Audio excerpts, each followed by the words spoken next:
Hello and welcome one and all to day 2 of Web Summit 2020. My name is Filomena Cautela and I'll be your host for today. I know what you're thinking. My shirt is amazing. Thank you very much. If you were with us yesterday, you know the absolutely amazing day it was. So today we will hear from some of the world's top minds in entertainment, business and technology, as well as having talks from some of the biggest names in the world. We also have roundtables, masterclasses and live interactive Q&A sessions taking place across the Web Summit platform.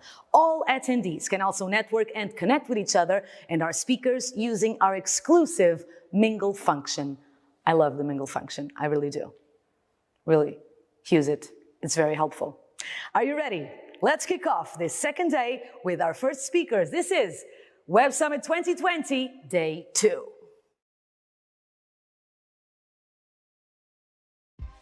CEO of the umbrella beauty brand company, Deciem, also known as the Abnormal Beauty Company, Nicola Kilner, will be walking you through her skincare routine with her favorite products from her company, The Ordinary, at 12 p.m. in the Breakout tab.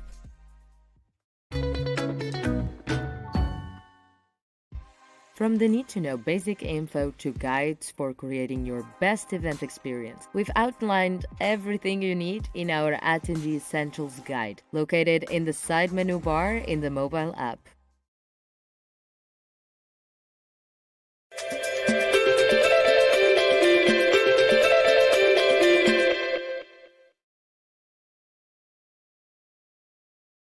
Hi guys, I am back, and I'm back with Google's 8th hire. Yes, 21 years later, he's risen to be Senior Vice President of Technical Infrastructures in charge of the design, installation, and operation of Google's servers, networks, and data centers. Here, to give a glimpse of Google's plans, please welcome, in conversation with MIT Sloan Management Review's Paul Mickelman, Urs Holzler.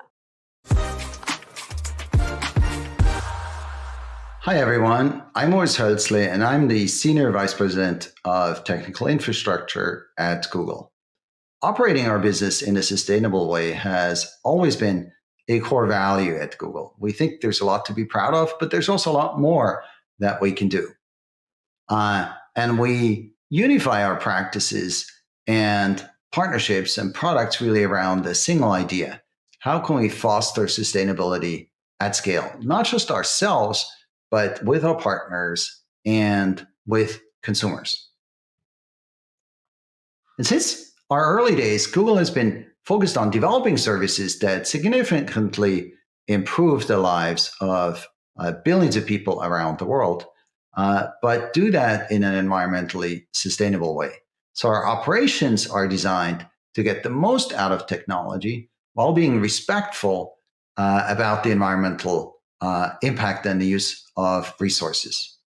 But we really believe in technology's potential to have a positive impact on the world. And when I said early days, I really meant that literally, because many of our efforts started more than 15 years ago. And in fact, 13 years ago, in 2007, we became the first large technology company to become carbon neutral. We're driving positive environmental impact in a number of different ways. First, we design and operate very energy efficient data centers. Second, we are using and are advancing the use of carbon-free energy. Third, we're providing sustainable workspaces and we're engaging our employees in our sustainability programs. And fourth, we're increasing the sustainability and the circularity, the recycling of our devices like Android and Nest. And then last but not least, we empower users with technology that helps address global sustainability challenges. So let me walk through how we're doing these in order. First, data centers. Data centers are at the heart of our company because they power all our products like search, Gmail, YouTube, Google Cloud for billions of people around the world, 24/7. And efficient data centers help us better serve our users in more sustainable ways. And for more than a decade, we have worked to make Google's data centers the most efficient in the world. Now, what does that mean? Every data center houses servers, but it uses more energy than those servers consume. That's the overhead for cooling, for pumps, uninterruptible power, fans, all of these things. The average data center's overhead is 67%. That means that the average data center uses 1.67 times as much energy as an ideal one. And more than 10 years ago, we set out to change that by a lot. And even our first designs back in 2009 beat the industry by a factor of 3 on overhead. And today, after lots of optimizations, we're down to only 10% overhead on top of what the actual servers use. And so that's more than 6 times better than the industry itself. Like, how do we do that? Well, with a lot of attention to detail. And in fact, our newest improvement is that we optimize the cooling system with machine learning. Because when it comes to controlling data centers, they're kind of unique beasts. They have millions of different components in it that are kind of fickle, and they react to changes in their environment. And so managing them manually, of course, is not possible, but managing them with a static, pre-built industrial control system also doesn't work that well because it's not adapting to new situations. Now, what can adapt to new situations? Of course, machine learning. And so that's what we set out to design with our partner at DeepMind, a system that automatically recognizes the best settings for a particular building at a particular time. And in this graph here, you see that the improvement in energy usage from cooling goes up over time as the system learns about the building and is able to really optimize its cooling. So it goes from a 10% energy savings to over 30% energy savings after a few months, right? So that's the potential of AI, because rules and heuristics and static control systems don't get better over time, but AI does. And so AI adapts to changes, not just in a data center itself, but also how we use it, what the environment is, is it winter, is it summer, etc. And these kind of control systems have a huge potential for improving building controls for all kinds of buildings, but also our energy infrastructure overall.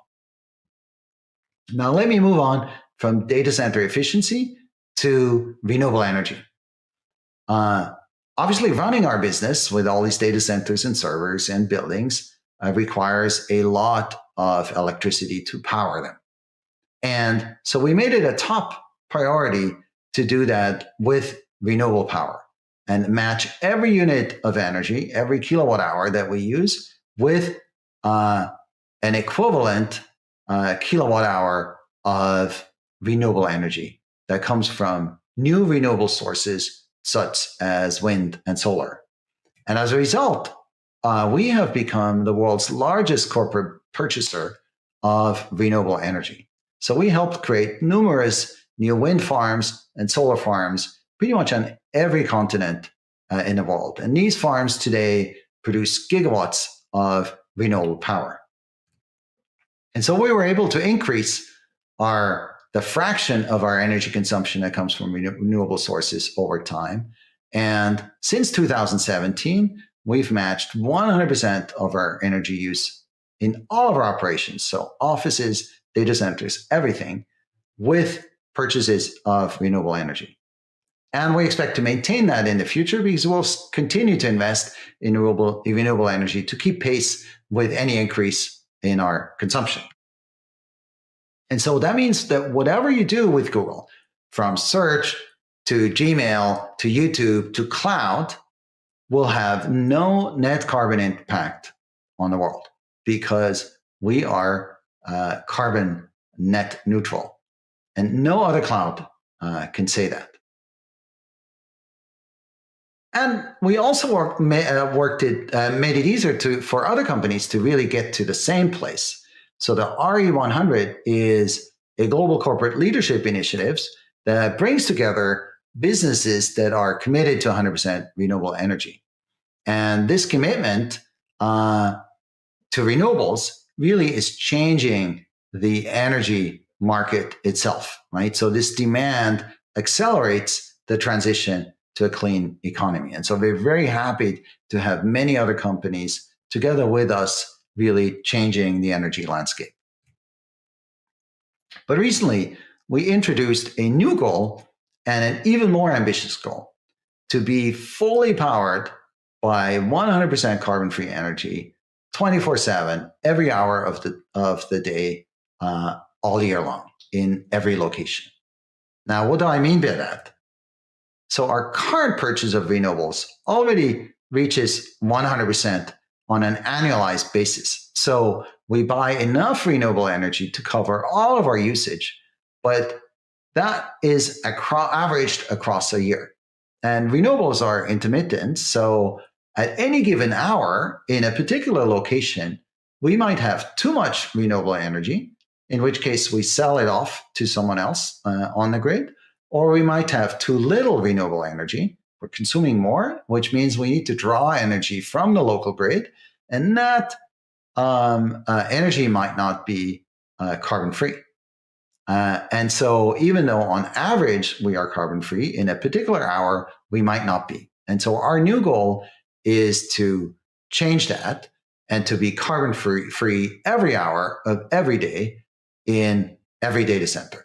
And to reach that goal, we need to create a 100% carbon-free electricity grid that always has enough power to supply our data center, our office.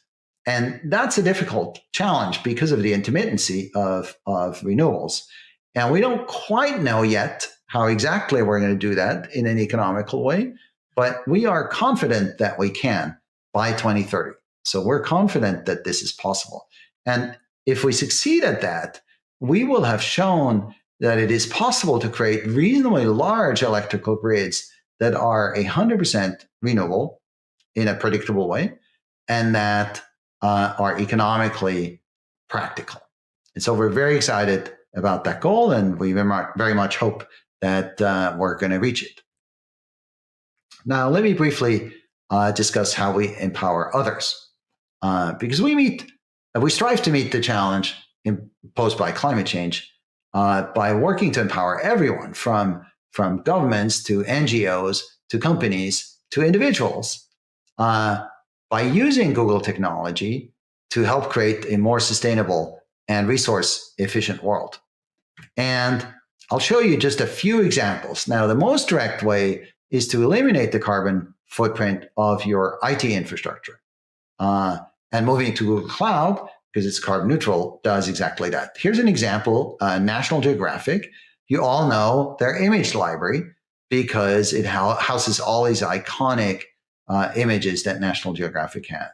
They had this library and applications around it on premise in their Washington, D.C. data center. Recently, they moved all of these applications and all of the photos to Google Cloud. And that not only greatly improved energy efficiency, meaning the total energy consumption of those images and those applications went down because Google's data centers are a lot more efficient, and the servers as well, but also it completely eliminated the carbon footprint, of course, because the net carbon footprint of Google Cloud, of every application in Google Cloud, is zero. Now, a different company, UPS, did something else. They used Google Cloud to reduce their fuel consumption by 10 million gallons a year. Now, how did they do that? They did that by using our data warehouse BigQuery and machine learning to better optimize the matching of trucks and packets and routes. So they were able to do that route planning much faster than before, and therefore create much better routes, leading to those fuel savings. So they save not just the fuel, but over $400 million a year through that initiative with the cloud. So being good for the environment and an improvement for the environment can also be good for business. And then last but not least, let me give you an example of a utility company that transformed the way it served its own customers and helps them to reduce their impact. So E.ON built a digital asset management system on Google Cloud to provide their customers with insights about their own use of energy. So now the 10,000 plus businesses that use E.ON solutions can view their energy consumption in line with weather or time of day or other insights to make better decisions to reduce their energy costs and to reduce their carbon footprint. So to summarize, sustainability really has been a core value at Google for a long time. And as a result of more than a decade of work, Google Cloud today is the cleanest cloud in the industry, the only one to be net carbon neutral and the only one to have committed to 24/7 renewable energy by 2030. So our data centers use less energy, and we are the only cloud that's matching 100% of its energy consumptions today. So when you use Google, you can build and code and operate your business using a sustainable cloud platform. So you can reduce your carbon footprint by moving to the cloud. And we very much hope that with the increasing adoption of cloud overall, we can reduce the total footprint of the IT industry by a lot over the next decade or so. So thank you very much for listening, and I hope you'll join us in a carbon-free cloud. Thank you.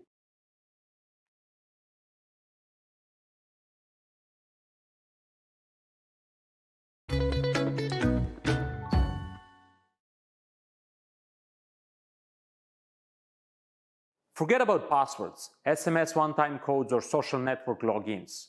Now you can Netflix and chill, buy on mobile, play your favorite games, and be super safe, as IPification is protecting your mobile accounts and verifying your mobile identity with one tap.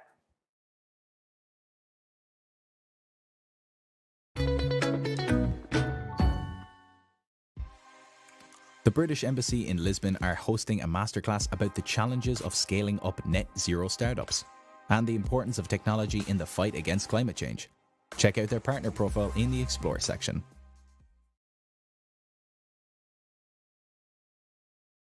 IT shouldn't be complicated, especially for small businesses. So join Cisco's small business CTO Nick Chrysos and myself on the 3rd of December at 4 p.m. for our Future Tech Made Simple Masterclass, where we will explain the 3 key technologies that small businesses need to know, and 20 lucky attendees will win a Meraki Go full stack. Enjoy Web Summit.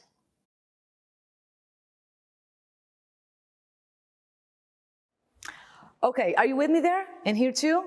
Okay, picture this. Brick and mortar retailers checkout systems powered by artificial intelligence. It is happening, of course. And our next presenter is transforming retail with absolute autonomous checkouts with a computer vision platform that's creating a new future for retail stores. Please welcome the founder and CEO of Standard Cognition, Jordan Fisher. Let's go. Today, I want to talk to you about the revolution in applied computer vision that's happening right now.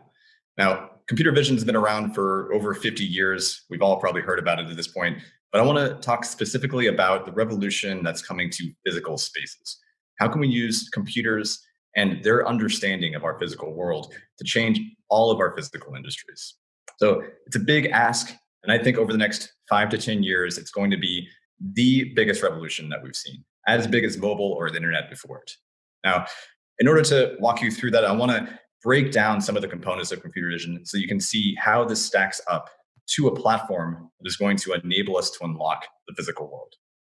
So let's start with some of the basics. What is computer vision? We all probably have some conception of what this is. You look at some picture and you try to classify what that picture is. Is this a picture of a dog, or is this a picture of a cat, for example? But there's much more complexity than that. There's this notion of dense comprehension. So as you see here in this picture, there's quite a bit going on. There's not just one cat or one dog, but there's many cars, many people, buildings, etc. And the ability for a computer to recognize all of these components in this dense setting is substantially harder, but also substantially more useful. So this is what we call dense computer vision. There's a step beyond this as well, though, which is video comprehension. So, of course, in the real world, all these cars are moving, all these people are moving. So how do we understand not just where these people are going, where these cars are going, but what is their intent? How are they interacting with the world? That's video comprehension. There's one step beyond that as well, which we don't actually talk about very often, but is really pivotal for us to be able to revolutionize the physical world. And that's multi-camera video comprehension. So imagine that you have not just one picture, not just one video stream, but multiple video streams. And you want to understand everything that's happening across all of those videos so you can gain some global understanding of this physical space. So here you have a collection of cameras that is running in one of our spaces. And you'll notice in each individual perspective, we're understanding what's happening and what's happening as it changes. So you'll see various people highlighted, they're color-coded to represent that we understand that they're the same person across different perspectives. And of course, what's most important about this is not just that we're understanding this dense setting, not just that we're doing this across time, but also that we're doing this across space, across all of these different cameras. Now, it's not just the comprehension that matters, it's fusing this comprehension into one cohesive global perspective. So this is the exact same space. Our space actually here in San Francisco, those same cameras, that same comprehension, but when we stitch this information together, what we get is a rich understanding of that 3D space. We see where every single person is in real time, how they're moving, where their hands are, what actions they're taking, and what they're interacting with. And this is an incredibly powerful platform, and it's what I refer to as the vision platform. Imagine as a developer that you have access to this in any physical space that you want to deploy a product to. We install cameras, we run this platform, and suddenly you have an API that will tell you where every single person is in real time, where their hands are, where they're standing, what they're interacting with. That's this base platform that we're talking about here. What can we build on top of it? That's the question. And over the next few years, we're going to see many applications of this, but really over the next 5 to 10 years, I believe that this platform is the platform that will revolutionize all of the industries that have yet to really been revolutionized from the prior digital revolution.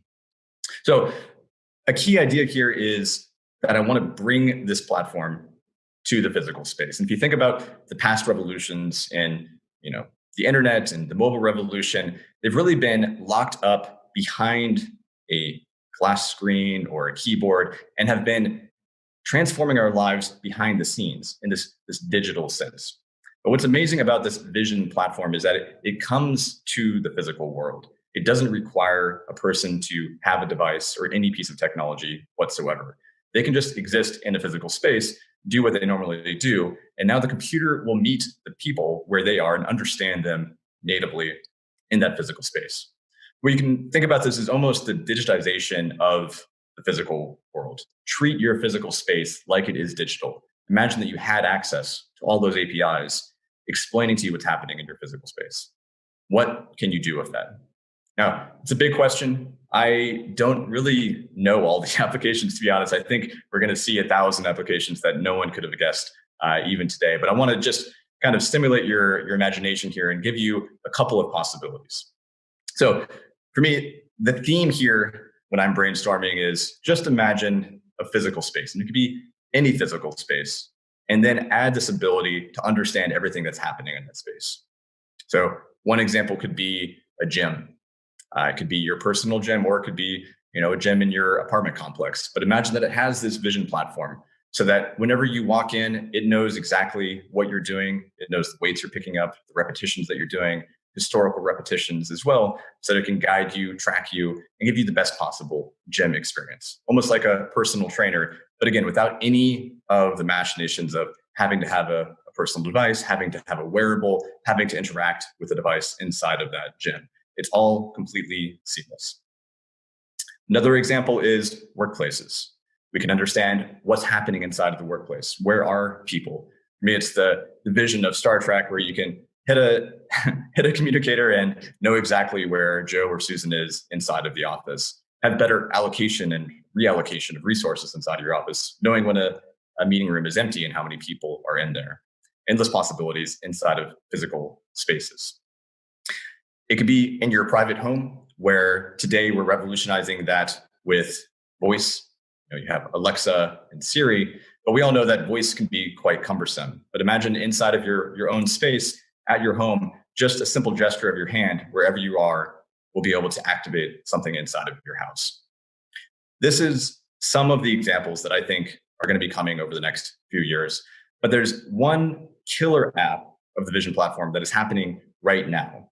And I think 5 years from now, when we all think back on this computer vision revolution that's happening, we will remember this particular application as the killer app. And it's checkout. Shopping in particular, physical shopping.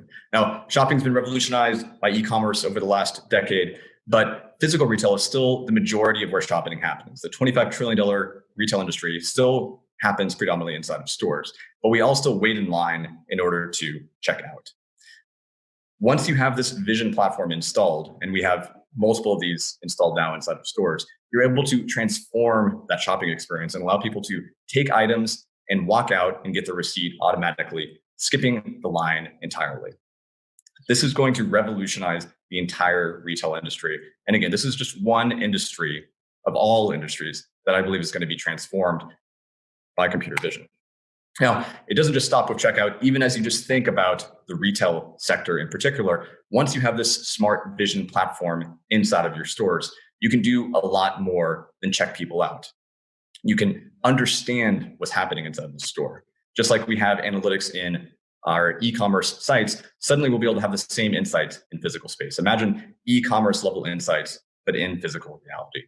We have better understanding of stocking, better understanding of inventory, better understanding of how people are interfacing with our space so that we can optimize that space ideally. Really, there's no aspect of retail that won't be transformed by having a smart computer vision platform inside of those locations. So we're incredibly excited to be delivering this. I want to show you a quick video here of one site that we've deployed to, a small store in the University of Houston. One thing that's so cool about having the ability to skip the line is that your shopping trip can suddenly go from 5 minutes, 10 minutes to grab just a single item because you have to wait in line to really just a handful of seconds. So let's see that same shopping trip, but actually from the computer vision platform's perspective. You can really run into a store, grab an item, and leave in just a handful of seconds, skipping the line entirely. Now, for me, this is about transforming retail and making physical stores essentially into pantries that you can just walk around and grab things whenever you want. You no longer think about the transaction that's happening inside of the store. We are super excited to be delivering this technology. We are the first company to transform multiple stores, taking them as they are and transforming them with our vision platform to deliver this new checkout-free experience. So incredibly excited about that. But of course, we're incredibly excited to be leveraging that platform that we're building to help others build all sorts of products. So we're leading the charge here. We have a really excellent team. And if you're interested in joining or helping, or if you have ideas and you want to partner how to use this platform to revolutionize the world, reach out to us. We would love to chat with you because we're incredibly excited about what the next few years has to bring. Thanks so much.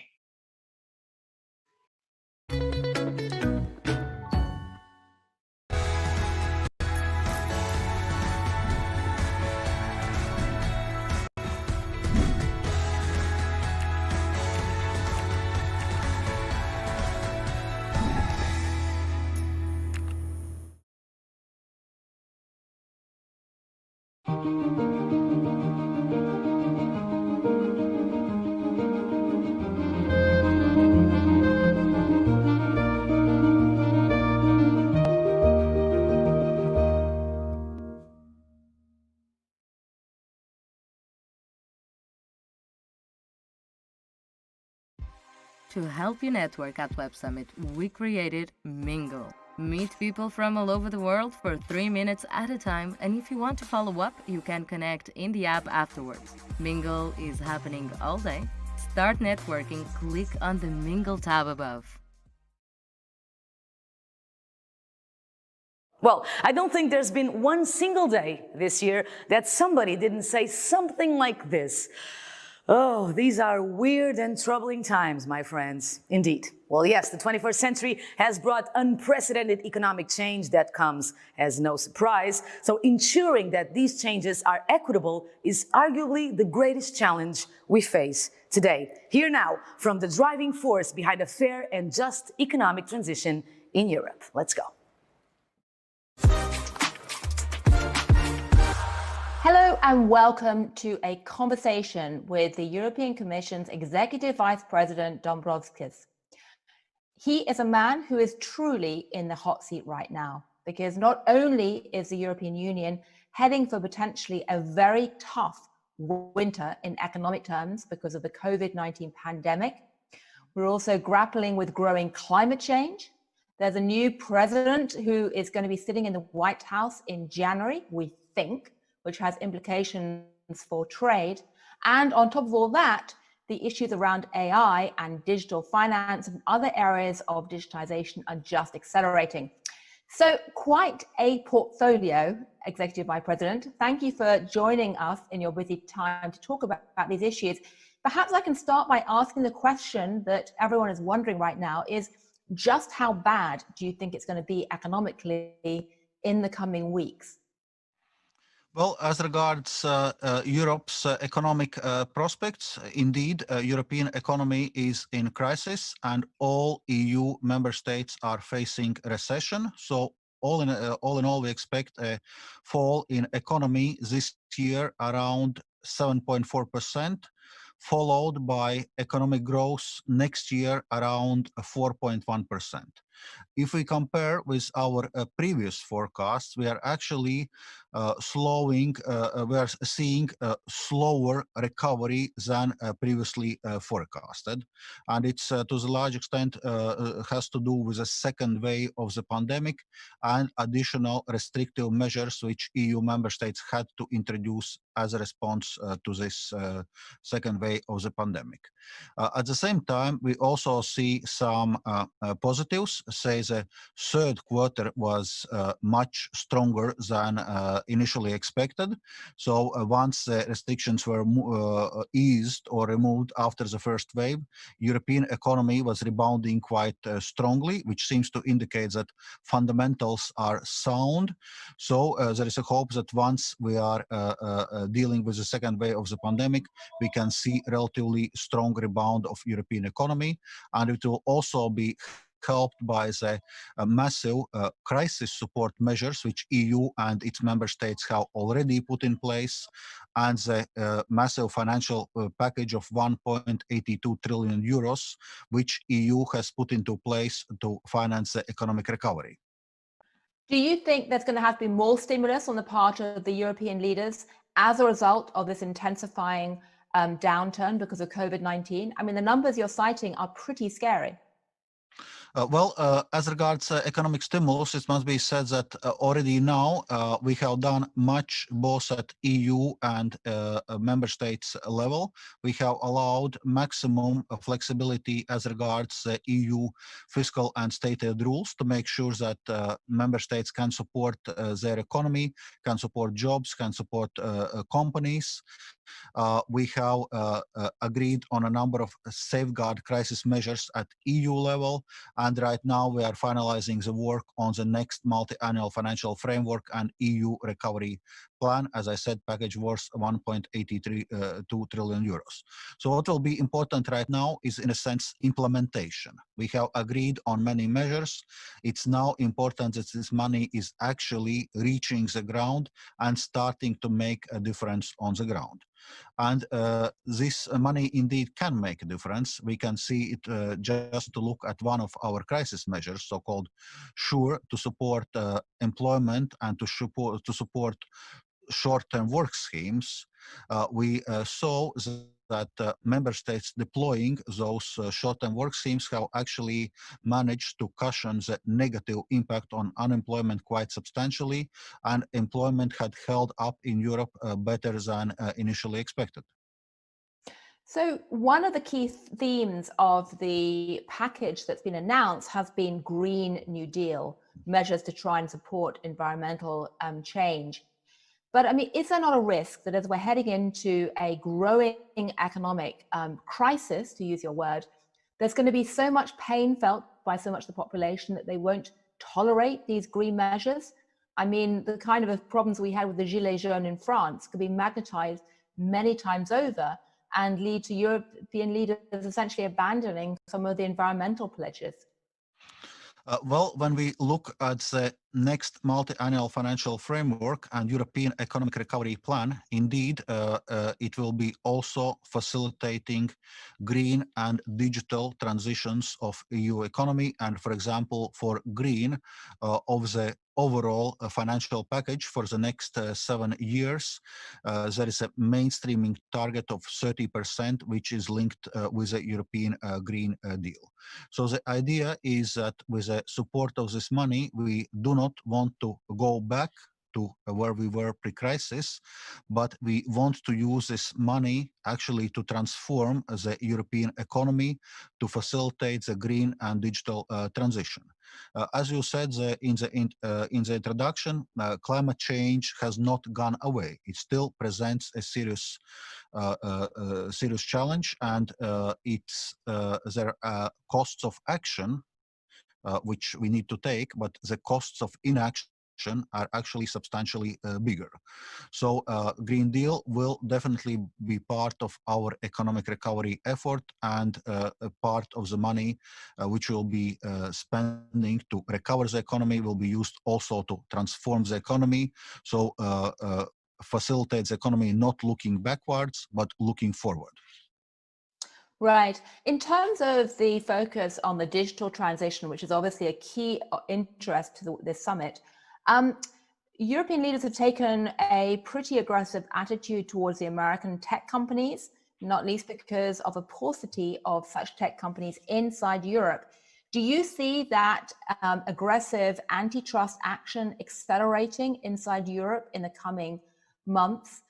And how do you see Europe essentially pushing forward on things like GDPR, and how will that impact Europe's role or policies towards the tech innovation? Indeed, when we are looking now at the plans for European economic recovery, Green Deal, it's going to be very important, but digital transition is going to be also very important element. And there are a number of things which we need to do at the European level to develop digital infrastructure, to develop digital skills within the EU, to address the question of interconnectivity between different member states in digital infrastructure, in digital governance, in e-signatures. So there are many initiatives which will be undertaking as part of European Economic Recovery Plan. As regards the questions you raised on, for example, on GDPR, well, personal data protection, privacy is very important in Europe. So our general data protection regulation is in place, so we'll continue to apply. And this is going to be important element also as part of digital transition. We want to ensure that privacy of people is ensured and that people are in charge of their data and know what is done with their data and can actually manage it. As regards, you mentioned large multinational companies. Well, this is something which needs to be assessed on case-by-case basis based on the concrete practices, and that's what the Commission is doing. Right. Given that it looks very likely that we're going to have a new president in the White House in January, President-elect Biden, are you expecting or hoping to have more cohesion and collaboration between Washington and Brussels in relation to things like policy towards the big tech companies after January? President-elect Biden has stated on numerous occasions that he is a strong supporter of international alliances. He is a strong supporter of multilateralism, and he is also a strong supporter of building better relations with the EU. So generally speaking, we expect for a fresh start of transatlantic cooperation because EU and US are strategic partners. We share many common values. We share many common interests. Our trade and investment relationships are the largest and most important in the world. And when EU and US work together, we can be a positive force for a good globally. And this certainly also concerns questions as regards cooperation on the digital economy, because it's true that the economy is becoming more digital. It comes with new opportunities. It also comes with new challenges. And given the highly mobile nature of the digital economy, it's better that those are addressed at international scale. So we are looking forward certainly for engagement with US also in this area. If you were a betting man, what probability would you attach the chance of having transatlantic cooperation about a digital tax regime between the EU and European areas, EU and US? Certainly, I would attach, so to say, a relatively high percentage on this. Actually, this work is already ongoing in the framework of OECD.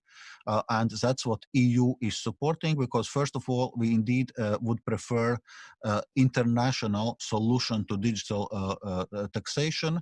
And we hope for a strong engagement also for a Biden administration in this specific area.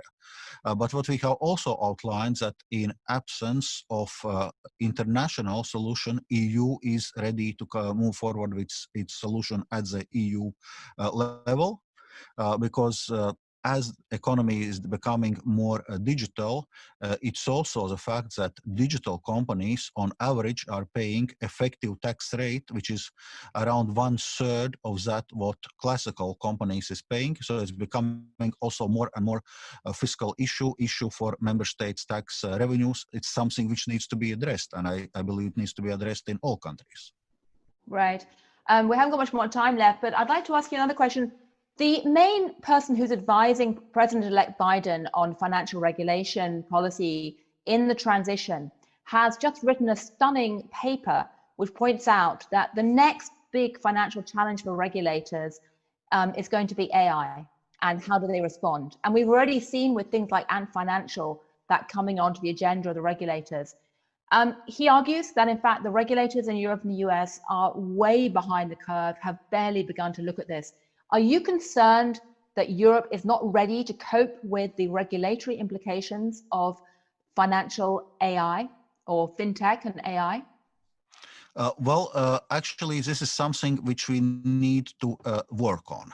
And just recently, European Union has put forward its digital finance action plan to deal exactly with issues of fintech, with issues of new technologies, new business models coming from digital finance. And in a number of areas, European Union has actually been the first one to put forward comprehensive proposals for regulation of certain fintech areas.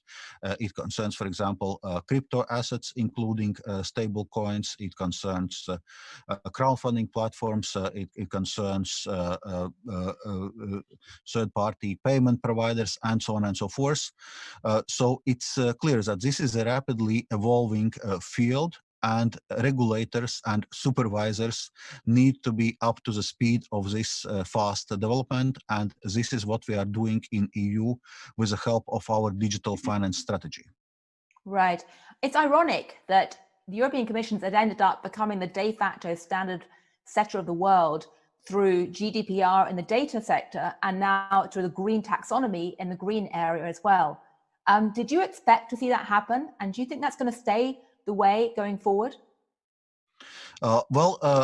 Certainly those are important areas, and we think that it's important that standards in those areas are aligned to the extent possible also internationally. So indeed, we were able to move quite substantially on general data protection, also on taxonomy or classification system of green economic activities, but we are also engaging internationally. For example, we have International Platform of Sustainable sustainable finance, where we are discussing exactly issues linked with sustainable finance, different standards, reporting requirements, taxonomies, to make sure that we avoid proliferation of different regimes and market fragmentation. So we are trying to do it in a way that we are open to the world and cooperating internationally. Well, Executive Vice President Dombrovskis, you indeed are in the hot seat in almost every area that can be imagined at the moment, with green and tech and digital and potentially tax discussions too. And meanwhile, you're trying to keep the economy going as well. So on behalf of all of us, we'll just say thank you very much and very best of luck, particularly this winter. Thank you.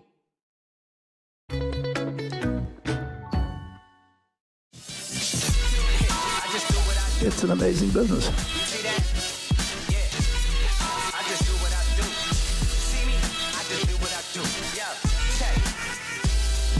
I say, wow.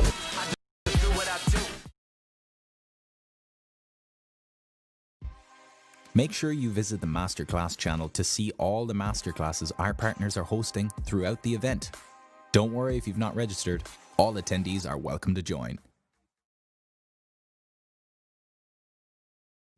Be the first to hear about special ticket offers, new speaker announcements, early access to masterclasses, perks, and much more. Join the Web Summit Network and sign up for our newsletter list at websummit.com/newsletter-sign up.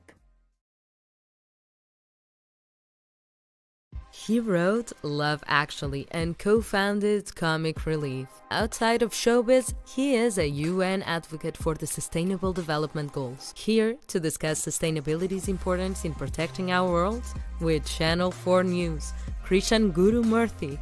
Please welcome Richard Curtis.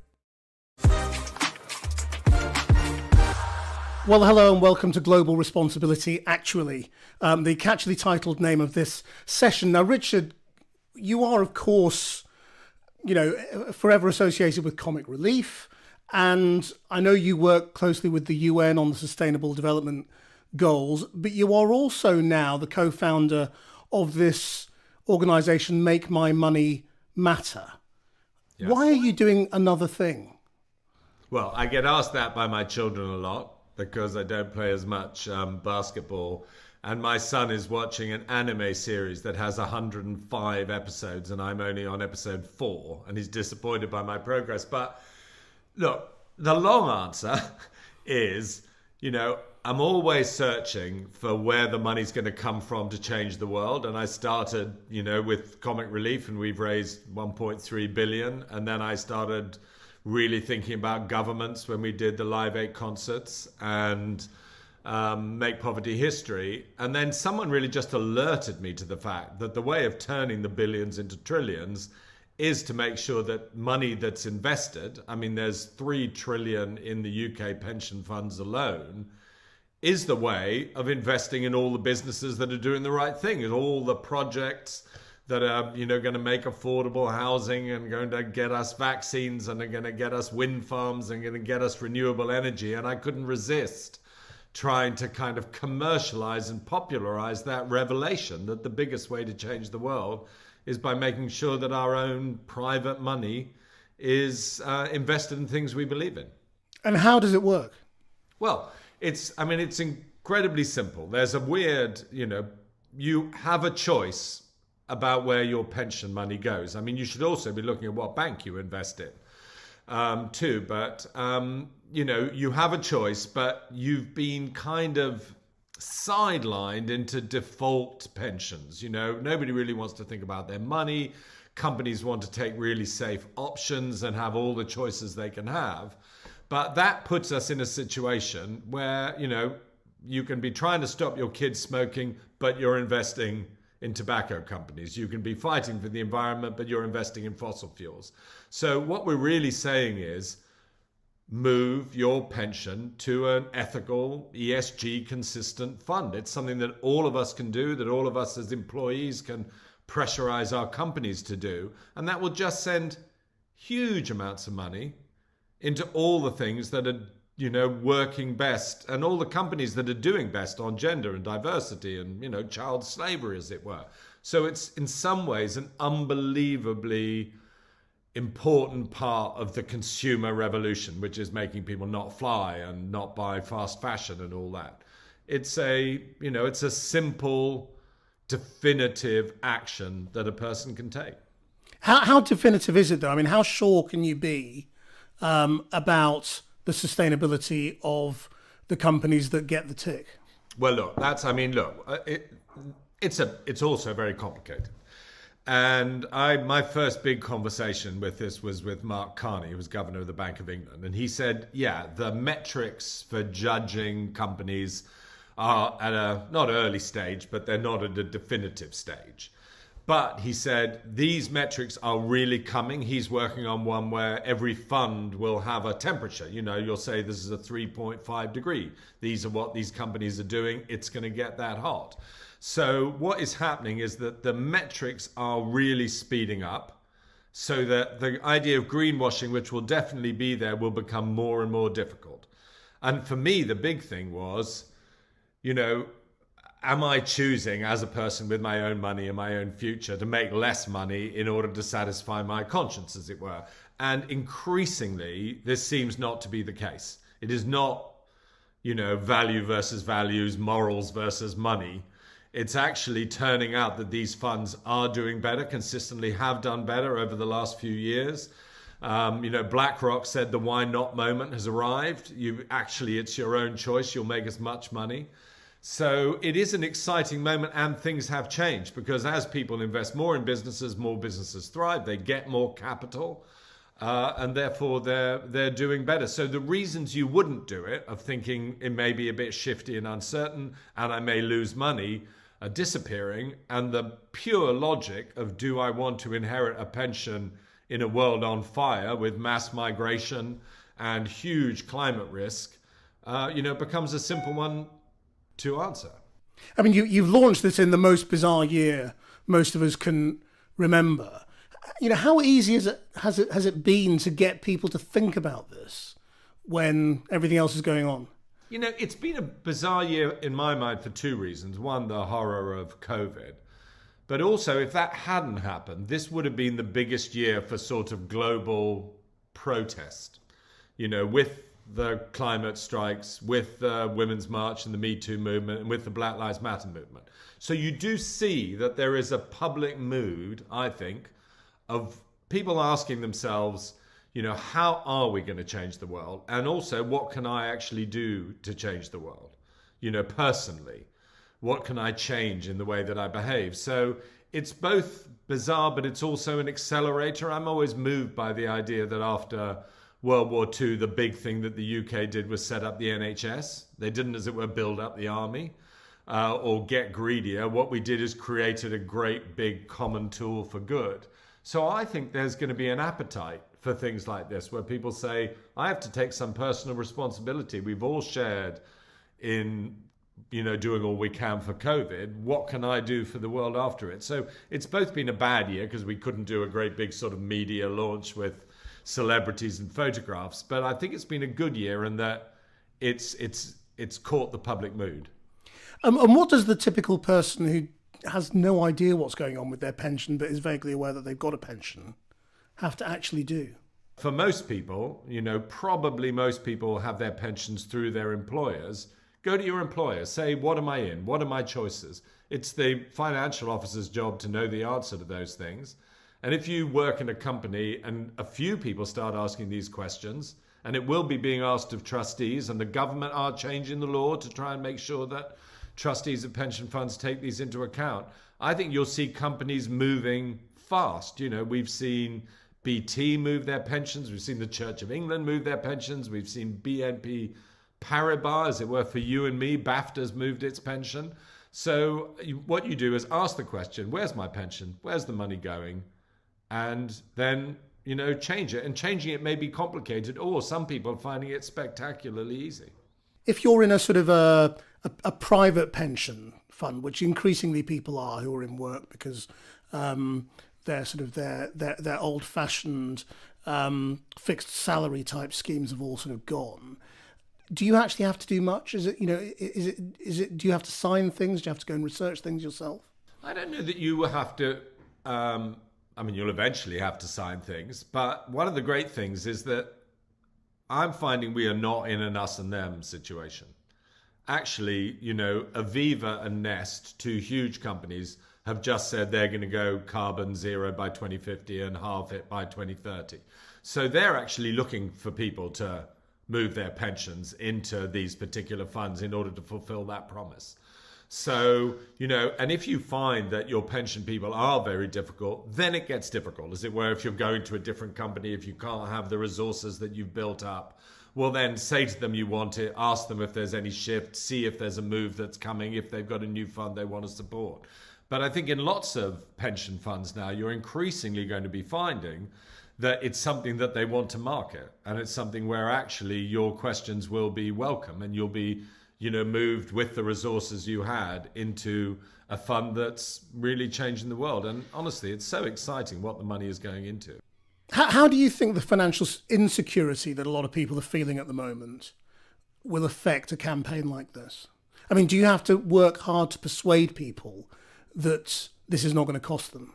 I've actually, on the whole, getting the opposite reaction, which is what a relief that I don't have to give up eating hamburgers. That actually some Finnish research said that it's 27 times more effective changing your pension than giving up flying and giving up meat, as it were. So, and people will need reassurance. But then, as you talk to them, you say, well, what's risky these days for companies? Just think about it a bit. One, scandals, as it were. Volkswagen cheating on its emissions. These are the things that really hurt companies now, and that's the news. What's risky? Short-termism. Companies that don't look to the future, don't think about the SDGs. And also, companies, people don't want to work for or buy from companies which they are suspicious of their morals. So I think that the general feeling is, oh, wait a minute, this actually sounds like the cautious thing to do. Actually, if I was thinking how things are going to go in the next 10 years, of course there's going to be a move towards renewable energy. I see electric cars everywhere, so I think that it's actually a cautious reaction to move your pension rather than a kind of bravura risk-taking venture. I mean, if we look at the way you've tackled global responsibility in your life with these three sort of key things, they are all very different, aren't they? I mean, comic relief, is, in some ways quite transactional. It's about, making a case, tugging on heartstrings and getting people to donate. Your work with the UN has been about big picture thinking and sort of selling very complex messages. And then again, this is sort of about a very specific piece of action. I mean, you're not asking people for money, you're getting people to do something. So given how different those three things are, I mean, what have you sort of observed about what works, what's easier, what's harder? I've been on a journey. I think it's to do with the times. I mean, I'm still obviously completely passionately believe in charity. And you've got to try and help people now. I've never been one for not giving money to a homeless person because of the fact that eventually in 15 years' time, government will solve the problem. But then, you realize governments are there to solve the problem. So I remember Bob Geldof saying to me that he'd made more money, over a cup of tea with President Mitterrand than he did in the whole of Band Aid and Live Aid because they just shifted the aid budget, by 0.1%.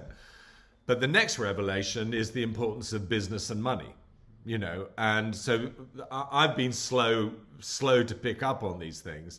But I also think the issue of personal responsibility, again, giving money to charity, taking slightly less personal responsibility, relying on your government, waiting to vote a bit more, but slightly less. They want to be doing the right thing. They don't want to delegate responsibility. They're having all the arguments with me about all the gender and diversity issues where they think I'm so old-fashioned. So, I embrace the fact that it's a different thing. And I particularly relish this one for the sort of specificity of it and for the fact that we've already seen since the campaign started, 55 billion, that's 3 times our aid budget, 55 billion move into this kind of investment in the UK. So, I'm loving the big numbers and the sort of specific action of it. How easy is it to prioritize the actual things you care about in terms of where your money is going? Can you say what I really care about is climate change, or what I really care about is tackling development? I think I would say at the moment, and I'm now entering an ignorant area, I would say at the moment that's probably quite hard. Actually, I just had this conversation with the people who my pension is with now, and they were investing in like green cement, and also they were investing into people who are trying to find a cure for allergies, and what happens is if you restrict to say only climate, well, then you restrict their ability to, as it were, balance their bets. My bet is that particularly on climate, there really are some great, climate funds. So I think if that's your interest and you really want to push for that, then I'd go for that. But, I'm equally interested in issues of health and poverty and food supply and all those kind of things. So I'm actually happy to have, as it were, the SDG version of it, the one which takes everything into account. And I think that's that's where we are now. And my guess is that as people become more excited and more interested in this, the kind of more boutique things will take off. And since you started looking at this, do you have any sense of, how much of business is sustainable? And is it natural that, it all goes through a journey of becoming sustainable, or will there always be businesses that are good and businesses that are bad, and that's how they make money? That's such a big question. I think that there are really interesting transition issues. So on the fossil fuel companies, they will probably be the ones that are going to develop renewable energy with the most power and experience. But some of them are doing it more than others, and some of them, I hear this company's good, this company's bad. And one of the things that, like the people I have got my money with, is they actually write to all the companies. They say, how are you doing? How's your evaluation mechanism doing? So I think transition is very important. And I think all companies are really starting to look at this. I don't understand cigarettes, I have to say. The way I started on this from watching a TED talk by Bronwyn King, who was a cancer doctor, had her first meeting with her financial advisor when she was 33, sat at a coffee table and said, where's my money? And it turned out that 3 of her top 6 investments were in tobacco companies. She'd killed more people in her life than she'd saved. So I think there are things that are out. When Comic Relief changed its investments, we excluded, gambling and pornography and arms, but arms is complicated too, even. And cigarettes. So I think there are ones that aren't right.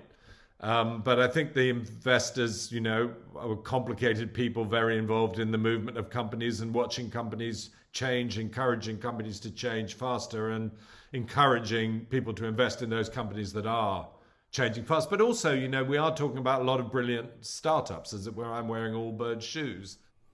And I know, having spoken to you about this before, that, you have a very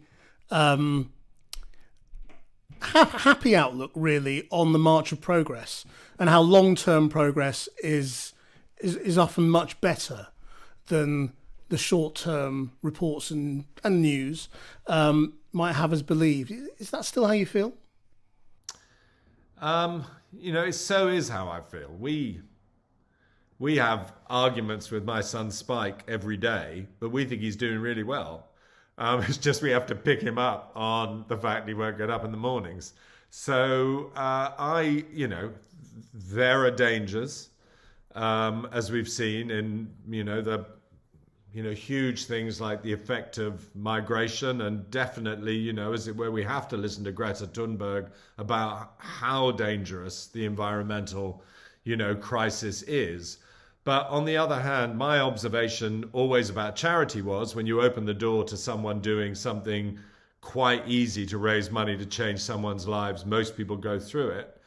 And I think that I'm now seeing that with business. I'm really encouraged. And even my most rigorous friends like Paul Polman, who used to run Unilever, who used to say, yeah, but it's all just talk, it's talk, it's talk. He's now thinking it's not talk, and actually companies are changing structurally. So, a man hears what he wants to hear and disregards the rest. But I certainly see enough signs of optimism. And, the people we're talking to today, hugely successful companies, many of them, huge power, thinking about these issues. I hope they'll all change their pensions. But I remain optimistic, and I'm particularly inspired by a younger generation that is so engaged. Richard Curtis, thank you very much indeed for your time. That's it from me. Now back to Portugal.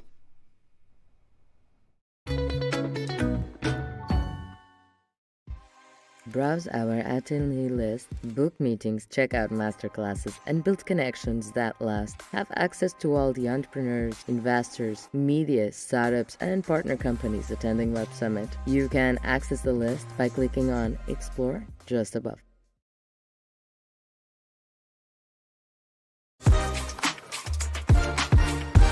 In 2015, Web Summit co-founder Paddy Cosgrave came to Hong Kong and launched Rise, his third conference after Web Summit and Collision, and the first major international tech conference to be hosted in Hong Kong.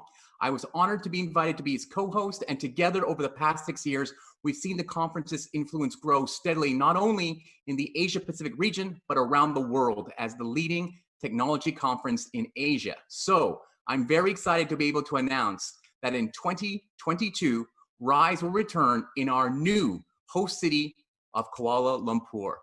This is in Malaysia, the digital heart of Southeast Asia. And now, to talk about our exciting new host city and the Malaysian tech ecosystem is the CEO of the Malaysia Digital Economy Corporation, also known as MDEC. Please welcome to the stage, Serena Shukri. Serena, how are you doing? Fantastic. I'm so excited to be here. It's so great to have you. We're so excited to be in KL in 2022. But what are you looking forward to the most about Rise coming to Malaysia? Okay, so Casey, you would know this because you have been in Asia before. But for those that don't, Asia is the fastest growing region in the world, and it's on track to top 50% of the world's GDP by 2040. Southeast Asia is the 5th largest economy in the world when you put all the 10 countries together. And with this population of over 640 million, it's poised for growth. The ASEAN digital economy is estimated to be 1 trillion by 2025. And Malaysia is the doorway to this growth. We're the gateway to this region, and many companies choose us to land and expand in this region. So they say that this decade is dubbed as the decade of the Asian century. Now, with Web Summit, with Rise, Forbes calls it's the best technology conference in the world. And plus, our aspiration in Malaysia to be a digital nation, we have this narrative of Malaysia 5.0 where technology benefits society. I think that we can make this a reality, and this really will be the decade of the Asian century. So I'm really super excited about that. That's so exciting. So you have like 100,000 attendees here at Web Summit, and they probably want to know, what are some of the key tech verticals that Malaysia are going to be famous for? Okay, so I'll talk about the ones that people are familiar with. So for example, there's a robust growth in the consumer market. We've seen this year, for example, 5 years worth of consumer digitalization crammed into 1 year. So that will continue to grow. And so innovation around consumer businesses, that will continue to grow. Another, not a surprise, is just this whole SME digitalization wave. For those that don't know, our economy here in Malaysia in particular, and I think it's similar across the region as well, it's an economy that's built out of SMEs, small, medium-sized enterprises. And right now, everybody realizes that it's a world that's digital by default. So the demand for digital services is only going to increase. And so if you're a tech company, this is where there's a lot of opportunity for you. Now, we talk about innovation. Some of the verticals that I'm super excited about are some of the emerging technologies like drone tech. we're super excited. We're really growing a lot of momentum in drone tech in Malaysia, primarily because you need a conducive environment, you need a conducive regulatory environment, conducive test environment, consumer environment, and we have that here. And we're starting to grow some of our own local champions. That's really very exciting. Another vertical that we're quite super excited for the growth to come is in the Islamic fintech space. Now, of course, fintech, we all know fintech, but if you don't know, the Islamic market is a very, very big $2.2 trillion dollar market. So it's a big opportunity, and we're just starting to scratch the surface. Another area that we're quite excited about, ag tech. So food security is an issue. It's not just something that we're focused on here in Malaysia, but it's also across the region as well. And then of course, health tech is another vertical. So and finally, on the fun and exciting side, we're very, very excited about the gaming industry as a vertical as well. There's lots of growth, lots of interesting companies over here. And then last year, when Sony decided to open up its 7th studio here in Malaysia, that just is a testament of the talent that we have and the growth opportunity that we have in the region as far as gaming is concerned. Wow, that's so exciting. I also want to know, what are some of the names of the companies and some of the founders that we'll be meeting when we come to KL that are based and born in Malaysia? Yeah, so of course you'll get to meet some of our icons. So for example, like Tony Fernandez, who started AirAsia. And so we all know AirAsia, but they've made a huge pivot, and then AirAsia now is a digital lifestyle company. And in fact, Tony himself was actually on making food deliveries as part of that. So certainly that, some of our other icons, Patrick Grove, for example, who started his businesses here, and Anthony Tan and Tan Lane from Grab. So they all started businesses over here. So certainly our icons, but a lot of our growth players as well. So let's say, for example, I want to start with the power couples. So there are lots of, I was really pleasantly surprised when I returned to the region. There are lots of power couples here as well. So for example, Kamarul and Azita, co-founders of Aerodyne. You have I-Ching and Andrea, the co-founders of PictoChart. You've got some of our fast-growing companies in the AI space, like Francis Liu, for example, from Nexus MediaWorks, and some of our fast-growing companies in the health tech space, like Azran Osman Rani, who coincidentally was CEO of AirAsia X. So those are some. There's a long list, yeah. That's amazing. I can't wait to see and meet all the great startup ecosystem that Malaysia has to offer.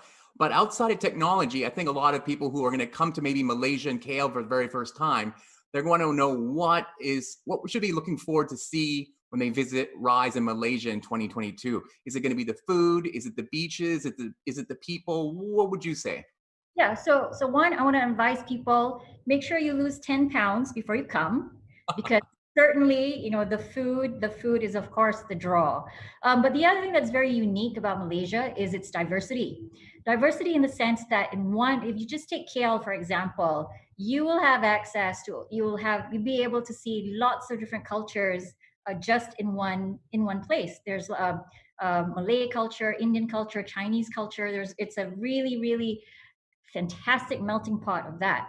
But the other thing that you also see, diversity in the sense of juxtaposition of something very, very old and pretty, and then like something super modern. So it's really, really super fun. But my favorite really is the nature aspect of things. So there's a lot of green here. And in fact, if you just 35 minutes away, you can find yourself in dense jungle for 35 minutes away from Kuala Lumpur, forest. And I assure you that you will feel like, the world's away. It's pretty awesome. I'm certainly enjoying that coming from New York City. That's fantastic. Well, I got to say, we're all super excited to be in Malaysia, and we want to thank MDEC for helping us put this together. Thanks to Malaysia, we're looking very excited to see everybody there in person at Rise 2022 in Kuala Lumpur. Thank you, Serena. Thank you. J'aime la Malaisie. Yo amo Malasia. Bienvenue au Hub Digital de Malaisie. Selamat datang and welcome is what we say to everyone who visits Malaysia. We are super excited to welcome you to our home.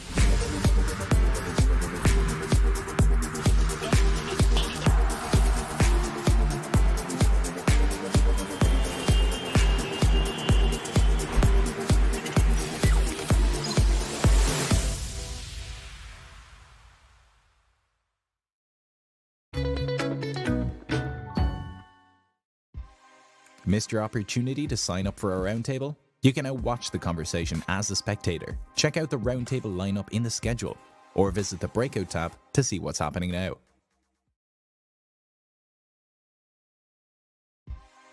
At Web Summit, 40 Words, powered by Huawei, allows founders to introduce their company or outline plans for world domination in just 40 words. Keep an eye out for these videos playing regularly. Find a company you love? Connect in the web app. Throughout quarantine, our next Grammy Award winners have been remixing reality with ideas of virtual and live hybrid events, and on a new venture, investing. In conversation with Phil Libin, please welcome Drew Tagger and Alex Paul, the Chainsmokers.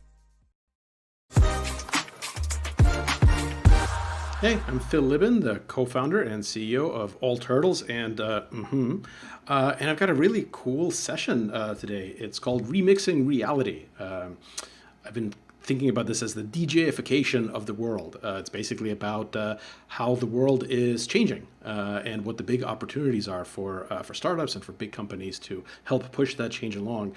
And I've got the best possible people to talk about this with, Alex and Drew from the Chainsmokers. Not only are they a great band, literal rock stars, they are also some of our investors in through their fund Mantis VC. But before I introduce Alex and Drew, I wanted to set the stage a little bit. The idea of what we're trying to do is we have this philosophy that we call IRL Plus. Stands for better than in real life. The idea is that we can make things that aren't almost as good as they used to be in real life, but they actually skip directly over almost as good and get to better than before, better than they've ever been. And that's why we made, to make everyone's performance on video a little bit less boring and to make all sorts of jobs better than before. We've got lots of really great customers, even though we're only out of beta for a few weeks, but we're already lucky enough to have a great community that have really embraced this hybrid world idea. Let me just show you a couple of very short examples. One is Prescription Joy.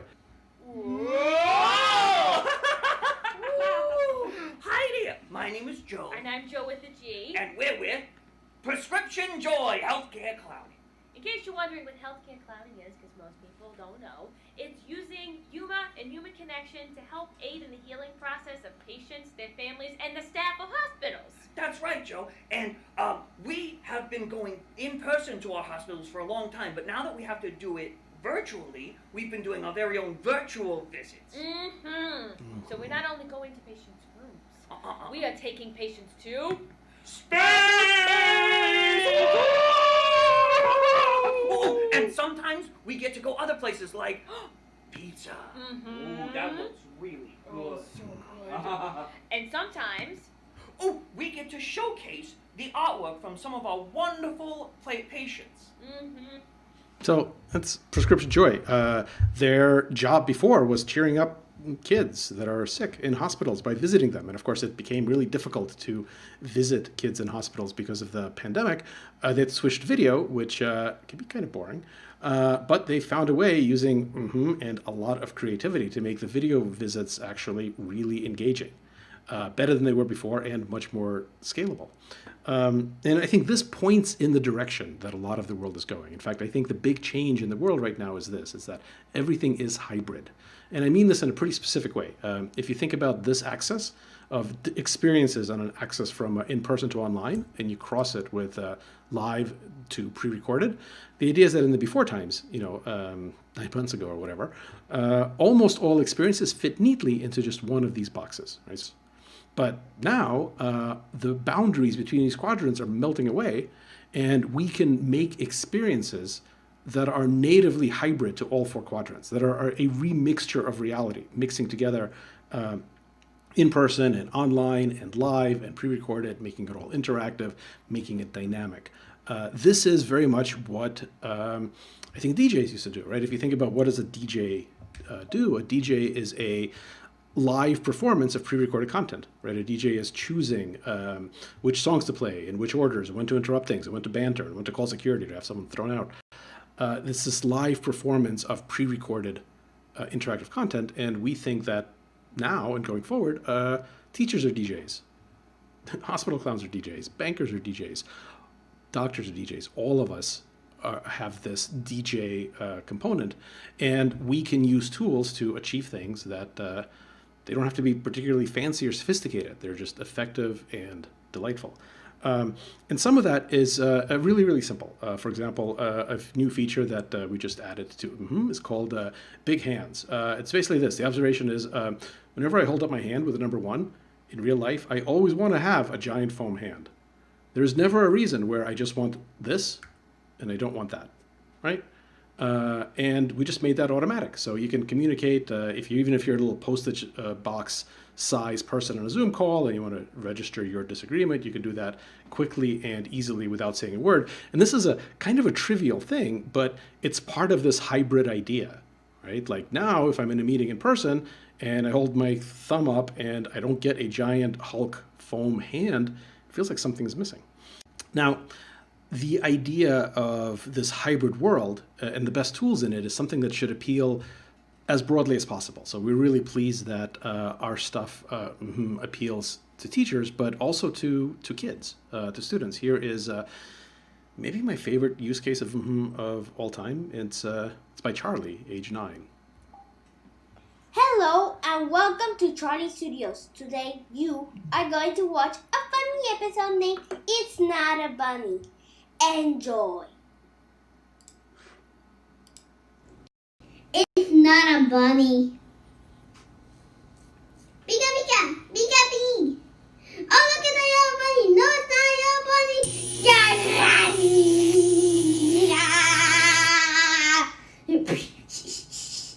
Let's go somewhere else.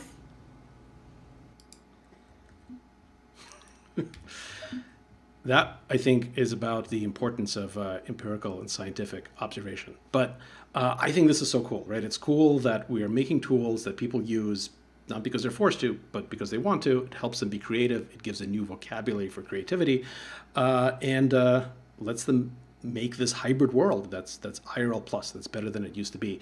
And to talk more about that, I want to bring on Alex and Drew from the Chainsmokers to tell us how they think about this stuff. Hey guys, thanks so much for agreeing to do this with me. Our pleasure. We're glad to be part of the family, so it comes with the territory. We're relatively new friends with you, Phil. But when we were asking around this, everybody about you, everyone was like, you don't bet against Phil. Like, this guy's a guy that figures it out and is passionate about what he's doing and innovative. And it's like, for us, it's like hearing that, especially from the people that told us that, we were just like, that's exactly what the things, we like to think about ourselves. So, anytime you can go into business with someone like that, it's a no-brainer.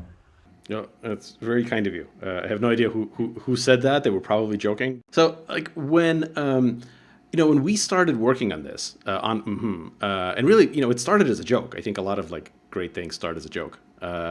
It started as a joke because we were just bored. Right? It was back in May, I think. So it's pretty recently, and I think we kind of realized that we were all living on video, and everything just started to suck. Everything was tedious because I think a lot of us just lost our sense of performance on video. I think everyone who was decent at their jobs, in the before times, was also a performer. Most people didn't think of themselves as performers, but if your job requires you to interact with other people and you bore everyone you meet, you're just not going to be very good at your job. Yeah. So teachers and salespeople, everyone had some performance chops. And I think when we all went on video, it all changed, right? The vocabulary of performance changed. No one knew how to do it, and it all became very ineffectual. And we kind of thought, well, but not everyone sucks on video, right? There's whole industries of people in movies and TV and music and entertainment and sports that are actually, great on camera, that know how to be captivating. Like, what can we learn from them, and what could the rest of us, learn, and how do we build tools that lets everyone be as compelling on video as entertainers without needing a production quality. So that was kind of the idea. Sure. But like, as performers, like, how did you think about it when the transition happened, and even before, like, how did you think about being compelling in a something that is a sometimes live, sometimes pre-recorded, sometimes hybrid experience? Yeah, I mean, it's an interesting question. I mean, we've done maybe 2 virtual performances, and it was like really important to us that we don't lose the magic of what the performance is. You know what I mean? It's not like, hey, we're just in our bedroom playing instruments, this is what you can see. You really have to create an atmosphere and vibe for people to get into. And I think like the best example of this actually is like at award shows now. Like traditionally, artists were like stuck on their stage where they performed, and that was kind of what they were limited to. But now with like pre-recorded shows, these like TV shows, like Billboard Awards, iHeartRadio Award performances are like out of this world in terms of scale and stuff, because they can edit it and cut and do all these things.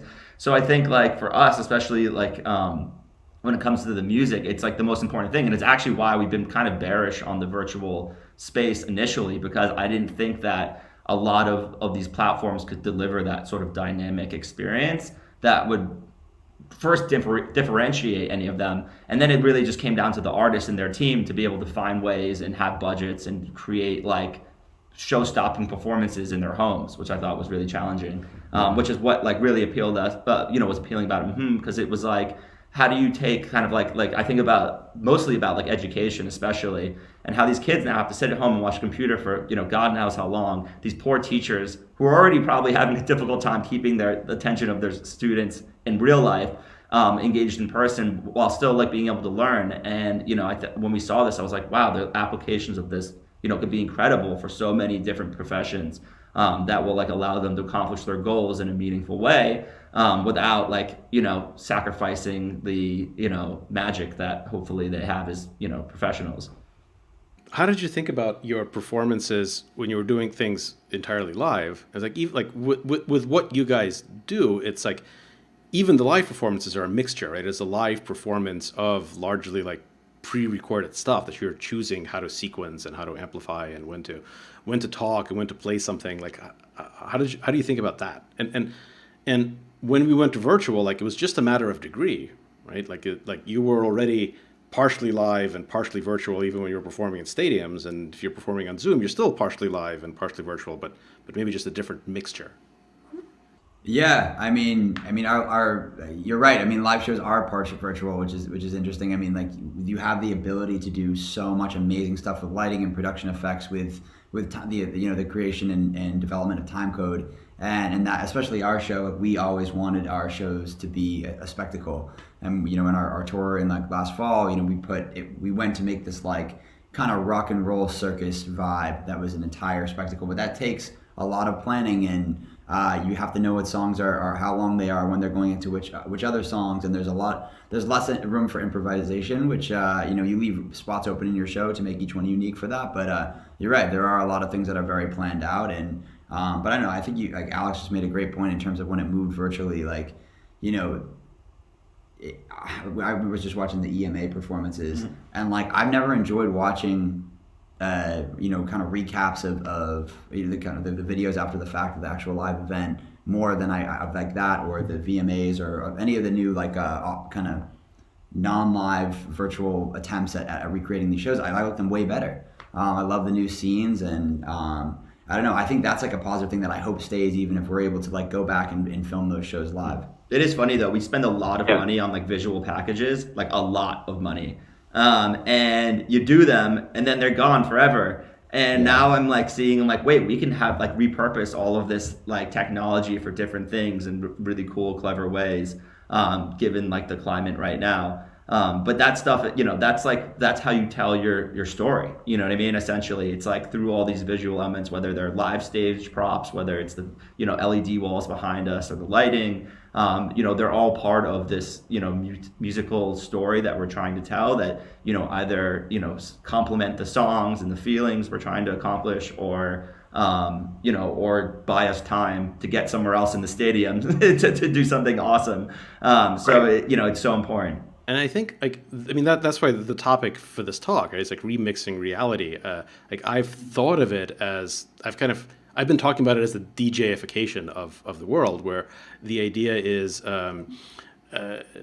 everyone now going forward is doing what a DJ kind of used to do, choosing which pieces of pre-recorded things to play and to point to, and choosing when to talk and when to interrupt. And so, a teacher teaching virtually is being a DJ, and bankers are DJs, and doctors are DJs, and we're seeing all of these use cases of basically live performances of pre-recorded snippets. Yeah. Mm-hmm. Yeah, and everyone has to make that really dynamic and has to make that captivating. And I think you were way ahead of the pack on that before all this COVID stuff happened that forced all of us to have to think about this stuff. You guys were innovating in how do you get the rock and roll vibe into a hybrid live and pre-recorded performance. So there's just a huge amount that I think we and other entrepreneurs in the audience here can learn from. But it's funny with this, because I feel like this is going to create a culture where it's like, it's like the guy at the office where it's like, dude, you got to get Jim to help you out because he's like the presentation master. You know what I mean? Like, he has such a good grip on, how to present all these ideas succinctly. Because I totally think you're right. I mean, it's such a, especially being in the Zoom world these days, like we've all been on both sides of the spectrum of being like, wow, that was a really great conversation. And the way he presented it. Yeah, and I think like what's really exciting that is so like directly linked to the way that a DJ like reads a room is like being able to make any presentation, whether you're a teacher in a school, you're giving a business presentation, or you're a founder trying to pitch a VC, is also starting to think about presentations of information as being like non-linear. Like I can have when we're DJing, we do 50 shows a year in Vegas at Access at the Wynn, and we have like, I feel like we play like stuff for us, but we know that like we have to have these staple moments. So like we can take chances, thinking about like how a teacher could then like adapt that. They're like, well, I have to teach all of this information, but this stuff's not as interesting as this stuff, or it's less relatable. And I know they're going to be excited about this. And instead of being like, okay, and like the first like half hour of my lesson is going to be really boring, they can kind of read the room the same way a DJ would and be like, okay, I can tell them losing people's interest. Why don't I throw in this piece? Mm-hmm. And that's going to create a much more effective lesson or presentation. I think that's a really exciting idea that like just hasn't been able to be, you guys are developing the tools to make that happen, which, in an actual classroom, you can't. Yeah, I think that's the approach, right? Is to whenever there's such a massive transition, which is what's happening now, it's very natural for people for the first generation people to try to adopt to it by basically trying to recreate older realities using the new technology, right? So like, the first movies that were created, like before people knew what movies were supposed to be, like what they knew was theater. So they knew actors on a stage, and so they just like filmed actors on a stage because they didn't understand any of the other stuff that goes into cinema. And it took a few decades for people to be like, no, the movies aren't trying to replace theater. It's a totally different thing. Yeah. And the same thing for like TV and radio, and the same thing for, mobile apps and desktop apps much later. And I think that's happening now with video, right? Where so much of first generation video thinking is, people saying, well, okay, I remember what meetings used to be like. Meetings were like a bunch of boring people sitting in a boring room talking about a specific subject for an hour. And now they can't all be in the same room. So how do we get as close as possible to a bunch of boring people in a boring room with computers? And like that, obviously no one actually wants that. And the next generation, the stuff that we're trying to do, and I think that a lot of other people that are making startups are trying to do, is to say, well, no, we don't want meetings to begin with. We don't want to recreate the old reality. Yeah. Now we want to do something fundamentally better than it's ever been. Right? Just like your performances weren't like a recreation of the styles of music and performances that came before you. It was something that couldn't have been done before. Yeah. Sure. I mean, I think like this opportunity of everything shutting down and us going online, and then companies like you creating more interactive ways for us to speak to each other and communicate. I mean, I feel like we inherited so many like archaic practices, or every industry did, about the way things should be done, and now we have this opportunity to like reimagine the way content is delivered, the way we communicate with each other in a much more creative way that like is up to date with the way that we're taking in information on social media and reading the news and all that stuff. Cool. Well, look, guys, again, I am really thrilled that that you've been with us from the beginning, right from the start. I mean, it's very close to the start right now, but but even so, and I think we just have a ton to learn from you about how to remix reality. So thanks again for believing in us, and thanks for doing this talk. Of course. We love you guys. Yeah, I love you guys. Everyone go download the app. Thank you. Take care. All right, I absolutely love this discussion. And if you want to get in touch with the Chainsmokers and pitch them your startup idea, the way to do that is through their VC fund, Mantis, at contact@mantisvc.com. And, you know, one of the things that is actually really good about this new hybrid world is we can work with people from all over the world. We currently have more than 20 open positions for engineers, designers, marketing people, lawyers, all sorts of folks. And all of our open job regs now say global. So we are looking for people literally from everywhere. So if you would like to join All Turtles, or best way to do it is to go to allturtles.com/careers. We list all of the job postings for all of our companies there. I hope to see you there. Thanks a lot. Bye. How would you like to cook at plant-based burgers with Impossible Foods, or joining a special meditation session with the legendary Deepak Chopra? Check out the speaker experience in our breakout rooms, where you can join in on one of our exclusive speaker experiences. In June, this next company earned the distinction of the most funded automated driving software supplier in Europe. Yes, we'll hear from the founder and CEO of AI Motive next on how disrupted autonomous driving technology emerged from the crisis. Please welcome Laszlo Kisonti. Hi everyone, I want to talk about the transformation of the automotive industry in this current environment, which is described by the pandemic. And what is very interesting for me is that the whole automotive industry was already in a transformation phase, and these old school automotive companies, which were mostly 100-year-old or more, are replaced by new entrants. So the transformation was already beginning with electrification and automated driving and digitalization trends, which are mostly software focused or based on new technologies, where the classical car players, which are more hardware focused, didn't have much experience. So what we see is that although the old school car makers didn't have much competition in the last 50 years because the capital was very high to enter the market, with this transformation, a lot of investors saw the opportunity to invest into companies who are generating or accelerating these and participating in these new trends. So many of these companies are venture-backed, like my company, and some of the companies are actually large established tech companies like Google or Waymo, who is not just having pieces in the automated driving market, but also in the entertainment inside the dashboard. And there is also a new trend which was already seen in the computer and mobile phone industry, that the production and the design and IP ownership have separated earlier. We now see some companies who do white label car production, like Magna Steyr, who builds cars for other customers. So the current pandemic is accelerating these trends, and those companies who have fixed costs and large production facilities are harder handling the crisis, because as soon as demand decreases thanks to the slower GDP growth, or simply the people are more risk averse, they instantly losing their profit margins or getting into losses instantly. But the new lighter weight or well-capitalized players can handle this because most of their investments are in software, which is less capital intensive, and they can enter the market into those fields which are the fastest growing in this current transitional market.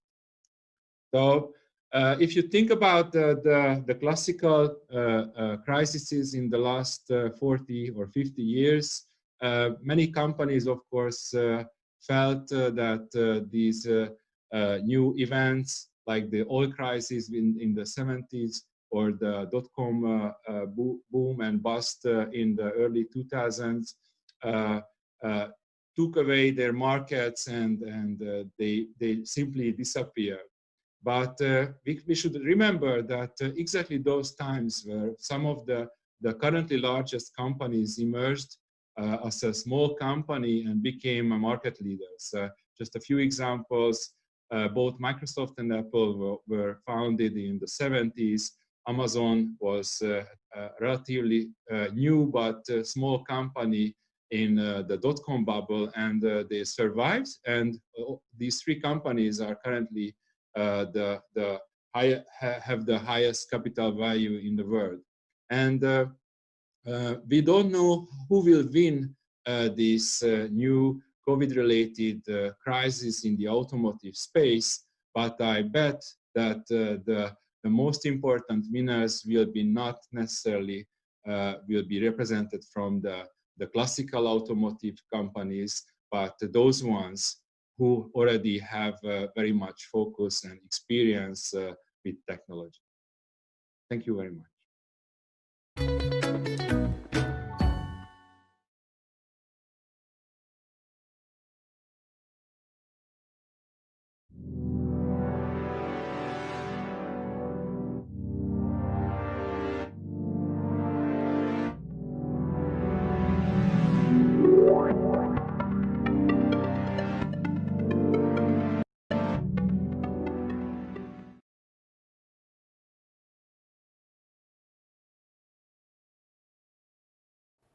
We are back with three very special guests. Global cities are facing enormous challenges, as we know. Their leaders need to step up in ways like never before. We are very honored to welcome the Mayor of London, Sadiq Khan, Mayor of Toronto, John Tory, and the Mayor of Lisbon, Fernando Medina.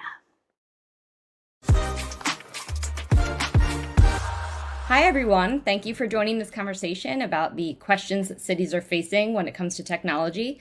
We have a great panel today. We have Mayor Sadiq Khan of London, Mayor John Tory of Toronto, and Mayor Fernando Medina of Lisbon. So thank you guys all for being here. We've got a lot to talk about today, a lot of ground to cover. So I'll just dive right in, and I'll start with you, Mayor Khan. We're having this conversation obviously set against the backdrop of a global pandemic that has obviously encouraged the use of technology in lots of new and untested ways. And what I think is really interesting is that this summer you guys announced in the City of London a new emerging technology charter that is going to sort of dictate standards and protocols around how new technologies get introduced in the city. I think that's a kind of interesting framework that other cities could learn from. So tell us a little bit about what spurred that idea and how you hope that charter will be applied. Well, can I just begin by saying what a pleasure it is to join you at Web Summit with two good friends from two great cities, Mayor Tory from Toronto and Mayor Medina from Lisbon. I'm really pleased that the three of us can join you during this conversation. So one of the things that we do know is, for good reasons or bad, some members of the public are a bit nervous, cynical, scared, frightened about some of the downsides of technology. And what we're trying to do is give Londoners and others confidence about emerging technologies, but also to give advance notice to those in this area about what our expectations are. So we use technology in lots of ways in our city. We, for example, have data that looks at people's journey patterns. It's anonymized. We know which stations in our underground are busy for embarking, which for disembarking. We know, for example, that there are some new emerging technologies around facial recognition that can be useful crime fighting tools. We also know, for example, that the National Health Service and other health services across the world are looking at how they use health data. So what my Chief Digital Officer, Thea Blackwell, London's First, has been doing is working with colleagues on our smart board about what would be a tech charter that would be transparent, would give the public confidence about addressing the concerns they've got, and would be a sort of expectation we have to partners about what we expect to see in London. The reality is the genie's out of the bottle when it comes to some amazing technology, some disruptive technologies. What we want to do is to make sure in the absence of national regulation to have clear rules of the game. And the Emerging Tech Charter is one example of London leading the way in this new area. So what is the idea? How much input will Londoners have in how those emerging technologies get deployed in their city under this charter? We do lots of work listening to Londoners, talking to experts, talking to those in the private sector, innovators, what they're planning and what Londoners expect. I'll give you one example during this pandemic, which is something we've learned from Londoners. The government wanted to introduce an app on people's phone, track and trace. And the idea was, we've seen it around the world, if you are in close proximity to somebody who may have the virus or been in contact with somebody who's had the virus in the last 14 days, your phone will let you know about that. There was a big concern, though, about who would have that data, who would own that data, and concern about, inverted commas, Big Brother. And by talking to and listening to Londoners and others across the country, what the government agreed to do is to make sure there's no central ownership of the data, and it's more autonomous in relation to that data being pinged from people to people rather than people to the government. And so it really is a good example, Izzy, of us engaging with and listening to Londoners to try and democratize how we have the checks and balances on emerging technologies. Right. You brought up facial recognition in your first answer, and that was something I definitely wanted to talk about because obviously we know facial recognition is something that a lot of privacy advocates are concerned about, and research has shown that there are mass discrepancies between how facial recognition tools, detect faces of different people of different ethnicities, different races. And Mayor Khan, I know you have expressed concern yourself about facial recognition technology in the past, but this year, my understanding is the Metropolitan Police did begin rolling out the live use of facial recognition technology to catch criminal suspects in London. So I'm interested to hear a little bit more from you about how this particular application of that technology addressed your personal concerns, addressed the public concerns, and how you guys will be vetting it long term.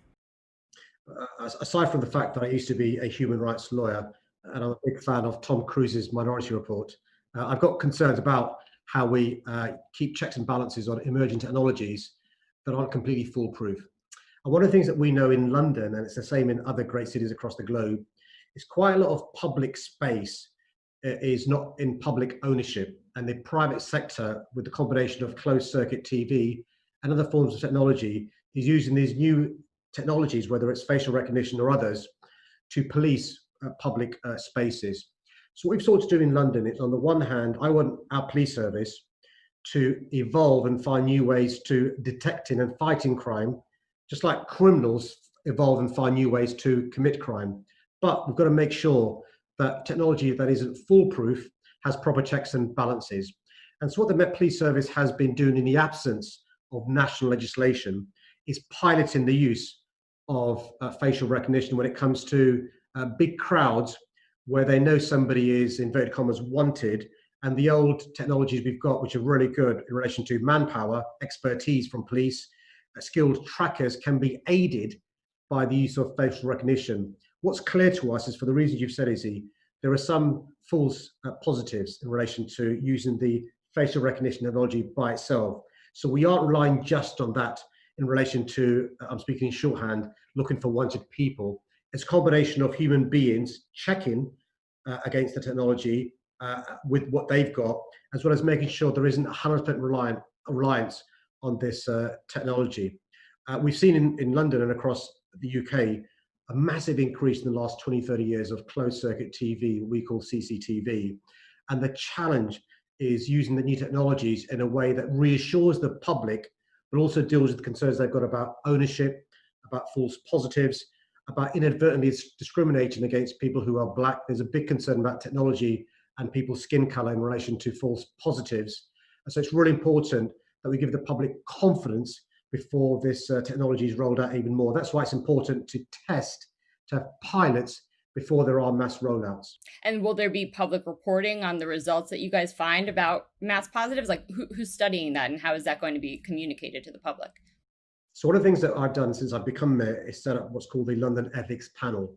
And the London Ethics Panel is a bunch of experts, independent from me, independent from the police, who look at a number of issues around ethics, and they give advice. In the UK, we do have various information commissioners. We've got a biometric commissioner, a data commissioner.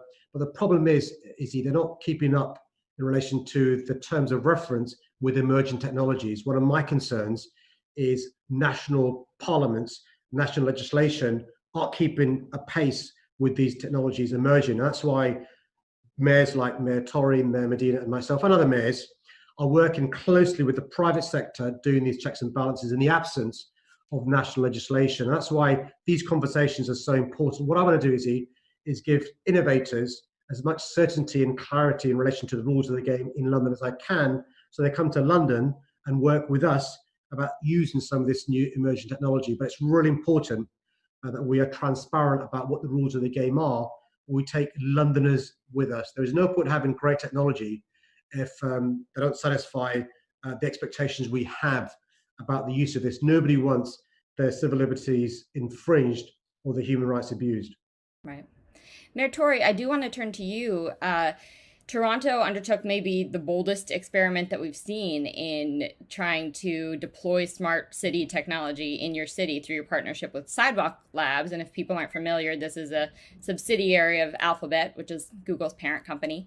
And earlier this year, Sidewalk Labs pulled out of that project. And this was, they cited complications due to the pandemic, but this is a project that had gotten international attention, tons of public scrutiny. So, Mayor Tory, I'm wondering if you can talk to us a little bit about the lessons you learned from your partnership with Sidewalk Labs. Well, we learned a lot of the lessons that Mayor Khan has made reference to with respect to the sensitivity, if I can use that word, of people with respect to the collection and use of data. And I should say, by the way, parenthetically, that one of the things we've been doing successfully is by using data in a way that it responds to some very real concerns people have. So, for example, we're collecting a lot of data now by way of a whole lot of different demographic indicators that are forming the basis for an equity action plan on COVID-19.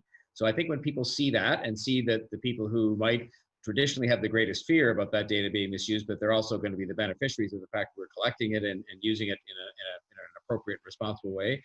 Same with anti-Black racism. And we now are collecting for the first time, that happened on my watch on the police board, a race-based data with respect to the interactions between the police and the community. And I think that is going to be is seen now as something that is going to be very beneficial to addressing some of the issues that have risen in Toronto as they have elsewhere with respect to unequal treatment with respect to different groups of people inside the city, especially people in the Black community. But back on Sidewalk, I mean, I should say, first of all, that didn't go forward because of an inability to reach a business deal. I mean, everybody had their own reason, and it was all very polite, and so on. And Sidewalk and Google still have a very substantial presence, employing thousands of people here. But that deal didn't proceed in the end because we couldn't reach terms of a business deal. But I will say we made a huge amount of progress, because the one thing I think we had more or less put to bed was the question of data, which was a huge concern of people, because there is this kind of fear that's even outsized with respect to outsized multinational companies as opposed to other people collecting data, including government. And we had basically, without boring you with all the details or the viewers, we had basically designed a mechanism whereby that data would all go into a public trust.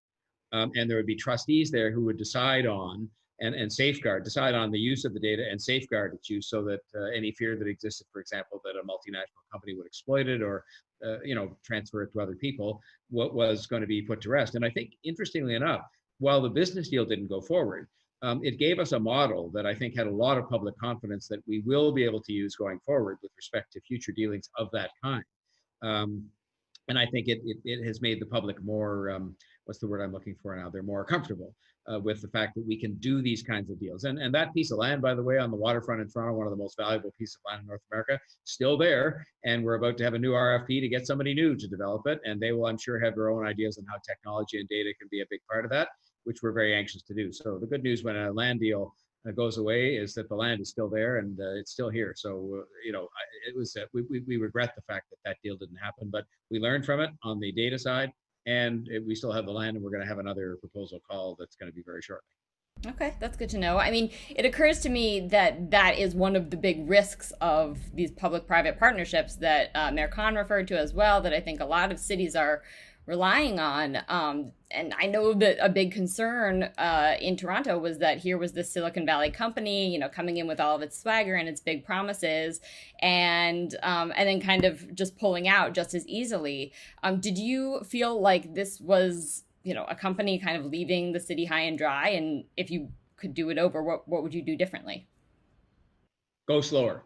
At the end of the day, the work we did, there was already a controversy by the time we got going on the public trust for the data. It had built up into such a huge controversy that you had people, that had convinced themselves no good could come from this. And in fact, the deal would have done a lot of good for us, as will the future deal with the same piece of land in the same location in one of the biggest cities in North America. So, with a huge tech community, there's a lot to be said for all this. But I would go slower in the sense that I think you have to be comfortable, and this is a lot of what Mayor Khan was talking about too.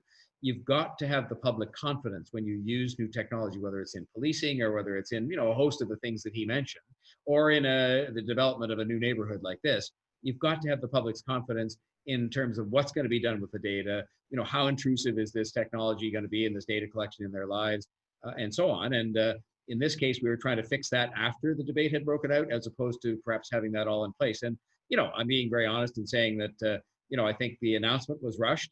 And when the announcement was rushed, all these T's weren't crossed and the I's weren't dotted on things like a public trust for the data, which somebody would have thought of, as we did. But by then, the negative momentum built up, as all three of us know, and so do you. And sometimes the negative momentum becomes difficult to deal with. But the notion that we're going to get away without public-private partnerships, including with the nonprofit sector, not on. I mean, government knows how to do certain things very well, but the expertise and the ingenuity and the money, quite frankly, often rests outside of government, and well, it should. And the notion that we're going to sort of do all the things we have to do in the public domain without the help of and partnership with the private and nonprofit sector is just not happening. So we've got to find ways to make sure we maintain public confidence when we form those partnerships. And that means careful consultation, as Mayor Khan referred to. It means, without going slowly. I mean, I'm impressed at how much we've done things at wartime speed during the pandemic. And I now turn to people inside the government and say, well, if we can do that during wartime, namely the pandemic, how come we can't do it the rest of the time? And so, you can't do things slowly, but you've got to do them carefully and do them right. And I think that especially applies to issues related to privacy and data and trust, which is, if you break it and you lose it, it's very hard to get it back. So I just think when I say slow, I don't mean go slow, but I mean, take it carefully and take it with great consideration for the public's views. Right. And you mentioned in your first answer something about the equity action plan and how you're using data to guide that. Can you talk a little bit more about that, how data is factoring into that? Well, yeah, I mean, one of the things that we said from the beginning, and it's funny because our provincial government, we operate here within provinces there's 10 provinces and 3 territories that make up Canada, and the provincial government said they weren't going to collect data based on demographic characteristics. And we said from the beginning we were, because we knew this was going to be a treasure trove of information for us to try to not only just deal with the virus, but address some of the root causes that we knew instinctively. But, if you can provide evidence to people of why you're applying your resources in a certain way to help a certain equity deserving groups, then you can make the case more easily. So, needless to say, I'm sure it's true in the other 2 cities represented here as well, Lisbon and London, that the virus has hit harder in lower income neighborhoods that tend to disproportionately have racialized communities in them, and so on. And so by having all the data that showed that was absolutely the truth, and I'm not proud of that, it's just a fact, it allowed us to target our resources and to say we were targeting our resources to fight the virus. And it gave us a great guidepost as to where we should do it and with whom, but it also allowed the rest of the population to understand why we were doing that, and that in so doing, we would be able to achieve some goals that we had in terms of trying to produce equity for those neighborhoods to begin with, but also it was going to be more effective in our fighting of the virus. So I think, again, it's about public confidence. When the public would see us, in our case, geographically, it was the sort of northeast and northwest of the city that are the 2 hardest hit areas, putting disproportionate resources there, putting all kinds of mobile testing, all kinds of extra resources. when we were able to provide them with the data, they understood why that was happening. And I don't think there was going to be any resentment about that anyway, but I'm just saying the data made it easier, and it gave us a lot easier a time in terms of allocating those resources to know exactly with whom, almost down to the block, the problems resided. And so it's been formed the basis of a great equity action plan, and it's been very helpful to us in fighting the virus and just acknowledging the facts as they were. Yeah. Thank you. Mayor Medina, I wanted to bring you in as well. I think we're all disappointed that we're not having this conversation in your lovely city this year. Maybe next year, who knows? But jumping off of what Mayor Tory was saying, there was, I think, a lot of hype at the beginning of this pandemic about the role that technology was going to play in helping fight it, whether it's contact tracing apps or data analysis to better deploy resources. In your experience, and I know you're experiencing a resurgence now, in your experience, what is working in terms of technology's role in all of this, and what is not? Where were the overpromises? Oh, hello. First of all, let me give you all a warm welcome to Lisbon. Let's imagine that we are all in Lisbon at the same time, and especially to Sadiq and to John. I wish everyone was together here, but next year, everyone is invited to be here. I think the big challenge is what Sadiq and John are put about. It's not the question about what technology now can exactly make, but it's the rhythm that people perceive how it can be used safely. And obviously that we are using a lot of data now that we were not using some months ago, and the pandemic just raised the amount of data that can you use, the technology that we use. For instance, I have in my cell phone, I have a georeferential map about every new infection that happens in the city.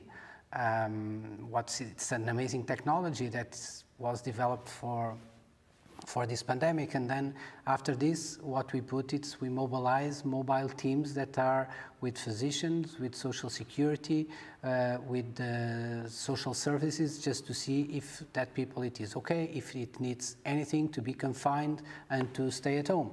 It was very important when the crisis hit, for instance, social neighborhoods or more poor areas, because there was more willing of getting out or not complying with the rules. Many of them had to work, they cannot have their confinements, so it was very useful to have those teams that went to their houses and asked person, do you need any pocket money to sustain these days confined just to pass the virus?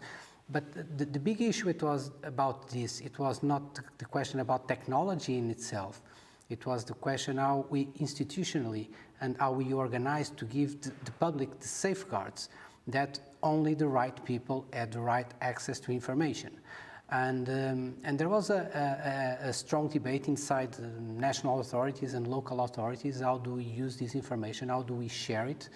And it was difficult, because as John said, in this pandemic, everything worked as a war speed. So everything, we solve it very quickly. Issues that could take years to solve, we solve it in weeks.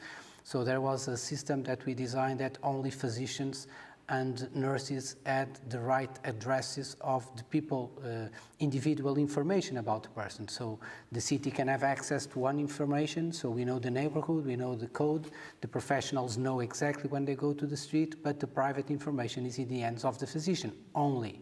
So these institutional arrangements, how we deal with information, how we deal with the data, how we protect information from each other, it was probably the most difficult thing. It was not having the technology. A lot of companies were very quick on developing solutions, but trying these arrangements of institutional protection, it was the most difficult part to tackle. And the second thing that is very important, as Sadiq stressed, is we are having here now a debate about public authorities that mainly we should have it about the data that is used by private companies. Because when we put the debate about how public authorities can use the data that we share and we build on partnerships with public-private partnerships, I always remember about the ad, what Google knows about me, or what Facebook knows about me. And we are seeing a little bit awkward debate in the sense that everyone is much more concerned or aware if we move about an initiative, and behind me they are sharing 10 times or 100 more times more personal data that is used for commercial use by companies. So I think we should, obviously, as public authorities, move carefully, slowly, winning the trust of people, being very transparent.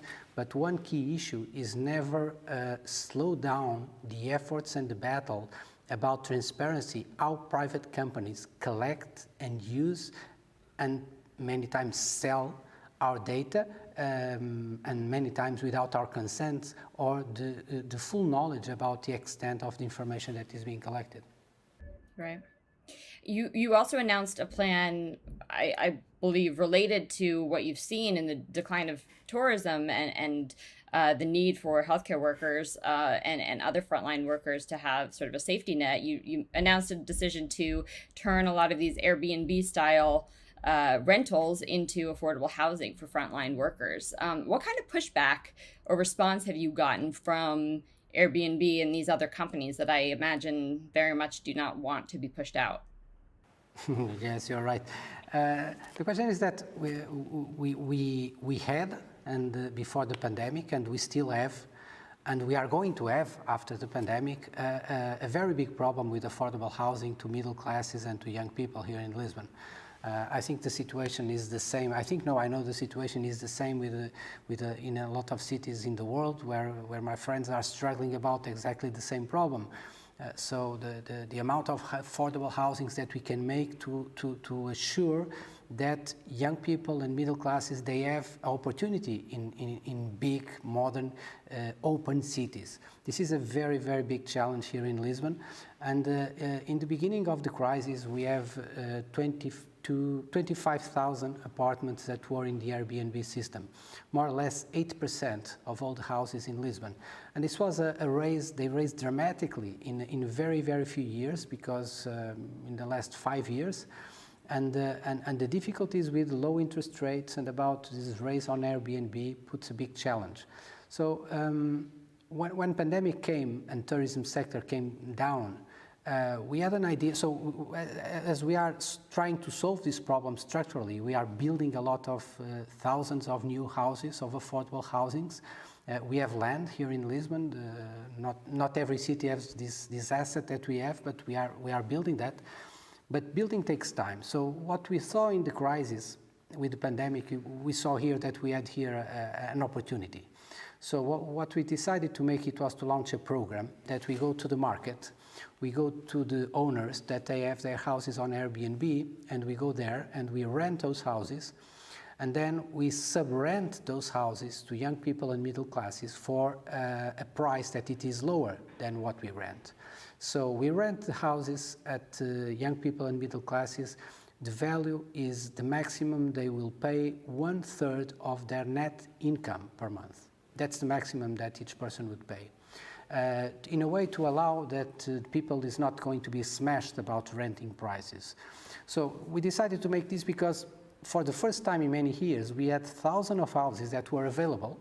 They were completely operational. They were up to date. They have furniture also. And we decided, so they are ready to be occupied. So we went there and we'd say, make a rent with the city council, and then we are sub-renting to young people. So we are paying the difference of the rent. So we are renting for a higher price that we are sub-renting. And the costs that we are having, it's for each 1,000 houses. We are having a cost of 4 million per year. We are launching here the program. The program now, we have 300 apartments that we started this in June, July. And now we are on the second phase of the program. The program will stay open till during next year. And we are putting each month more houses in our program. So we rent houses for at minimum 5 years. The person that rents us the house, they have a zero, they don't pay taxes on the income of the rents. They don't pay property tax. So it's a good value. It's not as profitable as they had when tourism was on heights on Lisbon. Obviously, it is not. But what we say to those owners is that think better, because we are not going to have the same market in the next year, probably in the next 2 years. And as the city, we don't have the power to regulate ourselves alone the Airbnb market. We try this market solution to go to the owners and say, come to this business that is a safe, it's not so profitable, but the risk is zero, because we pay you every time, every month, or we can pay in advance 3 years of rent. Have you gotten any pushback though from Airbnb, because you're basically buying out their inventory, right? Yeah, till this moment, no. I think they are occupied on dealing with losses all around the world. What it is some good news for us in meanwhile. But we are trying to make this growth, this program. In the beginning, our biggest difficulty is the owners that think that this pandemic is short term, and they thought that in the summer it was solved. They now think that in December it is solved. And then they think that sooner they are going to return to profitabilities that were very, very high before the pandemic. I don't think they are right. I think we will take some time to recover, although we are very eager to return and to fly to London and go to London again.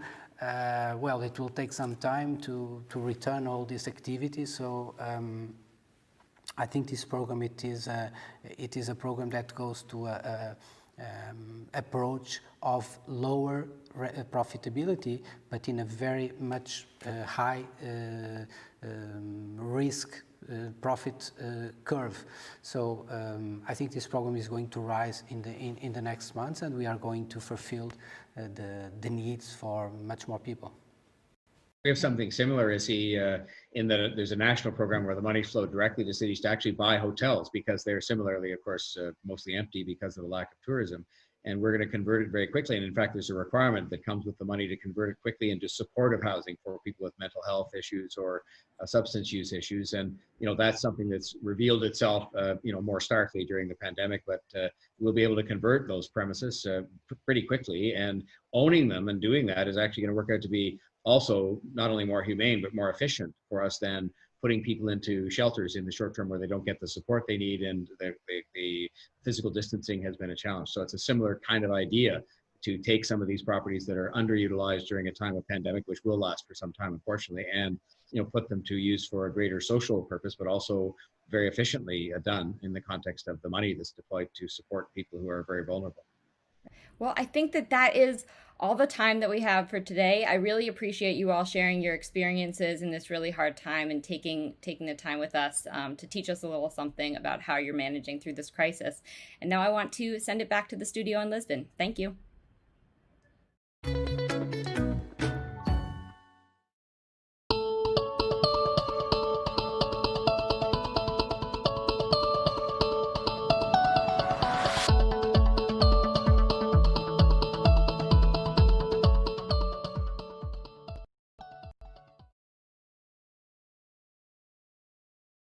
Welcome to Pitch, powered by KPMG.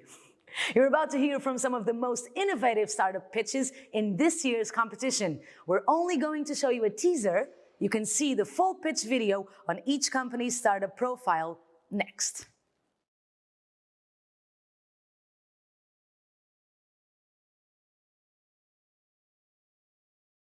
Hello, everyone, and welcome to Web Summit's Pitch Semifinal. My name is Casey Lau, and I hope you've been having as great a time as I have at the first remote Web Summit. Over the past few weeks, 140 of the best startups from countries like the United States, Portugal, Germany, Korea, and Ethiopia, to name a few, have pitched their hearts out, virtually of course, in the group rounds of the competition. 18 startups battled it out yesterday in the quarterfinals, and 9 have progressed to the semifinal to battle it out alongside our one pre-selected startup. Our judges will be reacting to each startup's 2-minute pitch. You have a teaser of their pitches yesterday, and we're going to give you a little bit more today. But if you want to watch the full pitch, check out their startup profile on the mobile app. The judges will pick only 3 winners to battle it out in the 2020 Web Summit Pitch Final happening tomorrow here on the center channel. Our semifinals are split into 3 parts airing throughout the day, so make sure you catch them all. Let's start off with introducing our judges. Coming all the way in from Google for Startups, Marta Krupinska. Hey, Casey, thanks for having me. Awesome. Rashmi Gopintha from B Capital Group. Hi, everyone. Phil Libin from All Turtles. Hey. And last but not least, Niall Flood from KPMG. Hi, everyone. All right, the judges will be taking into consideration the startup's product, potential to disrupt, team, financial viability, and the quality of the pitch. They'll be voting on their phones and scoring each startup out of 10. Again, if any of the pitches leave you wanting more, check out their full pitch video on their startup profile. All right, that's enough from me. Let's hear from our first startup. Creating secure authentication for every digital identity. Introducing Hee-Sun Moon from Switch. The problem in cybersecurity is a $124 billion problem, costing the global economy $2.9 million every single minute. OTAC completely eliminates any use of static information such as card numbers and ID passwords in an active network, completely protecting end customers from any cyber threats. Technologically, our patented technology is unique. The closest competitor is OTP. However, unlike OTP, OTAC is able to authenticate devices with one-step verification without creating any duplicates. Rashmi, what do you think? So really like the market, I think there's a huge opportunity. The sector focus that they have with financial services and government makes sense. The team caliber sounded fairly strong. It would be helpful to understand how the company differentiates because this space is really crowded. And so it would be helpful to understand how do they differentiate. And also would be helpful to understand how much have they raised and where are they at in terms of their commercial traction. But overall, a good pitch. This is a super crowded space. That's really the hardest thing to get over is there are literally thousands of companies, literally thousands, that sound very much the same, going back the past 20 years. So giant market, big need. Maybe this is the one that actually kills passports and makes a difference, but I have literally heard thousands of these. Great, good feedback. Marta?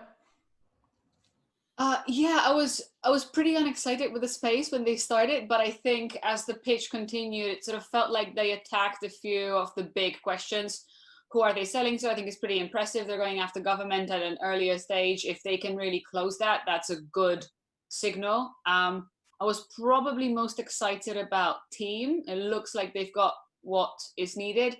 I was unimpressed about the fact they didn't hear any women in the list, although I say it's probably it's a challenge in the entire industry. Yeah, I'd be interested to hear more. It was hard to tell financial viability or sort of details of the product, but I'd be interested to hear more. All right, so let's get on to the next pitch. Managing a team is harder than ever, especially with the rise of people working remotely. Planless.io have the solution, helping businesses move faster, reduce risks, and augment predictability. Let's meet from Portugal's Gregory Stoos. Every team today needs to plan their work. The problem? It's humanly impossible to have a data-driven approach to planning. Yet, Planless makes it possible. And our users are thrilled by the result they are having. They could use any other tool, but Planless predictive planning removes constant manual updates and gut-feeling decisions, allowing team to automatically adapt to change. So how deeply can we disrupt the $1 billion project management market? Well, probably enough to win pitch this year, and probably to get your attention. Our core team and advisors have a proven track record of building and growing many companies. From startups to multinationals, our experiences made us experts today in project management, design, marketing, and software development. We wake up every day delighted to see the impact our work is having in helping teams be more efficient. Niall, is KPMG signing up for Planless? I struggled with this one, to be honest. I wasn't entirely clear exactly what the product did. And I didn't think the market sizing was overly specific to the product either. So look, I agree that there's certainly a market need for this at the minute, and some of the financial information was helpful, but overall this one didn't resonate. Great. Great feedback. Marta? I hate to say I'm not really sold. I'm not exactly sure why. I don't think he's managed to explain how his product differs from everything else that is available. It sounds to me like a solid SMB. 5,000 users, but who are they? Is it 5,000 accountancy shops in Portugal, or does it really scale? So I feel like it was a long pitch without much to get excited about. I'm sure it's a lovely company, but a no from me. Okay, let's go on to the next one. Lalibela Global Networks have created a product using a low-code digital healthcare solution that allows for better data management, making healthcare more efficient and accessible to patients in Ethiopia and across Africa. Please welcome Willetta Lema. Hospitals and clinics in Africa pay nearly $200,000 a year only on paper supply to maintain their patients' record up to date. On the other hand, patients pay around $10 every time they return to the hospital. It's expensive and painful for everyone. Today, there is no solution in Ethiopia that not only covers more complex issues as we do, but that is also built to scale. Technology is our core business to solve complex problems in the African healthcare system. We are able to build Up by CHR as a low-code solution that hospitals can have quick and cheap implementation and low enough maintenance that doesn't require complex technical support. Hospitals in Africa and their staff can use and manage the system easily. Patients can take care of their information using Up by CHR mobile system. As we mentioned, technology is our core business solution to solve complex problems in African healthcare system. Our business model is based on a monthly fixed fee plus a variable fee per visit per month. Now, that's a pitch I really like, and it's for a few reasons. First of all, I've actually spent a chunk of time working with startups in Africa. I find that the global North companies find it quite difficult to understand the market, and I love that this is a solution to a problem that is large. It's really technology used for the right reasons. It's a huge market and a big opportunity. I like how punchy it was. It speaks to the experience of people on the team. I completely understand why they would want to go sort of penetrate Ethiopia first and then expand to the continent. I wasn't 100% clear on the intricacies of the product, but having spent a little bit of time looking at health tech startups, even in the UK, that are massively struggling with healthcare data management, I really want to hear more. That was great for me. Great feedback. Phil, what did you think?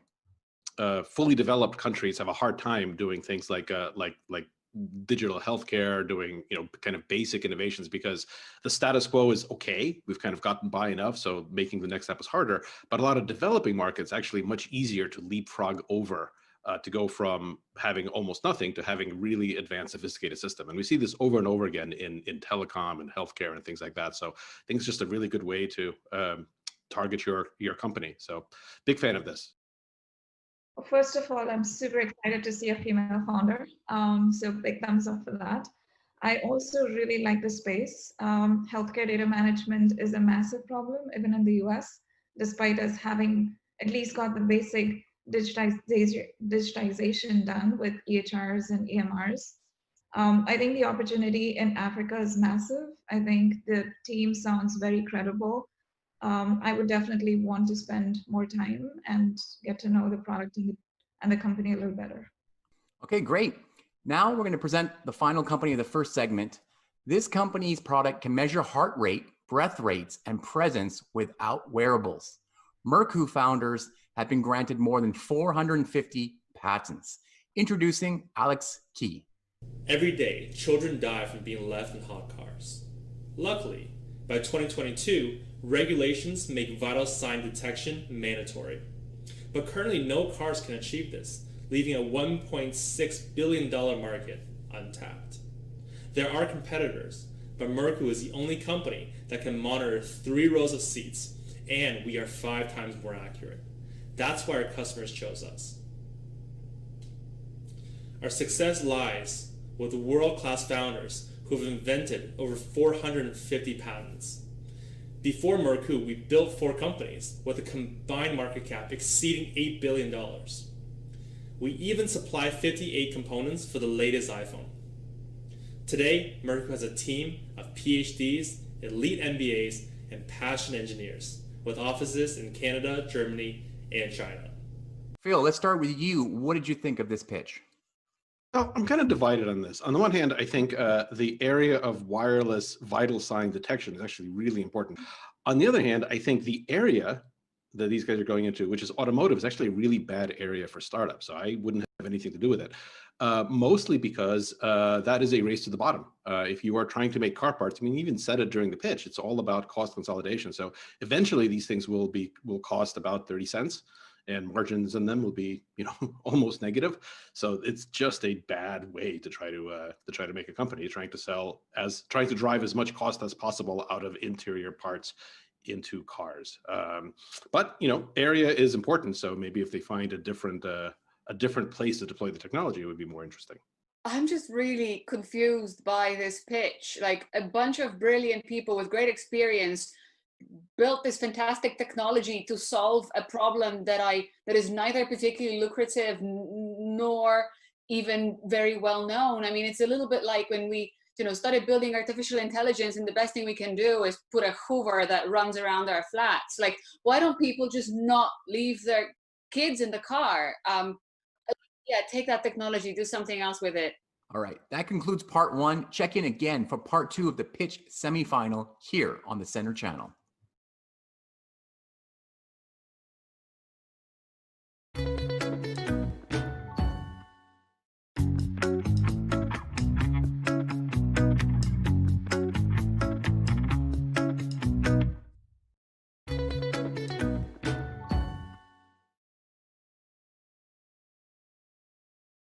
Smartphone cameras are now crucial for businesses, networking, and self-expression. Yet your phone, powerful enough to run the moon landing, still can't take sharp photos. Scope Photonics has the cutting-edge technology, experience, and backers to finally fix that.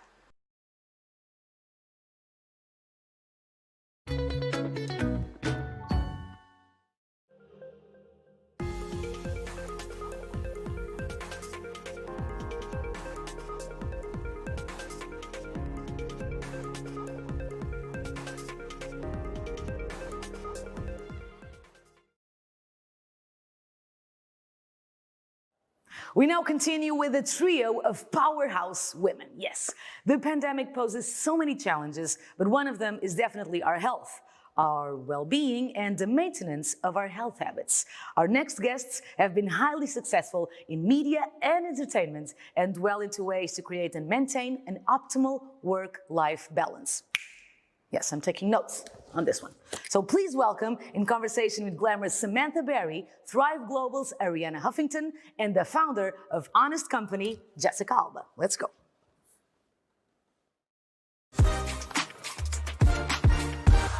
Jessica, Arianna, thank you so much for joining what I think is a really important conversation in 2020. It's been a really difficult year for a lot of people, whether you're an employer, an employee, or whether you're a stay-at-home mom or you're single in an apartment in New York. I think a lot of people need to take a stock this year on what healthy living looks like for them. Can I ask both of you, first of all, what is your healthy habit for mental or physical well-being during this time? First to you, Jessica. For me, it's been, I would say, sort of allowing myself not to maybe operate at the level that I have been operating at. You know, when you can sort of compartmentalize your work time and then your home time, you know, I used to be able to physically go somewhere to work. And then when I came home, it was when I got to really hunker down with my family and sort of shut down that piece and open up another piece. And so then I didn't feel the same level of burnout that I had been feeling.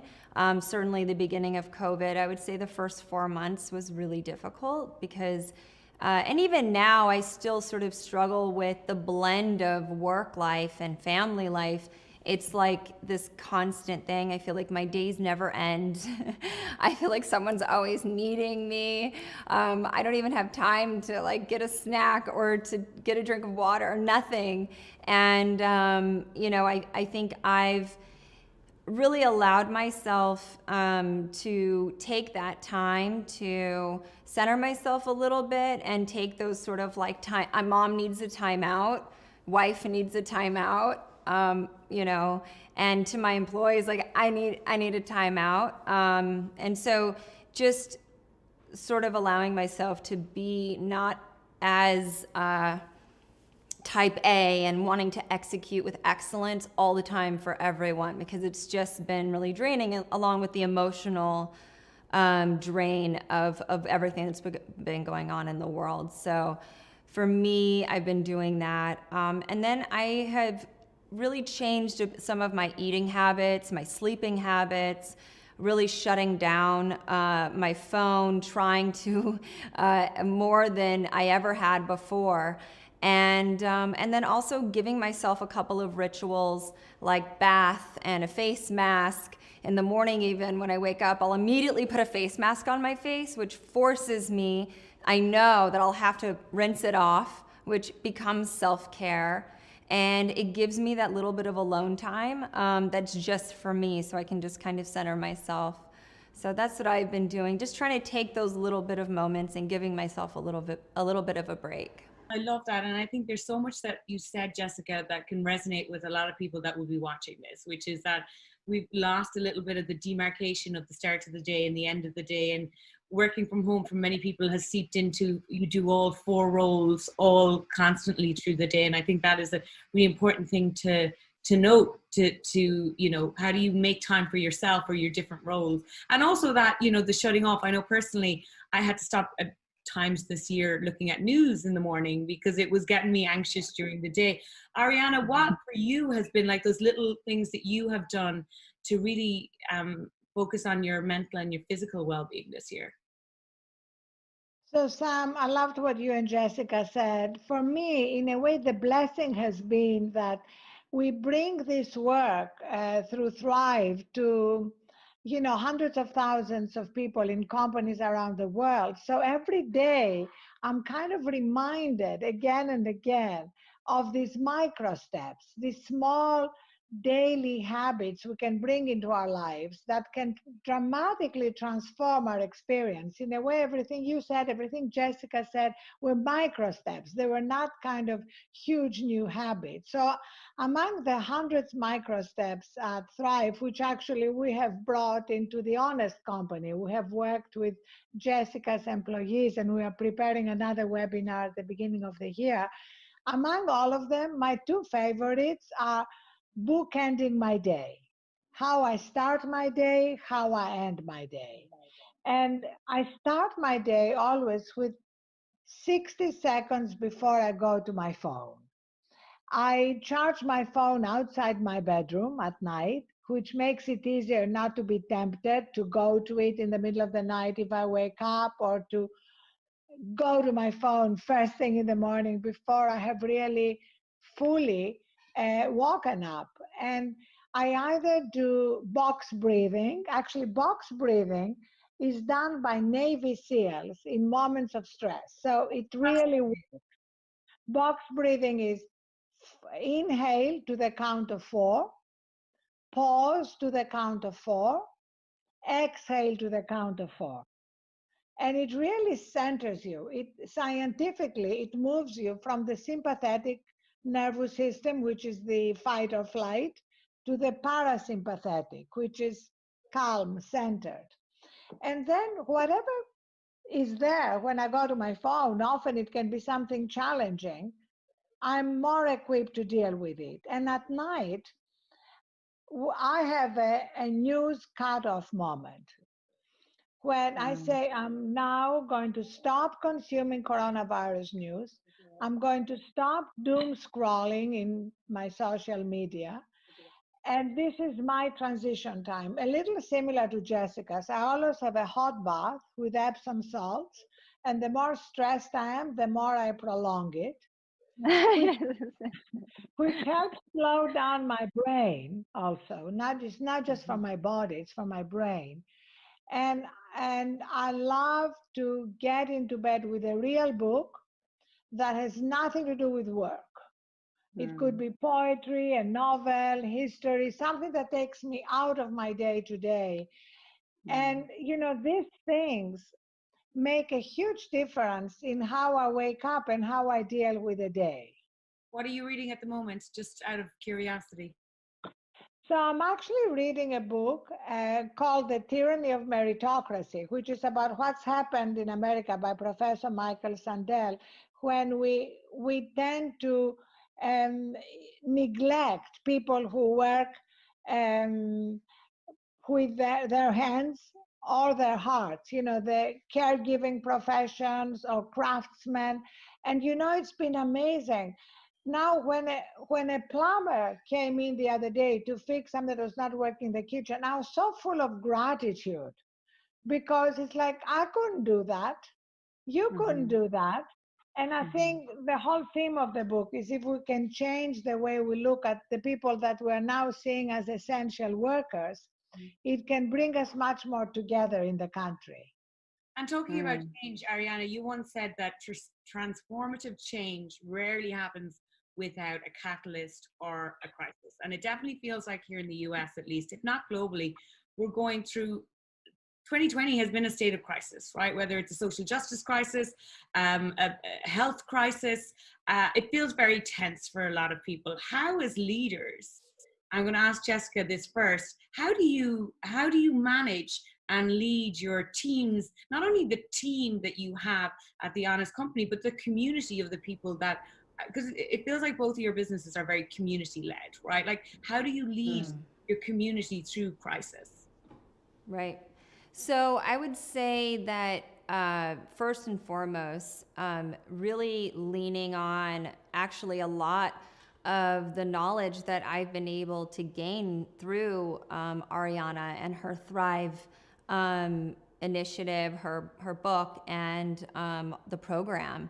That's been a major asset for us, and it's been something that's been imperative really to keeping the team and their mental health really a focus for us. Because I think as a business, you're only going to be as good as your team. Everyone knows that, right? But how do you really put your arms around your team, and how do they feel seen and heard? And whether it's through this pandemic, whether it's through, their own day-to-day of having to figure out how to be the school teacher and also, execute with excellence in their job and their role. And of course, they still, have their goals and they want to reach them. And then them having to navigate also, a lot of people are having to be caretakers for their parents or siblings or other people that they never had to do before. So people are bearing a lot more weight along with what's going on in the world. And then, of course, the social justice crisis that's been going on, but now just like has cracked open, and the wound is so exposed that everyone is dealing with it, and everyone has different experiences and how they're dealing with it. So we've had a lot of very candid conversations. We make a space for our employees to be able to communicate and articulate how they're feeling, and then we try to channel that into something productive. And we truly have been so grateful for the Thrive program and have leaned on it heavily. And then, for me, I guess I also have over the years learned a lot from Arianna and the Thrive initiative and all of those little tips, that actually add up and make a big difference. But also Agape, her sister, wrote this amazing book that is on my bedside table. And so I have my shungite stone, which helps with the EMF of the, your electronics. And I actually put my my plug to my phone and everything and my computer inside of a drawer.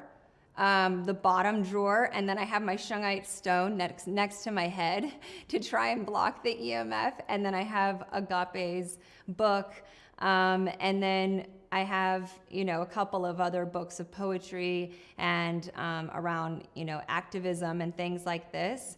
And when I show up, I'm really trying to articulate how I feel as well, and being open and vulnerable with the employee base.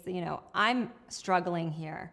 And these are some of the things that I've tried today. So even when we do our all hands meetings even, I share a lot, and it's more, I always kick off the meetings with sort of like a positive thought, but also rooted in, here's where I'm struggling personally, but here's how I've been able to kind of manage through it. And in a lot of the same ways, we've been able to do that with our community and with our consumers.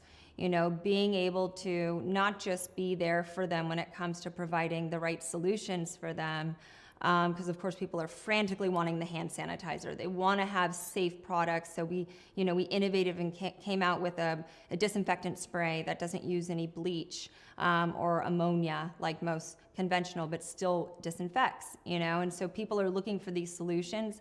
We've been able to deliver on that, but I would say most importantly, we definitely lift up our community. I feel like they feel seen and heard, and we've taken stances when it comes to social justice, when it comes to the pandemic, and also just the mental health, putting that first and foremost on our social media. So I think that's really important, Jessica, and I love what you say about making kind of the space for people to feel heard.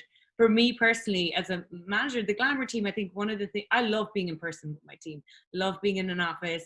I thrive on being around people, but I think one of the things that I learned this year that has been more valuable than a lot is having those check-in calls, those personal check-in calls that have no agenda, right? It's very easy to get sucked down 8 hours of Zoom calls about certain projects and certain stories and certain things you're doing, but making the time, and I only kind of realized it halfway through the year, making that time to just pick up the phone and be like, what's going on in your life? How are you doing? Yeah. And that personal check-in, when you're not in the physicality of your team, I think has been one of the more valuable things that I've learned. Arianna, what about for you in not only the team that you work with at Thrive, but also the community of the companies that you work with? What have you learned this year about leading during crisis? Well, what we've learned, Sam, which is actually what you said at the beginning, that in a way these problems pre-existed before the pandemic.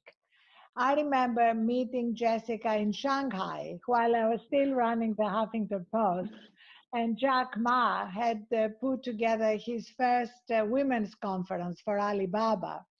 And I remember she and I sitting together at dinner talking about how exhausted we both were. We had flown in from the States, we had been thrown in to give a speech. We had endless meetings, and that frenetic way of living pre-existed the pandemic. And as you said, Sam, we have an opportunity to use this crisis as a catalyst, not to return to the things that were not working before, but to build a future that is more sustainable. And for me, that's based on the recognition that when we are recharged, when we take that time to take care of ourselves, and as Jessica said in the example she gave, it's not a big amount of time. It's just being conscious about the time out that each one of us needs and giving it to ourselves, recognizing that we're actually going to be more effective as leaders. We are going to be more creative. We'll be able to come up with better solutions and better decisions. And, Jessica, I must say, was ahead of the curve. Right now, there is no CEO of any company who does not recognize that well-being and the mental resilience of their employees are central. They cannot basically build a productive business without them. But Jessica brought Thrive into the Honest Company long before everybody else had recognized that these things are not just nice to have benefits. They're essential to improve the performance and well-being of their employees. So that's what I find promising, Sam, that we are actually ready to go back after the pandemic in a new way that will actually ensure that we have better results in every possible way. What do you think that new way will look like? Because it's so, I love the story of you guys meeting after what a transatlantic flight in Shanghai. Couldn't even imagine to comprehend what all the people watching Web Summit, how many air miles they put through in 2019. Like, I can imagine billions and billions of air miles that the people watching this will have done in 2019.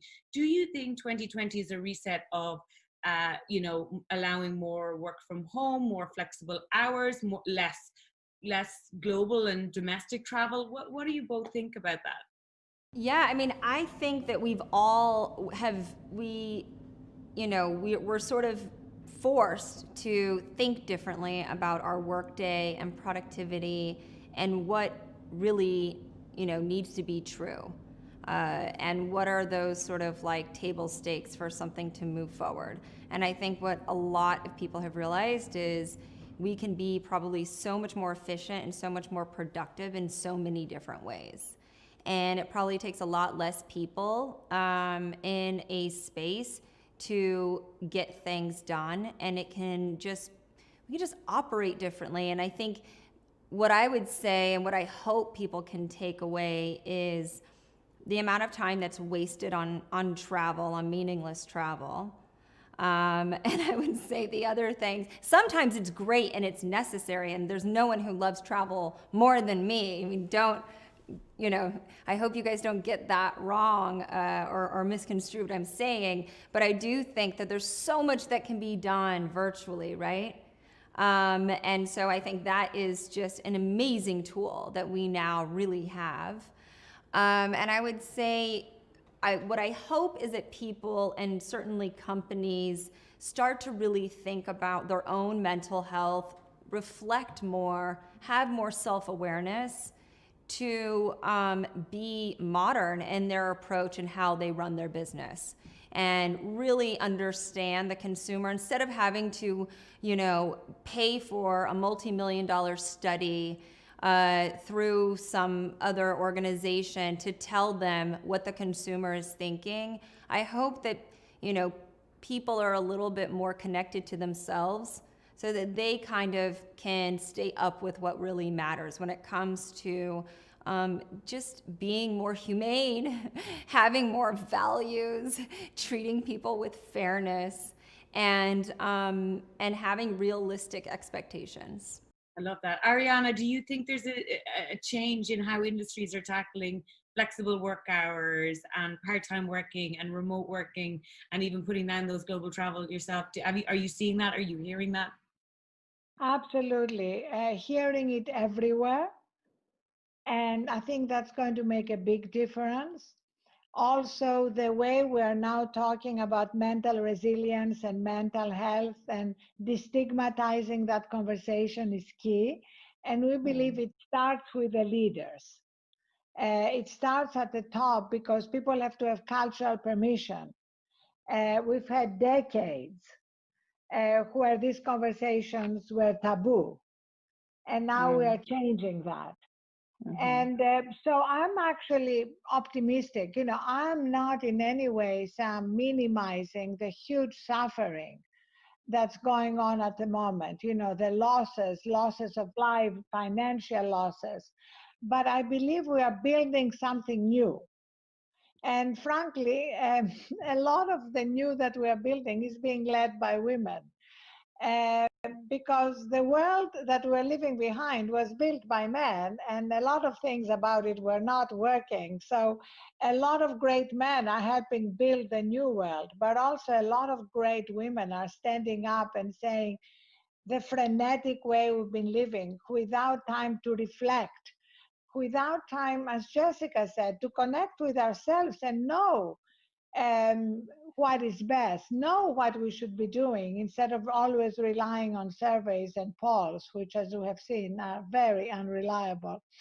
So these are some of the changes in the new world we are building. We have to kind of Marie Kondo our lives a little bit and see what is essential, what is fulfilling, and what we need to leave behind.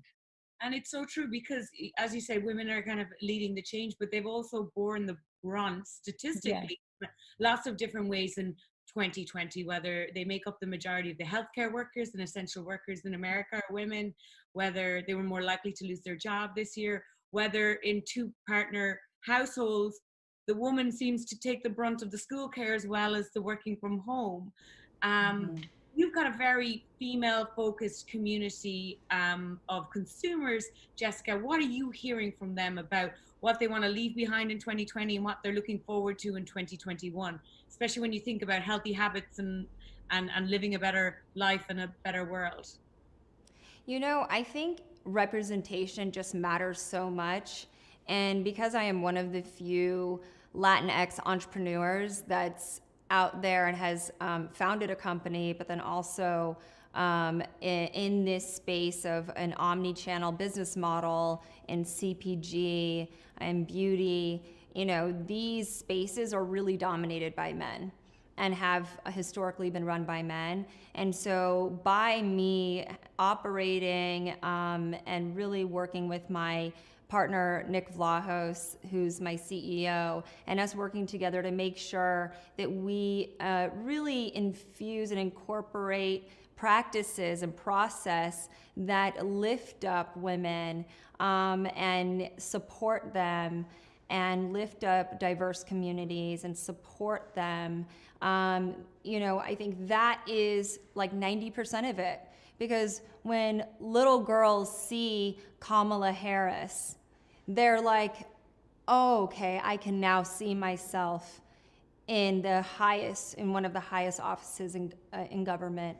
When people see someone like me, they're like, oh, I can start a company, you know, one day. And it can stand for something and it can have purpose. So I think representation is so key, and I really believe and we've been, you know, it's been great to get the feedback from our community and our consumers, just being grateful and also, you know, sharing out when we support other entrepreneurs, when we support women in government, when we support women in positions that you don't normally get to see them, and support communities that have traditionally been marginalized. So it's great because now we collectively have this platform and we're all sharing it together, and it's just so powerful. I completely agree. And I don't think it's ever come into such clarity as it has this year, that individuals and people, and I'm particularly applauding the Gen Zers of the world, they spend their digital dollars and they join communities that they think either represent them or values that they care about. And I think we're seeing that a lot. Arianna, are you seeing in where people choose to work, are they making decisions based on their work-life balance, on the healthy habits of the culture there? What are you seeing in how people in the corporate space are making their career decisions? Because we know in the consumer space, they're definitely doing it more value-based than they ever were before. Absolutely, but also we're in a period of transition.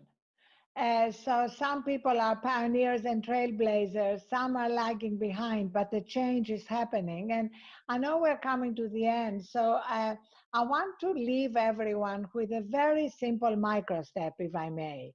You know, of all the products Thrive has, my favorite product, our hero product, is called Reset. And it takes 60 seconds.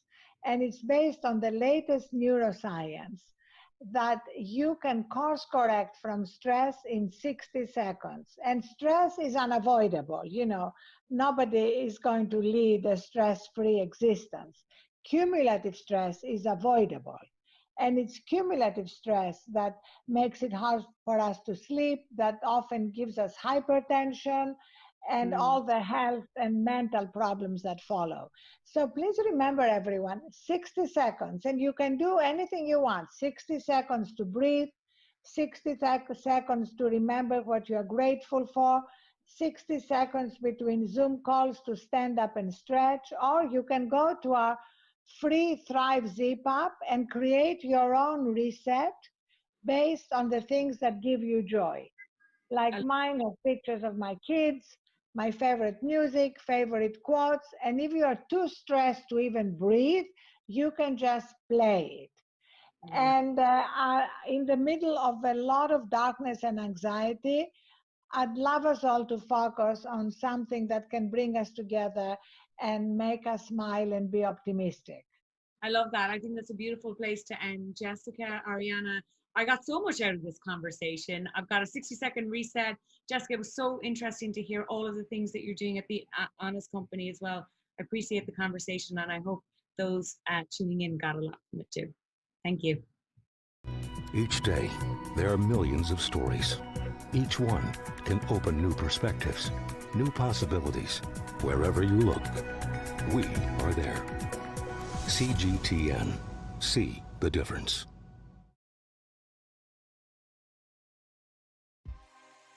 Roundtable discussions are beginning right now over in our breakout rooms. Click on the bell in the top right-hand corner for more directions on how to get there. In our roundtable discussions, you can chat with your fellow attendees and ask our speakers questions directly.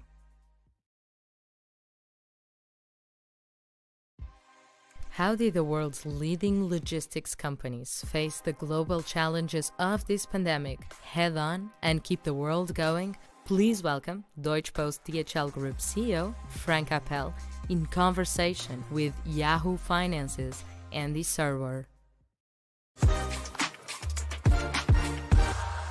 Hello, I'm Scott Thurm of Wired Magazine, and I'm here with Frank Appel, who's the CEO of Deutsche Post DHL Group, which is one of the world's biggest shippers and logistics managers. And so we're going to chat for a few minutes about what it's like to be what it's been like running that company during the pandemic. So that's probably the easiest place to start. 2020 probably has not gone exactly how you felt it would when it started. Can you tell us what it's been like managing a company like yours through the pandemic? Yeah, so I have to say, I'm very proud of my colleagues around the world that they made really my job not so difficult as you might think, because, we really have to keep going.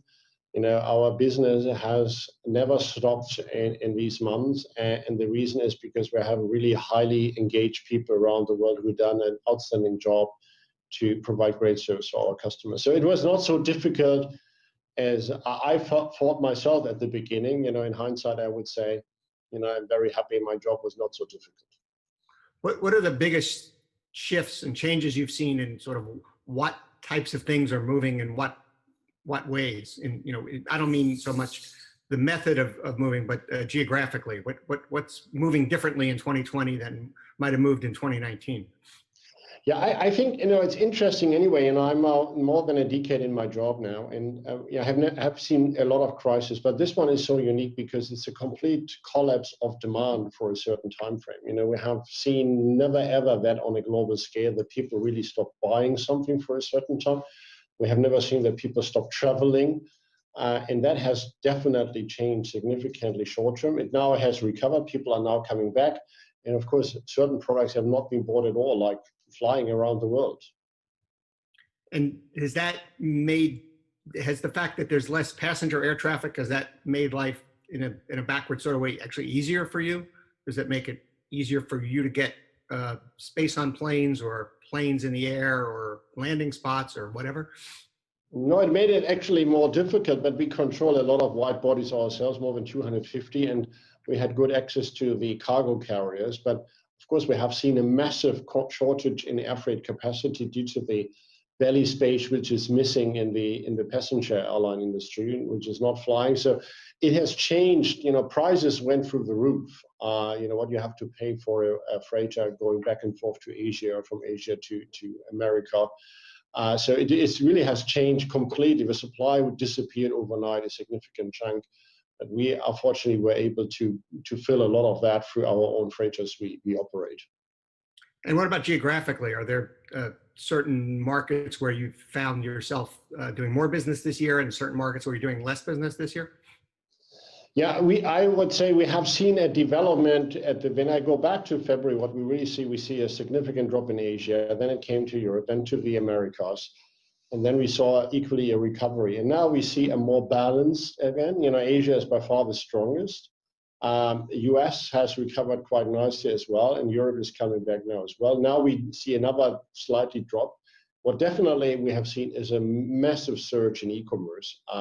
Everybody is now online. Many elder people who never shopped online now buying online and are feeling safe and secure for not going to retail stores but buying online. So if I would say it's less regional, it's more the sectors, and the e-commerce sectors really has seen massive increase all around the world. And what about in terms of managing your own workforce? I mean, have you been able to, have you had many issues with COVID among your workers, and how do you keep them safe when they're handling so many things every day and in contact and have to be in contact with so many other people? Yeah, so from February on, we really had a task force with our operations people under my leadership where we daily looked into the situation, and our mantra was always the most important thing is the safety of all people. So we tried to get as much as protection material. We looked into practices. Over time, we developed what we call a playbook, where the best practices around the world are documented so that you can see as a country management what you should do. And we have been quite successful. That we really got infections in our operations was very little. People came quite, or not more often than normally, but came with infections from their private life somehow and brought it sometimes. So we monitor that with rapid testing, with PCR testing, so that we really avoid. Fortunately, knock on wood, so far we have not seen any shutdown of any of our major operations because we protected our people sufficiently. And if we got an infection, we isolated these people, we sent colleagues home under quarantine. So you can do that. You need always a very strict regime, and we have established that since the beginning in February. And of course, now as we near the end of the year, we've got some hopeful news about the possibility of vaccines that might appear even later this year or early next year. But some of them are going to require some very challenging storage requirements that need to be kept, minus 80 degrees Fahrenheit. So how's that going to work? I mean, are you prepared to keep these vaccines at super cold temperatures and get them where they need to be safely? We believe that we are well prepared to manage all this kind, even a minus 7 degrees product. We believe that the industry is well prepared. Look into what happened with the PPE. The shortage of masks didn't come from shortage of capacity to bring around the world. It was shortage in not enough production capacity. The limiting factor will be amount of vaccine and not the distribution. I'm very sure that our colleagues from the other logistics companies and ourselves will make an outstanding job to really distribute that. We are not talking about that since yesterday. We are talking since the pandemic hit the planet. What can we do to help the life science or pharmaceutical companies to get the production, shipped around the world? We feel very well prepared, and I think the world can trust the logistics industry that we will do a great job to help the people to get a vaccine soon.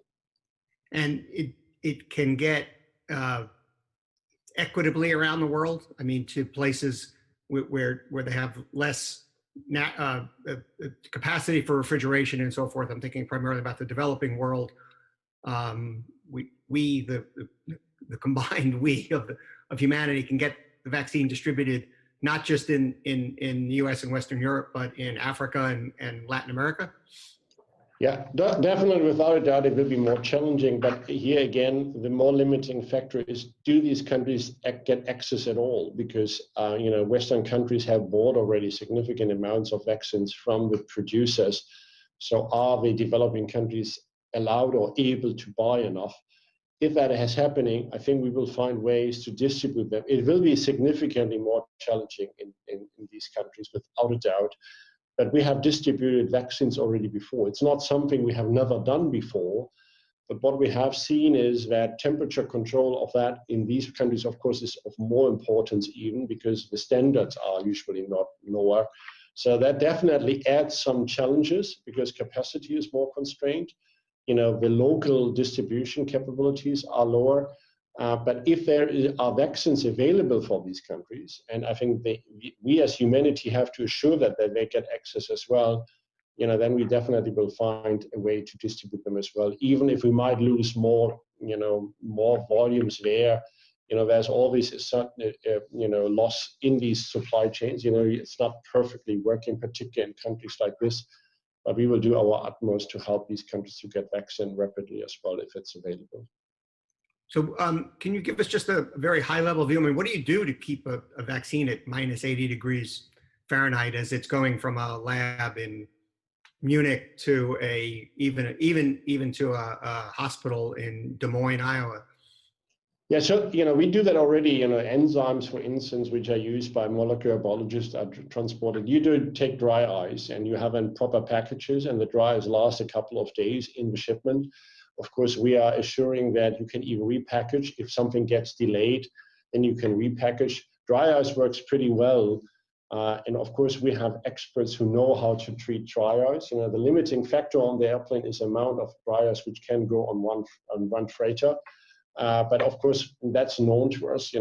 It's already practiced for quite some time. So there is technology developed to do that.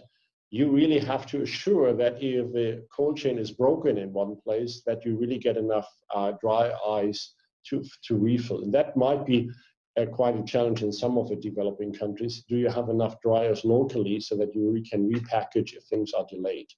But on that is also, we are working on these kind of questions as well, because we know that this might be a problem. The technical solution is available. That's not the problem. Dry ice will solve the problem. And of course, on the ground, you need then refrigerators, but the volume is not massively huge. And these are tiny tubes somehow where you have the vaccines in. So I think that it could be enabled. And you need, of course, refrigerator. And of course, we secured already enough refrigerators. We have to see if they are in the right spots in that. But again, collectively, the industry, we are not the only player. Collectively, as the industry, I think we are pretty much prepared to deal with these kind of challenges as well. And there'll be enough dry ice around the world to keep all the cold. I didn't make the math somehow, but I guess the producers of dry ice, of course, have lined up their capabilities as well for that purpose, without a doubt. I want to shift topics again. Just talk about the overall outlook for global trade. I mean, for most of the last century, it's sort of been up and to the right, and then starting about 4 or 5 years ago, we saw a little bit of a retreat. Some of that due to political changes, particularly in the U.S. and some other countries. How do you see the outlook for global trade now, and particularly with the new U.S. administration coming in? Yeah, so globalization has never stopped. We really have seen that globalization continued, and we see at the moment that globalization is a part of the solution. The production of vaccine had not been possible if just single countries had worked on their own. The Pfizer-BioNTech solution is one example, and the testing has taken all over the world. I think this is a great example. Imagine how the world would look like without smartphones, which are assembled around the world. It's not produced in one, bits and pieces are shipped around the world. That has enabled to bring the prices down so much that people have really access in most countries of the world to smartphones, which enables them to stay connected, or even in some countries to run an app, which is the Corona warning app somehow. So globalization is the answer to the problem, not the root cause, and we have seen that. So, let's see what the Democrats in the US have been skeptical a little bit about global trade globally as well. Let's see what the new president, the incoming president, will do. Overall, I think, the world has seen this year and the last year that globalization is better for the planet than what people sometimes might think. Well, you still have the world's two biggest economies, US and China. The term that gets tossed around here a lot is decoupling. US companies that have been producing in China, looking for other places, some trying to bring things back. The global trade did decline in 17 and 18. What do you worry about on that score? I mean, about whether globalization will just continue, or is it subject to changes of the political environment? Yeah, I think, people, at the end of the day, consumers decide somehow. And the hope that a lot of manufacturing will come back to Europe and the US is not a given for me, because consumers will say, If I buy a product and it's 30% more expensive, and we tell them, if you buy that, you have a more resilient product, people say, I don't care. I want to have best value for money. So, and that's the driver of the whole story, that the value you get for your money has increased through globalization tremendously. And that will continue, despite what all the political discussion is. Yes, what is true is that customers of ours will look for more resilient supply chain, and they probably might put a second place in Asia somewhere, with second plant, so that they have more resilience if what happens in one country. But they will not change it in a way that it will bring it back to Europe or the US. I doubt that seriously, because the decision maker is ultimately the consumer, and the consumer will say, I want to have maximum value for the money. And if you tell me, I have to pay 30 or 50% more for the product because your supply chain is resilient, I don't care about that. I want to really have maximum value for my money. And this is what we have seen, and what we see at the moment. People buy all over the world e-commerce products, and they don't ask the question, is that locally produced or where is it produced? They say, I have access to other products and I want to use them because I want to maximize the value of my income. Well, great. Thank you very much. I think we're out of time, but I really appreciate your taking the time to be with us today. I've learned a lot. I'm sure people in the audience have as well. So thank you and have a good day. Thank you, Scott.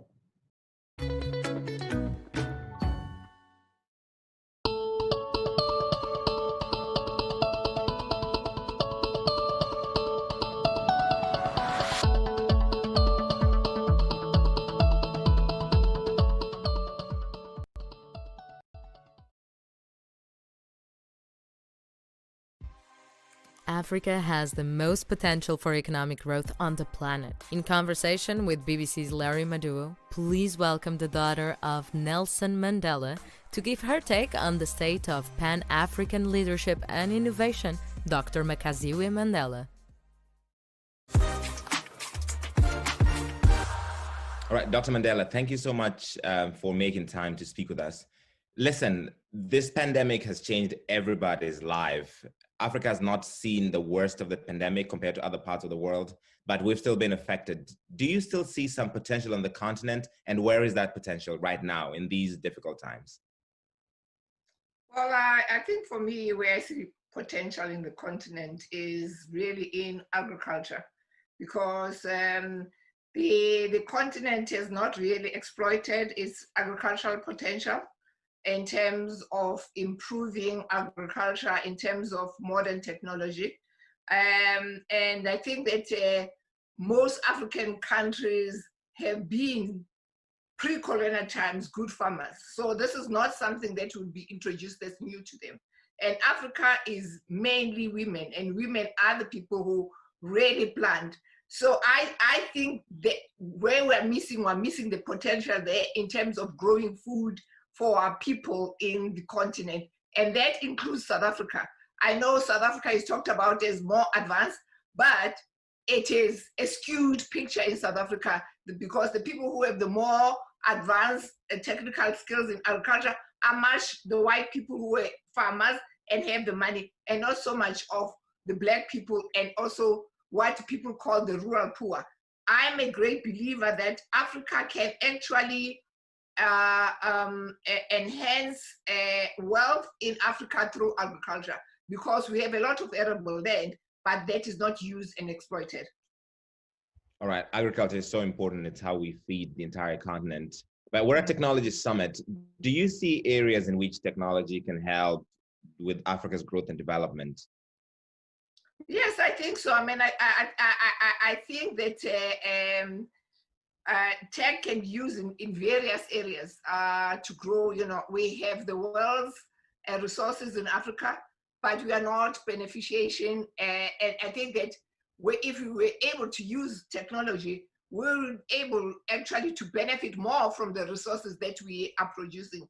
We know that there is a commodity decline, but even with that, our commodities are mined and shipped to Europe, to Asia, and come to us as finished goods. So if we develop manufacturing plants in South Africa, in Africa, South Africa, and the rest of Africa, I think that's where we would see technology be a game changer. But we have not exploited it yet, and mainly because still we don't have a large penetration of technology in most African countries.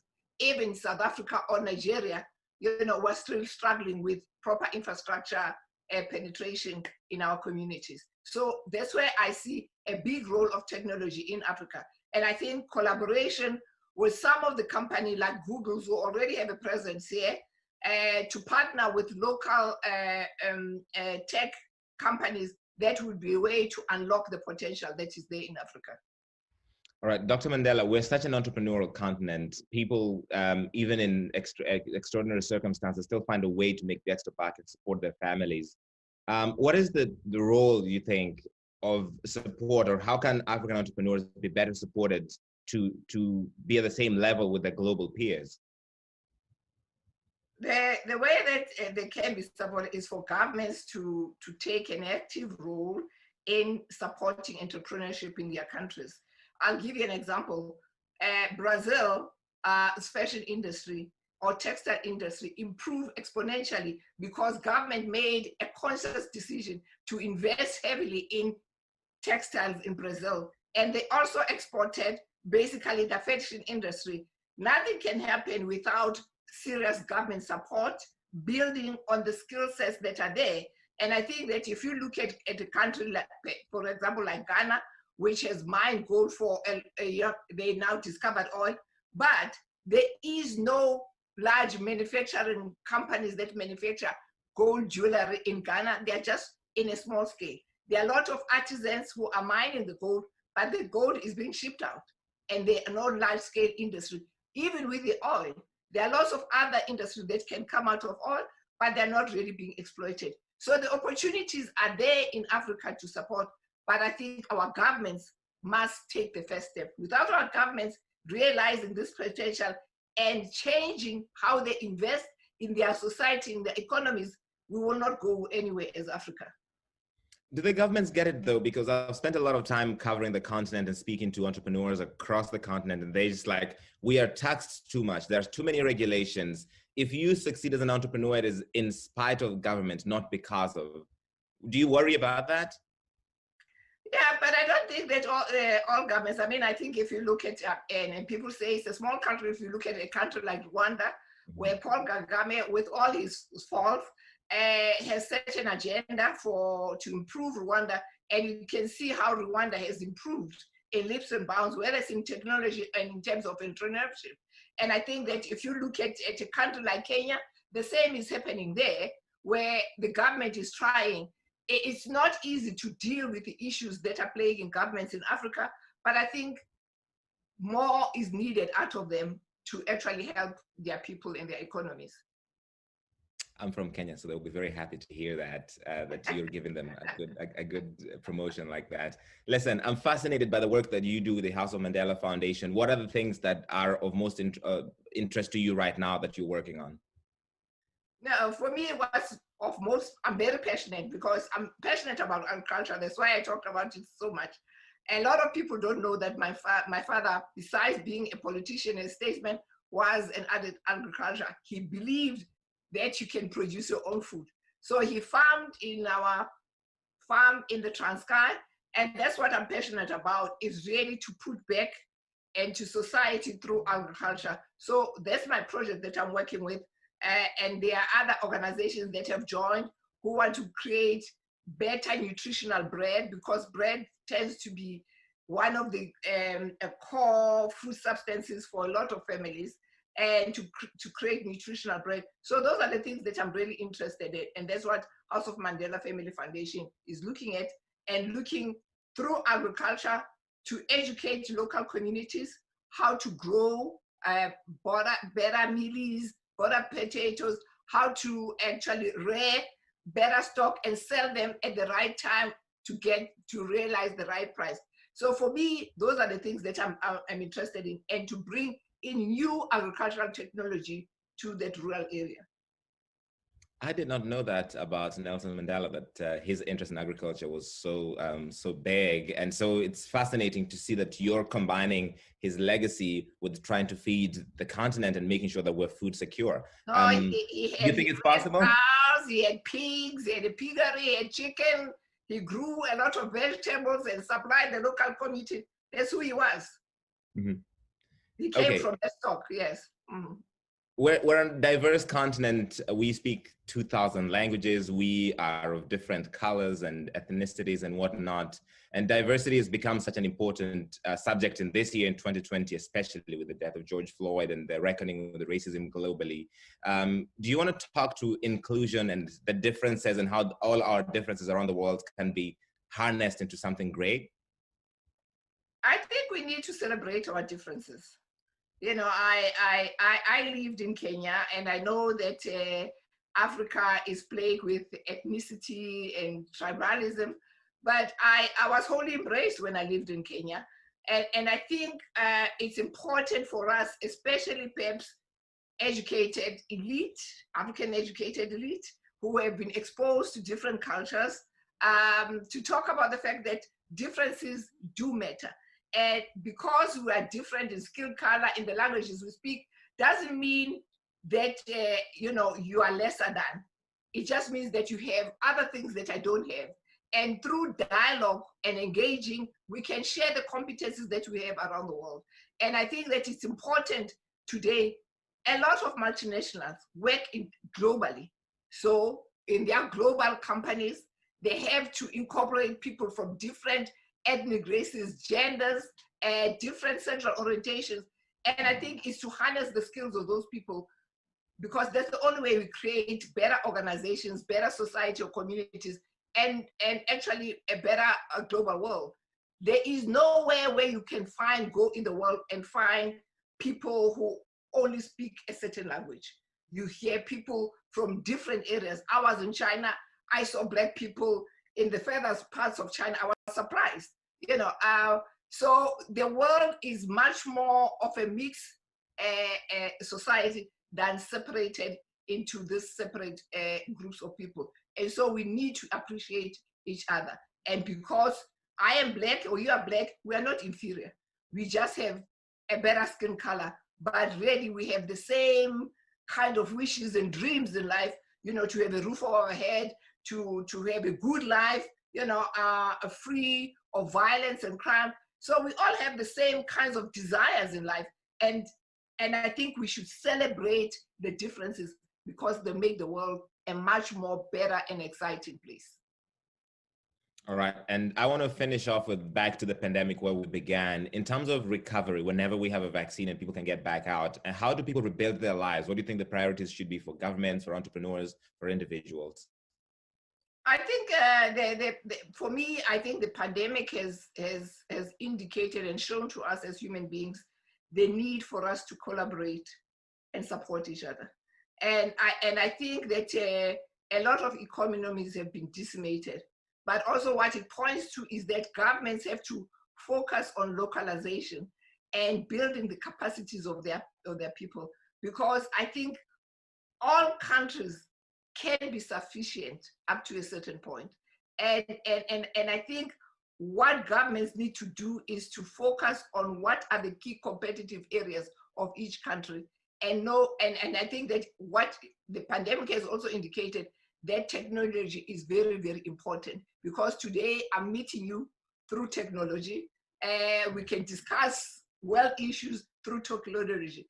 And I think that the page that a lot of governments have to take, especially the ones that are in Africa, is to realize the importance of technology. The Emirates today are requiring all that their students who graduate from high school to have coding as part of their subjects. This is what we should be doing in Africa, because we are actually lagging behind all other countries in the world in terms of catching up to the fourth industrial revolution. All right, we're going to leave it there. Dr. Makazio Mandela, thank you so much. Or Ngiyabonga, or as we say in Kenya, Asante Sana. Yes, I know. Thank you very much. You're welcome. Nice meeting you there. Great to meet you. Bye-bye.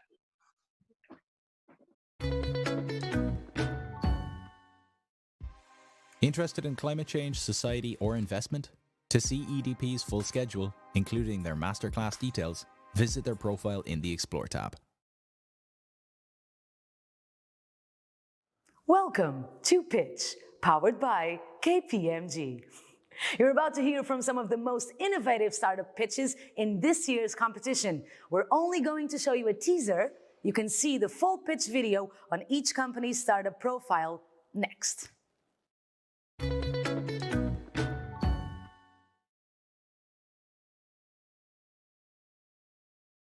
Hello and welcome back to part 2 of our semifinals. We have another group of startups who are waiting to pitch.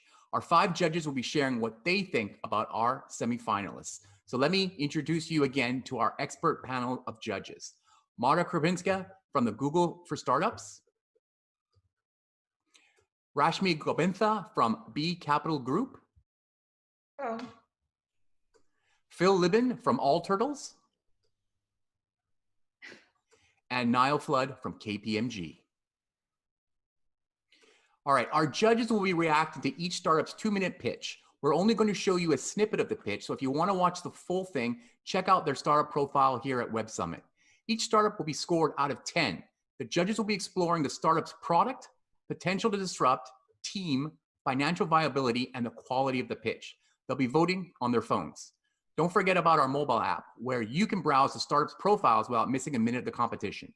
If any of the pitches leave you wanting more, check out their full pitch video on their startup profile. All right, let's get started. Smart Diagnosis has created an algorithm that allows you to check up on your health using your smartphone. All the way from Korea, founder Hwan-Jin Kim. Our solution is a medical standard with 93% accuracy. We are under KFDA approval. For effective healthcare, vital sign is essential, and we provide easy and affordable solution to healthcare professionals. They can save money from buying expensive devices by simply installing our SDK. Currently, we have no direct competition. We are talking to global top-tier healthcare companies to use our solution. We are a member of SIX. I have 16 years of experience in developing and launching new products at LG and Samsung. Our CTO is currently professor of biomedical and human-computer interaction. Dr. Dongwon Lee has received PhD in biomedical engineering and has been leading development of our core algorithm. All right, let's start with you, Niall. What did you think of Smart Diagnosis? Yeah, I really like the product vision here and the space and vital signs. Just a couple of things that to keep an eye on in the pitch is one, the reference to no competition. There always is competition in some shape or form, so that unsettled. And then also the proposition to offer the product for free for 3 months, I think is you just need to be careful with that sort of thing. But encouraging vision and products, just might need to make a few tweaks in order to be a bigger success. Phil, what did you think? I think this is really good. I kind of love this idea. I think it's really early stage, and so there's I mean, obviously a lot of mistakes that they're going to make, but it is intuitively correct that you can get a lot of vital health data from looking at people's eyes, people's faces. This is a huge area for disruption. There is a lot of competition. I don't know where this no competition thing came from, but it's going to be hard to make this work, but it's a journey that's worth taking. I think most worthwhile things are hard, and I hope these guys stick with it. It's very cool. All right. Forget taking notes. Record AI connects you with your online meeting platforms and generates a transcript so you don't have to. Introducing Prena Sabaro. Record seamlessly integrates with all your meeting platforms and not only gives you the transcript, but also the most important parts of the meeting, any questions asked, any metrics discussed. And over the last 2 months, we have got great traction for this product. We already have 8 paying customers. We have companies like KPMG, EY, who are interested in really trying it out. We've got 380 signups. So we're very excited about where we can take this product. The market is really ready for disruption for 3 main reasons. 1, trends of remote working have gone up significantly. 2, investment into voice tech is massively up, 3x in 2019 versus 18, more so in 2020. 3, with access to open AI and GPT-3 models, we can summarize data and get insights from conversations even better. And also it's a 32 billion market. It's not just companies, but it's doctors, legal, journalists. It's a big market. Okay, well, let's start with you, Niall, since Record called out KPMG specifically. So what did you think of the pitch? Yeah, I love the product idea. I can see everyday use. It's a need that's constantly popping into my own mind. So yeah, I can see it used widely, and that plays to a big market size and a big prize to win. The one piece I would love to learn a little bit more about is the defensibility of the product. So assuming it's a success, how do you build a moat around it and make sure that no one can easily replicate something that's so interesting? But overall, good pitch and enjoyed it a lot. Good point. Phil, what did you think? I'm sorry, I really don't like this. Basically, this is an area that I have spent years in. And probably once a week, somebody pitches me one of these like automatic transcription, automatic note-taking things, just because of my background for the past decade. And here's the thing, no one actually wants them. And it has nothing to do with the quality of the transcription. Everyone thinks they want them. It's kind of funny. Like, I thought I would want it. Everyone thinks, oh, it would be really good to get a transcript of meeting notes afterwards. And then you get a transcript and it's terrible and you don't want it. Not because there's errors, because it actually turns out, unless you're at court, unless you're transcribing like a trial proceeding or maybe doing sales training, nobody for real enjoys or finds useful extra stuff after a meeting or transcripts. So I could be wrong about this. Maybe I just have PTSD from the note-taking world, but I would stay as far away from automatic transcription as possible. And also, there are, again, literally thousands of companies that are doing this. Many of them have raised tens of millions of dollars. None of them have succeeded because no one wants this field. Rashmi, what did you think? So I'd like to have seen three things. One, the defensibility. Two, the accuracy level of the product. And three, the team, nobody talked about the data science and the AI capabilities that they have. So those three things would have been helpful to see on the pitch. Our pitch winner last year was a med tech startup. What's on the cards for 2020? Our next startup, Zund, is an AI-powered health assistant designed to improve the quality and accessibility of healthcare. From Austria, welcome founder Tamas Petrovics. As health literacy is declining, 1 in 20 Google searches is already for medical content. However, Dr. Google often creates more confusion than clarity, and we believe there must be a better alternative. Our digital health assistant helps users to understand their symptoms, receive fast and valid medical feedback on potential causes, and then connects them to the right point of treatment. We are combining state-of-the-art AI with diagnostic innovation to outsmart existing solutions. This system is the basis for a competitive advantage and is enabling us to outperform the market in terms of medical accuracy and cost efficiency. Healthcare is one of the last industries to become digital. This is largely due to the dominance of slow-moving, centralized players and the fragmented market of innovators that is hard to integrate into the existing system. The ultimate challenge is thus to build a bridge between established service providers and new digital solutions. And this is the bridge Zund is building. Our API helps major service providers to digitize their patient journey and integrate an ecosystem of digital health companies into their offering. The product market fit has been proven, and we're currently raising our next investment round to fuel our growth in 2021. I like the fact that you're alluding to Dr. Google. I think something that Dr. Google does do and well is that it's ubiquitous. It's available to everybody. Anybody can go and get information that is relevant to them. My question would be, how does a user find your product? Because you might have the best, most reliable content, but how do I know that it is the best and most reliable? How do I get that marker of trust? And also, yes, how do I find you? How do you sort of, is this a sort of content marketplace? Great. Rashmi, what did you think? I kind of agree with Marta. It wasn't clear what exactly the product does. I kind of had to piece that together by the end of the pitch. And I think what it does is provide something where patients can put in their symptoms and figure out what they have.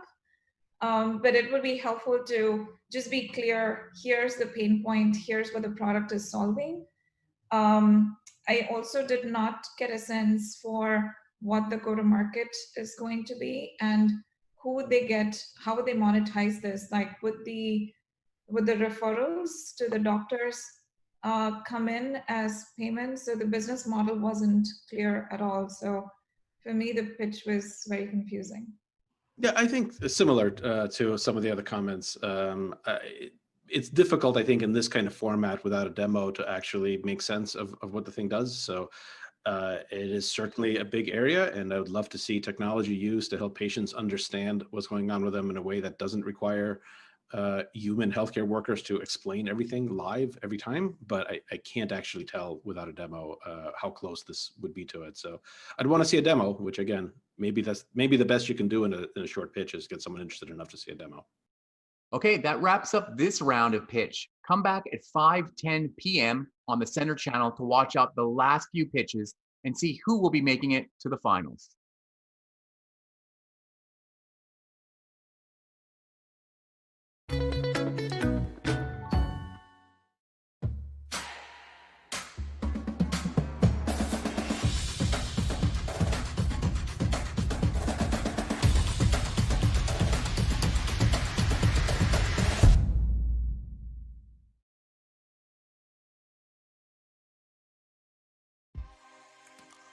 He served as the UK's Deputy Prime Minister. Now he's Facebook VP of Global Affairs and Communications. Here to talk about what the election meant for Facebook, please welcome, in conversation with Bloomberg's John Micklethwaite, Nick Clegg. Okay, Nick Clegg, Head of Global Affairs at Facebook and recovering politician. Thank you very much for doing this. I thought I'd begin with Joe Biden. We have a new American administration coming in. And I suppose the basic question for you, having been on both sides of the fence, is if you were Joe Biden, what would you do with this big issue about the digital platforms, including Facebook?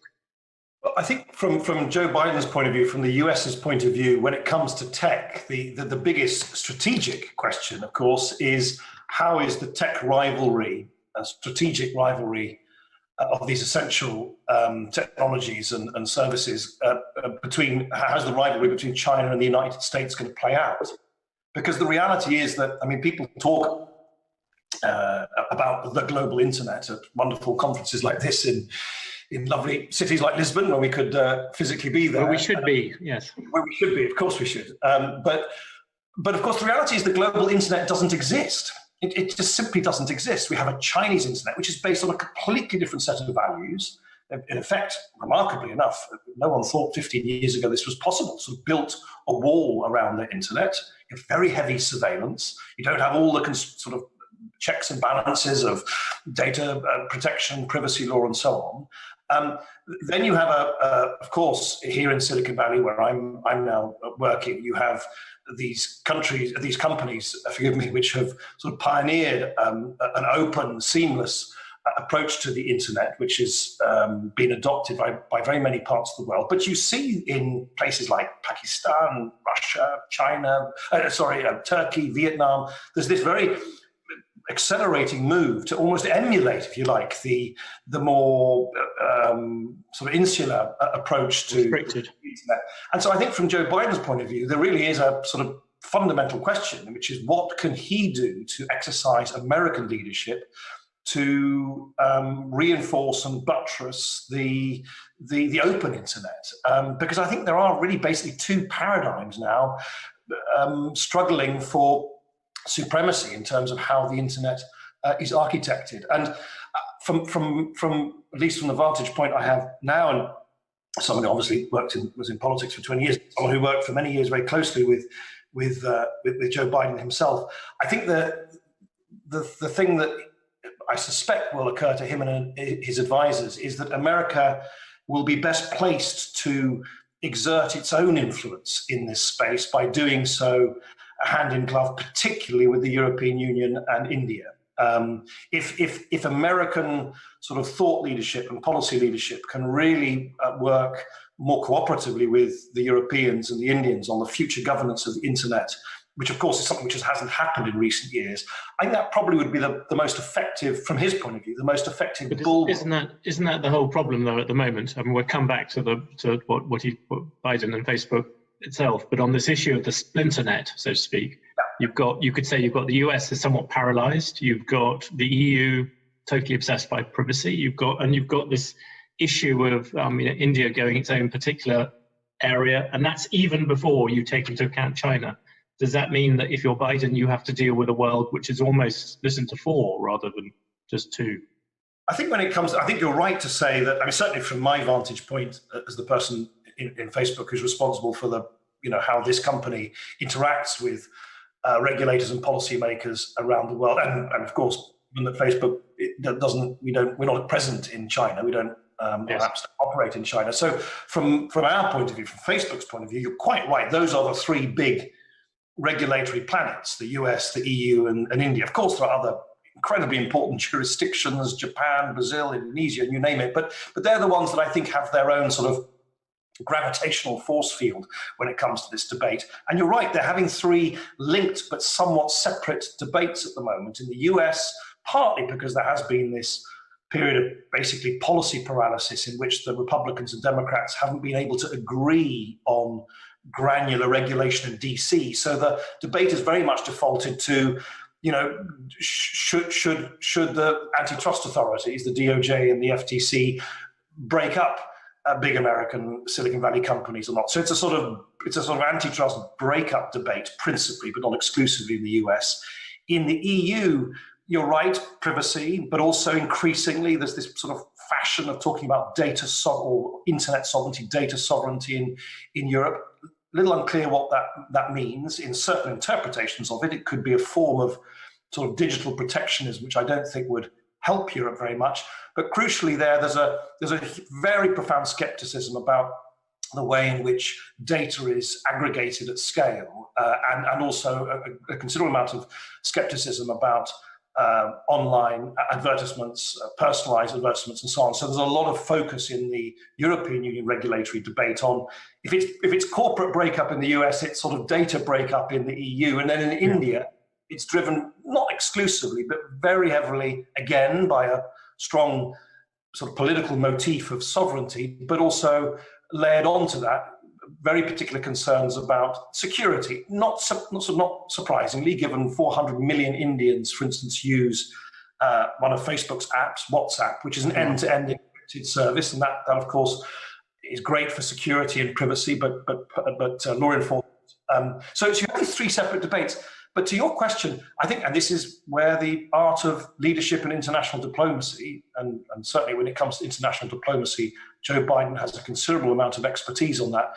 It's where, in a sense, he does have the bully pulpit to say to European decision makers, Indian decision makers, look, we have a lot more in common as three major jurisdictions who have in our hands the ability to shape the future rules of the internet than we do with the Chinese approach to the internet, which is just a completely different paradigm based on completely different values. So I think he really needs to work hard, and I would argue urgently, to demonstrate that common ground still exists, lest, as you have rightly said, basically everybody just spins off in their own directions and it becomes an increasingly fragmented, balkanized debate.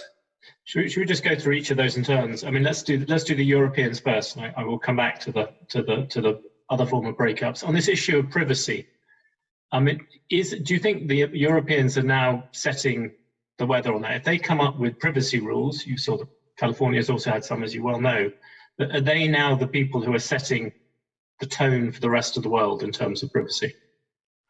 I think the EU has adopted, not just now, but for some time, this rather sort of unusual position of not being the home for some of the big global tech giants that bestride the world, which are basically almost all now Chinese and American. So in a sense, not being commercially a place where there are major global players, but being an outsized global player when it comes to the rules of the internet. And very quickly, do you think that's a coincidence? Because many people would say there's two very strongly linked things. Is that firstly, on one side, the Europeans are very explicitly Americanophobic, if I can put it that way, is that it's driven by nationalism. And some others would say, well, there's a reason why the Americans don't do it, because companies such as yours are so powerful in Washington that they're able to get around. I don't agree with that analysis, because that would suggest that regulation is somehow incompatible with commercial success. I think that's nonsense. That's complete nonsense. But I suspected you might say that, but on the European side, do you think there is a nationalism to the way that they're looking at? Yeah, well, I'll come to that if I may, but if I think the real reason why, and I say this, by the way, I might work in Silicon Valley, but I remain not only a Brit, but passionate European, one of the few Brits who still believe that famously our destiny in the European Union is in the long run the right one. We are a European nation, and the European continent is a cluttered place with lots of small and medium-sized countries. It has to act together. I think the reason why the European Union hasn't been the place to foster these successful companies is not because of this or that piece of regulation. It's quite simply, I mean, if you look at why is it that China and America are the two places which have spawned these extraordinarily successful global companies at huge speed, huge velocity? I mean, Facebook's only 15, 16 years old. Tencent, Alibaba, look at the growth of TikTok, explosive growth in recent months and years. The reasons for that is not exclusively, but is principally because they have very large domestic markets, and they have large borderless, unfettered domestic markets. And one of my worries about the sort of zealous focus on new regulation in the European Union is not whether that regulation will be good or bad. I suspect there'll be some good and some bad. It's that it actually detracts attention from the incomplete project of creating a seamless digital single market within the European Union. A startup in Lisbon simply cannot operate in Finland, in Germany, in Slovenia in a seamless way, in a way that an American or Chinese startup can across their domestic markets, because of licensing arrangements, IP arrangements, all sorts of different obstacles to seamless online trade. So, given that political capital is a finite thing, there's only so many hours in the day. I do worry that policymakers are now going to be embroiled for months, if not years, in crossing the T's and dotting the I's on new successor regulation to the European Union's GDPR. And they will be, I think, just like GDPR, emulated in other parts of the world. But meanwhile, the homework of actually completing the digital single market, which would really be the biggest boost to commercial success in the European Union, still goes wanting. And I think that's a real shame. Very quickly on that, do you think that gives Britain, I mean, I know you were not a fan of Brexit, but Britain is now leaving. Does it give Britain any kind of advantage? You have sort of what's happening in Silicon parts of London and so on in Cambridge. Is the fact that Britain is slightly freer in these ways likely to give it any advantage? Well, I mean, I would say this, but I suspect it's the reverse. I suspect what you'll see in Britain, and I think you see the signs already, is a combination of a much, much, much smaller market. So a market which has gone down from 500 million odd to 65 million odd, and combined with regulatory activism. So I see no sign that the UK is going to use its departure from the European Union necessarily to either restore access to this huge market hinterland, which it's now departing from in a matter of days. What I see certainly in the policy debate in the UK is far from a wish to intelligently think about how to make up for that loss of market scale. Actually, I think there's a sort of I think it's slightly become a sort of frothy thing. Oh, great! Now we can regulate with greater speed. Now, look again. Some of that regulation will be good, and some of it will be bad. Regulation is needed in the internet. It's a young industry. What is the bit on? Just on that, I mean, you talked, I think, very persuasively about the Europeans being distracted from what they should be doing. However, there is no doubt that people do have these concerns about privacy. What is the bit of privacy legislation that you personally think is the one that people should be trying to enforce? What is, if you look around the world and you thought there's one bit of privacy that's missing at the moment, what is the bit which makes most sense to you? I think for data, so much of this is about how data is held, stored, aggregated, and monetized. So I think there's a completely legitimate debate to be had with companies like Facebook about how much data do you hold? How do you account for it? What controls do you give to users about their data? It's their data, not yours. How do you monetize it? How do you make that whole process both proportionate and transparent? In other words, how do you do more with less data which you hold for a shorter period of time? And how do you significantly enhance where you can user controls over their own data? I think that's the way you're trying to sort of square the circle. And I totally think that it's inevitable that balance hasn't been perfectly struck yet, because You know, when I speak to some of the engineers who were here, 15 years ago, building these tools, for them, of course, data was a bit like, I don't know.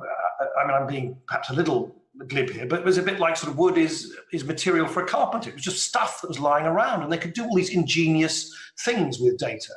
And everyone was applauding them, because you remember before the sort of tech clash set in, anything that the engineers did in Silicon Valley was lauded and praised around the world as an absolute marvelous new breakthrough for humanity. And no one was sort of actually saying, as quite rightly has subsequently been the debate, well, hang on a minute, who owns that bit of wood that you've just put into the leg of that chair? How do you assemble that piece of data furniture? And so I think it's just inevitable and natural and normal. The way in which data was used in the early days now needs to be done in a more proportionate, accountable, transparent, and where possible, sort of time-limited way. So I think that is an ongoing and legitimate source of debate. My worry is that what has happened is that as this pendulum has swung rather violently from sort of slightly naive tech euphoria, where everything that happened in Silicon Valley was brilliant and was going to be the solution to all our problems, to, I think, an almost equally silly thing where we're in now, where there's just this sort of endless stampede of saying that every problem in the world, from an election outcome you don't like to climate change, is all the fault of modern technology. My worry is that we end up throwing the baby out in the bathwater, and that the very ingenious ability to use data at scale is considered itself to be some suspicious or dodgy thing. And I do certainly pick up in my conversations with policymakers, most especially but not exclusively in Brussels and elsewhere, is this deep-seated and I think somewhat imprecise antagonism almost to the idea that data can be held safely at scale in a way to provide ingenious and, in Facebook's case, free tools for people to use. My worry is that it's swung so much the other way that we're going to end up just disabling our own ability to use deep data in an inventive and ingenious way, which, let's face it, it's not only the lifeblood of the economy, it's the lifeblood of innovation in medicine, in health, in education, and so on for years to come. You talked very eloquently about what should happen with privacy and so on. I mean, a lot of people would look, and I think we should look at what's happened, come back to America in a sense. You have Joe Biden coming in. I mean, just as you said, there is a need to kind of grow up with privacy, to come up with new kind of laws. Many people would look at what's happened with things like Section 230, which is the one which effectively says that you're treated a bit more like a telecoms company, while somebody like me is treated like an editorial outlet. That now, especially, Facebook is making semi-editorial decisions about what to show and what to do, and that it's completely legitimate for some new form of regulation to come out. Where do you stand on that? Are you one of the absolutists who say, let's defend Section 230 come what may? Or are you someone who thinks it's time to open, this debate needs to change? Facebook, the other platforms are no longer what they were. No, I mean, in keeping with my attitude generally, is you shouldn't be standing on ceremony and trying to sort of build trenches around things, particularly when there's a legitimate societal and political and cultural debate about the role of technology in society. We've got to evolve. And I think Section 230 is exactly one of the kind of things that should be revisited if there's the political consensus to do so in DC, and adapted and updated. We need updated rules for the internet. That is undoubtedly the case. And in Section 230's case, I mean, remember, it had a dual effect. One was, as I think you alluded to, it exempts companies like Facebook, Twitter, YouTube, and others from liability for content which those companies themselves do not generate. Facebook is not. Mark Zuckerberg, you'll be pleased to hear. He's not an editor. He's not a commissioning editor. He's not commissioning. It's normal people. He's not commissioning, but you are editing. You're deciding what goes through, and that's where the people from my industry would complain. I'll come to that in a minute. So it's not like a conventional publisher, and so doesn't have the conventional liability attached to a publisher who is responsible for the commissioning of content. But equally, I mean, this is the other bit of Section 230 that is, I think, far too often forgotten, is it also therefore then allows under law, it's the Good Samaritan provisions in Section 230, which allow Facebook, allow Twitter, allow YouTube and others to aggressively intervene on that content where it breaks either the law or our own standards. I mean, the second quarter of this year, Facebook removed 22.5 million pieces of hate speech from our platform. We block millions of fake accounts a day, 6.5 billion fake accounts alone last year. All of that very aggressive action of removing content, downgrading content, labeling millions of pieces of content, allowing our fact checkers to do their work, and then applying filters saying something might be found to be false or partly false and so on. All of that is permitted under Section 230. So the political debate often says, Section 230 lets these companies off the hook. In fact, the truth is that Section 230 allows these companies to do the content moderation, which so many people, quite rightly, want these companies to do. But doesn't that also put you at in some ways, yes, it hands a lot of onus over. You can now get blamed for things that appear on your thing in a way which was previously not possible. So there's not a huge amount of sympathy from my side, but there is some on that count. Look, I think the truth is, a company like Facebook is neither like a conventional publisher. It's just a sort of, I just think it's a ludicrous parallel, because it's billions of ordinary people posting what they like to whom they like. It's an amazing freedom that these technologies have given. It's why I remain so enthusiastic about them, notwithstanding all the controversies.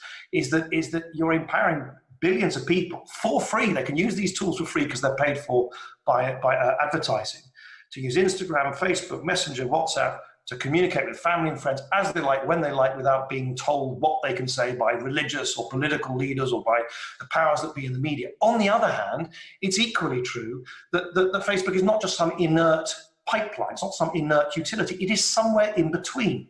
And exactly in the way that you've described. In other words, we don't commission the content, but we have a responsibility to police the guardrails within which that content appears on our platform, either guardrails set by law, or often more controversially, the guardrails set by our own community standards. Because remember, the heart of the difficult debate around content is all about legal content.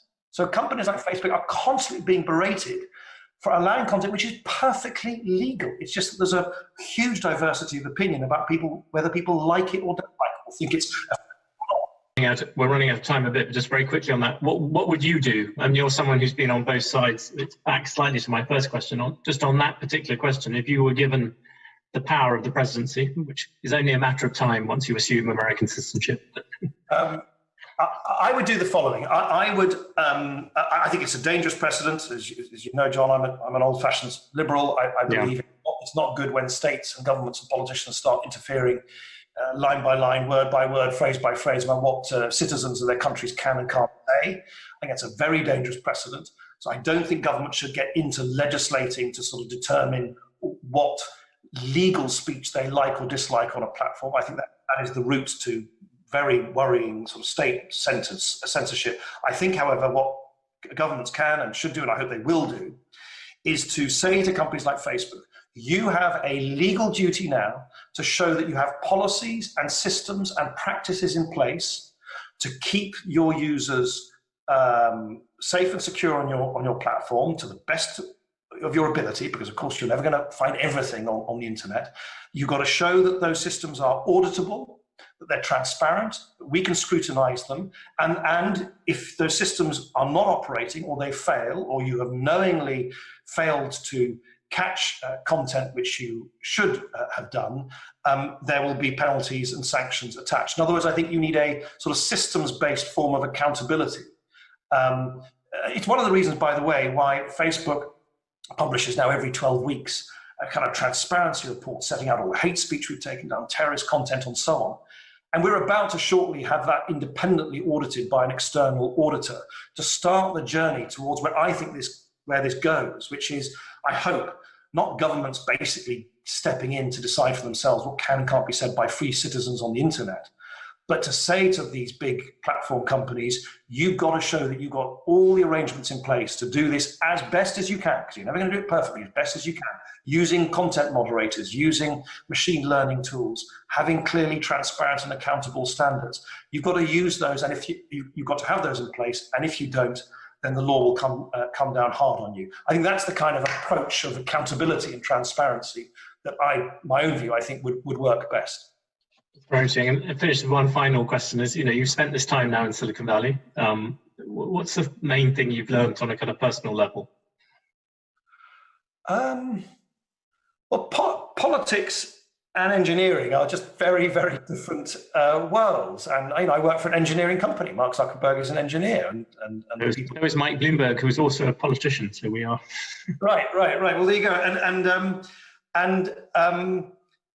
I find myself often having to explain to impeccably logical engineers that the sort of ebb and tide of public sentiment and political concern, they're not always rational, but they're still to be respected and they're still to be taken seriously. And politicians are there responding to public concerns, some of which may be well found and empirically grounded. In fact, some of them not.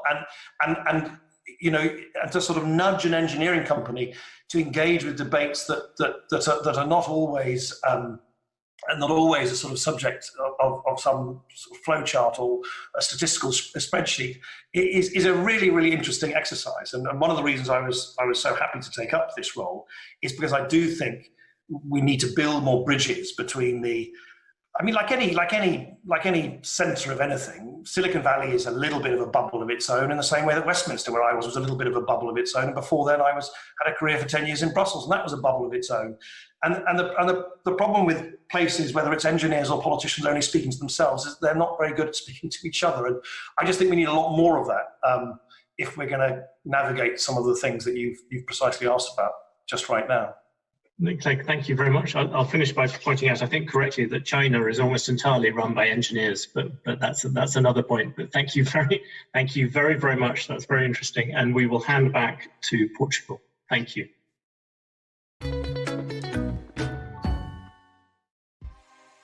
Here the leading economic thinkers talk about what's wrong with the greatest period of economic prosperity in human history and how it's damaged social cohesion. Please welcome moderator Rob Cox from Reuters and from Wellesley College, Queen Slobodian.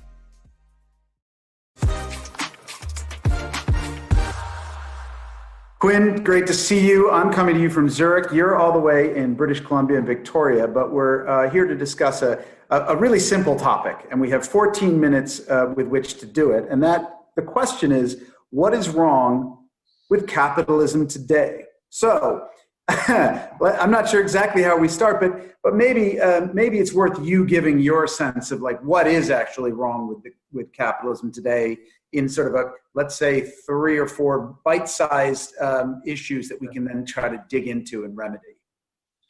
Sure. I mean, I think that there's basically 2 ways of answering that question, right? The first would be what would be an ethical or a desirable form of capitalism? That would have a follow-on question of whether or not that's possible. But the second way of approaching it, and it's the way I think I would like to approach it, is what are the major threats to the reproduction of the status quo version of capitalism we have now, i.e. what are the existential threats that capitalism as we know it is facing right now? And there I would break it down sort of from maybe more to less obvious into 4 basic threats.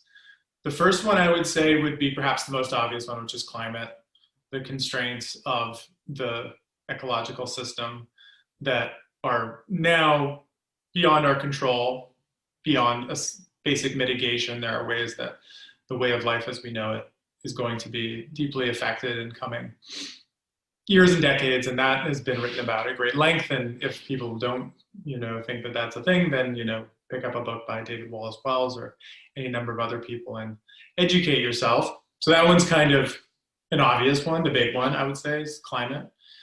But after that, I think it becomes a little bit more less obvious. I would say the second is China, actually. Not because I think there's anything especially unethical or immoral about the way that China organizes capitalism, but because I think that the United States and Europe has yet to kind of come to terms with the degree of their own dependency on China and the degree to which they no longer have the kind of sovereignty of decision-making power that they once did in the economic system. So In 1945, at the end of the Second World War, the United States was producing over half of the world's manufactured goods. It was experiencing a level of economic dominance that was not comparable to any other power at any time in human history. And I think there are many ways in which the United States has not quite realized that that's not true anymore.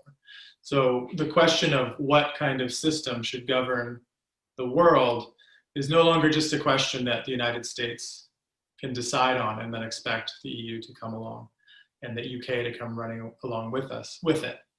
China is really now experimenting with forms of political economy that really scramble a lot of the ways that we think about the differences between public ownership and private ownership, state control versus private control. And in that sense, I think capitalism as we've known it under a more or less US directed system from 1945 to the early 2000s is under threat, because I think it's going to have to be reoriented much more towards the interests of really the decision makers in Beijing and CCP in ways that still flummox, I think, American observers, because they don't know how to make sense themselves of the kind of internal rationale of the Chinese. So I think if one wants to understand the future of capitalism, a big starting point is doing the best that one can to understand the kind of political economic logic at work in China. The third, I would say, is the problem of QE without fiscal policy, meaning the way that central banks right now, the European Central Bank and the Fed and the Bank of England, are solving or trying to solve problems of low economic demand and low economic growth through the continual expansion of the money supply. So printing euros, printing pounds, printing dollars. And this in itself, I don't think is a bad thing. In fact, I think that we do need to turn on the kind of fire hose of money creation in moments of crisis like the one we're in. But what you need then is decision-making within parliament, within legislatures, within the Bundestag, within the US Congress, to direct that fire hose of money in ways that are productive for average people and not just flowing straight into the pockets of those who are already the wealthiest. So the problem of this kind of quantitative easing or money creation without fiscal policy attached to it, without changes in the taxation system, without changes in the way that the state spends on infrastructure, spends on supporting small businesses, supporting people who are out of work, all that turns into is the inflation of asset prices. So apartment buildings and condos become so it just exacerbates the inequalities that are, exactly, which are the reason we're having, to some degree, this discussion about whether capitalism is broken. About the health of capitalism, right? So it's that one's a little bit trickier, because I think the QE part, the monetary policy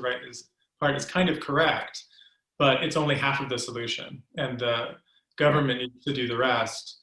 And the problem with situations like the United States, where you have a divided government and one half of the government is just intent on doing nothing but obstructing the intentions of the other half of government, means that that second critical component, the complement of fiscal policy, just doesn't happen. And when it doesn't happen, the rich get richer and the poor get poorer.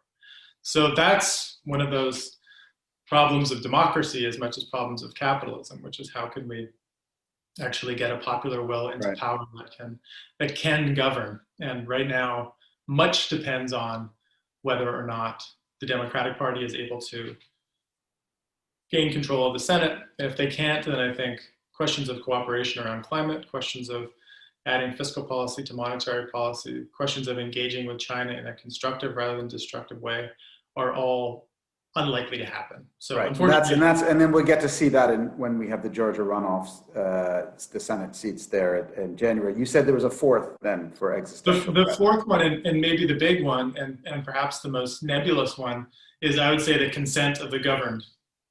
So I think the wild card in all of this is capitalism can only exist insofar as the people who live under capitalism accept their life under capitalism. And if they withdraw their consent, if they lose faith and trust altogether and confidence that this is a system that provides them, adequate life chances, adequate ways of making their own sense of themselves in the world, then they revolt, protest, seek ways of expressing their discontent.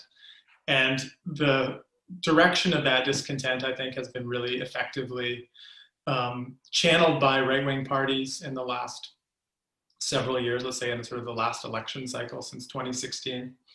And it gets, I think that the discontent that people have under a model of capitalism whereby people tend to work many jobs, all of which are underpaid, all of which are inadequately covering their basic needs of healthcare and moments of joblessness, means that people are, they're actually discontent about capitalism, but because there aren't effective political parties phrasing it in that way, they're expressing it as discontent against the elites in general, against against the system, yes, yeah, all of the system as a whole. Which then it's very okay. So that's you've really framed that really well. We've only got a couple more minutes, but let's like quickly drill down. Climate, of course, we know it.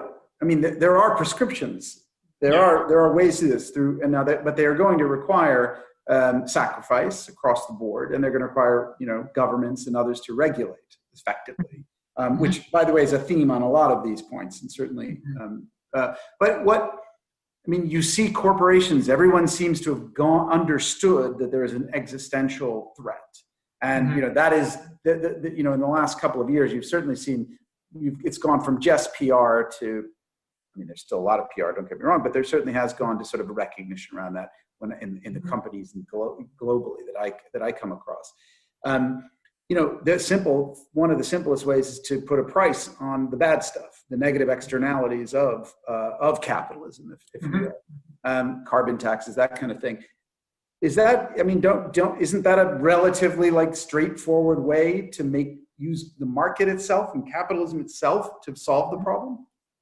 Yeah, and I think that was the kind of approach in the first, let's say, 15, 20 years of the 21st century, right? Is we can actually use the market to solve the problems of the market. And that would be the proposal of something like the Financial Times or the World Economic Forum.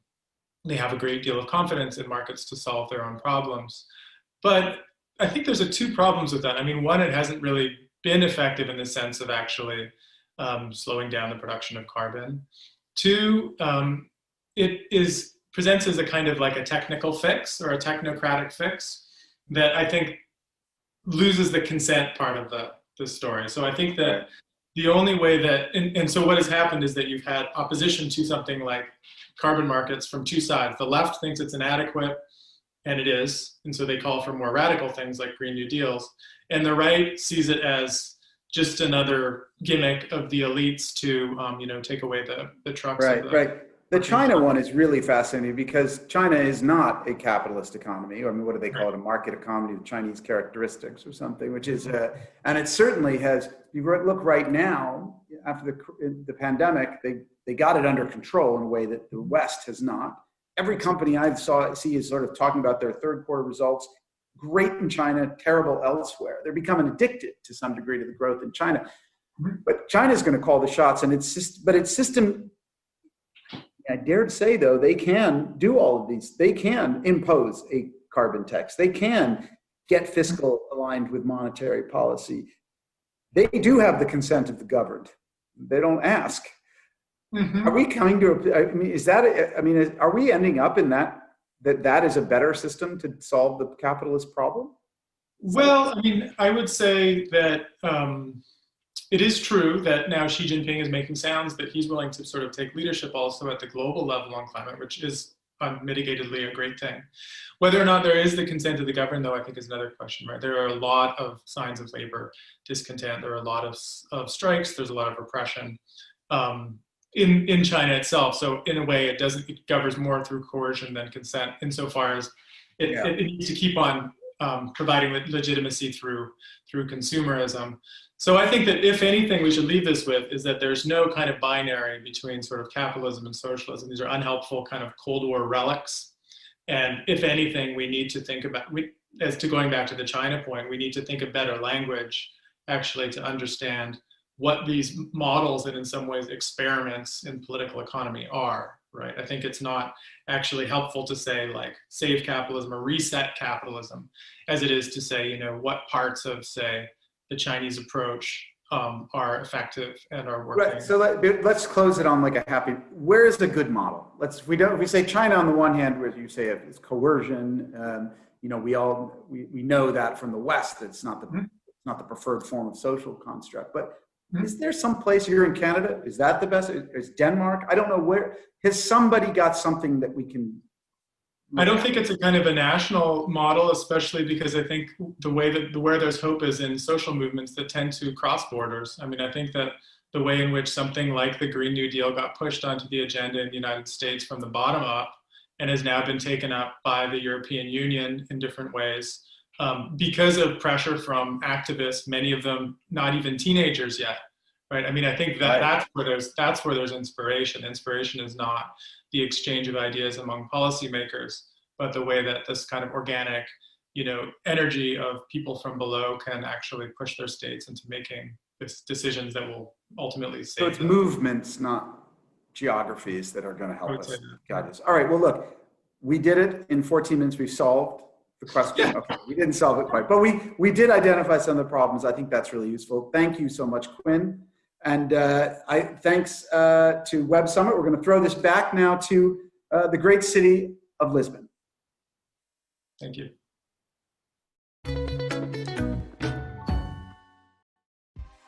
What lies ahead in the 2020s? Find out by visiting Shell's Masterclass session. To see Shell's full schedule, visit their profile in the Explore tab.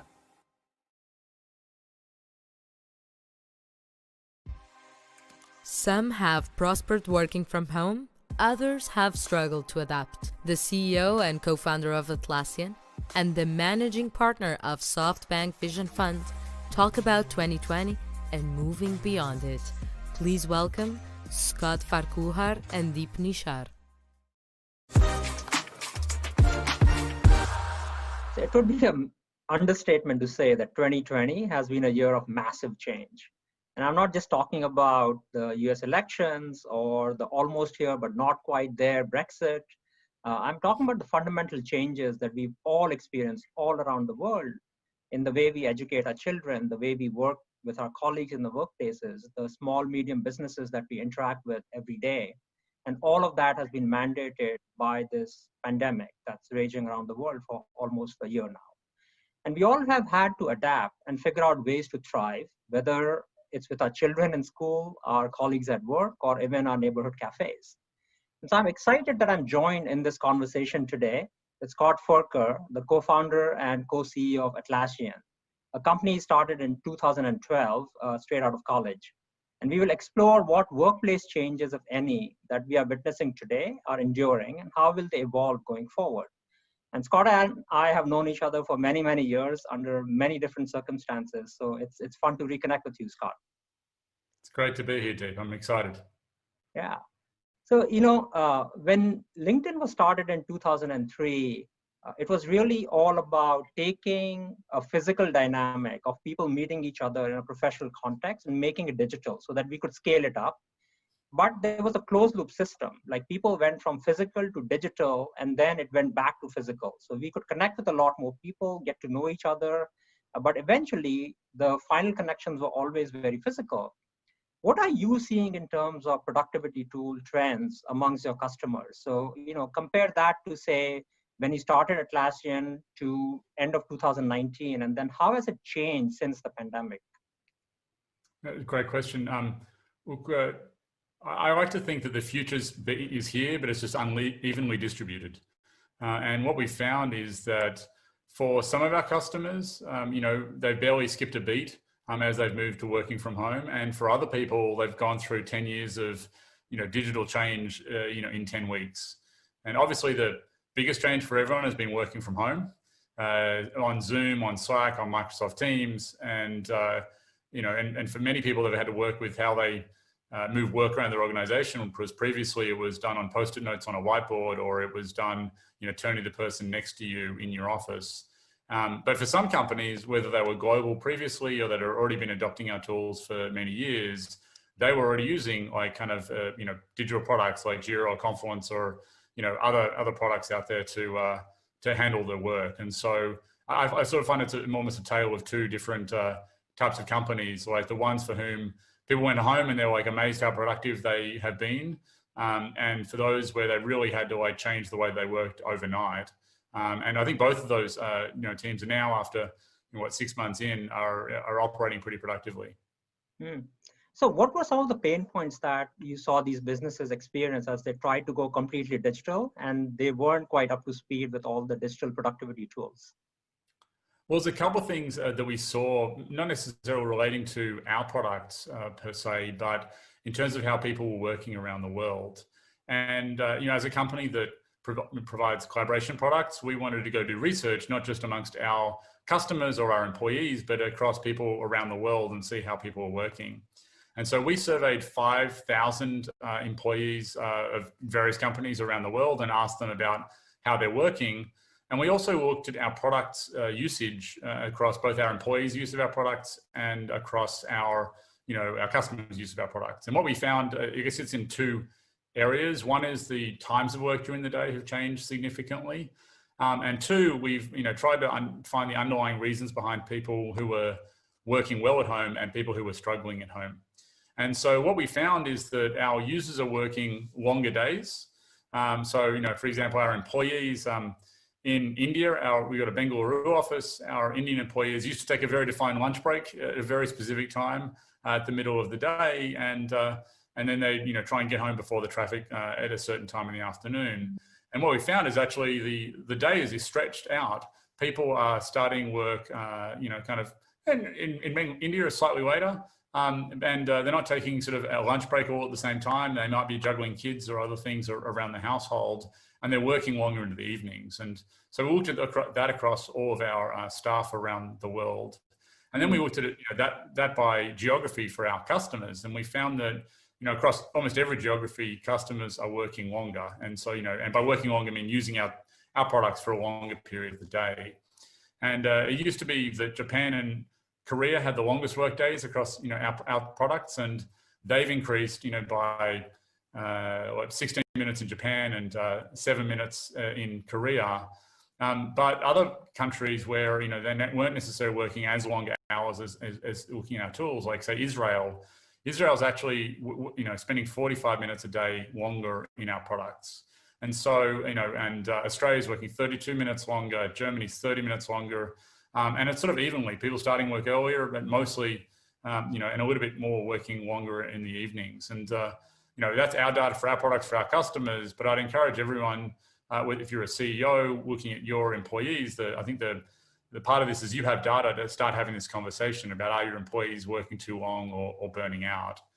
And then with this survey data that we did of these 5,000 people around the world in 5 different countries, Australia, US, Germany, France and Japan, we found that effectively there are 3 different areas that contribute to your success, in this new work environment. One is your home environment, and that is broken down into, do you have significant household responsibilities, and do you have personal space? And so in that area, obviously, if you've got lots of kids or dependents, in your house and you've got a small house, that's going to be much more stressful. If you have a large house and few dependents, then that's going to be much more enjoyable. The second of those was role requirements, and that's broken down into, do you have complicated workflows, and do you have, how many social interactions do you have? And again, if you're, your job used to require lots of social interactions, really complicated workflows where you went back and forth between different people, you've really struggled in this environment. But if you were heads down, talk to fewer people, then you're doing well. And the last one, and this somewhat surprised me, is the strength of your support networks. And that's broken down into both work, but also personal. And that was the bit that surprised me specifically. So again, if you have strong work relationships, that makes it easier. You know who to go to. You're not trying to build up rapport over Zoom. But also, if you have strong personal relationships, some people have hundreds of personal relationships. They know the bus driver, the coffee person, they sort of flip between a lot of social groups. They've struggled more than people that had a few deep friends that they can get on a Zoom call or a FaceTime call and catch up with them. And that's supported even by our internal surveys at Atlassian that say our new people that we've hired, and we've hired 1,000 people since COVID started, those new people want to go back to the office and interact at a much higher rate than people that have already built up those social networks. And so we've got research out there that you can use and see, but I just encourage everyone's got their own way of dealing with this. Yeah, it's definitely unpacked a lot of different things there, Scott. And what we see in our portfolio companies also is a lot of complicated sales cycles got more difficult. For example, remote deployment, if you have to do in-person sales, etc. But on the flip side, many people got very productive also, especially the ones, as you said, who probably are okay and don't need a lot of social interaction to thrive. One of your company values at Atlassian is play as a team. And you've had, San Francisco and Sydney offices for a while. So you've definitely had experience with a distributed workforce. But the pandemic must have brought up very unique challenges. For instance, when we talk to our portfolio companies, a couple of things that come up a lot are, how do you mentor people in this environment when you don't have physical interaction? Or how do you do true innovation? Because just using online tools like Miro or Mural are interesting, but they're not exactly the same as, having a casual coffee chat with someone, or walking over to someone's desk, or having a lunch conversation and suddenly have that spark of an idea. So how do you think about that with your distributed workforce? Yeah, I think they're the two unsolved issues when, I think about the things that we're spending time on at Atlassian solving. And I feel really confident that there will be solutions to both of those that will often, in many times be better than the solutions we have. If you think about mentoring, often in a work environment, that is, you're being mentored by the person that sits next to you. And so, it's almost a quirk of fate. Did you get paired up by someone that's the right person to teach you? Did you get paired up, on work activities that allow you to learn in the right way? And, again, if we can separate time and space from that, like, you can be mentored by lots of different people out there. And I know from my own experience, I learned a lot of programming from the open source community. People I never, got to meet in person. I was hanging out on IRC, many years ago, and you learn from reading their code and seeing what they did, and having them critique your code. So I think there's ways to solve the mentoring thing, but it will require some changes to how we work. And the innovation one, again, is another one where we have typical patterns of getting together. Whiteboards are a relatively recent invention in human history, and we've been innovating for quite a long time. But before that, we'll continue to innovate, and how we do that with new products and tools, I think, is great. I do think there's an aspect of synchronous versus asynchronous tools, and there's Slack and Zoom and those things that are very synchronous and very easy to adopt if you've come from an office environment. It's like, oh, let's just get on a Zoom call and chat.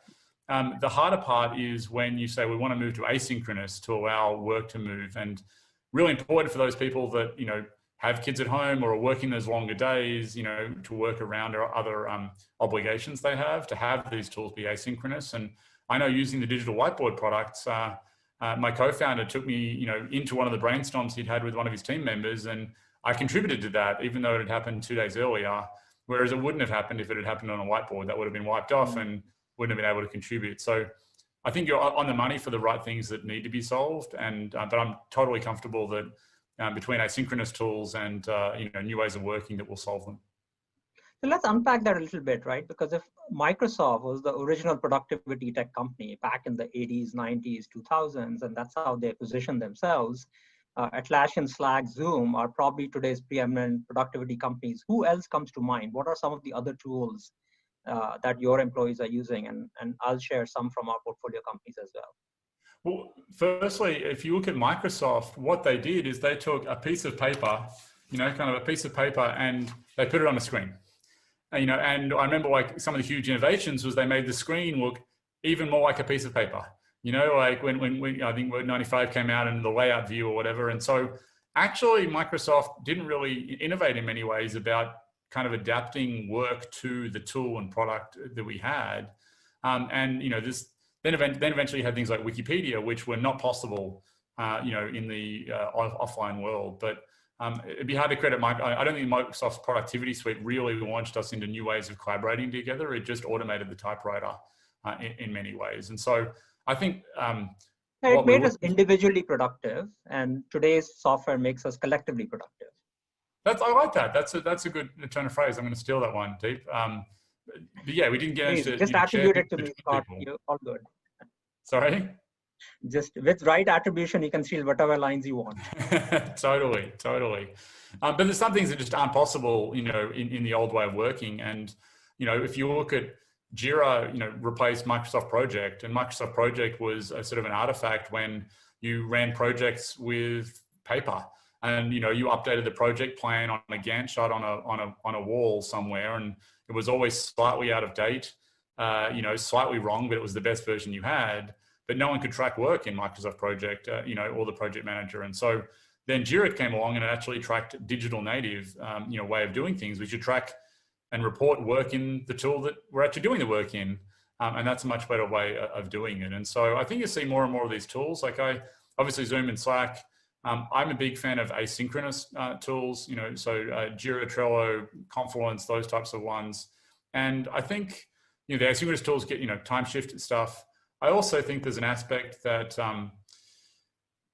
products can automate stuff. Like once it's digital, you can automate it, you can eliminate it, you can collaborate it, in ways that weren't possible. And so as we move more of our work into sort of being digitally done, I think there's a huge opportunity. And so things like Loom, we're seeing more, which is effectively time-shifted video.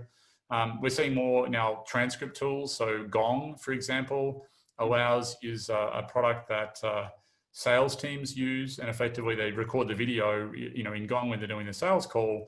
And imagine that, like from mentoring perspective, imagine if you're a first-time salesperson and you can go and watch the highlights reel of the best salespeople in your company, who had the toughest questions to answer. And that becomes this library of almost like digital plays, in the same way that NFL players will go back and watch, how certain plays happened. That's just really exciting. And so I think we're really only starting to see the very tip of, digitizing a lot of work, and then what you can do on the back of that.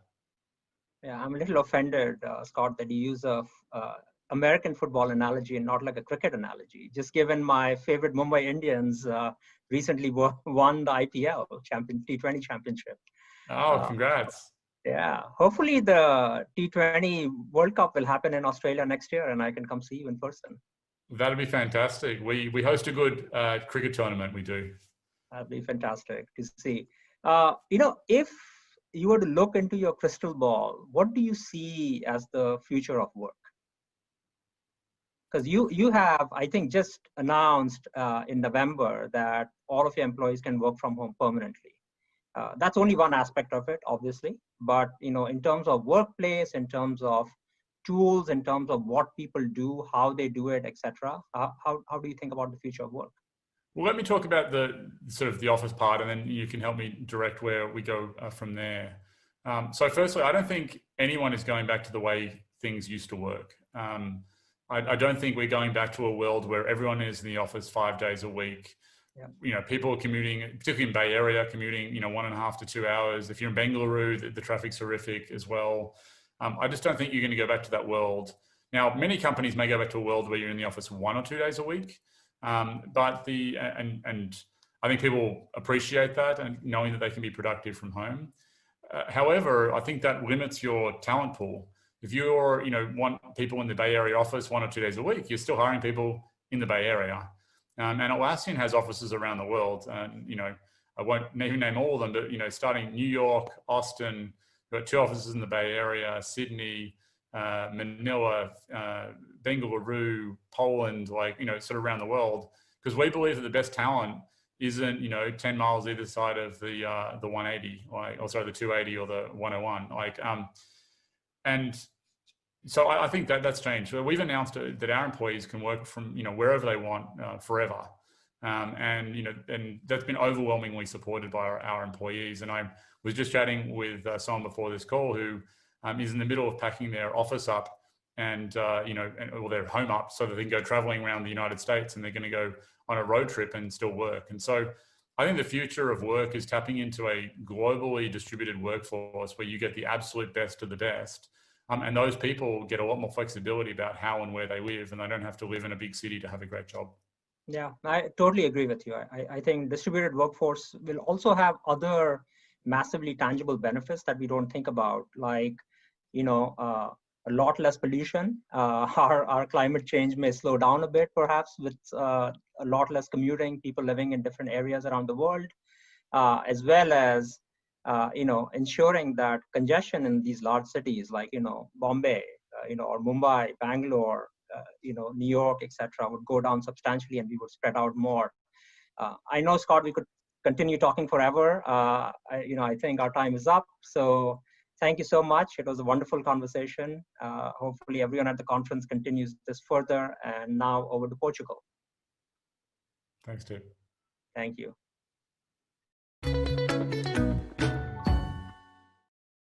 With a bang, energy and change came to every part of our universe. Seismic or small, it continues. Change is all around us, shaped by technology and human ingenuity. We can make it work for you and your business.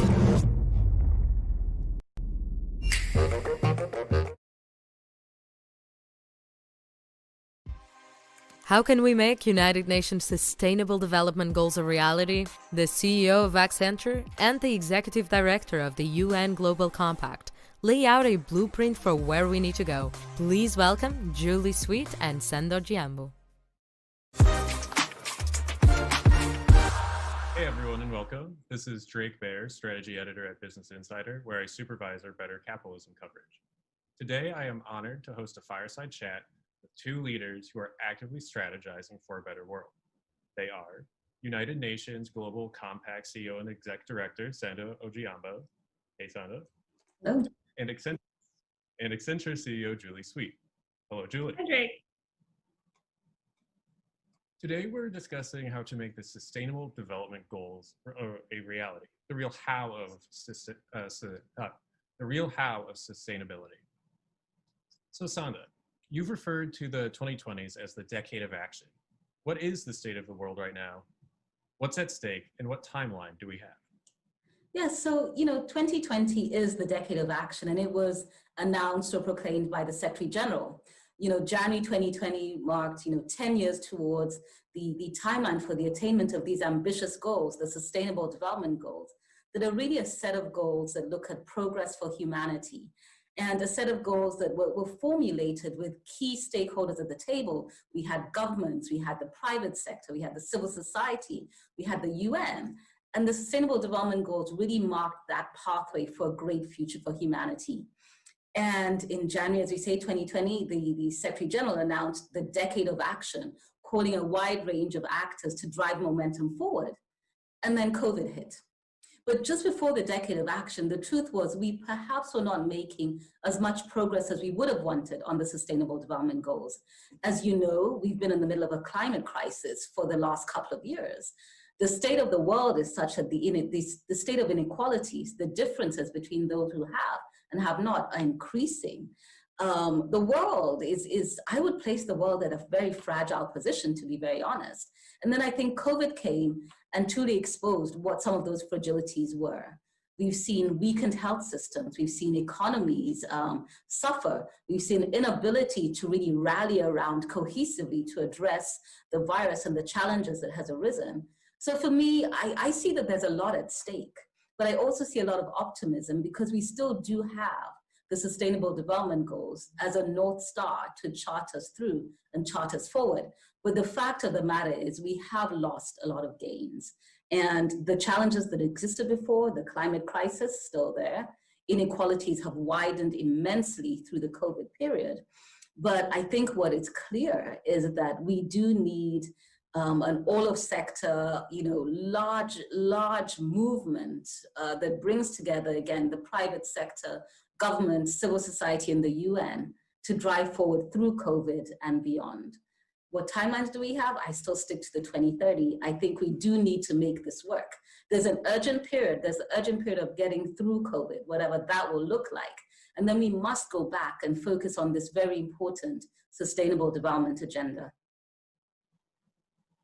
Explain it to me like I'm about 12 years old. what are the Sustainable Development Goals and how are they actually applied to address these issues? Right. So in 1945, an organization was formed, and that organization is called the United Nations. And the United Nations is made up of 193 member states or countries. And that organization looks at a couple of key issues. It looks at peace and security. It looks at the quality of life. It looks at education. It looks at healthcare. It looks at the climate. And every so often, this organization puts together these goals and targets, which all of us in the world, government, companies, organizations must work towards for the betterment of humanity.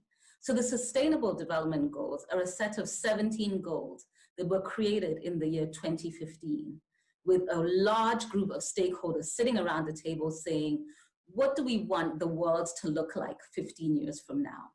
And those goals are goals around issues such as eliminating poverty, addressing agriculture, making sure that people can have healthcare irrespective of their ages, making sure that men and women get treated equally, that we minimize inequalities, asking companies to be responsible about production and consumption.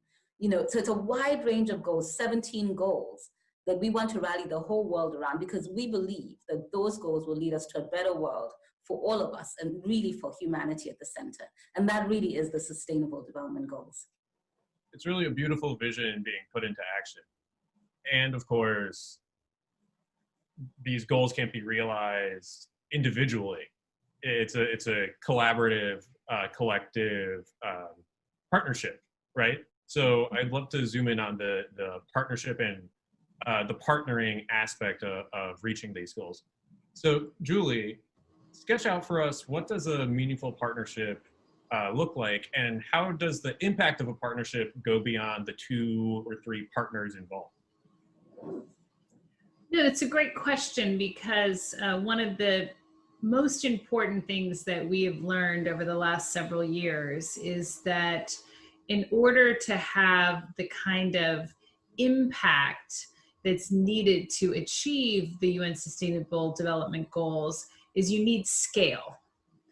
And no individual company can achieve the scale that's needed in the same way that governments, while they bring a lot of scaled resources, have to be able to convene and get multiple players in the private sector to be a part of it in order to achieve scaled outcomes.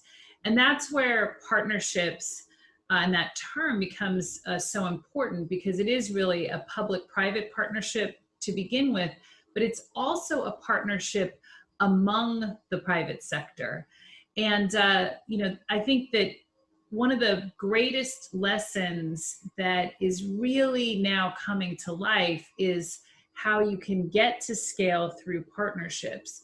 And since COVID, you've seen the private sector change and focus. For example, the pharma companies that came together to solve the vaccine, to share data in a way they've never done before.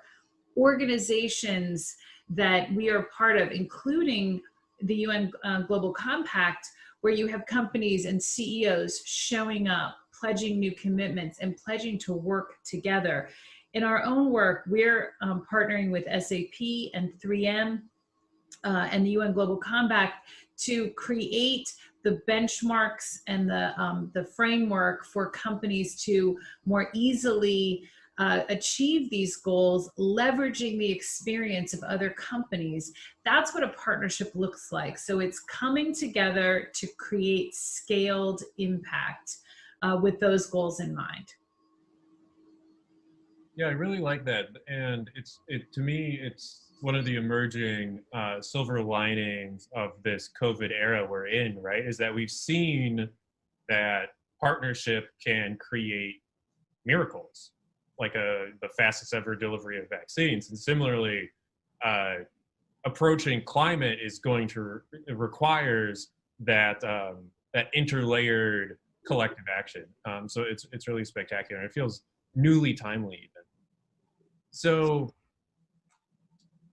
Accenture as a consultancy, as a professional services firm, is of course world class in measurement, right? And how in actually getting things done. So these goals and the vision that underlie them are very inspiring and powerful on their own. But how do you actually measure success toward reaching these goals? Julie, can you speak about that?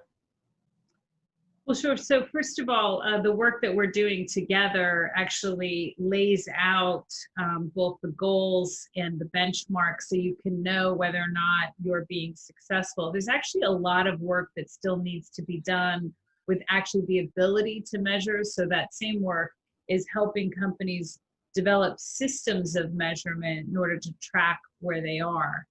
But maybe if we just take a step back, because I think it's important to go back to where Sanda started in terms of what's the impact of COVID, because we were behind. COVID has definitely made worse both some of the situations, but also the most vulnerable people who were subject, for example, to systematic inequality and poverty. Statistically, it has gotten worse for them. And so in some ways, you think there's a lot of room for pessimism. And yet, I believe that we will look back at this time, as hard as it is and so much human suffering, as the opportunity to actually meet the goals on time or ahead of time because of what COVID has required us all to do. 80% of companies today say that they are going to undergo major digital transformation. Why does that matter? Because technology is at the core of many of the things that we can do. If you just take the move to the cloud is about a 70% reduction of carbon emissions. And what you read about, it's kind of everywhere, and certainly at this summit's talked about it, is companies are accelerating their move to the cloud. You've read about supply chains being absolutely disrupted. Pre-COVID, supply chains were going to be digitized. It was a big growth area, but it's been massively accelerated.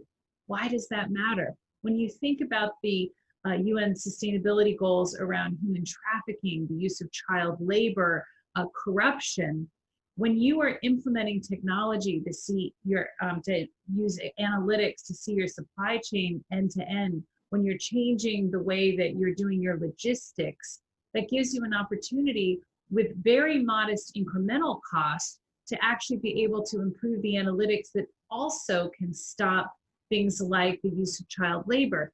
Pre-COVID, that would have had to be something standalone and much more expensive. It would have had to wait. And one of the most important things that we have to do as corporate leaders today is to ask the question for every transformation program we're putting in place is, can we do the program so that it also helps meet our goals, the UN Sustainable Development Goals? And it's an important question to ask, because in most companies today, those who are looking after this are in compliance, they're in legal, they're in corporate citizenship. It's not naturally embedded. And there's enormous pressure right now on the business. But if you can connect those dots, which is why I believe I talk to a lot of CEOs about this, is that they are the right ones to ask the question, to force companies to think that way. And I would tell you, I'm very optimistic because the commitment level is high. And in fact, the need to transform is giving us a much more clear and near-term opportunity to do so for the benefit of all. Sanda, what can, following the model of Accenture and other leaders in this space, what can individual team leads, individual executives do to help align their teams and their organizations around these efforts? Right. So, I mean, the first thing is just to clarify that, the goals and these imperatives are the core business imperatives. This is not a philanthropic response. This is not a CSR response. And that's why, as Julie says, what we do must be hardwired into core business strategy. And it doesn't matter if you're a small company or a large one, there's always an action that you can take that will lead to a more sustainable business future and a more sustainable overall sector future. So, it means, for example, you could take even just one of the Sustainable Development Goals. To what extent are you going to take a look at your carbon footprint and your contribution around climate action? You could say you do want to take a concerted effort to look at gender and gender dimensions in your organization, or gender pay gaps, or gender participation, certainly. But, at a larger level, and where we look at aggregating, it's really about also delivering business products and services that also lend themselves to delivering on the SDGs. So I do think there's opportunity. There's certainly large business opportunity. Actually, a study done in 2016 estimated that if businesses drive business through the Sustainable Development Goals, there was a $1.2 trillion business opportunity through implementing the Sustainable Development Goals. So I think it's just important to highlight that this is core business. There are business opportunities, but more importantly, there's opportunities that can lend themselves to small companies and large companies alike. I think a large place for scale and impact, as Juliet's spoken about, is through companies and their supply chains and their value chains. And I think responsible leaders will look at change not just in their immediate company, but through their supply chain and value chain as well. And just to emphasize Sanda's point, we see over and over, there is real evidence that the businesses who have responsible business practices succeed more. We have a study that shows that since 2015, companies, it was a small percentage, who chose to both lead in areas like sustainability and inclusion and diversity, as well as financial metrics, expanded their profitability, while the companies that picked only one of those two sets of metrics declined in profitability. This is a business imperative, and Accenture, for the first time this year, when we put out our annual report, we embedded in it our reporting on the UN Sustainable Development Goals, because we wanted to emphasize that reaching these goals is core to our business. It is not separate. Thank you, Julie. Thank you, Sanda. Everyone, please enjoy the rest of the Web Summit.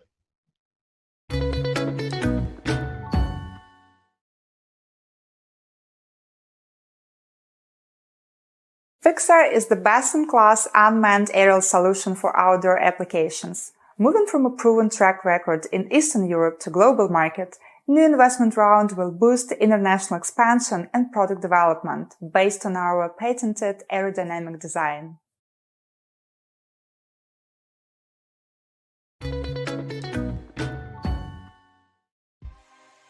How has investing and fundraising changed in light of COVID-19? Two top investors give their views on the current VC landscape. In conversations with Axios' Kia Kokalicheva, please welcome Renegade Partners Renata Quintini and Draper Associates Tim Draper.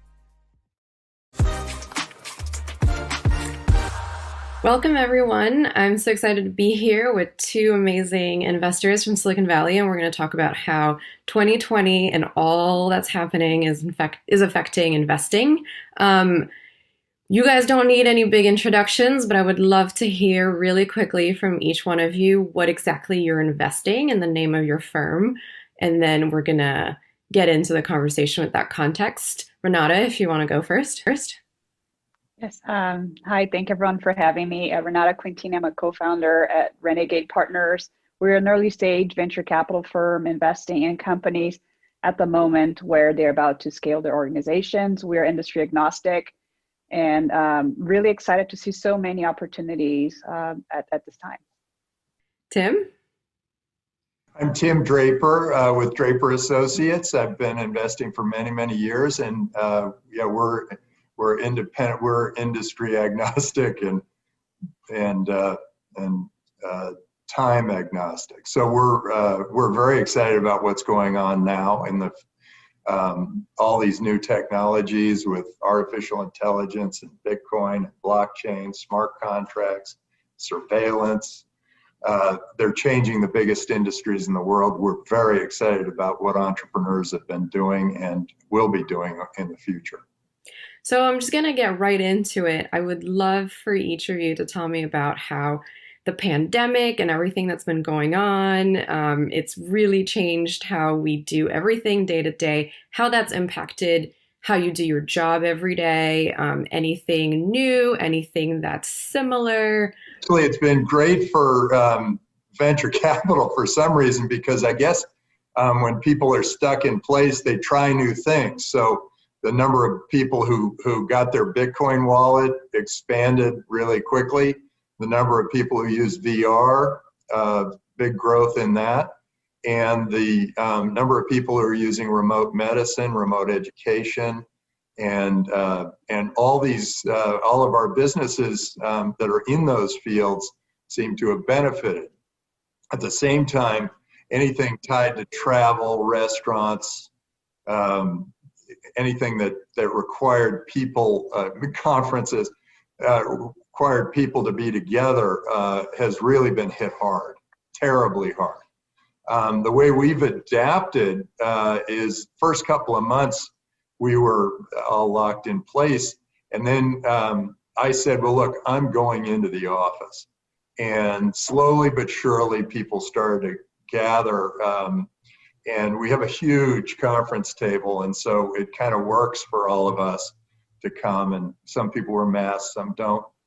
But it's a great way for us to realize why we're doing it. If you're staring at a Zoom screen all day long, you start to wonder why I'm working. What am I doing? Who am I doing it for?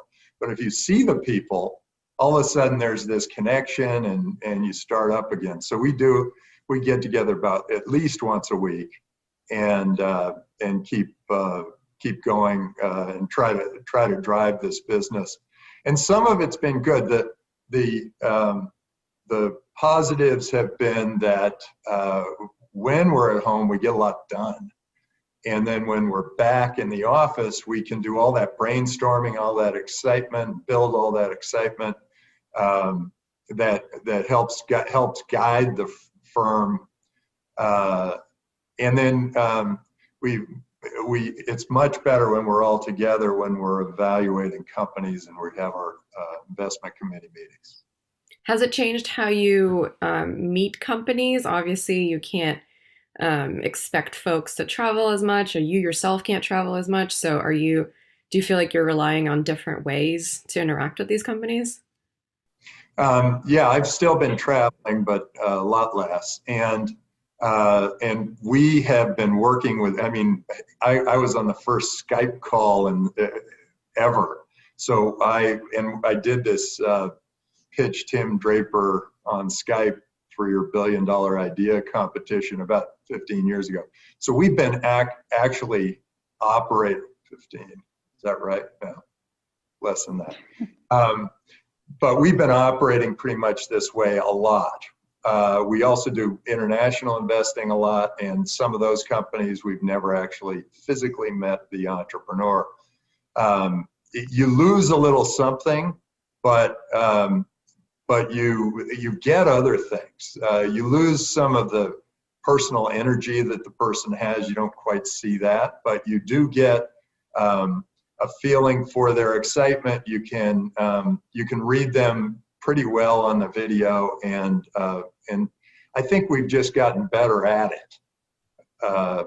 We'll have to find out how the results are over the next 10 years.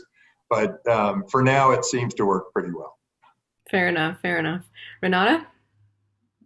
Yeah, so I'd say, from a business standpoint, the pandemic really accelerated the adoption of certain technologies by decades, right? And so you have industries like healthcare, education, certain enterprises that were just really slow to adopt new technology, and all of a sudden you had to, because otherwise you would not be in business. So that's a big change. So you see a lot of business models moving, revenues really just picking up very fast on one side. And I was having a conversation the other day. Can you imagine if Zoom did not exist? Sometimes I complain that I spend a lot of my time on Zoom doing these types of things and I miss physical interaction. But can you imagine if these technologies were not available in this pandemic, how bad it would be from a opportunity standpoint, from just like connection, all those things. So that is one. The other one too is there are a lot of people right now that are not only adopting remote work, but also being just flexible about their career choices. So seeing actually a lot of people going at it again, or starting their next new company, or leaving prior companies to start something new, seeing a lot of opportunity, and also motivated by just big, societal changes and challenges that we're having, right? Climate change and inclusion, diversity, all the things. So a lot of great starting activity. So it's actually a pretty fruitful time to invest. And then on the Renegade partner side and on our team, we actually were a distributed team from the beginning, because we saw this trend happen even before the pandemic, that, resources and, scaling companies can happen anywhere and in any way. And we wanted to actually eat the dog food. So we actually have one of our partners, our chief people officer, who's now been located out of Boulder. So we already had a lot of workflows and a lot of systems and a lot of team building that it was, from day zero prepared to be distributed. But the pandemic creates, new challenges. So on, meeting entrepreneurs, you can't force somebody to meet with you, or you can't, force yourself to just be everywhere. And that's why it's important to be in this business for so long, right? So what are the networks that you have, the reputation that you have, founder reference? Also, how can you reference that team, reference that founder? Like, what is the connective tissue? And kind of relying on that, not only reputation, but proxies of who else do you know, who else, customer references, all those things, those have been up quite significantly. One thing that has been surprising is the pace of deals. Not only deals continue to happen, but they're happening faster than they were before. And, sometimes it feels somewhat frantic. One hand, it's easier to just find time to meet on Zoom, right? The other time, processes have been really compressed, and how do you get the right information to make the right decision is always something in our mind. But I think net, despite really missing people, missing my team physically and all the energy that comes from that, it has been a fruitful time despite the individual challenges that everyone's going through. Both of you kind of mentioned acceleration of trends. I've heard a lot of folks in the industry basically say that in the last few months, 5 or 10 years of technological adoption has happened. Talk to me about how that affects your investing plans for next year and, a couple of years out. Has that changed? Are you looking in different directions now that you've seen the last 7 months of this new world, which in some way is going to be with us for several years? Tim, if you want to go first. Sure. Yeah, we have made some changes. It's interesting. People adjust when something happens like this, and they've got to change their way of operating. They adjust, and in fact, we had to shut down the in-person part of Draper University of Heroes, but it made us create an online version. And it turns out our online version is not only enormously successful, where the people who've been through it are giving it a 9.1 out of 10 on an NPS score, but it's helping these people, but it's sort of giving them more in less time. And and for us, we're looking at it and we're saying, wow, that actually has been a great way of aggregating a lot of people and creating more deal flow for us. So people are adjusting. The whole system is adjusting. And if you're an entrepreneur, it's a great way to get out in front of us as investors to go through this program, this online school, this 2-week online school. And then Meet the Drapers, another one of our show. Now there are 9 million people that watch this show, and people get to invest. Viewers can invest through a crowdfunding campaign. We actually have to be on Zoom calls because my dad really needs to be isolated. I'm still going into the studio. My kids and my sisters are coming on Zoom calls, and then the entrepreneurs are coming in on Zoom calls, so that the look is going to be more like this with 3, 4, or 5 boxes. and it's going to have a different feel to it. But I think in some ways we can get better quality, better judges, better because we don't force them to come into the studio. So each thing has changed our way of operating. In each of my businesses, our way of operating has changed. But I do think that after we get inoculated or we find the cure, I think we're going to be back to normal. In fact, I think we'll accelerate normal. I think people are dying to have their weddings. They're dying to have their travel.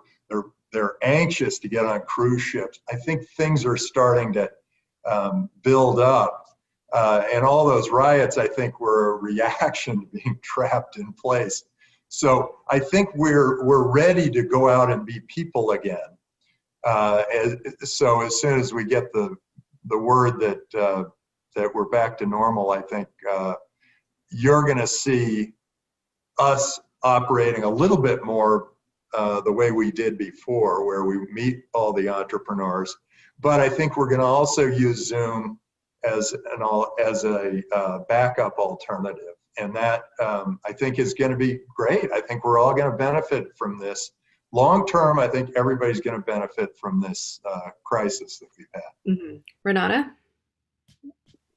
Yeah, I think, when we started investing at Renegade, the pandemic was already a reality. So we actually got to take a step back and really look at what are changes that are permanent and what are changes that are, temporary, and where do we see opportunities coming from both sides. So one thing that we realize is old industries are not going to go away. So commerce is not going to disappear. Travel is not going to disappear.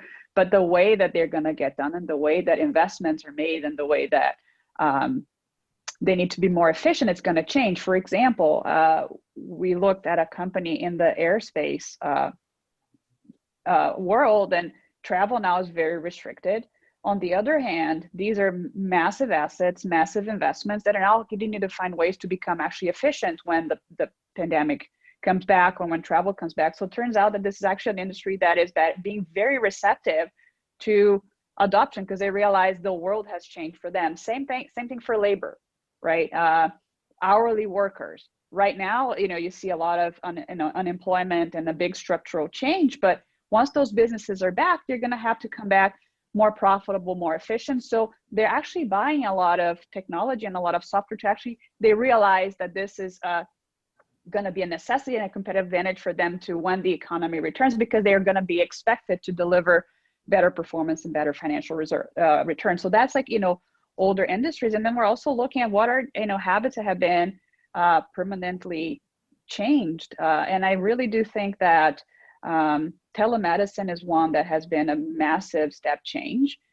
Before, it was a way to just get a little bit of access and more efficiency into the system. But right now it became clear that it is a very valid delivery of care across many demographics, right? So now everything from children to aging population is used to having some sort of interaction through telemedicine. And that's massive, economically massive for care, all the things.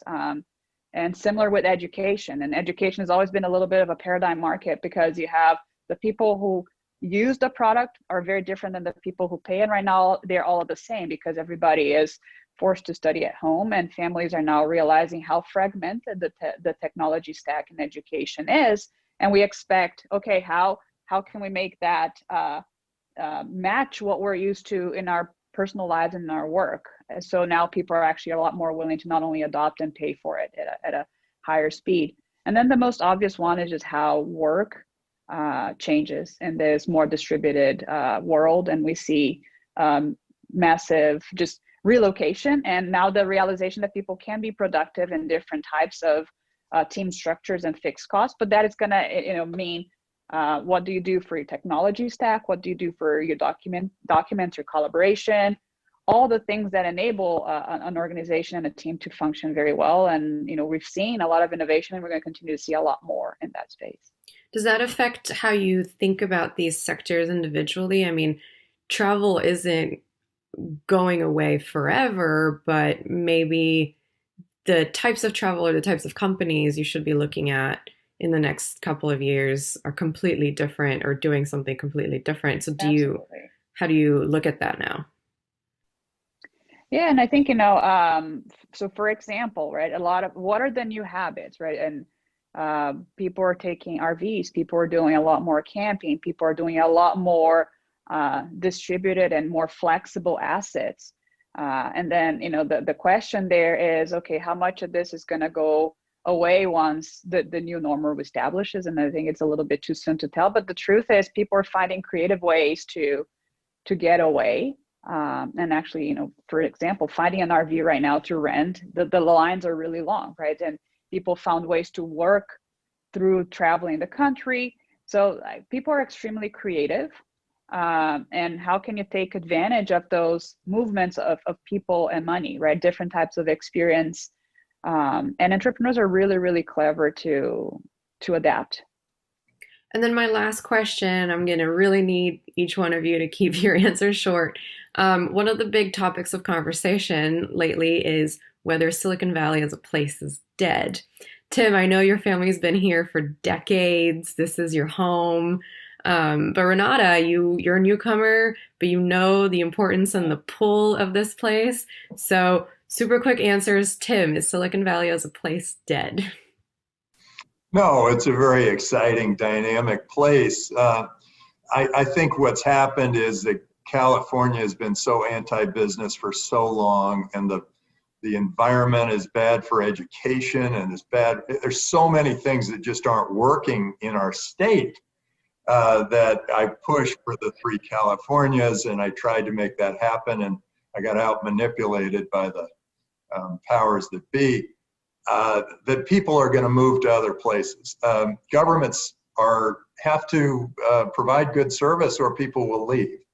And that's starting to happen. Great businesses, great entrepreneurs are moving to Texas, to Singapore, to places where governments are really attracting business.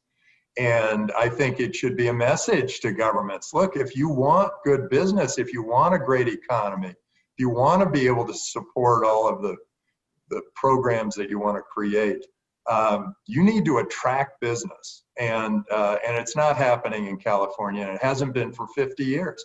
And we've had such a great economic engine in the Silicon Valley and in Hollywood that no one really paid any attention to it, but now they're starting to see people leave. And people say, oh, well, billionaire, good riddance. You lose a billionaire, you lose 100,000 jobs. But the other parts of the world are opening up, and there's innovation everywhere.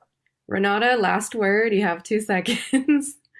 Yeah, I mean, I think it's what Tim said. Innovation comes from anywhere, and I think now opportunities being a little bit more distributed beyond Silicon Valley, but it's absolutely not dead. It's just the old Sand Hill Road, like we knew it, is going to be looking and acting a little bit different. Great. Well, thank you both, and thank you for listening to us. Thanks for having us.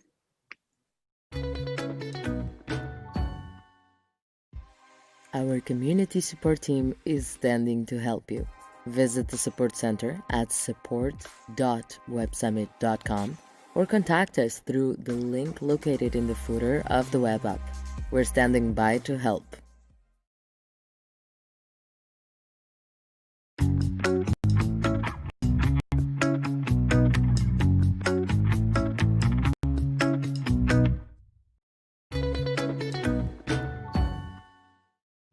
On the web app, you'll see different rooms hosting roundtables with our speakers, masterclasses, and more. You can navigate between all of these rooms by clicking on the Breakout tab or following your notifications through the bell at the top of your screen. Relocating your business to Europe? Hiring for the best tech talent available? Sign up for Portugal. Sign up for Portugal. No physical presence needed.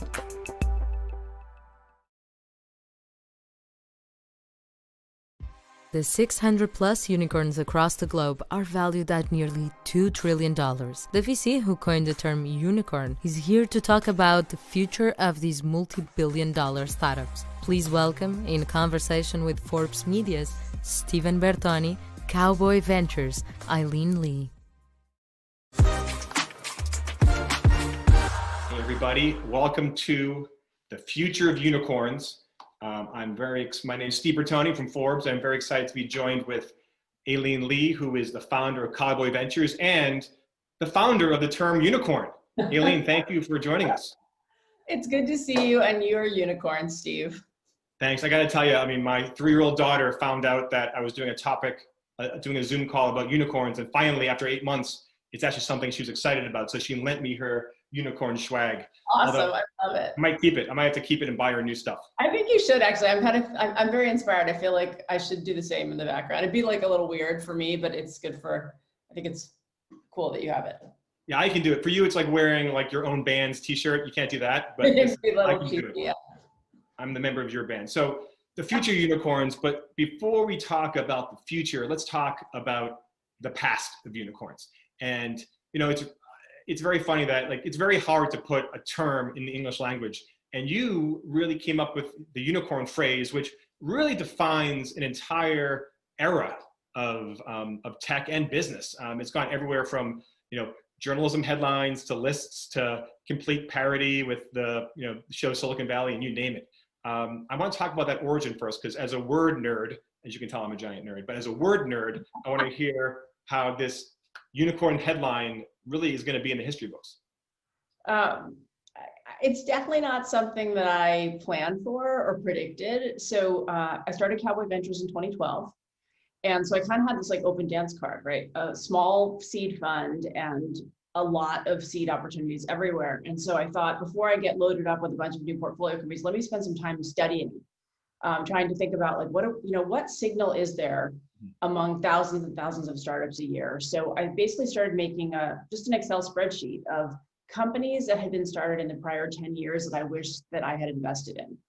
And just kind of starting to collect metadata on who were the founders, where did they go to school, how old were they when they founded the company, how did they meet each other, where did they work before, what job were they in, what was the original concept of the company, did they have a product when they raised their first round, and were they enterprise, were they consumer, and how had they grown over the years.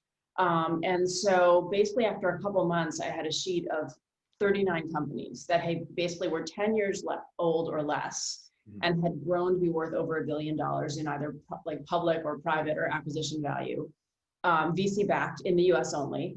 And it turned out that they had a lot of stuff in common. And so as I was looking at what was going on, what they had in common, meanwhile, I'm taking pitch meetings from founders. And at the time, this is 2012, 2013, founders would come in and I'd be meeting with them, and they'd kind of have their heads hung. They'd be like, hey, we know we're really old, but we really we still think we should give this a shot. And I'd be like, how old are you? And he'd be like, oh, 35. And he was so embarrassed, because they thought at the time, Mark Zuckerberg was the hotness. And if you hadn't dropped out of college and started a company, you were in certain circles, you were kind of too late. Yeah.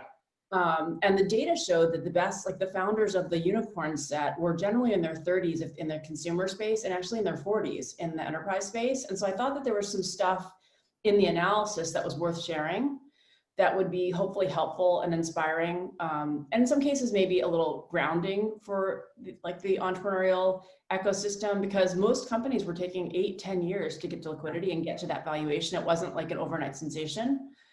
But as you know, I don't feel like that this is one of those times, but in the past there have been times when thinking about starting a company was a get rich quick scheme, which it definitely is not. No, and first of all, I'm at fault in all of this, because I think the tech media, especially during those times, everyone had their pom-poms out. We're kind of, celebrating the next unicorn to come out of Silicon Valley, mostly, maybe New York. And I also I edit the Forbes Under 30, which again is just putting the spotlight on the young superstars. And so It's good to give us middle-aged folks some hope in it. Exactly.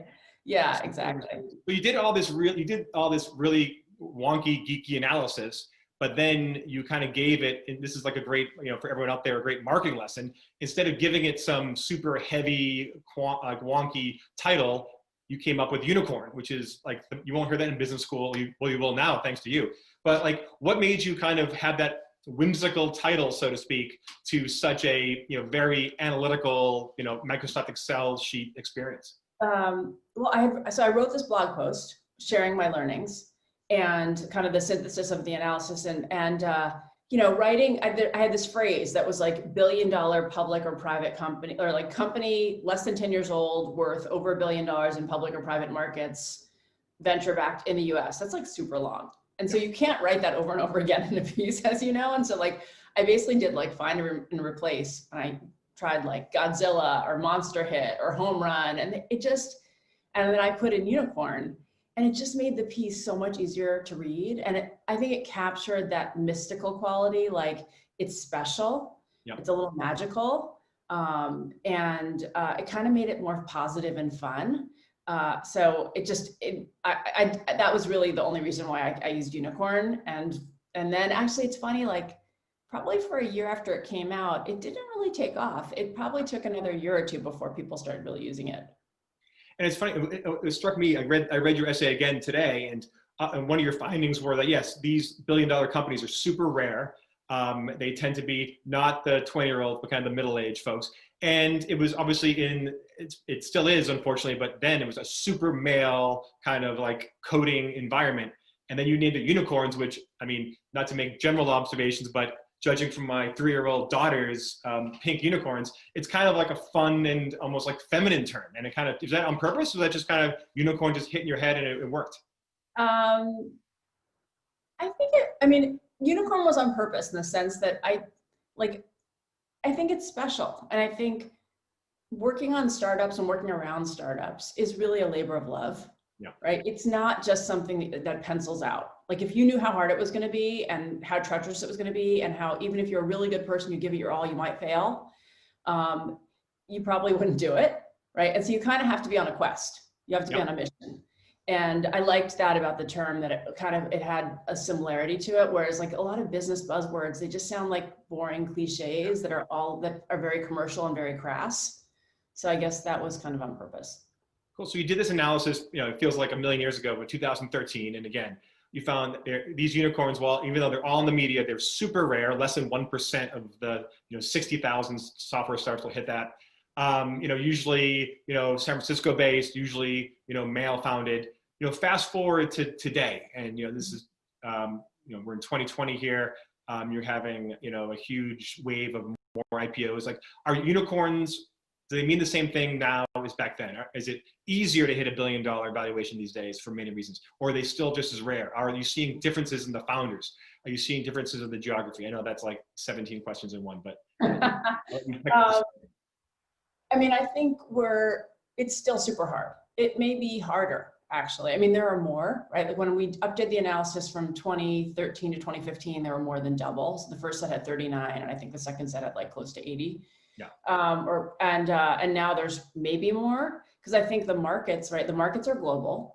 Our analysis was only US based, but now obviously if you look at Europe and India and China, and Africa, I just think that there are going to be unicorns. There are unicorns now, and there will be all around the world, and the markets are all around the world. So that's one thing. The market caps are a lot bigger. The multiples, we're not public market investors, we're seed investors, but you can look at how the multiples have changed. And even just when we did the first analysis, there was only one tech company, venture-backed tech company in our set, Facebook, that was worth over $100 billion. Right now, there's multiple worth over 100 billion there, and there were very few even above 10 billion. Now there's a lot above 10 billion. Some of it is the markets, but a lot of it is, I think, the perception of the future of tech and the importance of software.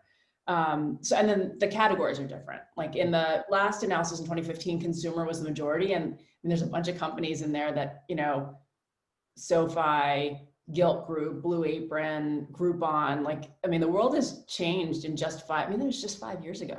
It's crazy, right? Right. And that in that set of private $1 billion companies, Zoom wasn't in there, Slack wasn't, Airtable wasn't in there, like Hims and Hers or Calm or Plaid or Stripe or Chime. There are a lot of like sectors like fintech, healthcare, ed tech, like they weren't even really on the radar screen 5 years ago. So I think that's a change to today. And then to your question about gender, I mean, I think we've got more work to do. You know, my hope is that everything we've gone through for the past 3 or 4 years in the United States, at least, but also around the world, has brought a lot more sensitivity to the tech ecosystem around inclusion and the importance of diversity, and being much more sensitive to the different perspectives and people around your table. And that's something that I know you at Forbes spend a lot of time on, and we're very appreciative of. I'm hoping that when the next generation of founders found their company, instead of just picking like 4 guys who they went to college with or lived with, people will step back if it happens to be a guy founder or a female founder and think about, how do I create a really diverse founding group? And then of the first 20 employees, how do we make sure that we don't just hire like the same person over and over again? Because those are the people who actually benefit the most from the upside of tech companies. And they're the people who also recruit the next 40 and the next 400 and the next 4,000. And we've got work to do. For sure. And obviously, you know, the gender imbalance is, you know, front and center for the last few years. And obviously in 2020 with this new and crucial focus on, you know, inequality and especially, you know, underrepresented groups, and especially Black Americans. Have you seen a change yet? I know this change is going to be very hard. You're not going to snap your fingers on any of this stuff, but with this, you know, with kind of this movement for, you know, more social justice, with our new, you know, first ever, you know, woman, person of color, vice president, and Kamala Harris, like, are you seeing things happening yet? Or are you going to see, like, we have to do better work. What kind of work do you see? What kind of work is in the works that is going to make an impact? Yeah. I mean, I think it's like every piece of the supply chain needs to be touched, right? So kind of at the, I guess if you think about it, top of funnel or bottom of funnel, like if the bottom of the funnel is like, who's on the board, right? Who's in the C-suite perhaps, like, you know, really, I think we want to change culture and we want to change numbers. And then, you know, top of funnel might be computer science education, it might be exposure to entrepreneurship, it might be internships in college. So I think being more sensitive to, especially including underrepresented minorities in addition to women, at every, like how you hire, but then once we hire people, how people get treated, how people experience their jobs and the cultures. It's not enough just to hire people, right? It's to actually retain them and motivate them and promote them. And I think in a lot of tech companies, that's where a lot of companies, it's kind of similar to enterprise software, right? Where like a lot of people focus on sales and like a sell in, but then you got to focus on sell through. Otherwise you have a leaky bucket. Yeah. You got to focus on hiring and like having a diverse slate of candidates. And then once people are inside companies, pay attention to the experience that they're having and whether it's actually, whether people of color and women and other minorities have a feeling that they can succeed as much as white men can in the company. That's great. And kind of, you know, this is such a fast session. I want to talk to you for hours about all this stuff. Going from new talent, I want to talk about new kind of companies and ideas. Like every new wave of technology, you have, you know, these, you know, new unicorns, new like game-changing companies. With COVID, with just what's happening with software right now, where are you looking? Are there like, is there a new industry you're looking to see? What is exciting right now in the seed stage? Yeah. I mean, I think if you looked at like just 5 years ago, you know, what was hot, there were a bunch of things that we weren't really even talking about. So collaboration, and during COVID especially, I think there are a bunch of industries like collaboration and being able to do your work from anywhere is obviously hugely important and will continue to be. I think there are a bunch of spaces like consumer healthcare, like fintech, like ed tech, and also things like gaming, right? That because of COVID, I think historically, at least the first 3 had regulatory or a lot of inertia around like not wanting to change. And those industries, I think, and consumers are now going to adopt technology at a much more accelerated rate because of COVID. And so I think that's exciting because we've been waiting for those industries to break open. And I think we're going to see a lot more opportunity for seed stage companies and beyond in ed tech, in career development, in future of learning, in the future of work, continued fintech, and healthcare. And one more question, I know we're almost out of time. Yeah. You're in seed stage. I'm sure there's a lot of seed stage companies out there. Give me one pithy piece of advice for a seed stage founder who is pitching someone like yourself to get your attention, to get some investments. Oh God, this is, I would say work on your storytelling and the why you and the why now. It's easy, everybody. See it? It's easy stuff. I want to thank Aileen Lee, the founder of Cowboy Ventures. Thank you all for watching. I'm Steve Bertoni from Forbes, and back to Lisbon.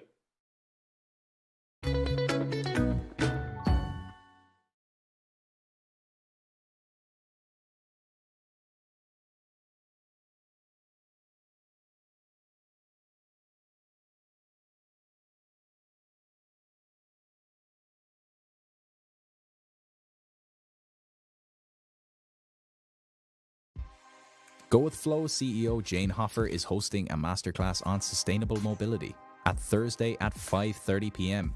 Jane will debunk the myths about electric mobility, showcasing the bottom line business impacts of going green. To see more, visit the Galp partner profile in the Explore tab.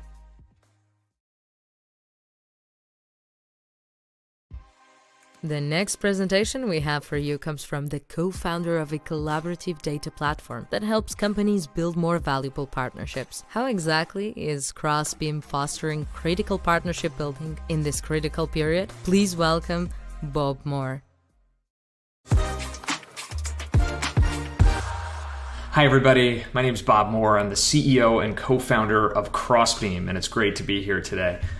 I started Crossbeam because at so many previous companies, I was faced with a problem. When I wanted to partner with another outside party, I ran into this dilemma that you could almost describe as like a data standoff problem. We called it the partner's dilemma. And the idea was that it was shockingly hard to answer questions that seemed like they should be really easy to answer. Questions like, how many customers do we have in common and who are they? Or are my sales reps currently trying to sell to any of the same companies that your sales reps are trying to sell to? Now the issue is there's always some kind of data asymmetry when you try to do this sharing. If you both share everything, then you run into all kinds of privacy, security, compliance issues that just kind of make it a non-starter. If neither of you shares anything, then you operate in an environment that's not data-driven, and it doesn't look and feel like the most successful teams elsewhere at your company. And if one side shares and the other side doesn't, it just isn't equal, it isn't fair, and the partnership ends up failing. So what do? Crossbeam was envisioned as a solution to this problem.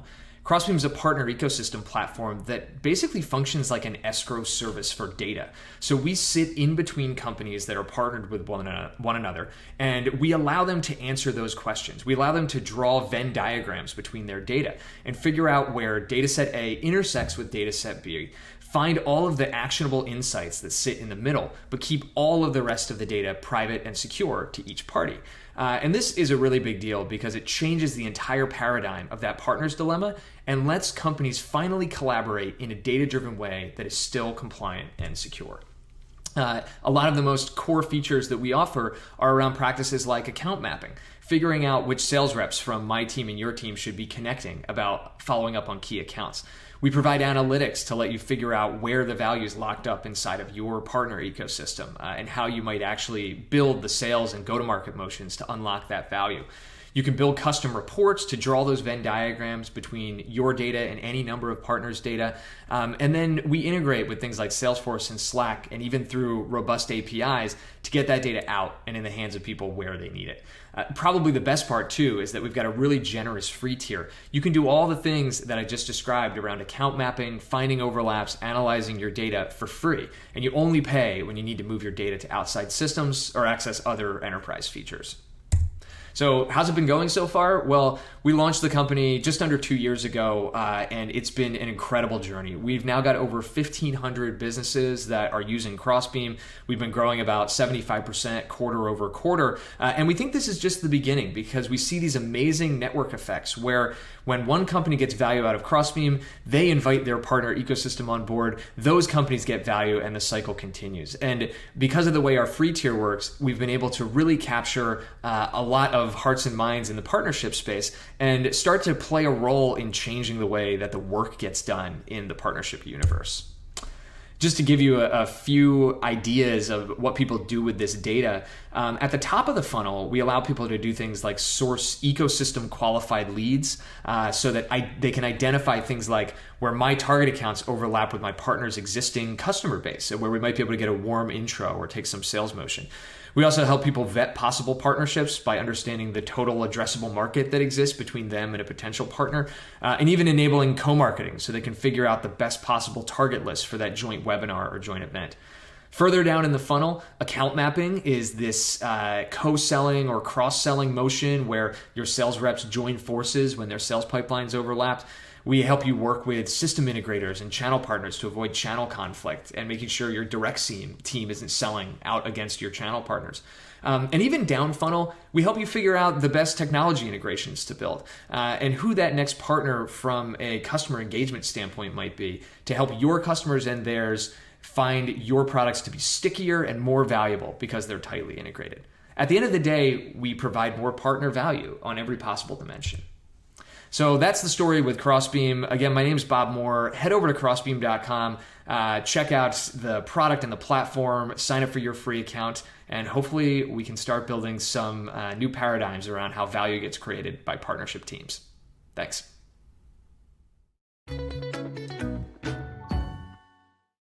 The world's changing fast. New ways to work, new ways to communicate, new ways to help customers. And you're adapting, you're creating, you're solving. We've got your back for whatever you need right now. We're Twilio, and it's time to build.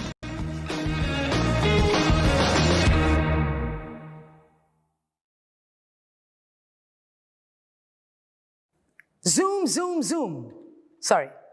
It's a word, yes, and the world of 2020. And of course, we have the CEO and founder of Zoom with us, this massively popular video platform. Eric will talk about his journey founding the company, where he sees the world of communications heading, and the growing need for collaboration tools. In a conversation with Business Insider's Alison Chantel, please welcome Eric Wan.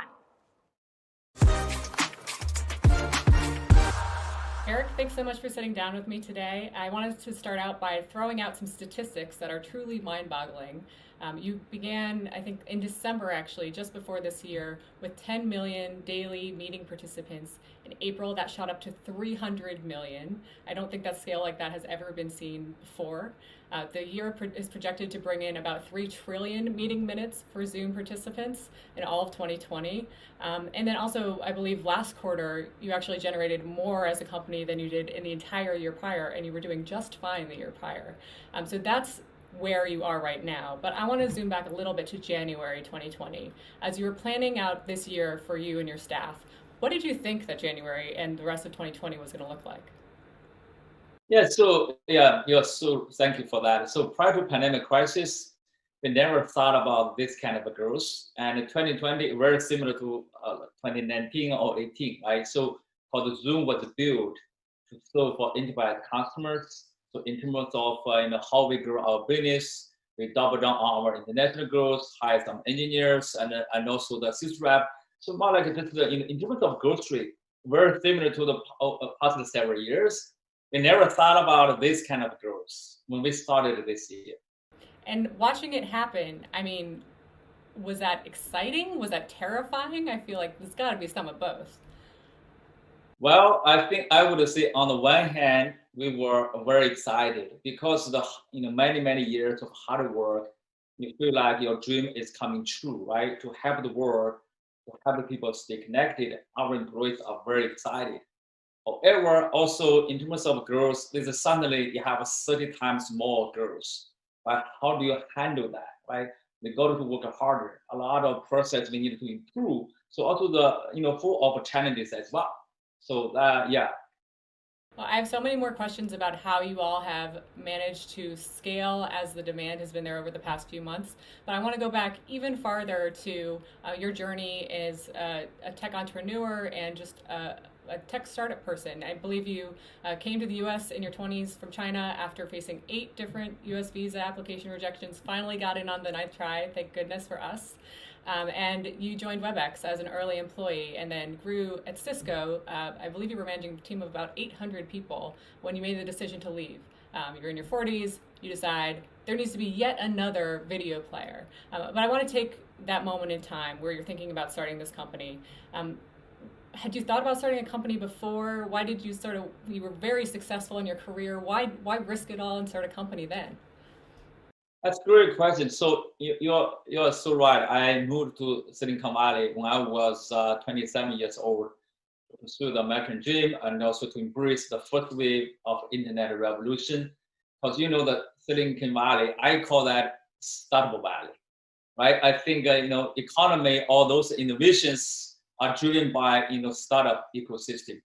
After I moved here in 1997, I knew someday in the future I'm going to start my own company.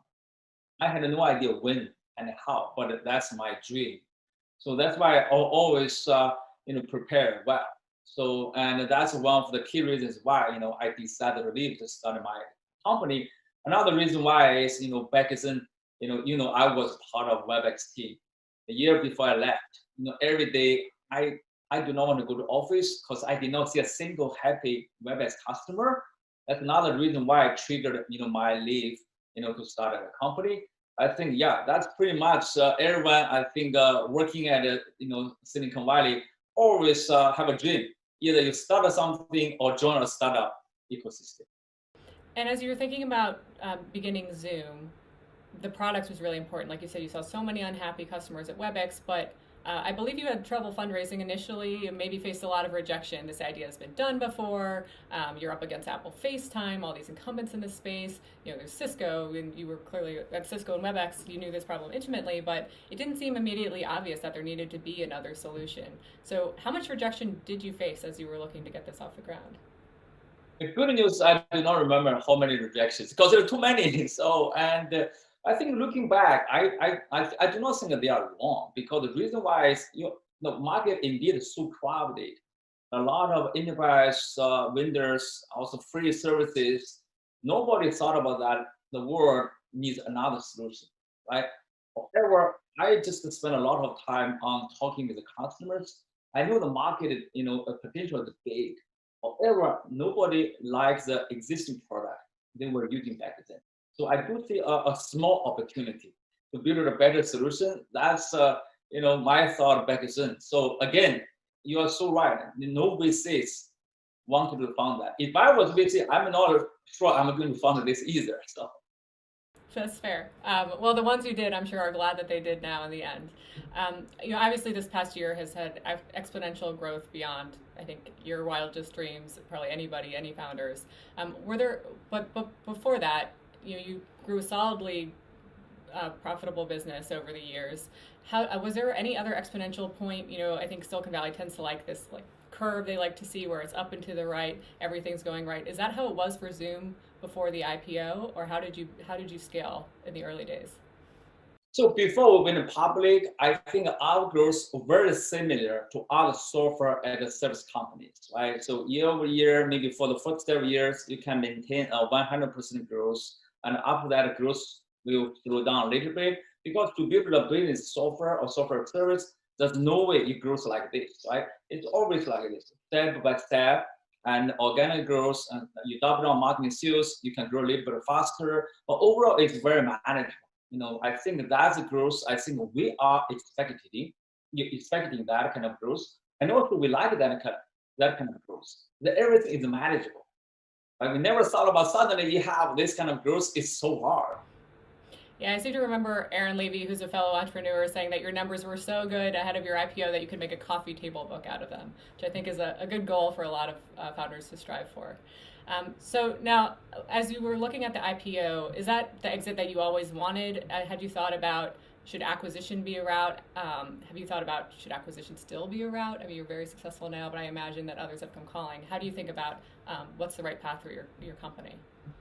Yeah, this is a great question. So again, when I was, coming here back to 1997, at that time, the first wave of internet revolution, there's so many great companies, who, when the public, I really admire all those great success stories. At that time, I sort of already planted a seed, and I thought about someday, if I can start a company, I really wanted to go to New York, like ring the bell and enjoy the becoming a Nasdaq public company moment. That's why when we started, I already told myself, no matter what, that's our dream, and we never thought about any acquisition, no matter how you think the deal is how good it is. We always shoot for being a public company. That's great. Yeah, I believe one of your investors, I think I read, they told you, you don't want high school graduation to be the peak of your career, so you can't let the IPO be that either. You've got many more chapters ahead. And certainly, let's dive into what's happened over the last 6 months. So as I mentioned, your daily meeting participants have absolutely skyrocketed. What has dealing with that exponential growth been like on the inside, in the trenches? What can we not see as users on the outside? Yeah, first of all, we do enjoy the experience, of being a freshman in the public company, community. So yeah, so internally, I think first of all, I think I truly appreciate for every Zoom employees, great work, very hard work. We do all we can every day, think about the customer, think about how to make sure our product is better. I think hard work is extremely important. Right? That's one. The two is, even from our side perspective, the growth is great. However, internally, Zoom was built for serving enterprise customers. During this pandemic crisis, we had so many full-time consumers. We also offered a free service to more than 125,000, K-12 schools for free. So those use cases or users are very different. We have to improve our internal process or product privacy, security, how to prioritize those features between consumer, prosumer, and enterprise customers. We got to evolve our business, as quickly as possible. Because you look at the other businesses, right? Normally you start from consumer, you can embrace enterprise. We started from enterprise, and then now we got to embrace the consumer. It's very different. So we got to learn quickly, to take actions quickly, to adapt to that. Yeah, how did you reorient your business around consumer? Because you're right, a lot of people do kind of start with the consumer path and then go to enterprise, and you had to scramble to do it in reverse. There were security challenges, as you mentioned, and you were kind of dealing with this all in real time in the public view. So how did you reorient the company so quickly? First of all, our company culture is about delivering happiness.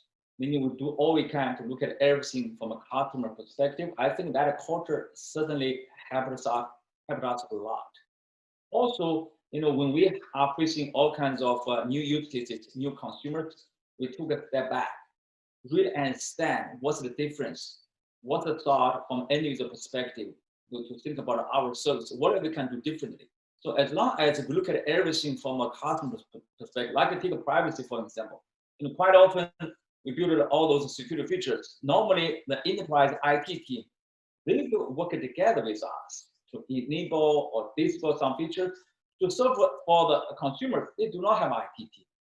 We have to make a decision for them, right? Because we learn quickly. That's why we got to change our internal practice or processes, right? To embrace those new use cases, also the new consumers. And as you're dealing with all this, how did your routine as a CEO change? What were your days like, and what were the team's days like? I just imagine you guys just staring at a computer, typing all day long, getting no sleep. I think good news, I don't think I changed my daily routine process that much. Just a little bit long hours, compared to prior to pandemic crisis. And when I wake up, always think about, hey, what I can do differently. And in the evening, also have 15 minutes, I call that a thinking meditation. I always carve out 15 minutes in my calendar, think about if I start over today, what I can do differently. And also a lot of customer meetings, internal meetings, and these are long hours, but I do enjoy that, right? So, once I had a total 19 Zoom meetings. So, yeah, that's pretty much the same routine process, but just a little bit long hour. And I understand that your staff grew in size about 1,000 people from the beginning of this year to now. I think 2,400 plus at the beginning of this year, about 3,400 now. How was scaling that quickly, and how do you maintain the culture through it all, through the long hours and all the hard work, plus bringing on so many new people? Yeah, Alison, that's a great question. That's something that keeps me up in the night because it's hard. Because we have less than 1,000 employees. It's relatively straightforward to manage the company culture. Now we have several thousand people. Every quarter we hire hundreds of new employees, especially when we all work from home, and the new employee onboarding process is different now, and no social interaction. It's pretty challenging. So that's why every day we talk about how to make sure our newly hired employees, they are fully engaged with us, like with existing employees, how to make sure when we have a Zoom calls and try to know those new employees, and also keep talking about our company culture and talk about company value. Again, we are also learning. It's not that easy. So one thing that's a challenge in any fast-growing company, I'm sure you've witnessed this at WebEx as an early employee, and you're seeing it probably now at Zoom, is that it's really hard for employees and even leadership to keep up as a company is just changing so quickly. People that are right for a certain phase of a company aren't necessarily right for the next phase of a company. How are you managing that, and how is your team managing that? I know you've brought in a lot of new leadership lately. How are you making sure that you're the CEO who is not just right for the Zoom at the beginning of this year, but the Zoom for now? And how do you make sure your team is as well? Yeah, great question. So at Zoom, our philosophy is always, we talk about for every Zoom employee, myself included, the number one goal is what we can do differently, become a better version of ourselves, all of us, right? So every day, even prior to this pandemic crisis, we always talk about that. So because our company culture is about delivering happiness, right? I told our employees, what kind of happiness is the thing, right? Make sure you become better version of yourself. Make sure you all improve. That's very sustainable. That's one. Two is when we hire the new leaders or new executives, not something like we hire someone with great experience, great title from other companies. We would like to hire those with a huge potential. They can grow themselves along with the company goals. Even for the internal promotion, sometimes the candidate may not be ready. But we do set up a strategy goal to make sure they can grow themselves. I think by doing that, as everyone, they try to, learn something new. We all learn something new. We all get better. So that's the way for us to talk about leadership, talk about growth, talk about promotion. And as one more question before we move on to the final segment of this, which is kind of more future looking, is for an entrepreneur who is suddenly finding themselves with the amazing problem of having so many customers so quickly and reaching this exponential phase like you've just gone through, what advice would you give them? What advice you wish you had known at the beginning of this year? I think probably two things. First of all, be patient, right? And don't think about the overnight success. Don't think a lot of things. Keep doing what you are doing. Keep doing what you are good at. Focusing on company culture, be patient. I think, the good things will follow. That's one. Two is to build a sustainable business. It's a long journey, right? Sometimes you have ups and downs. You lose a customer, you win some customer. A lot of things, you have to enjoy everything. Enjoy the ups, enjoy the downs, right? How to maintain that? That's very important for every entrepreneur. So I want to look forward a little bit at the future of work, of travel, of Zoom. But first, let's start with Zoom. So the pandemic should end at some point here. Recently, we saw Pfizer come out with some very positive vaccine results, and Zoom stock took a hit. What does Zoom look like after the pandemic? First of all, we all wanted to someone can come up with a vaccine technology as soon as possible, right? The reason why we all work from home and study in March, it is pretty painful, right? So we all want to have some social interaction. Having said that, I also believe the way for us to work, to live and learn and play is very different now. So meaning, let's say after the pandemic crisis is over tomorrow, after we all go back to office, I do not think we always need to go back to office for every employee.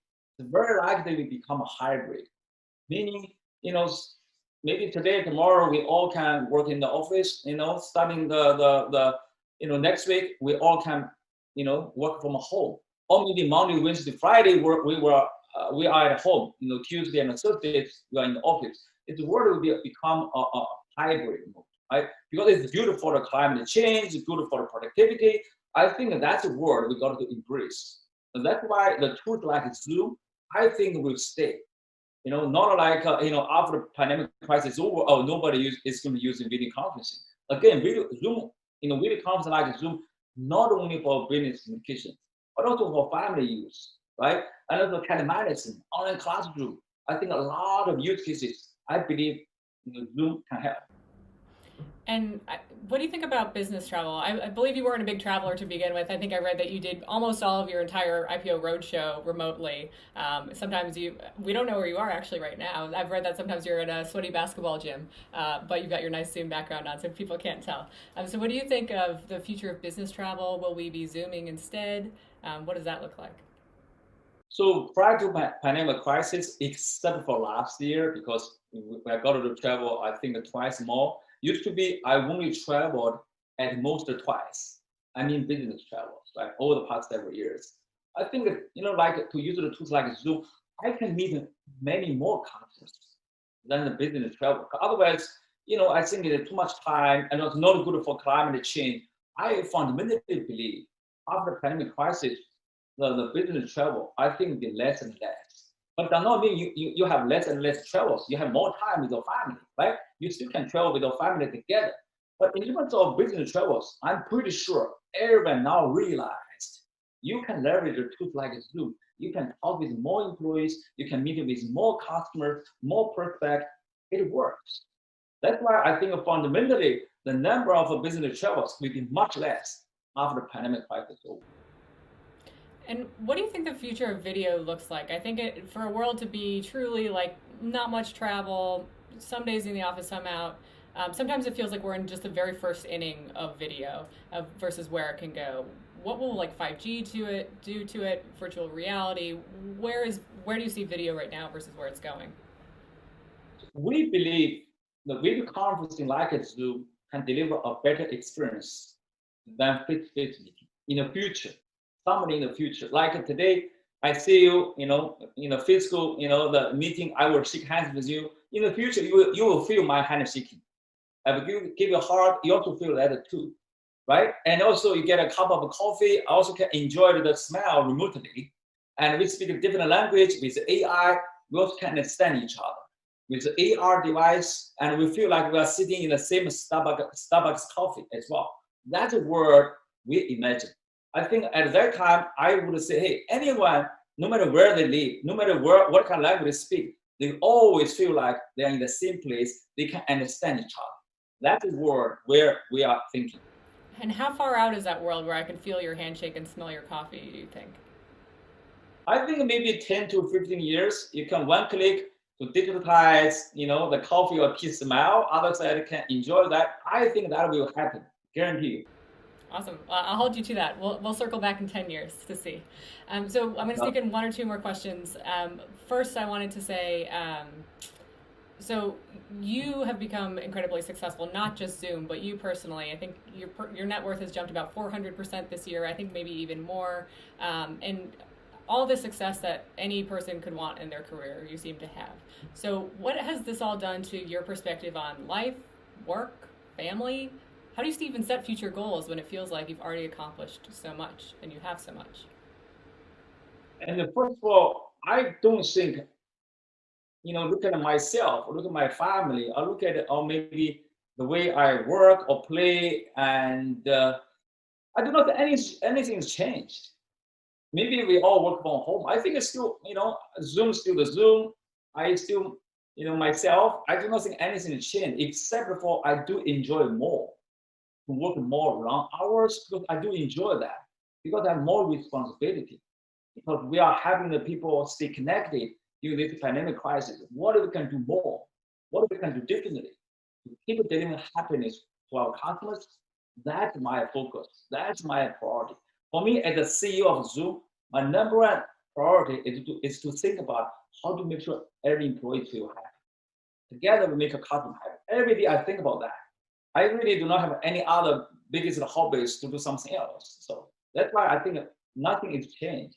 So the more successful you get, the more you want to work. Absolutely, because I enjoy that. I really enjoy that. Yeah. That's great. I think that's probably partly how you became so successful in the first place. If people enjoy what they do, it really shows.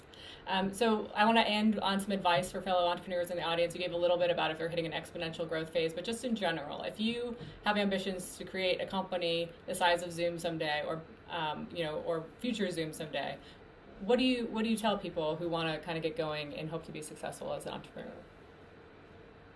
So my 2 cents is, first of all, if you got an idea, don't hesitate, just do it. And looking back, I did not realize how excited I was after I started the company. That's one, right? Just do it. I really like that Nike, slogan. Just do it. Number 2, I would say focus on the company culture. That's extremely important, right? Because maybe for the first several years you do not know that, but down the road, if you try to scale up your business, if you do not have a great culture, you are going to face all kinds of challenges. Sometimes you even cannot fix that. To make sure you double down, triple down on the company culture on day one. That's extremely important. I think, that's my 2 cents. The 2 things. Yeah. Well, thank you so much, Eric. Thank you to all of you for watching. And now I'm going to send it back to Portugal.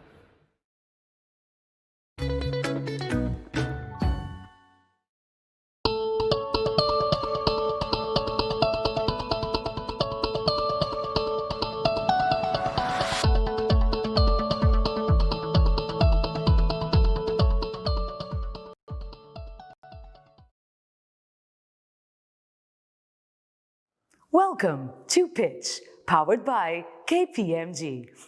You're about to hear from some of the most innovative startup pitches in this year's competition. We're only going to show you a teaser. You can see the full pitch video on each company's startup profile next.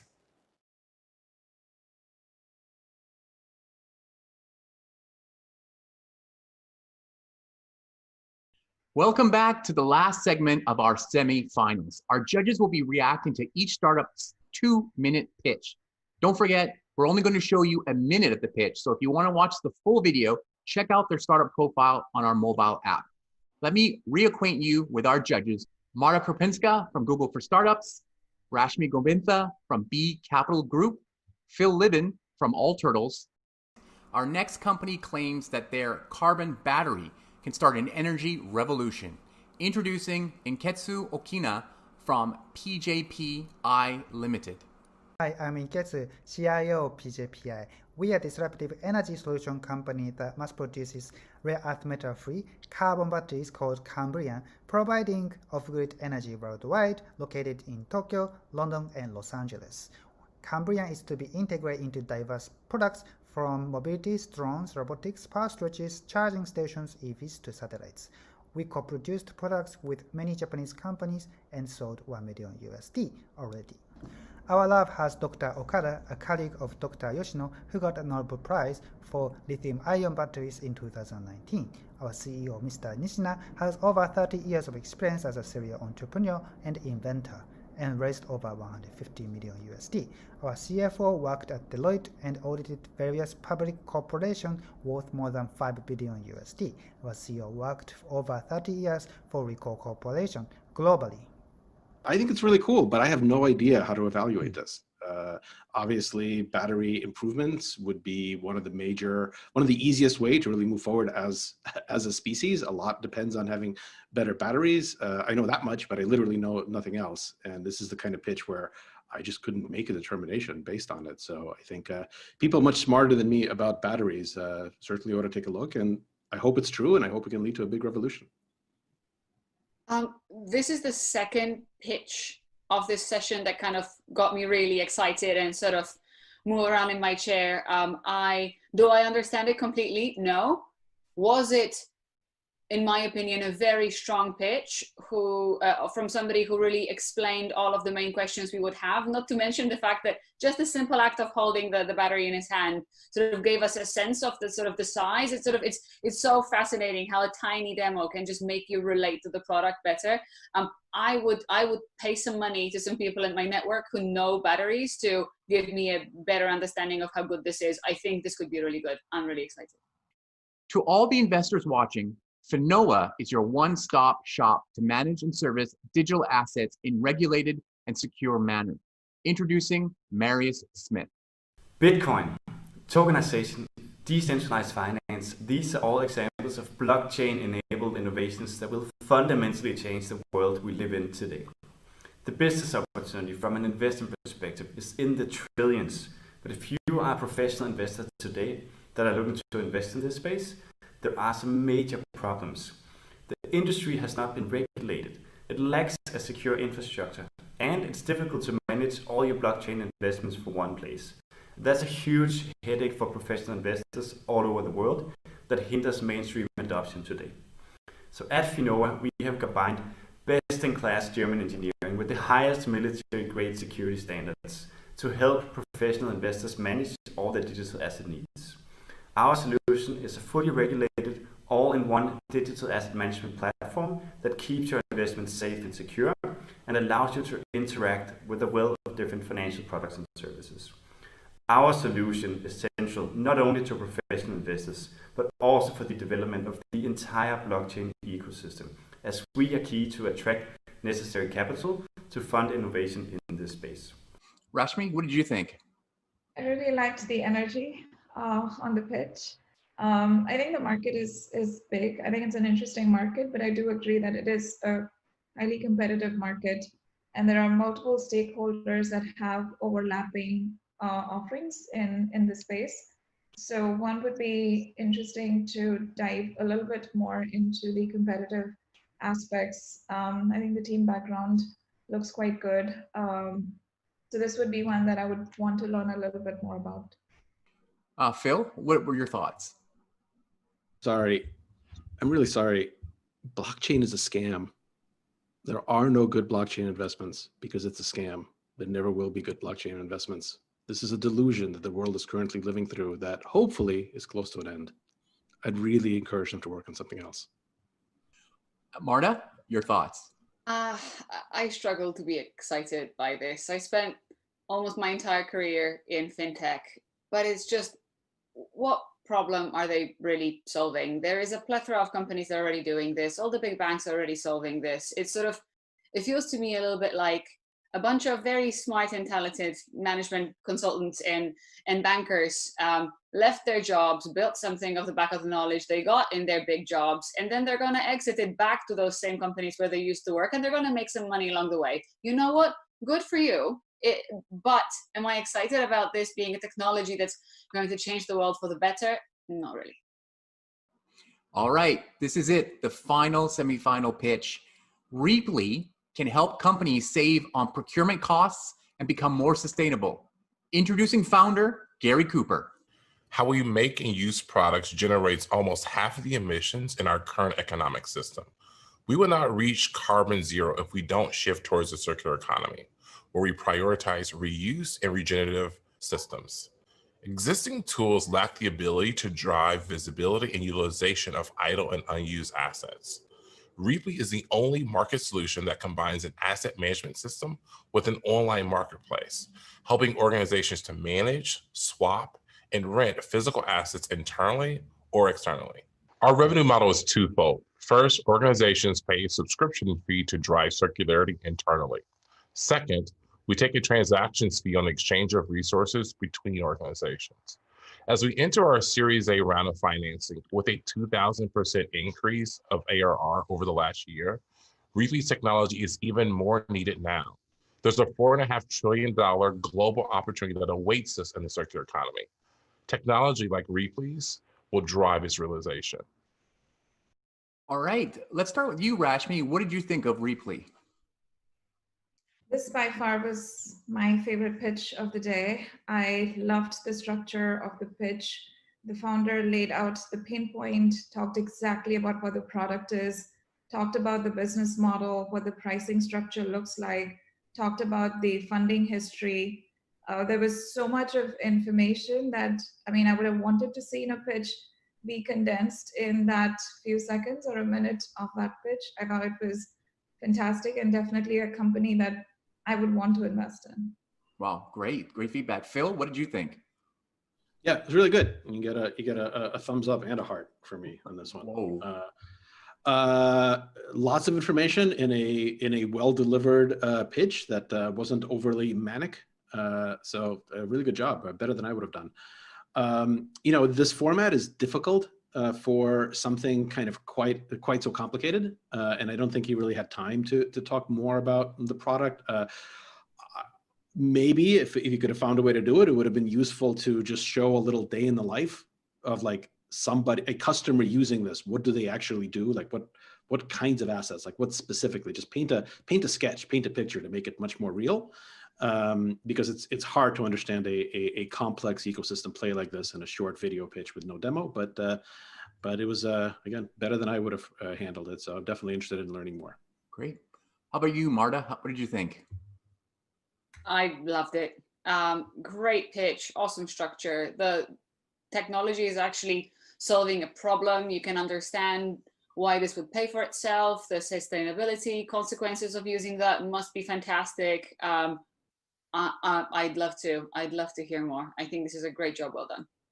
Great. Okay, that was the last pitch.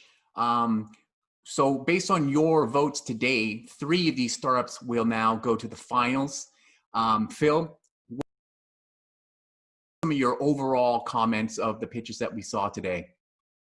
This is really cool. I think 2020 has been a pretty difficult year for a lot of people, and I think startups are the way out. I think a big part of rebuilding the world and making it better than it ever was before is on the shoulders of startup founders.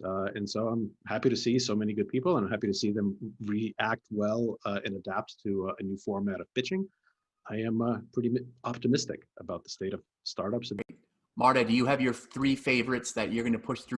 Great. Thank you all very much for being part of the semifinals here at Web Summit. The standard was high, but our judges can only select 3 for the pitch finals. And the finalists are Reaply, Lalibela Global Networks, and Switch. All right, that's it for the semifinals. Tune in tomorrow here on Center Channel for the final showdown and find out who will be crowned the winner of Pitch 2020.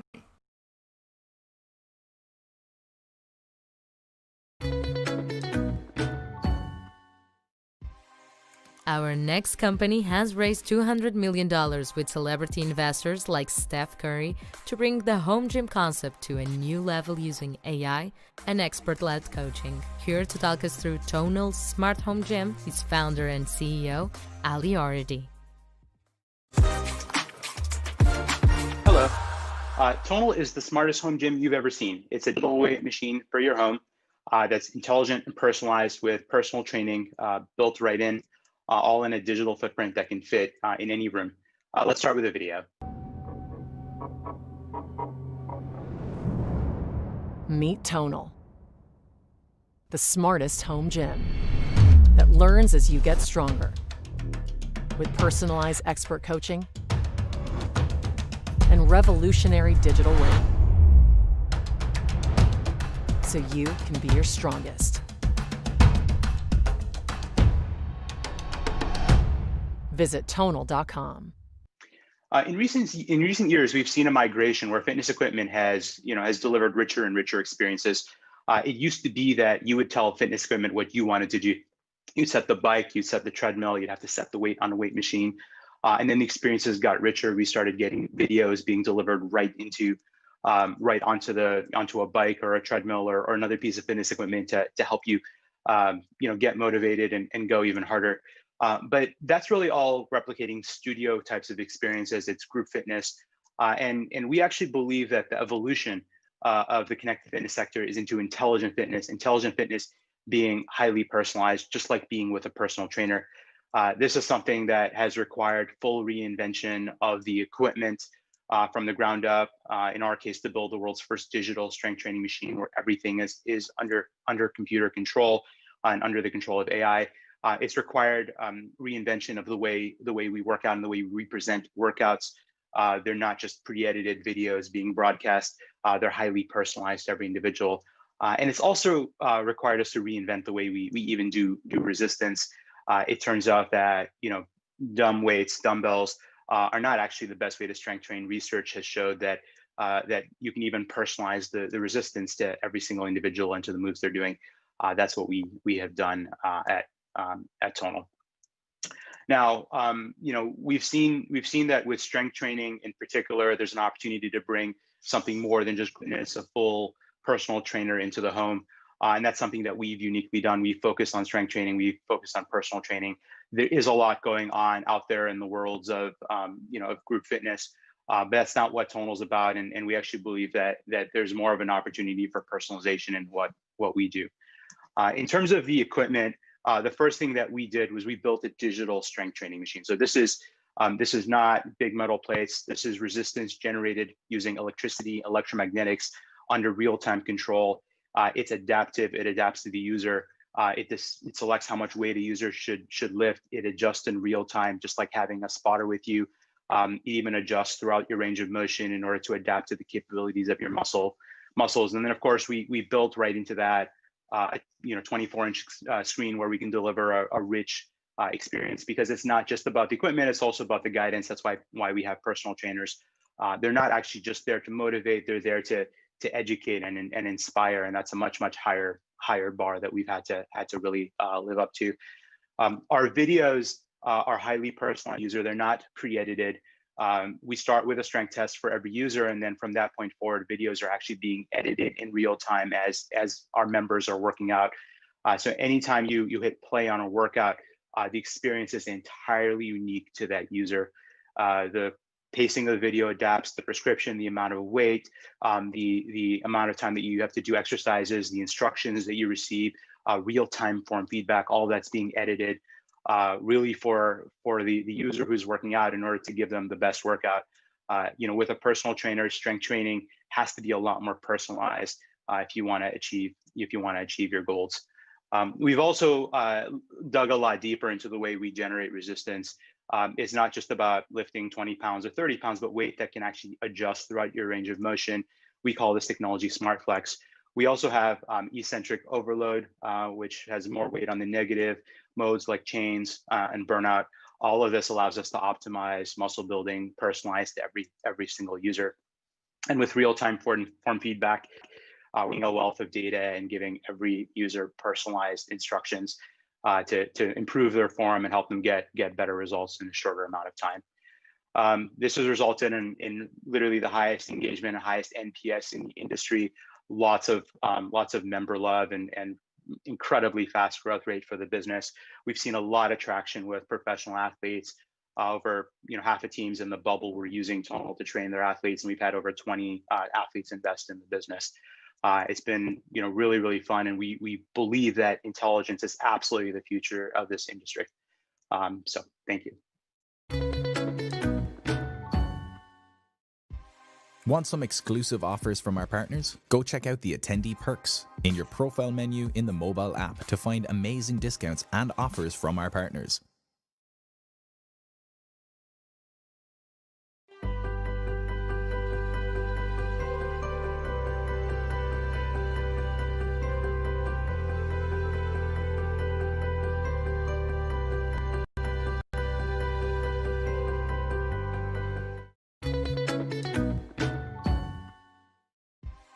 Two influential companies are collaborating in human genetics, pairing with drug discovery, and are here to update us on their first clinical trial with Fortune's Clifton Leaf. Please welcome GlaxoSmithKline's Chief Scientific Officer, Hal Barron, and 23andMe CEO, Anne Wojcicki. Hello and welcome to our Web Summit conversation, Can Customer Data Cure Cancer?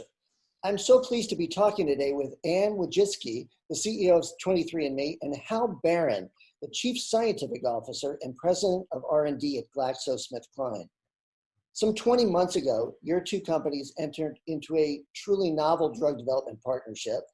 GSK invested $300 million in your company, Anne, so that the two firms could work together to identify new agents focused on specific genetic targets related to complex human diseases.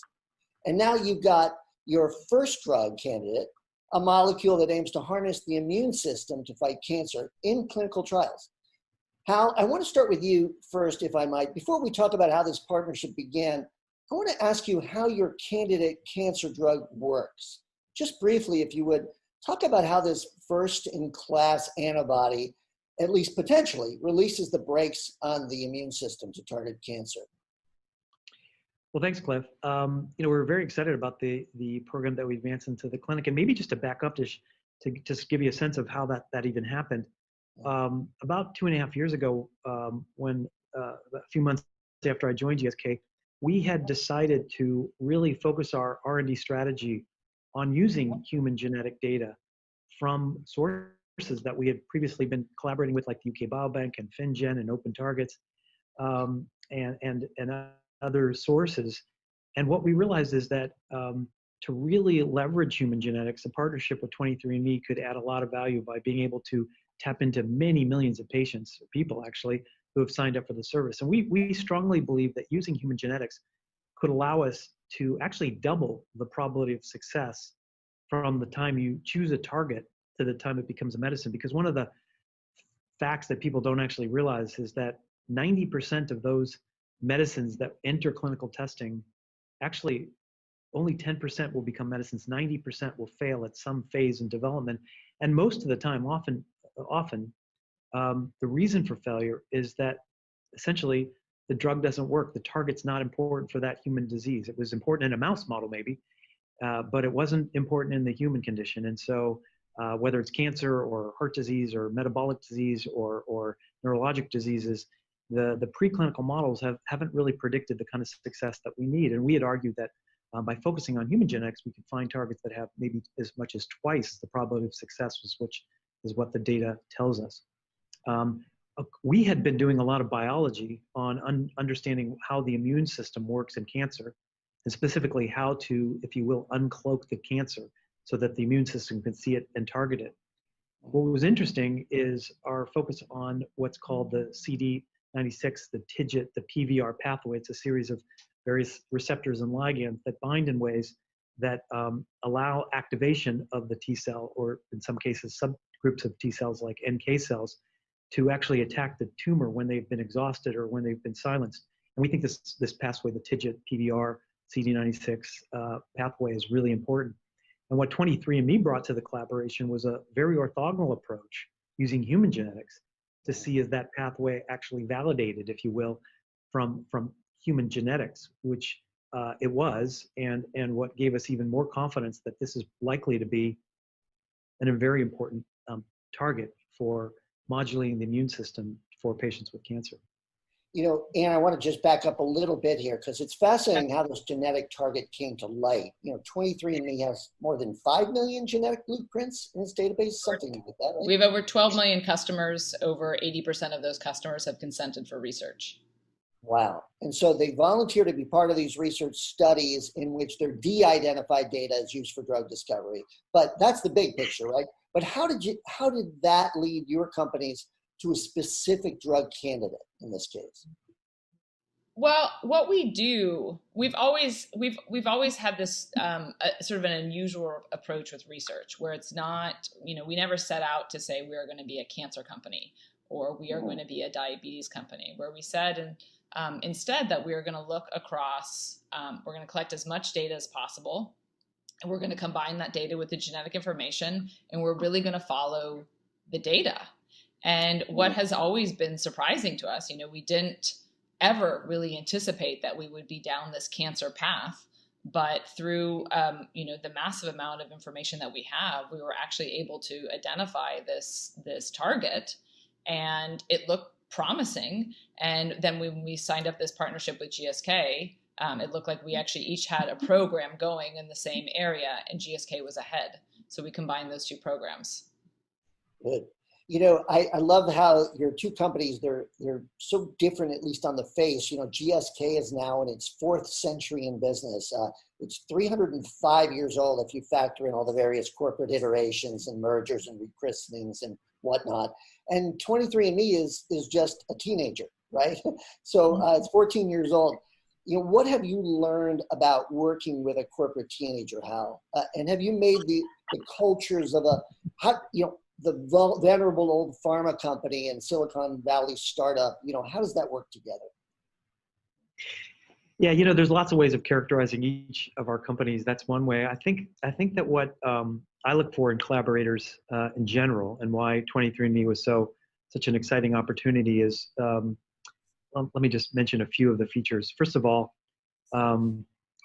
we look for people who are focused on an area of science that is very complementary to what we're doing, and ideally synergistic, meaning 1 + 1 could be 3.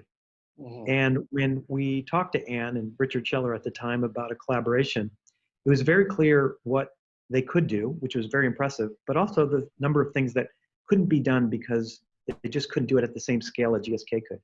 And we both convinced ourselves pretty quickly actually, that by working together, we both actually end up being better off.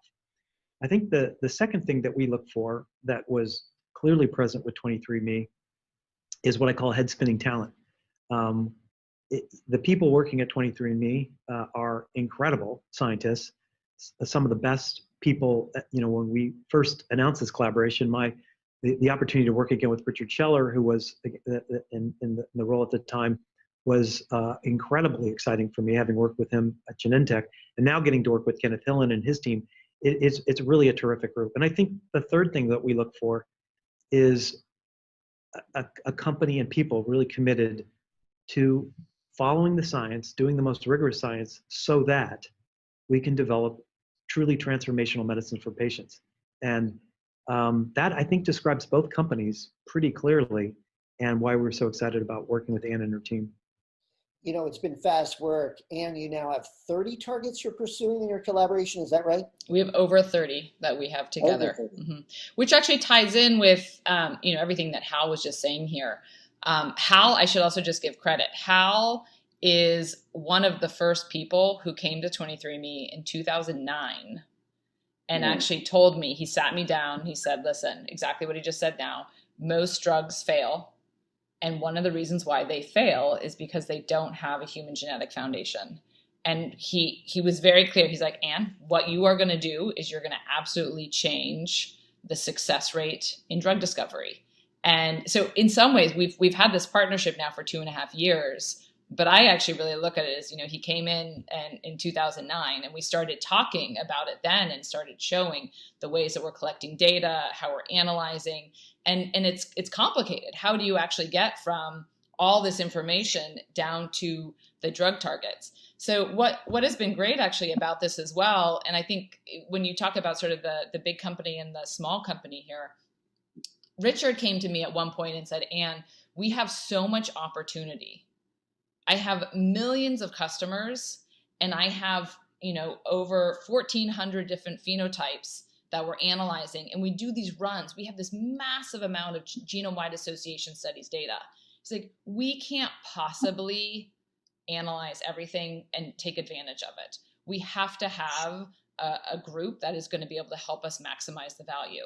And when I think about, again, for us as a mission-driven company and what motivates us, I always think about my customers who have contributed data, who filled out these forms, who opted into research, and a lot of them who have diseases. And when we've asked them, what do you want? They're very clear. They're like, I want to know if my kids are at risk, and I want there to be a cure. And so I feel like for us to do what's right by our for our customers, we need, this partnership was essential to be able to say, we are going to actually try and find as much of the best drug targets possible and move them forward in this collaboration. You know, the genetic basis of cancer has long been understood. And in fact, some of the most early successful targeted antibodies focused on genetic perturbations. You know, so you have Genentech, where Hal used to work at, you know, had Herceptin, which targeted HER2 positive breast cancer cells. That knowledge came from an understanding of, genetics that were from genealogy, essentially, genealogy tables, looking at family histories and that and whatnot. We've had a number of targeted medicines. We had Gleevec famously that targets an oncogene, this Frankenstein mutation called the BCR-ABL gene. And yet we still have a challenge with drug success here. It is new in terms of your way of working together, but the idea of using genetics or molecular basis of cancer to create targeted medicines is not that new.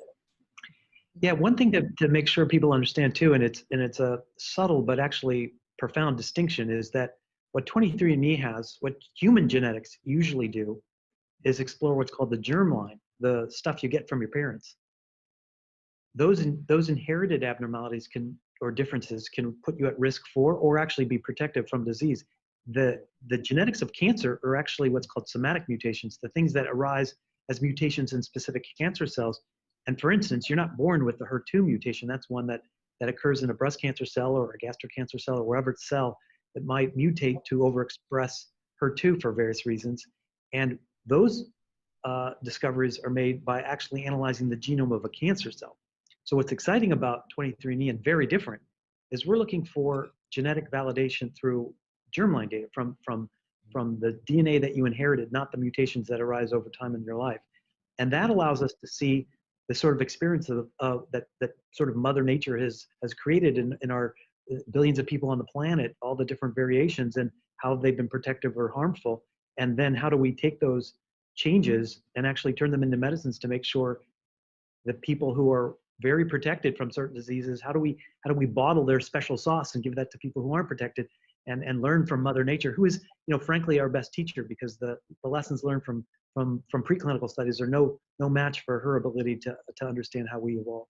And already you've been able to find these connections, these genetic connections, variants associated with an increased risk of schizophrenia, for example, is associated with an increased risk of inflammatory bowel disease, or you've got different roles between a body mass, higher body mass index and higher triglycerides, or different kinds of depression that have a genome-wide association with something else. Talk a little bit about some of the other things that are exciting you right now. We have, like I said, we have an incredible amount of data, which means that there's just an incredible amount of opportunity for discovery. One thing that I am really excited about that we did not necessarily expect to be able to be so productive here is the work that we can actually do on rare disease. And I think that's where there's a lot of unmet,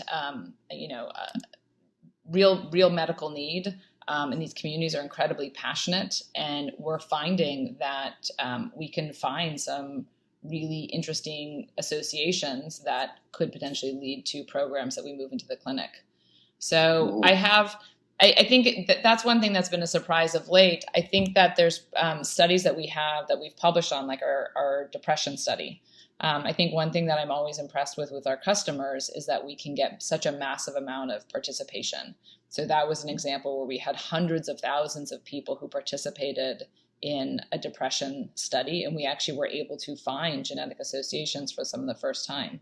Similar actually with COVID-19, where we have over 1 million people who took that study. And if you think about some of the power of the platform, it really is about saying we're going to have people who are engaged, who are ready, who's already consented. We have the genetic information and given an opportunity to participate in research. And the fact that 1 million people signed up, starting April 6th, taking this survey, and we were able to find that, O blood type is protective is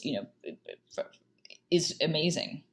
I was going to say, I think we're out of time, but it's been a great conversation on crowdsourced drug development, or citizen bioscience, as some are calling it. And so I want to thank Anne and Hal. Thank you for this great conversation.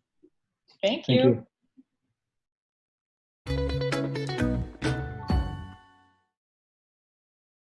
IT shouldn't be complicated, especially for small businesses. So join Cisco's small business CTO, Nick Chrysos, and myself on the 3rd of December at 4 p.m. for our Future Tech Made Simple Masterclass, where we will explain the 3 key technologies that small businesses need to know and 20 lucky attendees will win a Meraki Go full stack.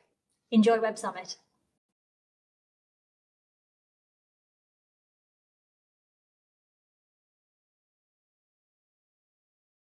Oh, bad news. AI can do a lot, but it cannot solve social problems. Social problems are about visions for a good future, and what is good can only be decided by human beings. AI cannot be the author of these decisions.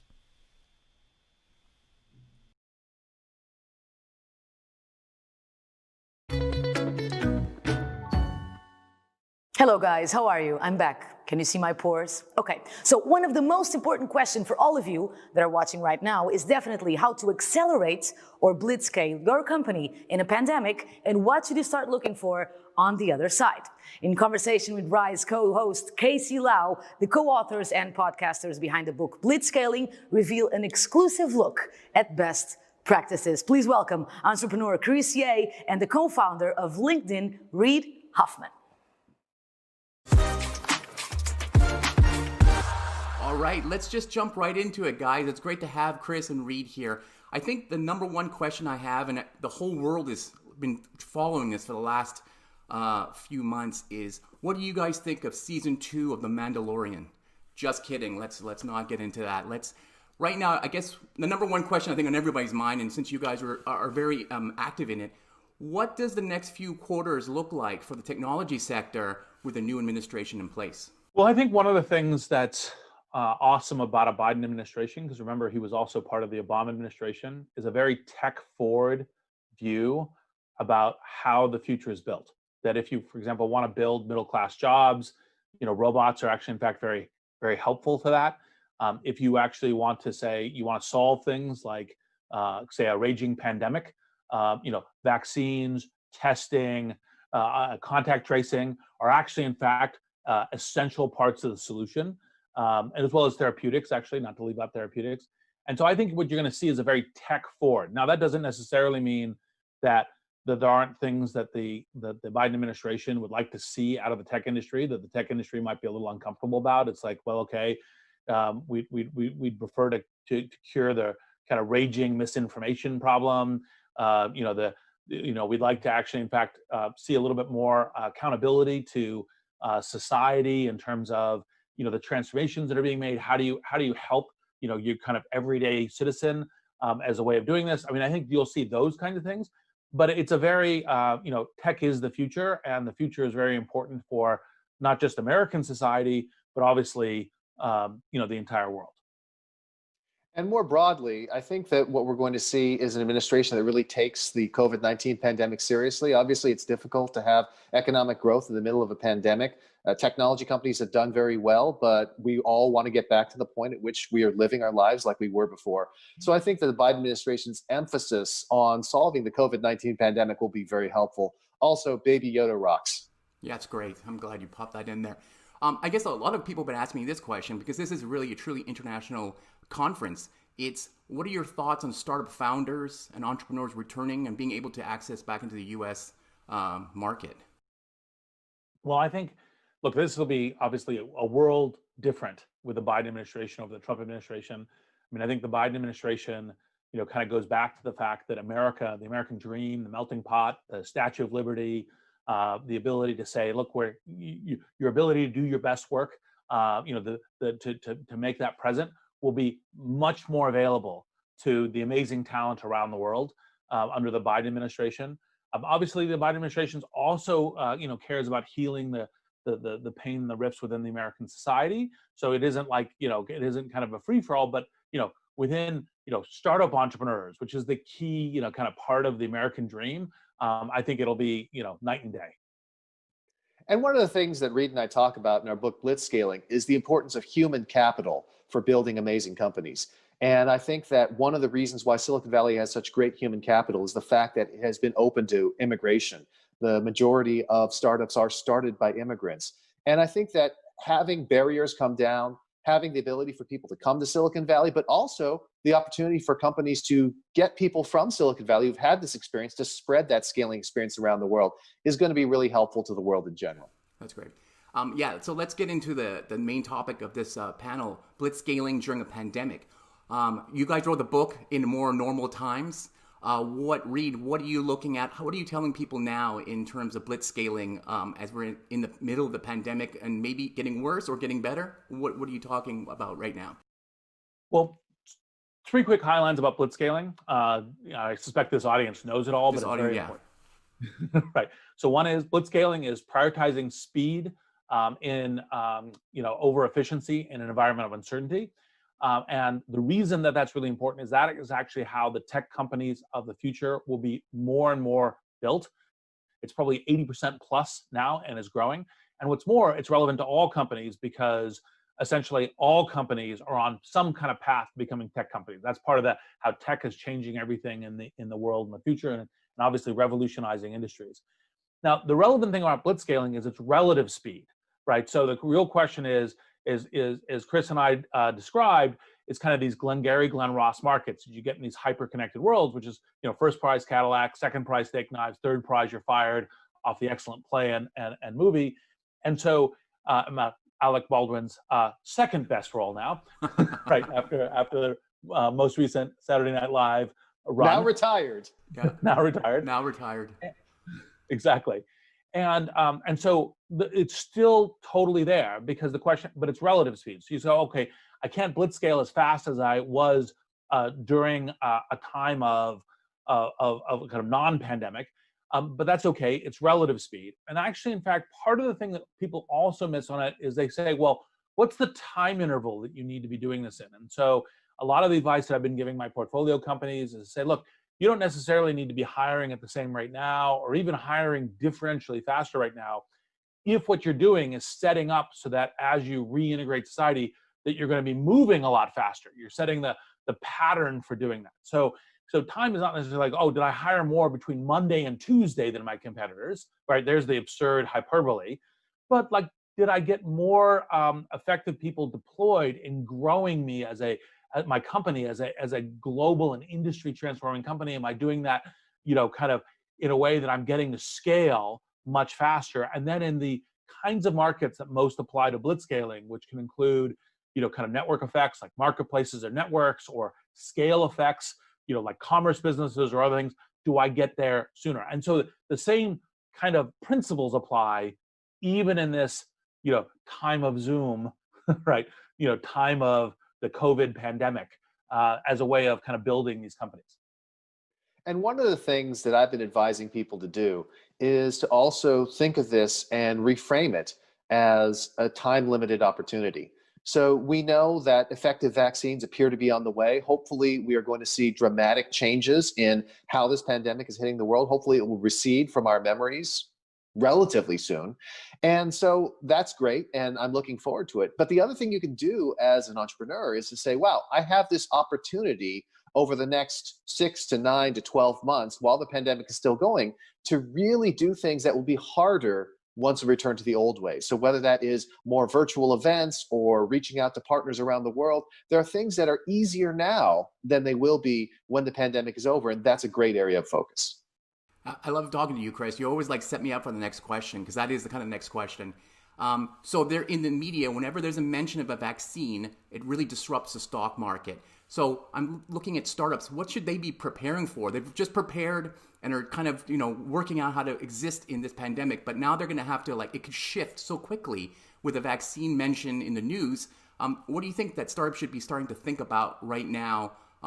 Balancing both sides, Reed.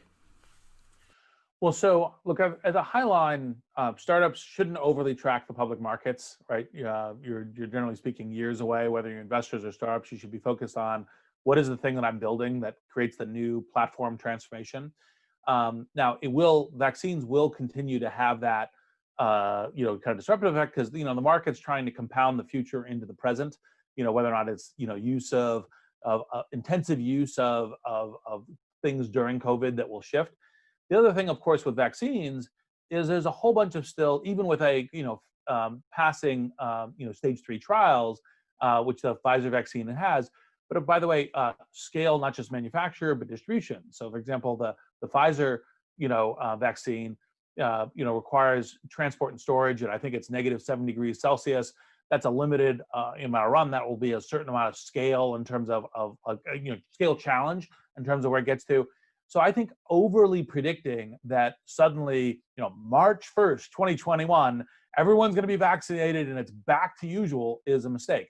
The general thing to think about is think about volatility, the kind of things that entrepreneurs are generally speaking much better suited for, which is we can't really predict exactly. It'll be uneven, it'll be volatile, we need to measure, we'll need to adapt, right? And that's actually, in fact, the plan. Because when you see what happened with the large tech companies, is generally speaking saying, hey, look, we're just going to take a substantial portion of 2021 and continue our kind of pandemic, organized work from home, because we don't have the ability to adjust in short time frames to, oh, look, the vaccine's working really well. There's now 2, there's now 3. Now the society's opening up. And so, okay, now, 3 weeks from now, we're now going back to this regime of working. They kind of prefer to have it all in a kind of much more large scale event. But that's the thing, like the advantage of startups is speed, is nimbleness. And so that they should maintain that as they're thinking about like, what does 2021 bring for them? And I do want to take a moment now to thank your friend, Reed, Bill Gates, who has done incredible work in accelerating the progress of vaccines and making sure that the vaccines are being manufactured even ahead of approvals. This is all going to be a way to sacrifice efficiency for the sake of speed. But in this case, it's not to win a market, it's to save lives. So that's been an incredible thing that Bill has done. I think that the other thing that bears mentioning here is one of the things that Reed and I have talked about in some of our podcasts for the Gray Matter podcast is that you need to have an investment thesis. As an entrepreneur, as an investor, you need to have an investment thesis. What you're predicting needs to happen for you to succeed. What are the signs of success? What are the signs of failure? And when news comes out and the market jumps around, the thing you do is fall back on your investment thesis. Ask yourself, has that investment thesis changed? Is my confidence increasing or decreasing? And act based on that, not based on the noise you hear. Yep. And by the way, one of the things that Chris has mentioned, I know this is mostly entrepreneurs, but blitzscaling isn't only entrepreneurs. It's actually, in fact, how do you get something when speed to scale is important, which is massively true within the tech industry. But like, for example, pandemic response, right, is a classic example. And I think there's going to be some very interesting stories next year about kind of how there was kind of blitzscaling responses in a lot of different ways. One, vaccines. Another one is testing regimes. A bunch of different things that were very interesting that are applications of this very similar principles in order to actually, in fact, meet an urgent need. Yeah. One of the blitzscaling lessons is about ignoring your current customers and looking at your target customer, right? So what do you guys think is the target customer on the other side of this pandemic? Are they going to be looking for Frisbees? Are they going to be looking for travel, more travel startups? What are you guys seeing right now? Chris, let's start with you. So when I think about this, I think about my own self. And again, it's always dangerous to project. But I think about the things that I miss. I miss travel. I miss going to restaurants. I miss the chance to see friends. And so I think we're going to see a massive resurgence on all of these things. Again, it's going to be mediated by the fact that not everyone's going to be able to get vaccinated right away. And even when you get vaccinated, it isn't like you just say, oh, now I'm immune, right? We talk about 90% efficacy. That's not 100%. But I do think that we are going to see a rebound. After 9/11, travel was down, but it eventually rebounded. Now, I do want to distinguish between business travel and vacation travel, because I do think business travel is going to take more or less a permanent hit as more and more people realize, you know what, this Zoom is pretty good. It worked for us for a year. So you know what, maybe I don't need to fly on a plane for 14 hours for a 1-hour meeting. But I do think that in general, the thing to look at is what are the things that people miss? And then what are the new habits they've developed during the pandemic where it's really better than what came before? And I expect those new habits to persist. 2 additional notes. So one is travel is actually already still happening. I mean, Airbnb sees it. It's less international, more domestic. It's one of the things about network properties that kind of allow you to adjust that way. And so that's already happening, although with the footnote to what Chris said about business travel. Although I, by the way, think we've got these new tools that will be added in. I actually think business travel will also build back. It's a reset and then a regrowth in terms of the clock. And then the other one is, you have to think as a startup entrepreneur, you want to think, actually, you're thinking about 10 years out in the really successful cases. Like, what are the transformation in the industries? And so you don't want to be thinking it's like, oh, what were people doing in 2020? What was the thing? It's what persists. And so the most easy to understand example of this is like telehealth, because before telehealth, which was always a good idea for decades, was like, people don't want it, because by the way, most of the people who use health a lot tend to be elderly. They don't want to be tech adopters. Regulation is uncertain about what the impact is, so it tends to squash all that. So all the telehealth startups, which have been happening for decades, have all been very difficult, crossing a desert, crossing a super rocky ground. Now you've got the combination of having to do it that way, so everyone goes and experiences it. It conditions the market. Now the market's completely ready. Regulators going, well, wait a minute, we need this desperately during the pandemic. And what's more, everyone's now discovering, well, actually, all the virtues that people have been talking about it for decades, like, oh, I have this skincare thing. Hey, I'd like you to and I can actually do it right now, right? And I don't have to go wait in line or schedule something X weeks out, and I could do that kind of triage. And that's one example of, I think, a whole set of things that will be coming about as opportunities. And obviously, the great thing for entrepreneurs to do is figure out which of those things that people are being conditioned on right now that relatively few other people see that are the long-term impacts. And that's kind of the most fertile and interesting ground for new startups. I have a friend right now that's killing it in his startup. He's sourcing materials for COVID cases around the world. But I'm, like a lot of companies that just focus on this, I'm a little bit worried about him going forward past the pandemic. Like he'll end up just competing on price after, like, we just go back to normal sourcing. What do you think about that, Chris? Do you think that there is a what should he be looking forward to or thinking about now? Well, I think you look for long-term competitive advantage. I mean, this is the same thing that you look for in blitzscaling. Blitzscaling occurs because achieving critical scale confers some sort of long-term competitive advantage through network effects or what have you. In his case, obviously, he's been in a market where a rising tide has lifted all boats. And the question he's got to ask himself is, where is the source of his competitive advantage? If it's customer relationships, he should be focused on building those up. If it's purely a matter of price, then, he should probably think about maybe this is not forever. Maybe it's okay to have a great business that goes gangbusters for a short period of time and makes a lot of money and helps a lot of people, and then on to the next thing.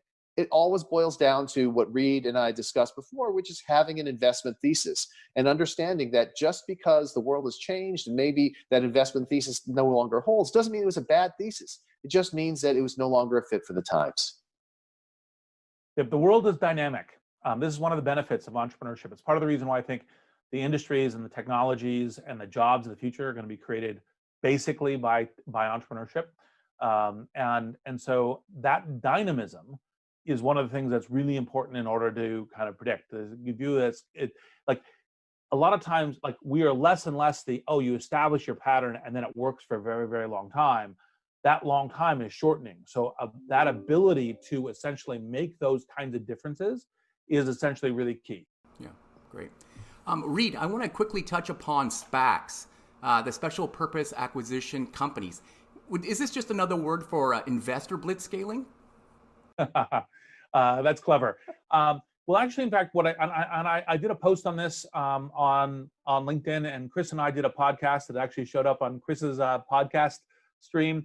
And basically, what I think is it's innovation, it's change in how you can go public, and what is the configuration of, and how does the public market understand you and receive you. And so there's great paths with IPOs, there's great paths with direct listings, and there's great paths with SPACs. And part of the thing that attracted Mark Pincus and I to this was this notion of venture capital at scale. That part of what ends up building these technology companies is a cycle of invention and reinvention. Like this myth that you kind of like do that founding moment and then you just execute. Actually, you're in fact reinventing and inventing as you go. And that continues after you're public. And so the question is, how do you have that right kind of venture capital partnership to continue doing that in the decade after you go public? And that's what we're doing with reInvent and SPACs. And you can hear Reed's extended thoughts on SPACs on the Chris Ye podcast. I'm pleased to report, Reed, that is the single most listened to episode of all time for the Chris Ye podcast, due in part to your fame. But absolutely check out the Chris Ye podcast and the episode where Reed and I talk about SPACs. Chris, I love it. You just set me up all the time. Next question is about podcasts. So how has it been? I've been doing a podcast, a lot of people podcasting. Reed, Masters of Scale is a super popular podcast. How is podcasting, your take up in listeners during the pandemic? Getting guests on, producing the shows, things like that. Reed, how about, let's start with you. So I'll start because Chris and I also do this Gray Matter podcast together. Chris is also and has his own podcast. So this is actually a universal thing. We have found, I think, what most other podcasters have found, which is a strong increase. People are looking for not just information, but kind of a tactile of human connection. And actually, one of the benefits, just like events like Web Summit and the Zoom, just like kind of other kind of, they're looking for that more of a tactile, given how isolating the pandemic is. And podcasts have that value of the touch of the voice. And so I think Masters of Scale has been growing substantially, just like I think a number of others. And we do have a kind of a new season where I'm kind of interviewing some very interesting guests. And part of the plus, we had previously with Masters of Scale really kind of tried to emphasize as much as possible being in the room. But of course, now that you're not in the room, I'm interviewing people with a much more global perspective, because it's like, hey, we can do this from anywhere. And that's a feature as part of this. So anyway, Chris? Actually, Chris, I just want to jump in quickly on this. The book Blitzscaling has been out for a while now, but you've started something called the Global Scaling Academy. Tell me a little bit about that.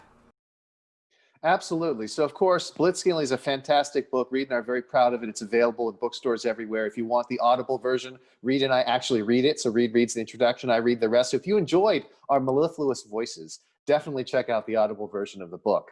But one of the things is, obviously, a book is fantastic. It's a great way to convey wisdom. It only costs like $20.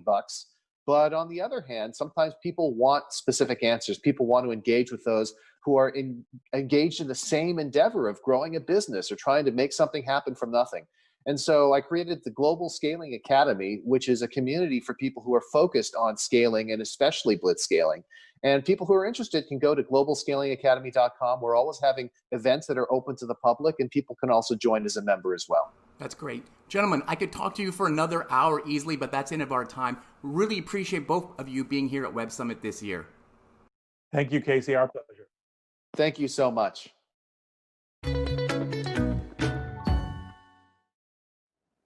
Check this out. Did you know you can directly ask Web Summit speakers a question?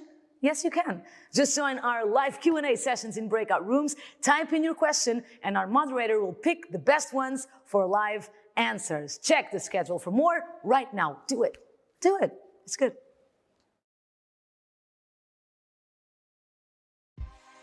Makers across industries are finding ways to design and build their own solutions. The founder and CEO of Coda will next explore what we can expect from the so-called maker generation. Please put your hands together for Shishir Mehrotra. Hi everyone, my name is Shishir Mehrotra. I'm the founder and CEO of a new productivity company called Coda, which blends the best of docs, spreadsheets, presentations, and applications into an all-in-one doc. Before starting Coda, I spent 6 years at Google running the YouTube products. One question I get all the time is, what's the connection between YouTube and Coda? They seem so different, but in my mind they are directly related by a common thread, and that's the main topic of this talk. I call it the maker generation. In short, I believe that we're undergoing a generational transition. It already took over video, and it's coming after software next. I joined YouTube in 2008, and a few months into the job, I got asked to speak at an industry conference in New York. I started that talk with this statement: online video is going to do to cable what cable did to broadcast. In other words, we'll go from 3 channels to 300 channels to 3 million channels. At the time, this conjecture seemed a bit ridiculous, but I think what everyone missed was the maker generation. Let me start with one of my favorite maker stories from my time running YouTube. The adult in this picture is named Sal Khan, and he runs an education site called Khan Academy. Sal and I went to college together, so I've known him for years. He started posting videos on YouTube as a way to tutor his niece in his spare time while he was busy working at his hedge fund. The videos he posted were simple screencasts, just him solving algebra problems. It was basically the opposite of the type of programming you'd be used to seeing on television. But people loved it, and the viewership soared. One night over dinner, Sal asked me a tough question. He said that the money he was making from YouTube was almost as much as his hedge fund paid, and he enjoyed it a lot more. He asked me if he should quit and focus on YouTube. His wife and mine were both there, and they both happened to be pregnant at the time, so I got the stare of death from his wife. But I ignored it and answered Sal anyways. I told him that I thought YouTube was here to stay, and that it would be powered by a new group of makers. I was betting my own career on it, and I thought he should too. He went on to create Khan Academy, which is now one of the largest educational networks on the planet. Now, makers like Sal weren't just cropping up on YouTube, they were emerging in multiple parallel industries. They were on Etsy selling their crafts. They were on Airbnb opening their own bed and breakfasts. I think you could even categorize games like Fortnite and Minecraft in this trend too. People were designing their own experiences. In all these instances, platforms stepped aside and allowed their communities of users to turn themselves into communities of makers. I call this the maker generation, and I predict they'll be taking on software next. These makers won't just be engineers in Silicon Valley, they'll be problem solvers and tool makers from places as wide and unexpected as the ones YouTubers came from. In 2008, I bet my career on the maker generation taking over video, and in 2014, I made a similar bet in a new market and decided to start a company called Coda. Just as background, Coda is a new type of all-in-one doc. You can see it here. It blends the best of docs, tables, and apps together into a single new canvas. And the Coda goal, as we like to say, is that anyone can make a doc as powerful as an app. Now, from this new vantage point, I've seen a completely new set of makers emerge. One of my favorite examples is Des Traynor. Des is the founder of Intercom. It's a unicorn startup in the CRM space, and over 30,000 companies use them to power their interactive chat on their websites. Des also happens to be a great writer, and he tweets a lot. This tweet was a particularly interesting one. He said, your email is what others think you should work on, your to-do list is what you think you should work on, and your calendar is usually what you actually work on. And he had these Venn diagrams to ask everyone to check how much they overlap. Now, when Coda came out, he built a great template in Coda. You can go find it in our doc gallery, but it basically brings this process to life. You sync in your to-do list, your calendar, and your email, and then he walks you through the steps of linking them together, and at the end, it gives you a chart to reflect on how much of your time was spent on things that were actually on your to-do list and not everyone else's. But if you step back and think about it, what would naturally happen here? Usually, you would see a tweet like this, and maybe you'd like it or you'd retweet it. Looks like over 1,000 people did that here.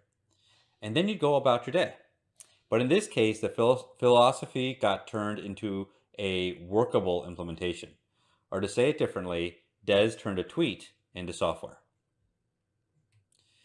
Now, at YouTube, I used to say that online video would do to cable what cable did to broadcasts. At Coda, I like to say that docs will do to apps what YouTube did to video. All of this is enabled by the new maker generation. They will take new building blocks and they'll turn their philosophies into implementations. Personally, I can't wait to see what this generation accomplishes. Thank you.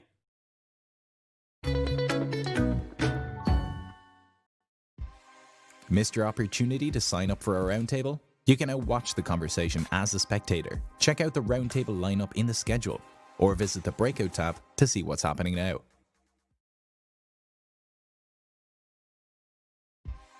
Founder and CEO of Impossible Foods, Patrick Brown, is leading a live cooking class along with Chef Tracy Desjardins today. They'll be showing attendees a few quick and easy impossible meals, so get those aprons and I'll see you at the Breakout tab at 6:25.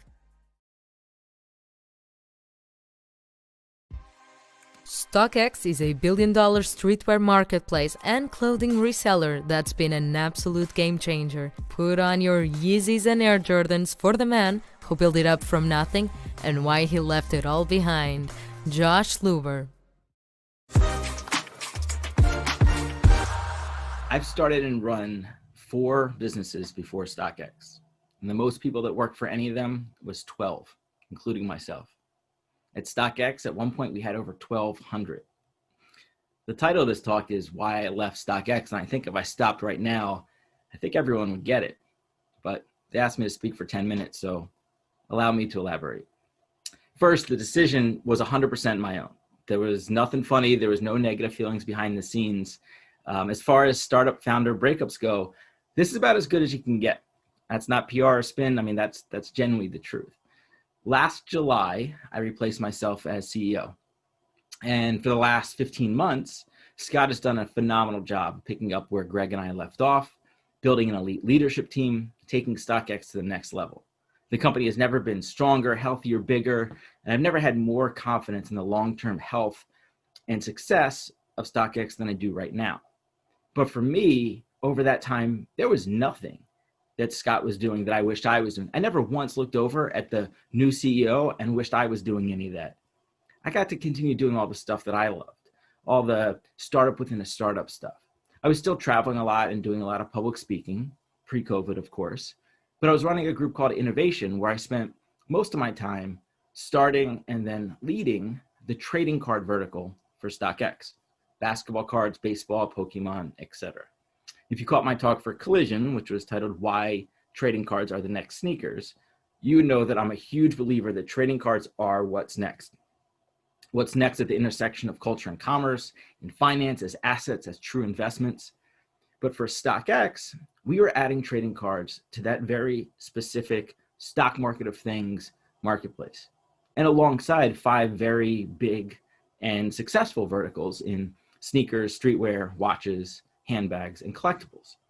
And so what that meant was appropriate and proportionate prioritization, which is a little frustrating at times. And certainly for all the opportunity that we were seeing in the trading card space, it was one of those things that we may have done differently if that's all our business was.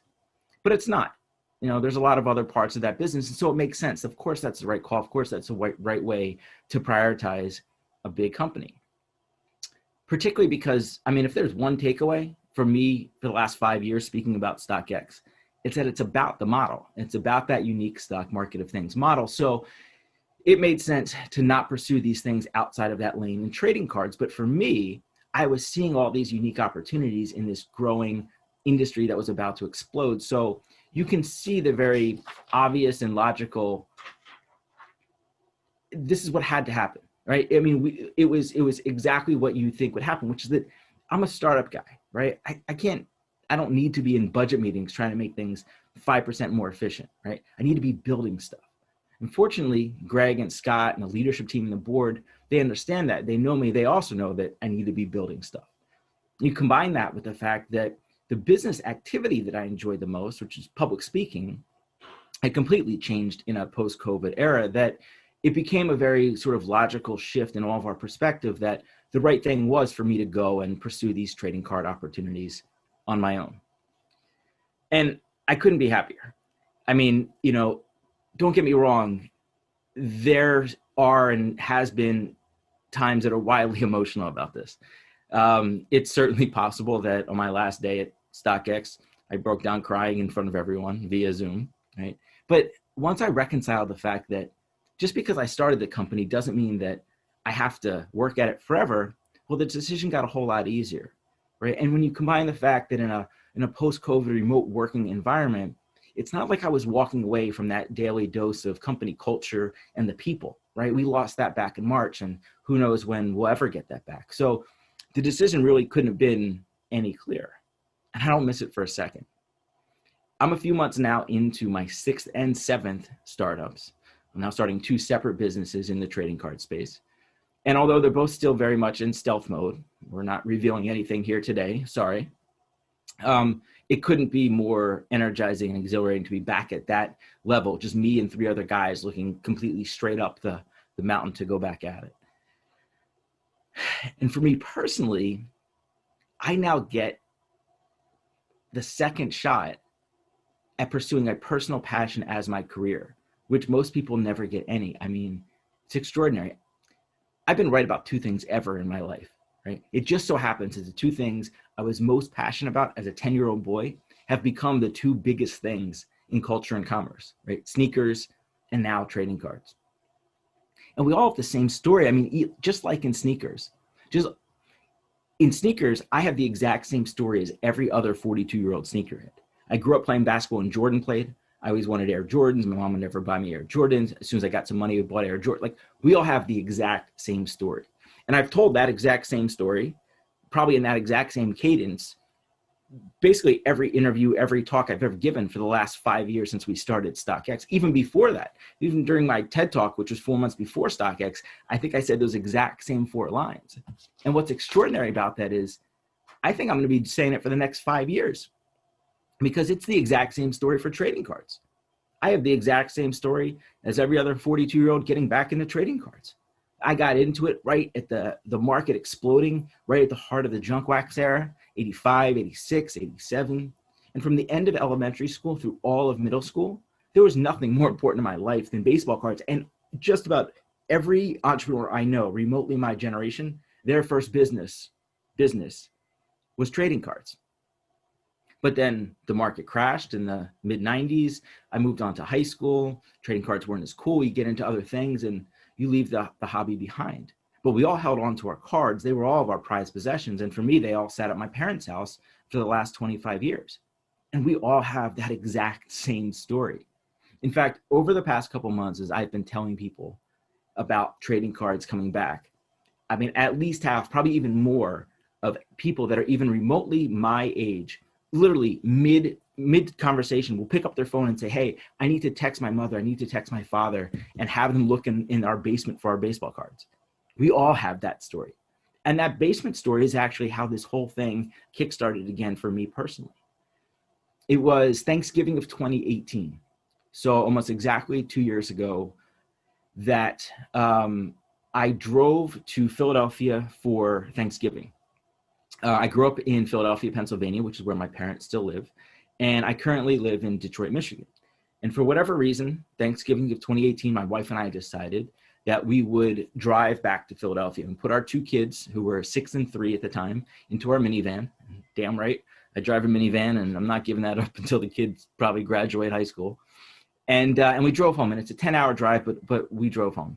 And we got there, and my mother, being an astute observer of opportunity and circumstance, said, oh, you drove home and you have your big minivan? You're taking all your baseball cards out of my basement. And fair enough. Those cards have been sitting there since I graduated high school in 1995. So we loaded up the car at the end of the weekend with all my cards. And for the next 2 weeks, I spent every night after my wife and kids went to sleep in my basement, going through all my old cards, reliving my childhood one card at a time. And that became a major jumpstart to looking at trading cards again for StockX, as we were always looking for products to possibly add to the marketplace. That led to us actually adding it, starting to build that category. It led to me personally starting to buy cards again, which is an extraordinary and a whole nother talk. And frankly, I highly recommend that everybody buy cards right now. And it kickstarted all of that. And here's what happened. It was about 18 months deep in the trading card space, no longer just as a consumer or a fan, but on the business side, deep in the space, every day, living it, breathing it, talking to people, reading everything, that I finally saw the play, that the business finally came into focus, that the startup in trading cards that I had to build presented itself, that I couldn't not go do that. And I have almost that exact same story in sneakers with StockX. I mean, it was almost exactly 18 months that we were running Campless, which was the sneaker price guide that we were running on the side while at IBM. But about 18 months into the sneaker industry on the business side, no longer as a consumer, as just a fan, but living it, breathing it every day, talking to everybody, that I came up with the idea, that I saw the concept that would become the stock market of things and become StockX. And so I created StockX because there was a startup that I couldn't not create for sneakers. And I left StockX because there was a startup that I couldn't not create for trading cards. And so that's why I left StockX. Trading cards are what's next. Thanks.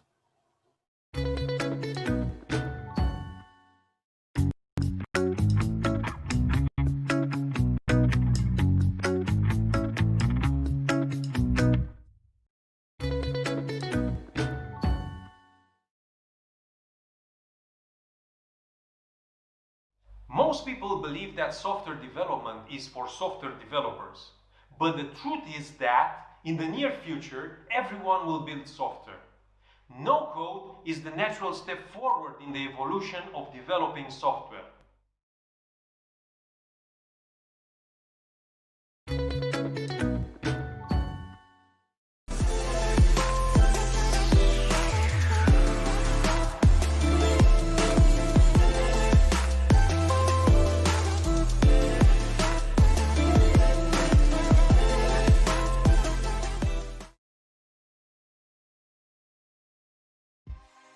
How can the open web serve as a global public resource? Our next panel will tackle these big questions. In conversation with Digital Trends' Jeremy Kaplan, please welcome Dries Beitart, Automatic, Matt Mullenweg, and Mozilla's Mitchell Baker.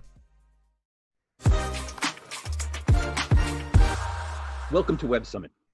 Openness is a foundational pillar of the internet. Today's digital world exists because people don't need permission to create for and on the web. Yet in 2020, the internet's openness is as radical and as threatened as ever.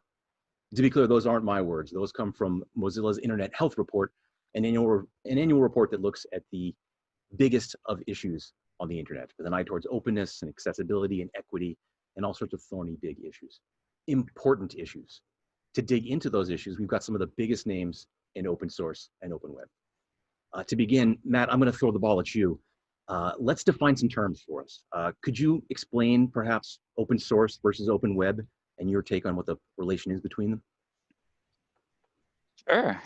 So to me, open source means that the software is imbued with freedom, and the particular, license that WordPress uses, it means the freedom to use the software for any purpose, freedom to see how the software works, the freedom to modify the software, and the freedom to redistribute those modifications. To me, the open web is the web realization of that. So if you could imagine the concept of freedom extended to your data online, your ability to move between services, your privacy, just your ability to be a sovereign citizen and independent on the web is key and crucial. And I think we need to demand that freedom of all of our services. It feels like the existence of some of these broad platforms like Drupal, like WordPress, the ability to create freely and openly at will allowed us to create this open web that we have today. But it feels threatened, right? We don't have exactly the freedoms that we're looking for. I think the threat to freedom everywhere is that we're very quick to trade freedom for convenience. And freedom always isn't easy. And so there's definitely been a proliferation of proprietary web services. Maybe Facebook is a good example of it, but that's not really new. I mean, if this was 15 or 20 years ago, we'd be talking about billboards with AOL keywords instead of URLs. And so I think there's a very natural pendulum that swings between more open and closed. And there's folks like very represented in this room with Dries and Mitchell that fight really hard for the open web. And we should try, everyone listening to this should try to support their work as much as possible. Mitchell, maybe we can talk for a second. Please, I was just going to add a little something there, if I mind. Please. I think Matt's point about freedom sort of comes and goes, or it might be in waves, and that we do see cycles, and the actions that were necessary for open source and the kind of freedoms and open source also meant what kind of world do we want to live in? What kind of community do we want to make? What kind of rights do I want, and what kind of rights should you have, and how do we work together for something productive? That's all in the constitutions of open source communities, which technically we call licenses. And so those kinds of questions also go in cycles. And to your point, Jeremy, I think we're right back in the middle of another one of those cycles of what is the nature of the communities that we want and the information, and who has freedom. Is it advertisers who have freedom? Is it us as sovereign citizens who have the freedoms of the digital world today? Great point, Mitchell. And I think the question that we're really getting at here is who's responsible for thinking about how open the web is, what we're looking for from the web. It felt like there was a group of idealistic people in this room, yourselves, who helped build that originally. Is it up to the same people to rethink that? Is there some way that we can encourage today's internet users to get involved in thinking about the open web? I mean, I would say everybody's responsible for that. You know what I mean? And I think governments have a big responsibility here in my mind. It's maybe an unconventional answer, but I think we have to look at, privacy law, which I believe is a big part of the open web, is to have a safe web where, user data isn't abused, so to speak. So I think there's a big role around regulation, things like GDPR in Europe. They're really important, and it's clearly a government role, but I think governments globally also are starting to look at how do we disempower some of these large platform companies, right? Because we can't leave it up to a handful of companies to judge what's right and what's wrong on the web. So I think it's another way that the government is involved, but I also think, technologists, I imagine a lot of the people at Web Summit are technologists, have a big role, and that can be either through contributing to open source platforms like WordPress and Drupal and Mozilla, who all contribute to an open web, or it can be about investing in some, maybe next generation tools, even things like the blockchain-based technologies that can help preserve an open web. So there's so many different ways that everybody can contribute. I think awareness is a big thing too.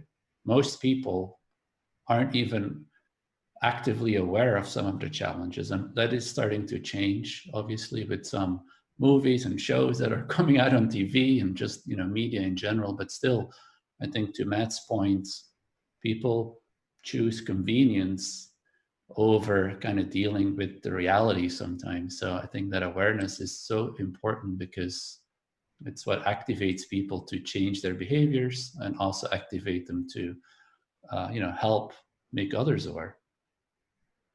I don't think that's an unconventional view. It's a European view, perhaps. I do worry about kind of the regulatory capture. So well-meaning regulations like GDPR, which ended up just kind of entrenching the duopoly of Google and Facebook in advertising versus actually opening it up for better third-party ads or more privacy-centric ads. And also just the slowness, which isn't a bad thing necessarily, but the slowness at which regulations happen. Certainly in the US, a lot of the regulations that govern services like WordPress.com, I mean, some go back to telecommunication acts before like computers were around. Some are from 1994, some are from 2005. I can't think of very many that were after the existence of the iPhone. And so that type of, trying to fit these old laws into new services and new technologies, I'm not as excited about, but I'm super excited about like things you said, like blockchain. So we can build in the sort of way things work into the technology, and then consumers can choose that. That's pretty powerful. Yeah. I'd like to add on to that if I could and make a pitch for the importance of technologists and innovation and experimentation to getting good regulation. Like one of the issues with good regulation, especially in modern topics about data and what's happening, is no one knows. All the data to make good regulation is owned, by a few companies. So it is hard to get good regulation. And I think part of the role of technologists who want something better is to try and build product, help people be aware, give alternatives, but also show that something different is possible. And if you are doing something different, what could a better regulation look like? And so I think technologists also have opportunity and probably, responsibility to help. I do think regulation is coming, more and more, but to make it, as Matt said, regulation that actually helps expand the system and make it broader and not add rules that on their face, look draconian and powerful, but in reality, don't change the system. I think we can do a lot in that area. Yeah, and I mean, as a technologist, I'm a fan of solving problems with technology where we can. That's my go-to. But I mean, I do think we have a big societal issue where, again, algorithms like Google search algorithm can influence political outcomes, or people go to jail or not go to jail based on the results of DNA tests, which are run by software algorithms. So we have software algorithms defining a lot of important outcomes in the world. And one interesting analogy could be, going back a couple hundred years in time, when you had all sorts of diseases like smallpox and what have you, and literally, so many people and organizations started to invent medicine and vaccines and started to sell those, and obviously that went horribly wrong. Because it's not okay for just everybody to sell their own medicine, right? And so ultimately it led to, I think it was Roosevelt that created the Food and Drug Act and the FDA that is now responsible for making sure that medicines are regulated and approved, right? You could argue, like, do we need something similar for software algorithms that have a high impact on society? Is that an analogy that works? Now, there's all sorts of disadvantages to that, but there's also advantages to it. You know what I mean? Where we have a little bit more oversight about how certain things, work, and we can hopefully trust things more, just like we trust the drugs that come from, large pharmaceutical companies that have gone through the process of getting their drugs approved, right? So, done Well, right, that's the there's beauty a of open source, fantastic is you role for can. the government. But the challenge is that a lot of governments worldwide have been responsible for some of the challenges that the open web has been facing, right? Yeah, absolutely. Yeah. Matt, you were saying something? I didn't quite. I think a lot about the sort of tension between privacy and data portability, where a lot of what I think is entrenching some of these larger services is under the veil of privacy. We're not going to share our data with others. They also make it difficult to export, difficult to take your friends with you if you move to a different service. And a lot of these services were bootstrapped on things like access to address books or other things that sort of allow you to bootstrap a social graph or data graph or interest graph or other types of data to build fund services. And so that's something I haven't really figured out, because obviously privacy, I think, is probably a fundamental human right, but I don't know how we're going to map that with allowing more portability for things like open source and open competitors.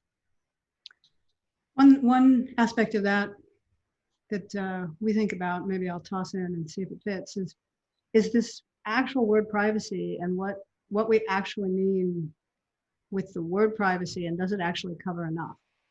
Is sometimes people mean maybe the basic of privacy, which is information control of that. But often I find people use the word privacy to mean something more like, am I in control, user agency, and to mean something broader. So it's not just private, don't watch me. It would be much closer to agency, like the data is mine. I may not care if you're watching me, but I should still have control of it and be able to take it where I want and own it and have the attributes of that data belonging to me. Because there's a set of people who are still like, privacy, I don't care. Either I care about convenience or everybody's watching everybody, so privacy is not high on my list. And I find when we spend time with that set of people, the question of, but who really owns it? Or what is ownership? And so I think this word privacy, the aspect that you think is a fundamental human right would be worth pulling out.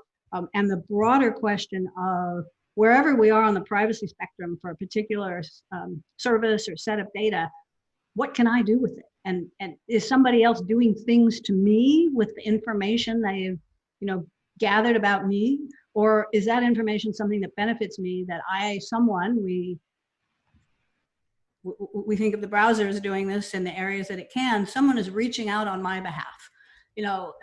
If you're a browser user, the browser has a lot of your information, and we try to use that product on your behalf to reach out and do things for you.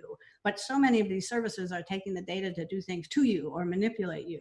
And so just to kind of close, like this question of privacy, what do we actually mean? And is there a user agency component to it that's applicable as well?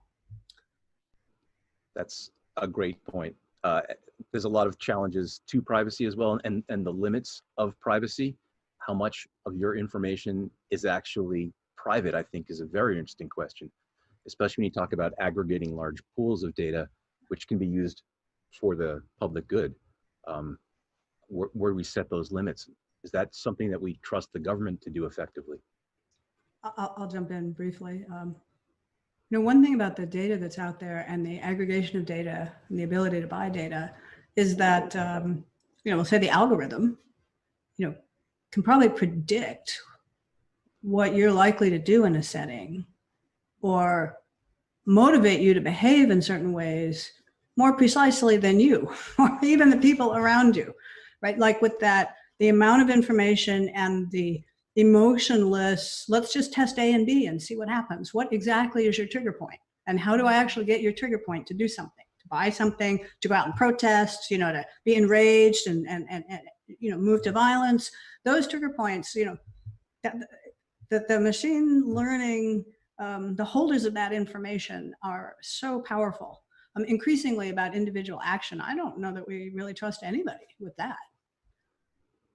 Interesting question, like when we know it ourselves, what do we do with it ourselves? But that question, I think that's the user agency piece.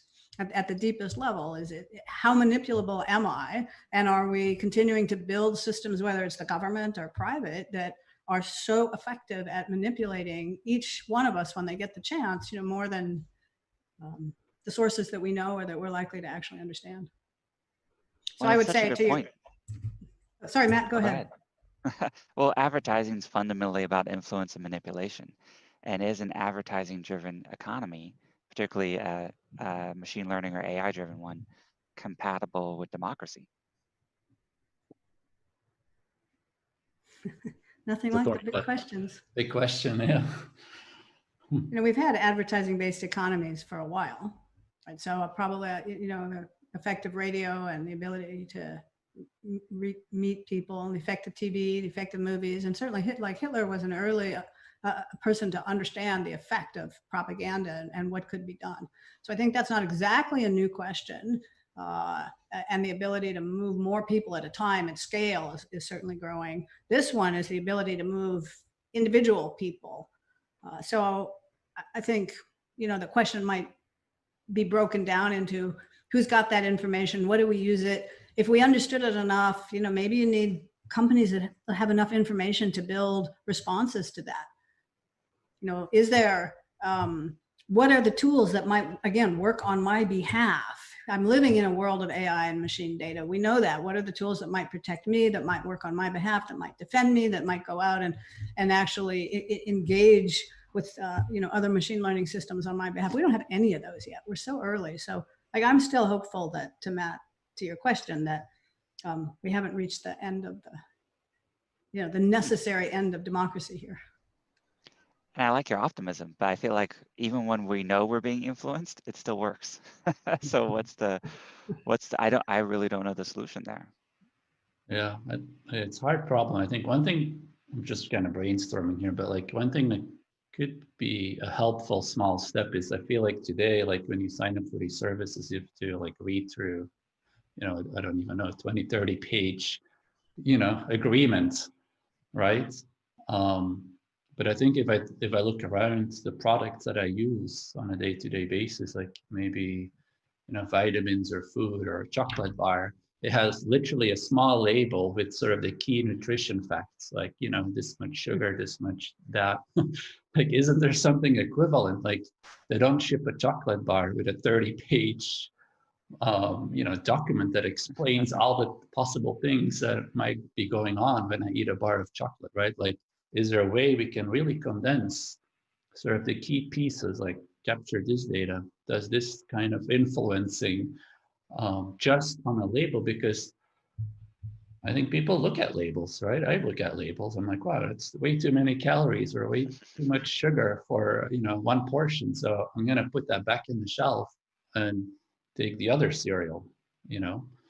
Dries, that's a fantastic idea. And here at Web Summit, we have a bunch of creators and smart developers with a lot of ideas, and somebody out there, I think, should be able to put that into effect. That's all the time we have here at Web Summit.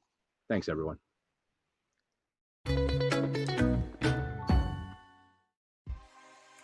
Visit our partner rooms in the Breakout tab, where our partners will be hosting product demos, discussions, and continued conversations from masterclass sessions, roundtable sessions, and speaker sessions.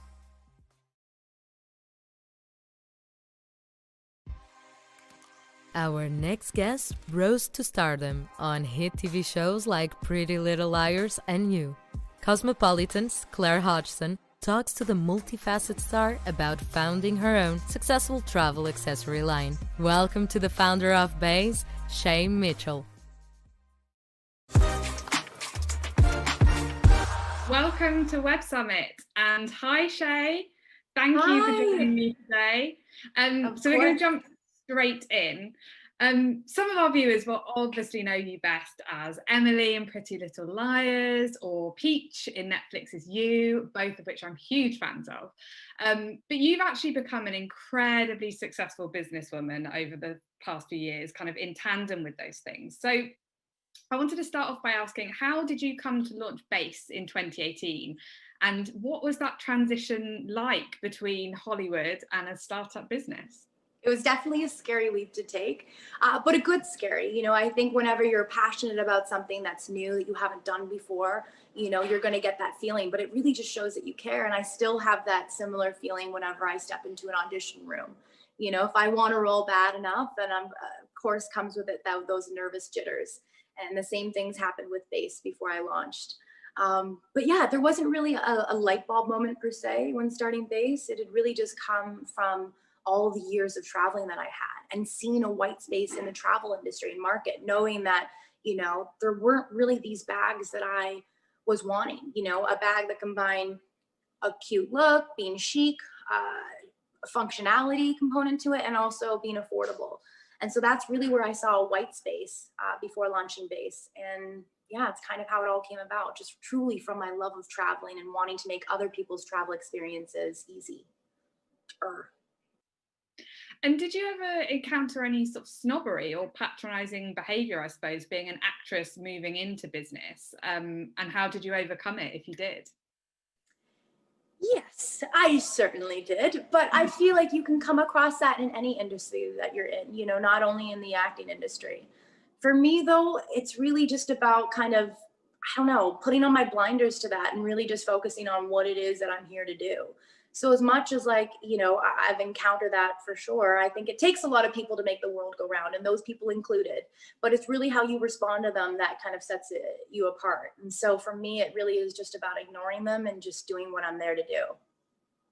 Great approach, I think. I mean, obviously, you know, Base is, like you said, it's predominantly around travel and a passion for travel and accessories that kind of fit in with that. And the pandemic has impacted travel and business quite significantly. So how has Base sort of handled and adapted during the last 9 months to a year? You know, I really have to say that I feel so fortunate for the incredible people that I have on the team. And it's a really small team of us, and that really allows us to be more nimble in how we move and how we change. And I think with us as a team, internally, we were always focused on making people's experiences in motion easier.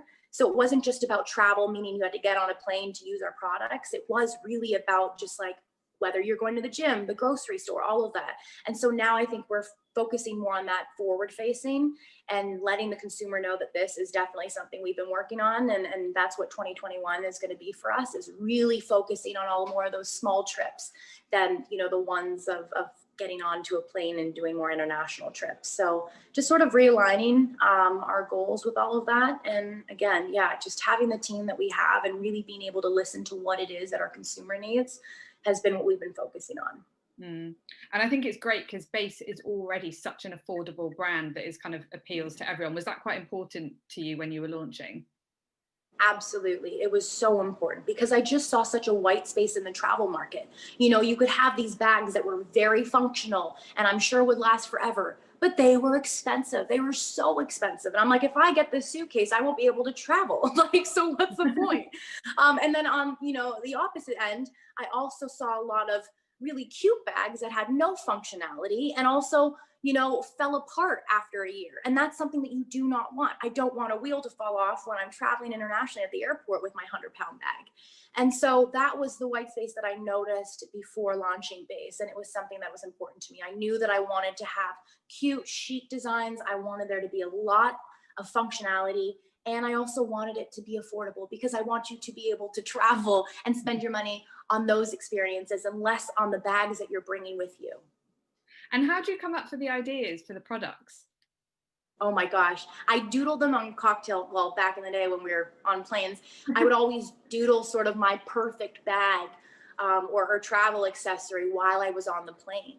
And those are really where a lot of the ideas come from me. I'm also that like weirdo person at the airport that's just staring at everybody's bags that they're bringing in. I'm looking at the wheel design and like, you know, did this bag manufacturer choose that fabric, or, you know, this plastic? Like I'm so interested in bags again, and just the accessories that come with it, because I really think that they could help make your travel experience that much easier. If you're organized, you feel comfortable, that's really what I want to provide our consumers, is to not have to focus on any of that stuff and just really enjoy the trip or the travels that they're on. So I want to make people's, you know, in motion experiences, whatever that is, easier. Definitely. Moving on to something else that can make life a little bit easier. Now, my favorite drink of all time is a margarita. So I am personally very on board with the fact you've launched a tequila brand. So can you tell us a bit about Onda and why you chose tequila as your next venture?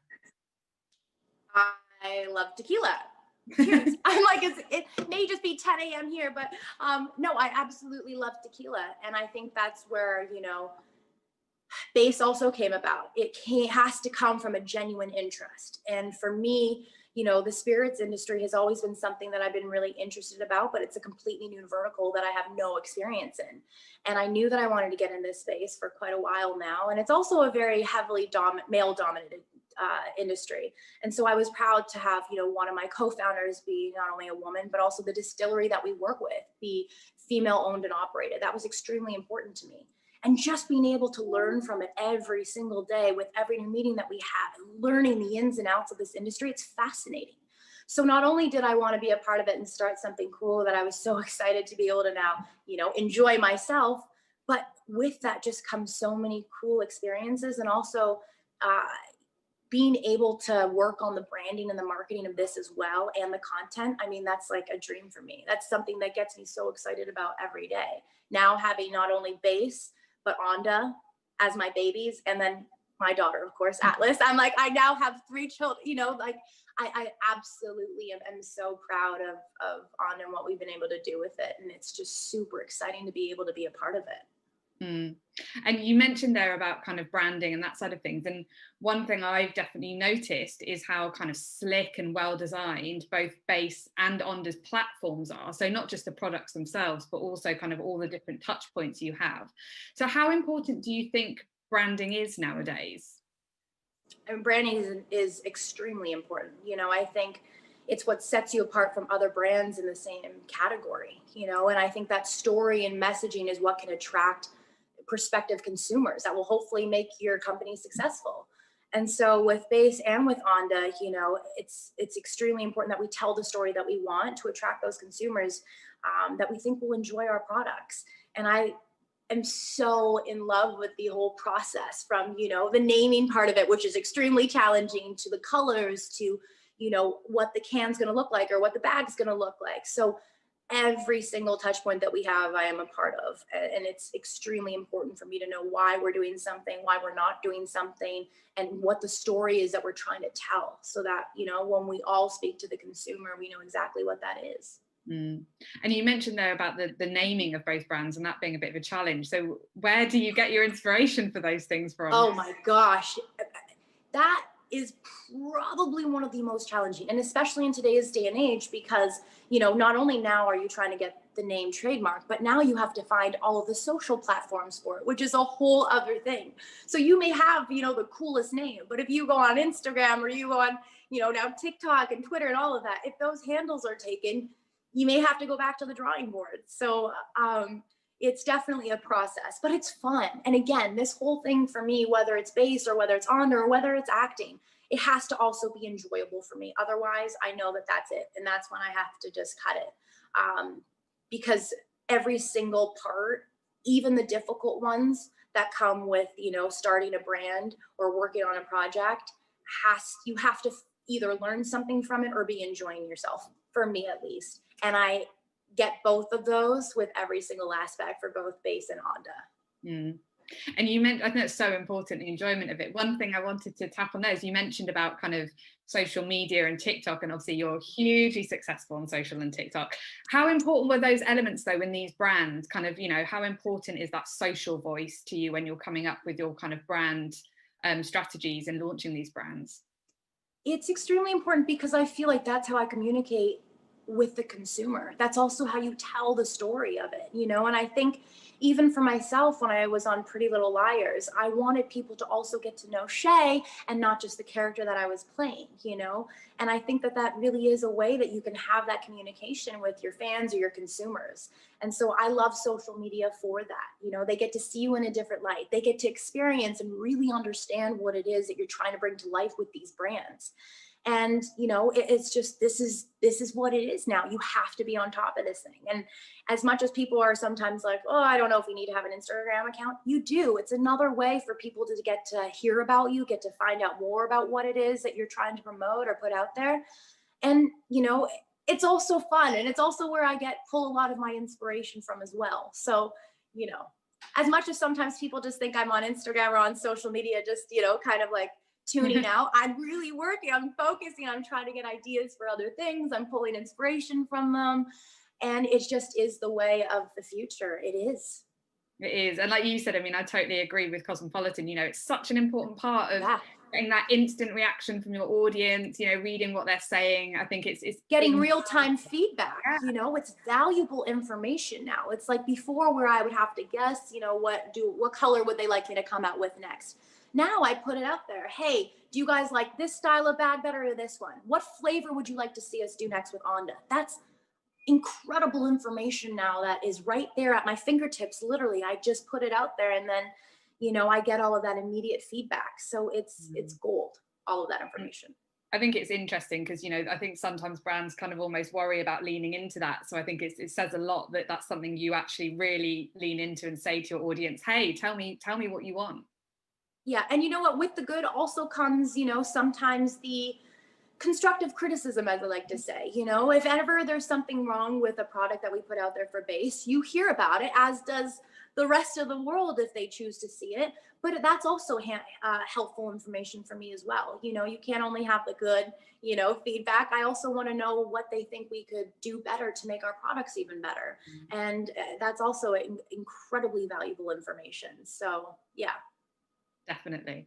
I mean, you've mentioned kind of, you know, there's a lot of highs, but also some challenges in running a startup business. And there are obviously some other great kind of business women that have come from Hollywood. So I'm interested whether or not, did you get any advice from any of your peers or friends before any of these launches that have made that jump from Hollywood to business?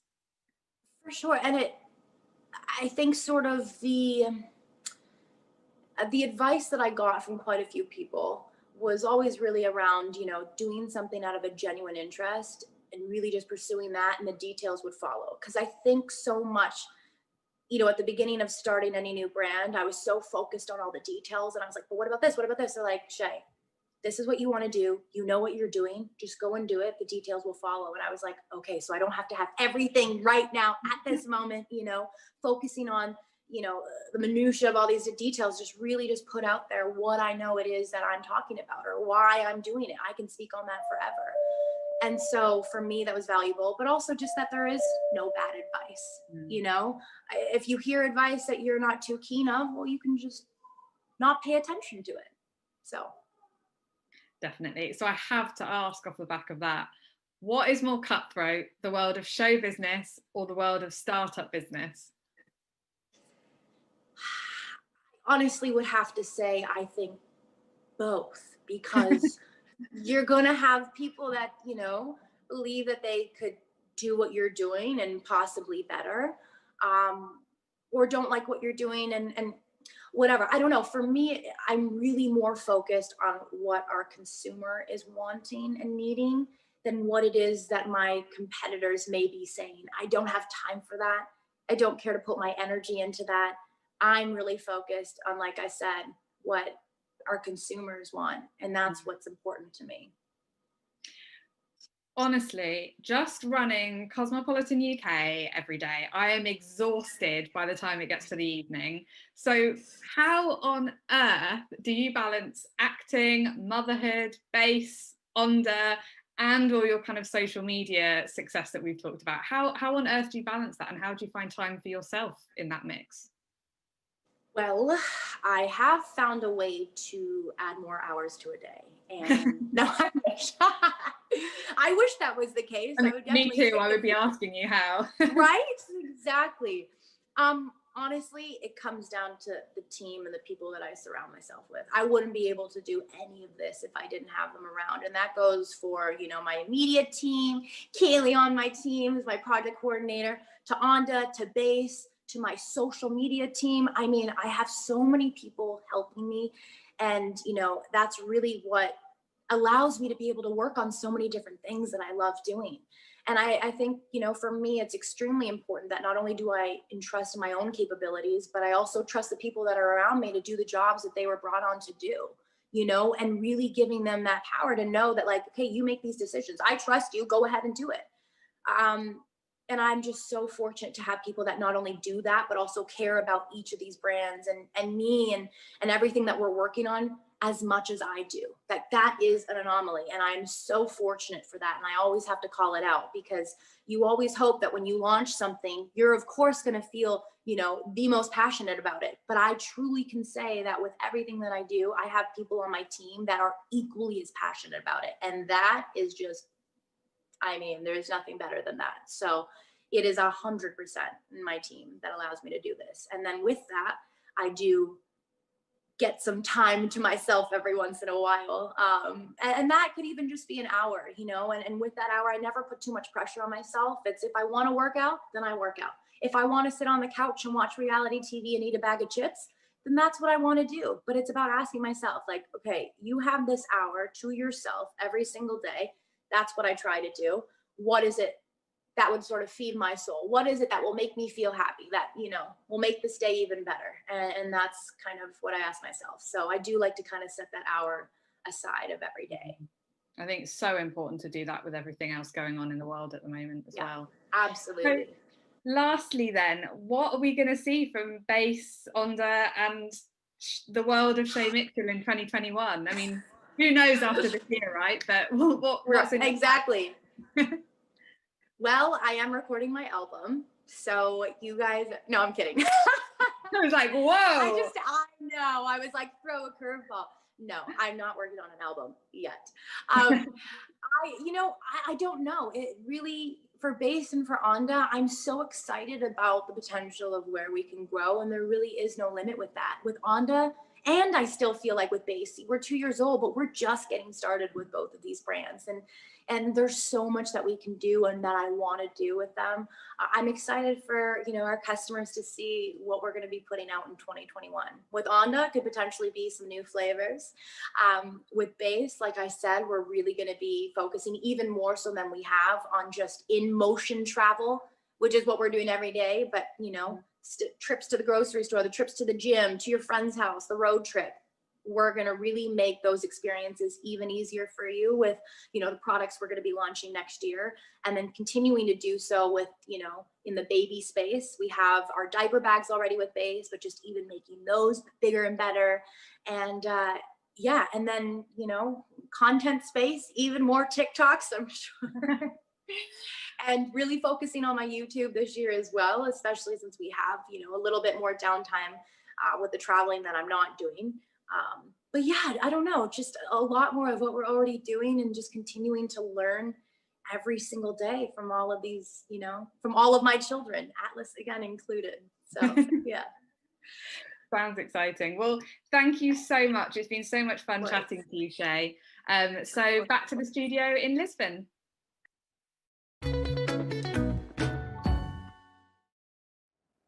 Check this out. Did you know you can directly ask Web Summit speakers a question?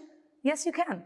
Just join our live Q&A sessions in breakout rooms, type in your question, and our moderator will pick the best ones for live answers. Check the schedule for more right now. Do it. Do it. It's good.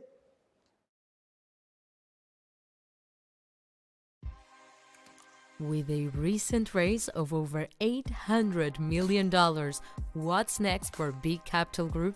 In a discussion moderated by Strictly VC's Connie Loizos, please welcome Big Capital co-founder Raj Ganpally and his co-founder, who's also co-founder of Facebook, Eduardo Saverin.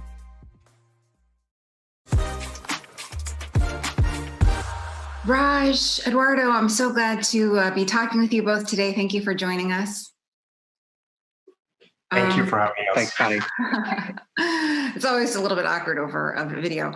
Guys, I figured maybe the audience could use a bit of an overview about how B Capital works. I've had the luxury of talking to you both a couple of times this year, but for viewers who maybe don't know the firm as well as I do, there's the two of you, there's 3 other general partners. You have 4 offices around the world. You're managing $1.4 billion in assets, which is a lot of money in 5 years, in the 5 years that you've started the firm.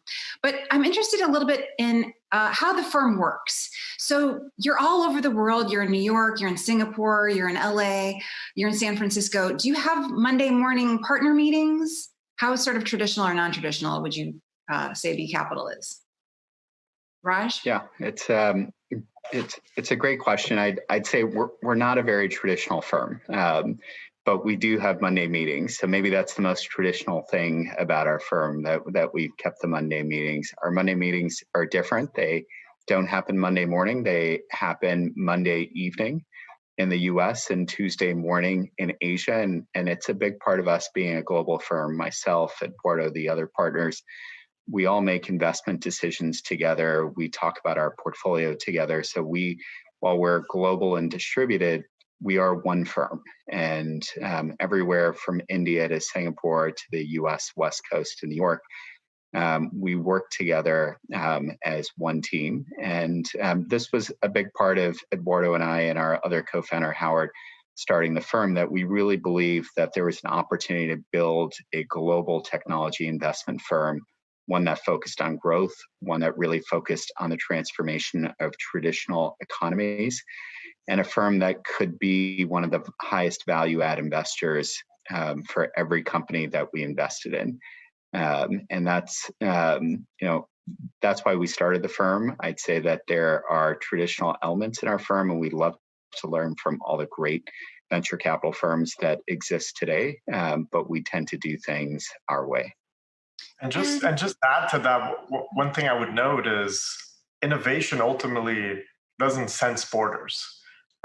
You could start a company out of the US and expand it globally, as many have done. You could start it out of China, but you could start out of anywhere else in the world, whether it be Southeast Asia, Africa, Europe. So for us, it was important to leave aside, I would say, the traditional, slightly easier path to build a firm in one location and be built from day one through a sort of digital embrace and coming together of the team, where ultimately across all hours of the day we are working and we are sourcing entrepreneurs all over the world. Ultimately, we believe that's the path of innovation. It's going to come from anywhere, in some cases from where you least expect it, and we need to have our eyes out all over the world. Which is a lot of ground to cover, obviously. So I'm wondering, how do you think about it? So Raj, you mentioned sort of later stage. I know you invest kind of like $10 million to $45 million in slightly later stage companies, B, C, D. But what does it take for your team to make a decision, especially since you are sort of spread out? Do you have to meet the entrepreneur in person? Do the 5 of you have to agree? If one person feels really passionately about a founding team, can that person sort of push the deal through? Yeah, it's a great question. I mean, we love entrepreneurs who are looking to build businesses that need to scale globally, entrepreneurs who are bold, who are looking to transform really large industries like healthcare, from the way new medicines are brought to market, financial services, insurance, industrials, logistics. We work really closely with our partners at BCG, where we've had a global partnership with them since we started the firm. But ultimately, our investment committee process is fairly simple and quick. We meet founders all the time. When we meet a founder who we truly believe is building something that's differentiated, that has the ability to really transform these large traditional industries, we tend to go all in. And we'll spend a lot of time with them, and we make decisions very quickly. Ultimately, there's 5 people on the investment committee, and we work together very seamlessly. Generally, we need 4 out of the 5 to agree to an investment, but we work in a very collaborative fashion across all of the partners at the firm. We keep the same spirit of what we ultimately tell our entrepreneurs. We are agile. Sometimes our assessment of a particular investment can take a little longer. Sometimes it's incredibly quick. So we remain agile in our process. And we do it also in a way that enables both incredible deep dives into a business and an industry. At the same time, we try to do it as agile as we are. We try to meet companies for a very long time. We like to invest in lines, not dots. So a big part of our investment committee is saying no quite often, but following that entrepreneur, seeing how they perform, and then backing them. And doing so with conviction. So back to being like an entrepreneur, we're both agile and high conviction investors. And we expect our entrepreneurs to be the same. And you mentioned your relationship with BCG, which I feel like is a big part of B Capital's allure. I don't know if you would say it's the biggest differentiator, but BCG, Boston Consulting Group, it's your anchor investor in both of your funds. And I know it kind of gives you a much better view onto what's happening around the world because of its client base. Can you refresh my memory first? I guess, how did you sort of come to establish such a close relationship with BCG? And also, I'm just wondering, this seems very atypical to me. I don't know if you were modeling yourselves after another firm that has done this. I don't know if McKinsey, for example, has ever worked especially closely with a venture firm, but I think this is kind of an interesting situation you've created. I'm not sure if it was so much modeling after another firm. I think for us, it was, we really wanted to be value add and have the capital be the first part of our partnership with entrepreneurs. And we, Eduardo and I, had known the BCG team and the BCG leadership for a few years. And as we were starting B Capital with Howard Morgan, our third co-founder, we were speaking with BCG, and BCG has an incredible level of depth in understanding these large traditional industries and really having trusted relationships with senior leadership teams at these companies. And as we started spending more time together, we found that they were working on the same problems, but just coming from the other side. They were working with the big market leaders who understood that they needed to adopt technology, that their businesses were going digital. And the more time we spent with them, I think we just found that we were very like-minded, kindred spirits. And it's been a wonderful partnership with them over 5 years. They help us from our thematic investing all the way to helping our entrepreneurs get access to market-leading companies to build really powerful partnerships. And ultimately, when you're looking at building, enterprise technology, and in many cases broader technology, including but not limited to consumer, it's very important for you to consider the path of growth and how that could be accelerated through a partnership with a large existing business. As an example, when you think about industries, be it healthcare, logistics, financial services, that are bound to regulatory realities, the question as an entrepreneur is, should I go back to sort of the old motto of entrepreneurs trying to build out and out-disrupt the largest businesses in the world, or should I, in many occasions, think about how I should leverage their existing distribution network, capital, regulatory know-how to accelerate what they do? And for us, partnering with BCG was a perfect mechanism to drive what I would say is the bringing together of large incumbent businesses with agile development and technology innovation, and create a win-win, where the path of innovation wouldn't always be about disruption. It will be about enablement and transformation. So BCG is an incredible partner to help account for the single biggest reason for failure in startups, which is go to market. Entrepreneurs can build technology. The question is if you're building a cybersecurity company or you're building something in artificial intelligence for the enterprise world, it's about how do you get your first signature client? And then how do you accelerate that sales process and become sort of a de facto winner in that space? And having this quote unquote translation engine accelerant path to the enterprise world is a way to get better in class technology to enterprises while accelerating startup growth. Hopefully a win-win. To put a finer point on it, can you give me an example of how this has worked and how, I guess, BCG has helped you or one of your portfolio companies sort of move the needle a little bit more? Absolutely. I mean, I'll just mention one that I've worked closely with. I'm not a healthcare investor, but we at B Capital believe that transforming healthcare is one of the biggest areas for us to invest in. And we've been doing it long before 2020. Obviously, 2020 has been a seminal year in terms of all of us discussing healthcare innovation. And we have a wonderful healthcare investing team at the firm. And I've been working with one company in the portfolio almost since the beginning. It's called Evidation Health. It's a company that virtualizes clinical trials. It's led by a really phenomenal founding team. I've been lucky enough to be on the board for about 4.5 years. And BCG has really helped the company build partnerships with large pharmaceutical companies. And it turns out pharmaceutical companies have cared about innovation long before COVID. It's just that innovation is sometimes difficult. And to be able to partner as a large pharmaceutical company with an innovative company like Evidation, which is really looking at how do you redo clinical trials where they're faster, they're cheaper, they're more inclusive, because there's been a lack of diversity in the people who clinical trials are done on historically. And when you virtualize it, you actually offer much better access to participating in clinical trials. And Evidation has built really powerful partnerships with leading pharmaceutical companies, and BCG has been a big part of that. That's great. And it's amazing to me how much that sort of business has been pulled forward this year. So Evidation Health, I think, is a Bay Area-based company. Is that correct? It is. So I did wonder, I know that you're investing sort of primarily in the US, China, and India, I believe.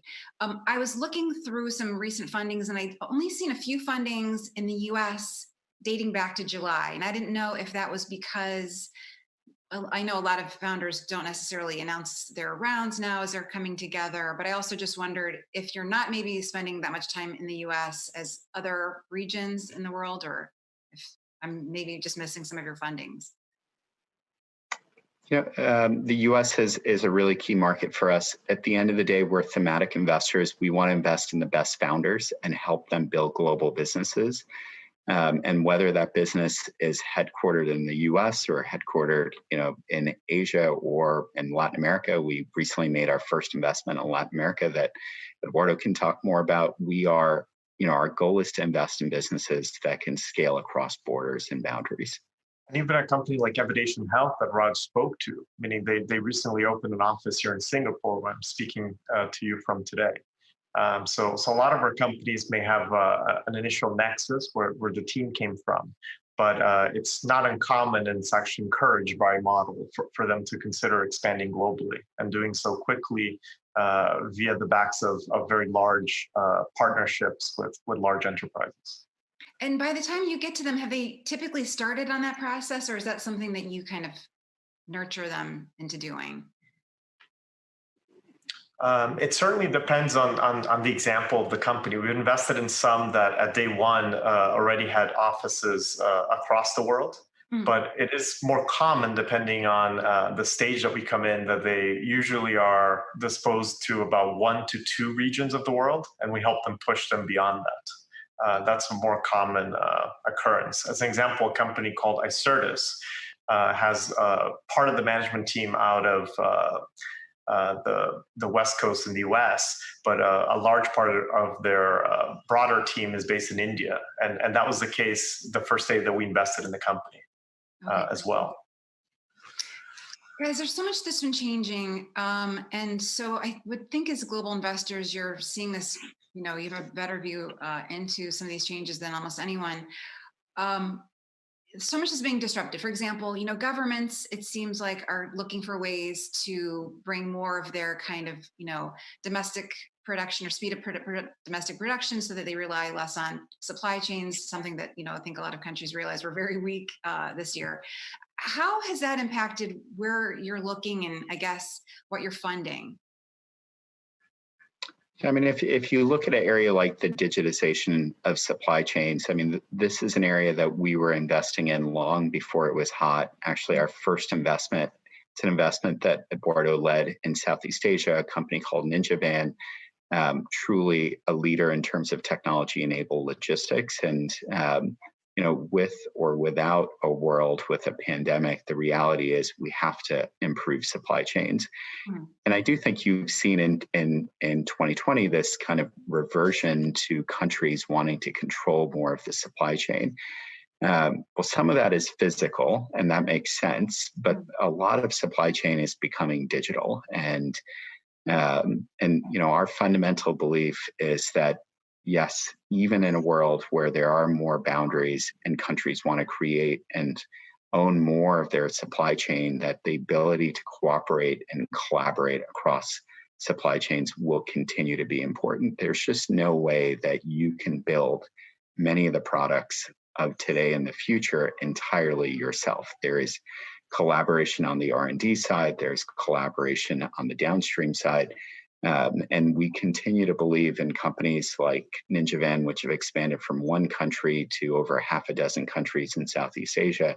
And despite COVID and despite everything else, their ability to be a pan-Southeast Asian delivery company has been key to their success.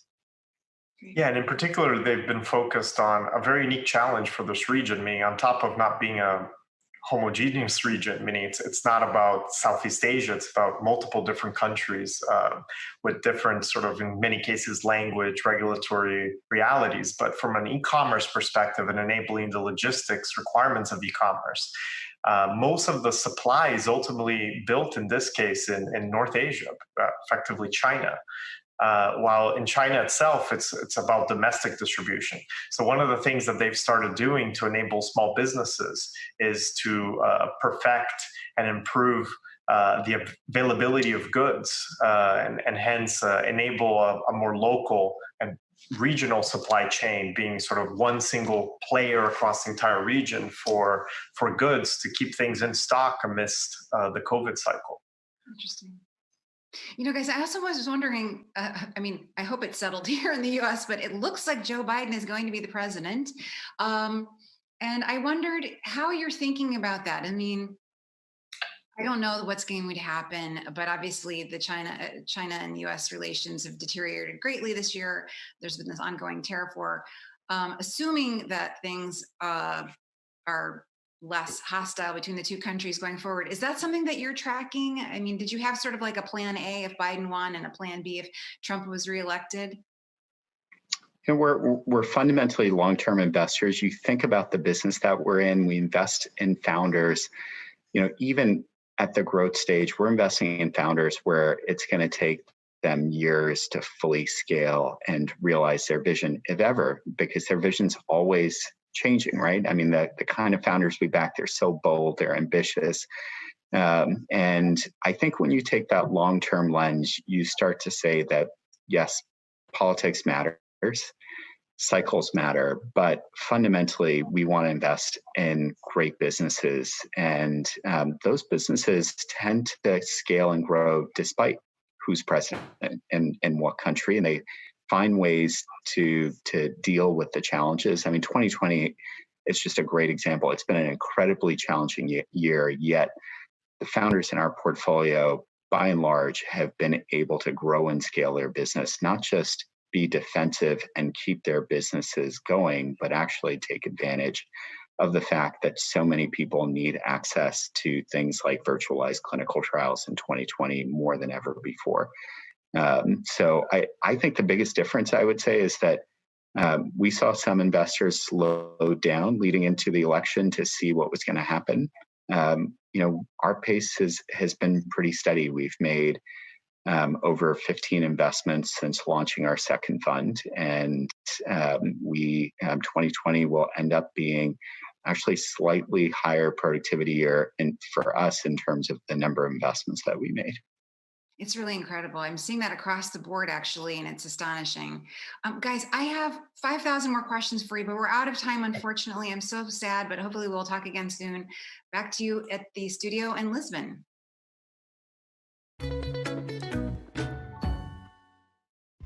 On the web app, you'll see different rooms hosting roundtables with our speakers, masterclasses, and more. You can navigate between all of these rooms by clicking on the Breakout tab or following your notifications through the bell at the top of your screen.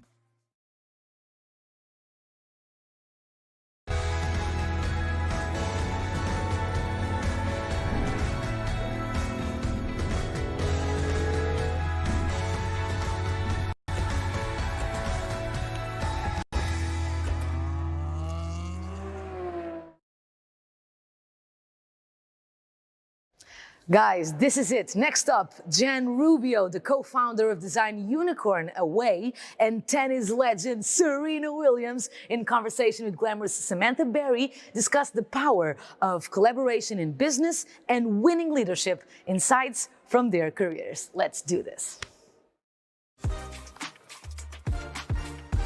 Great. Thank you so much for joining me, Jen and Serena. I think it'd be great for the audience to know a bit of background about this partnership, because we have the collection that came out earlier this year. There's another one, the second collection is coming out next year. Jen, how did this partnership come about?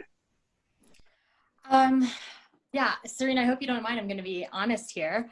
Our partnership teams had been talking, and the time had come for me to meet Serena in Florida. And honestly, I was going down there to meet, like, I don't know, the greatest tennis player of all time. And the whole way down, I was like, how are we going to partner, with an athlete? It's not something we'd ever done before. But from the moment we met, I remember it was a little later. She actually brought Olympia. A little later. It was like 2.5 hours. I was 2.5 hours late. 2.5 hours later. Maybe even 3 hours. Margaritas in. So yeah. I'm never late, and I was so stressed out. So it was awful. And you're very gracious. But I think it was such an authentic beginning that all of my kind of brainstorming and any concerns I had about, like, what does Away do with, like, an incredible athlete just went away, because in that first meeting, it was so obvious that Serena was so much more. So obvious in the fact that obviously she brought her family, we spent hours together. And the Serena I got to know was Serena as a mother, as an entrepreneur. She had a pop-up going on across the street at the same time. And it was just all of these, like, multifaceted layers of her that made it really clear to me that we wanted to work with her for everything that she was. And that's how the partnership came about. And I'm just been really proud of the relationship we've been able to develop. I think, Serena, I look up to you so much, just from so many different aspects, as a mother, as an entrepreneur, as an investor. And I think that's allowed the partnership to grow really organically. I love that. Serena, you're one of the greatest athletes of all time. No doubt you get countless partnership, collaboration opportunities.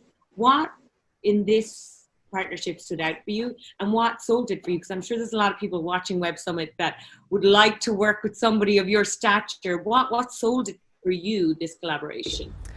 Well, for me, I really am all about creating partnerships and creating relationships. And I don't know many people who travel more than I do. So, and I couldn't think of something that really was more authentic and something that really fit someone like me in a better way. I mean, tennis is travel. To play tennis is to travel, and it's something I've always been doing. And since it's such a massive, huge part of my life, trying to find better ways and experience in every step of the way, no pun intended, of the way, is something I thought really, really strong of. And so I was super excited to have this conversation with Jen.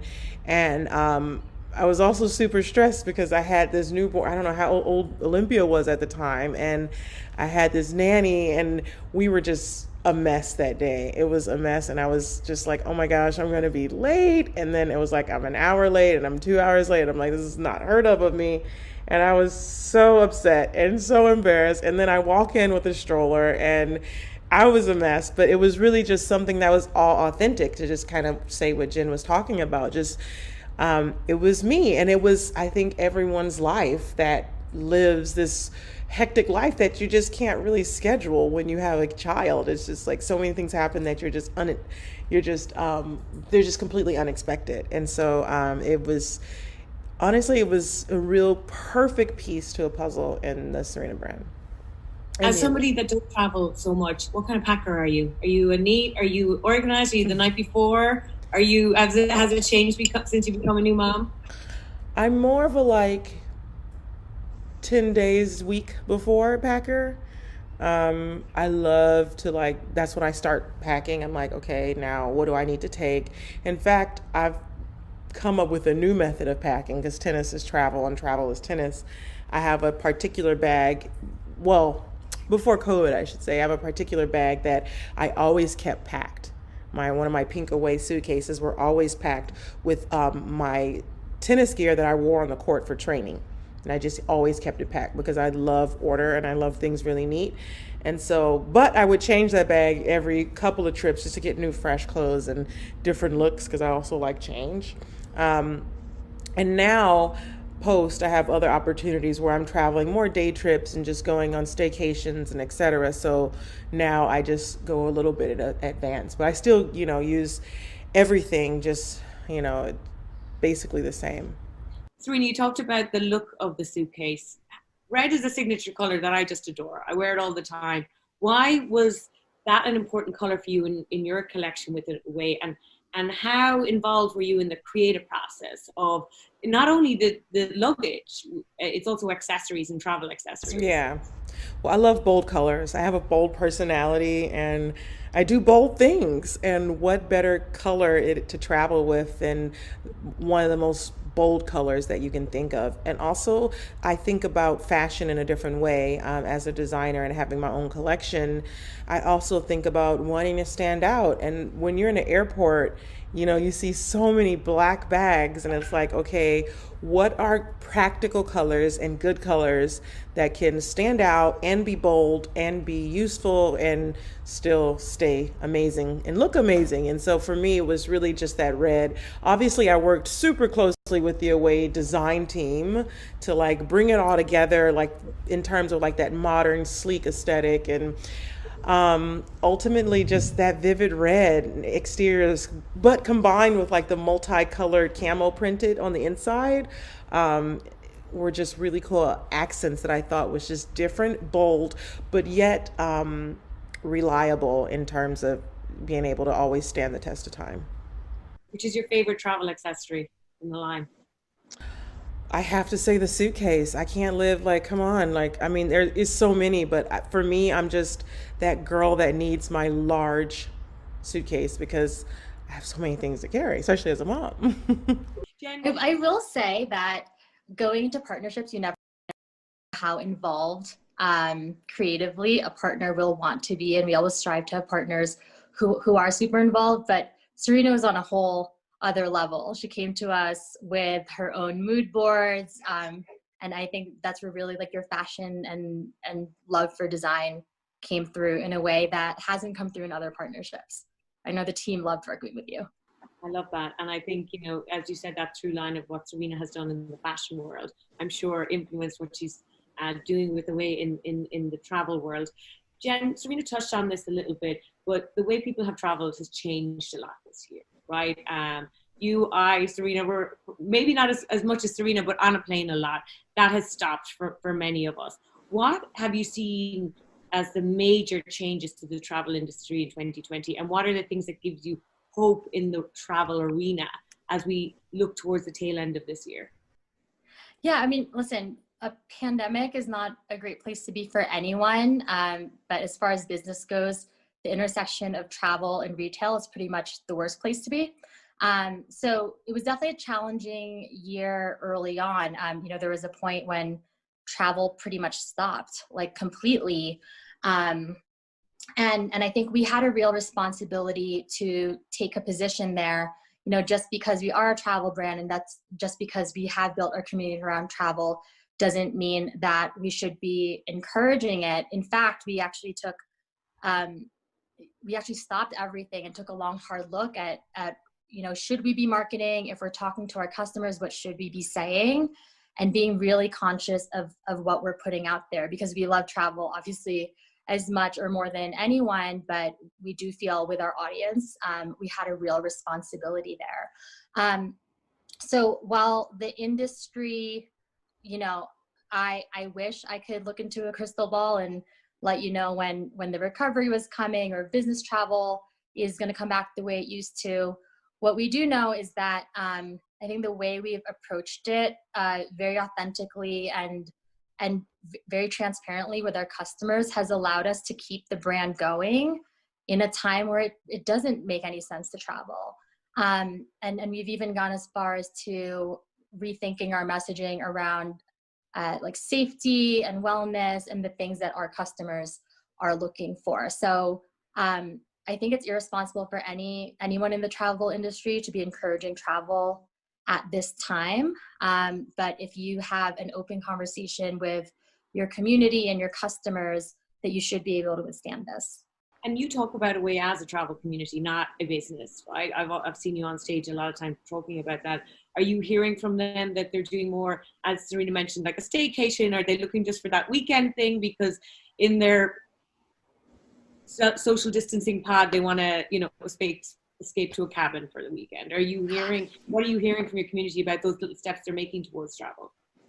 Yeah, definitely. Well, we've seen a lot of really creative use cases. So I think early on, when no one could leave their house, we were getting photos from our customers around using their suitcases as standing desks or using them to work out, which were actually really fun to see. But I think in terms of the actual travel industry, what we've seen is a lot of people are moving for some periods of time, so relocating somewhere to have more space where they're going to be quarantining.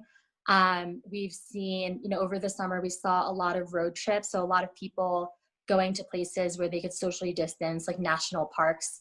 And you know, we've seen them purchase the travel goods that help with those things. And yeah, people are still moving, hopefully responsibly.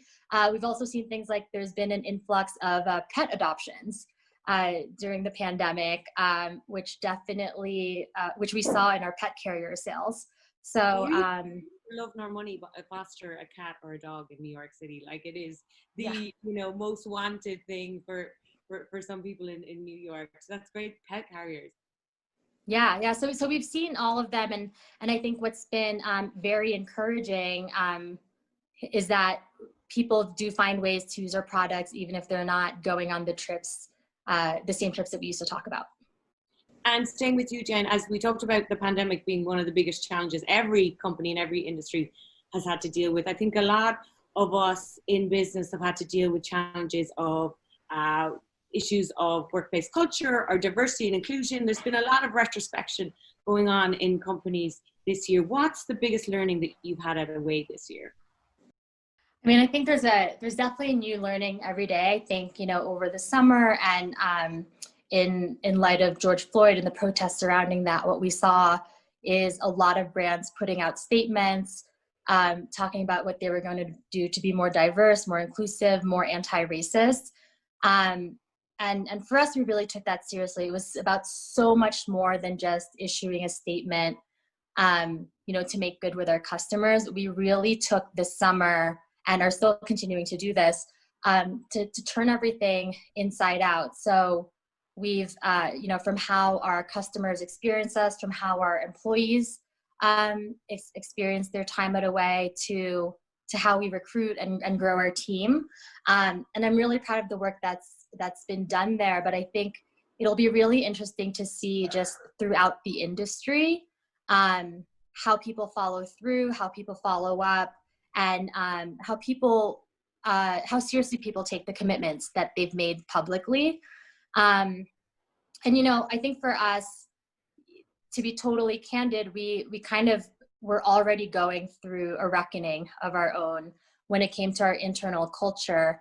And if anything, formalizing all of the work that we've been doing has really energized the team, because they see how seriously we take it at every level of the company, and how the intention is there, and that we're putting real resources behind it. Great. Thanks, Jen. It's been a very different year. Serena, you talked about earlier about how often you're on the plane. That's not happening this year. What are the things that have got you through? Any, personal habits or ways of attacking life this year that have got you through, or just some little pieces of joy for you? Well, I think it's been a very difficult year for basically the whole world. And I think the one thing that has gotten me through, and a lot of people through, is that this is the first time the whole world is going through the same problem at the same time. And we can kind of just lean on the fact that, listen, everyone is at a space now where it's not the most comfortable, and just to try to find happy moments in between those. And so it's been one happy moment is spending a lot more time at home, because I've been traveling since I was, as long as I remember, literally before I was even a teenager. It's really cool to be able to be in one place, and I never knew how much I enjoyed that, and spending time with Olympia and my family that I never really get to spend time with, spending so much time seeing my mom and my dad. It's such a great feeling, and these are moments that I'll never get back. And so for me, really just looking at as many positives as I can find in this year in particular has been really important. As we look into 2021, Serena, is there anywhere that you've been dying to go and use your away luggage that you're like, it's the first thing on the list when we're cleared for travel? Like, have you been plotting out like what you would love your travel to look like in 2021? I do miss it a little bit. Well, at least the vacation part. I have my storage closet, and I see all my away luggage in there, and I'm like, oh, we're gonna go on a trip soon. But I think the first place I'm gonna pack up to go is probably somewhere close, maybe just an island. So somewhere off an island in Florida, and because I don't like to, I like to I love this being close, but just packing up and going there would be really cool. Love that. Jen, what's on your list in an ideal world where everyone has the vaccine in 2021 and travel is freer than ever? Where would you like to go? Where do you think people are looking to go next year? Yeah, I think people are looking to just go anywhere outside of their houses. 2020 was supposed to be a big travel year for me. I was supposed to get married in Peru. We had a honeymoon scheduled this year. So those are things that I would like to do eventually. But honestly, I think the first thing I'm going to do is go see my mom, who I haven't seen all year. I feel like my nieces and nephews, it's like, thank God for FaceTime, but I'm dying to see them. They're scattered in Europe. And I think that might be the first thing on my list. Okay, so finally, for both of you, starting with you, Serena, what do you want people to take away from this collection and this collaboration? What do you think the message you want to give the people that pick up this travel accessories? Well, there's just so many. You mean the new collection or the collection? The new collection, right? Okay, good. So it's January, right? 2021? Yes. Okay. So just making sure. So we didn't have a kids carry-on in our first drop, but obviously I feel like that's all I've been talking about is my daughter this whole time. But traveling as a family is so important to me, and I'm thrilled that Olympia will be having her own matching suitcase. So that's super exciting. And I think not only that is having like mom and daughter, is really cool, and or papa and daughter, because she's kind of obsessed with her papa. It makes me a little jealous, but I'm a competitive person, so I'm working every day so she can have that same obsession with mama. But also, it's not just about, travel. It's just about how you feel. And inspirationally. Like you look at that suitcase and you look at your way and you're like, you know what, first of all, I feel great. It's such a great brand to be a part of. And you know what, I'm going to pack up and I'm going to go, and I'm going to feel really empowered by the color. I'm going to feel bold because I'm standing out. I'm going to feel different, but yet I'm still so secure in myself. And I just feel like it'll be a great opportunity to take that away. Brilliant. And Jen, for clarity, people can get the Serena collection currently, but there's a new collection coming out in January, right? January next year. Yes, exactly. And I think the new collection showcases who Serena is as a person, as a traveler, even more than the first one. So I'm really excited for everyone to see it. Fantastic. Serena, Jen, thank you so much for joining me. Hopefully at some stage we'll be traveling all together, stop at an airport for a cocktail.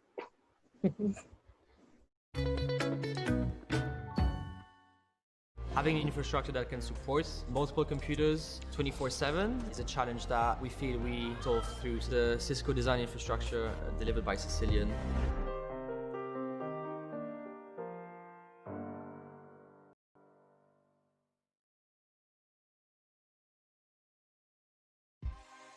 Engage with our amazing partners at Web Summit. Go to the Explore tab and click on the Partners section to view the list of partners covering numerous industries and countries to find out what they're doing at Web Summit this year.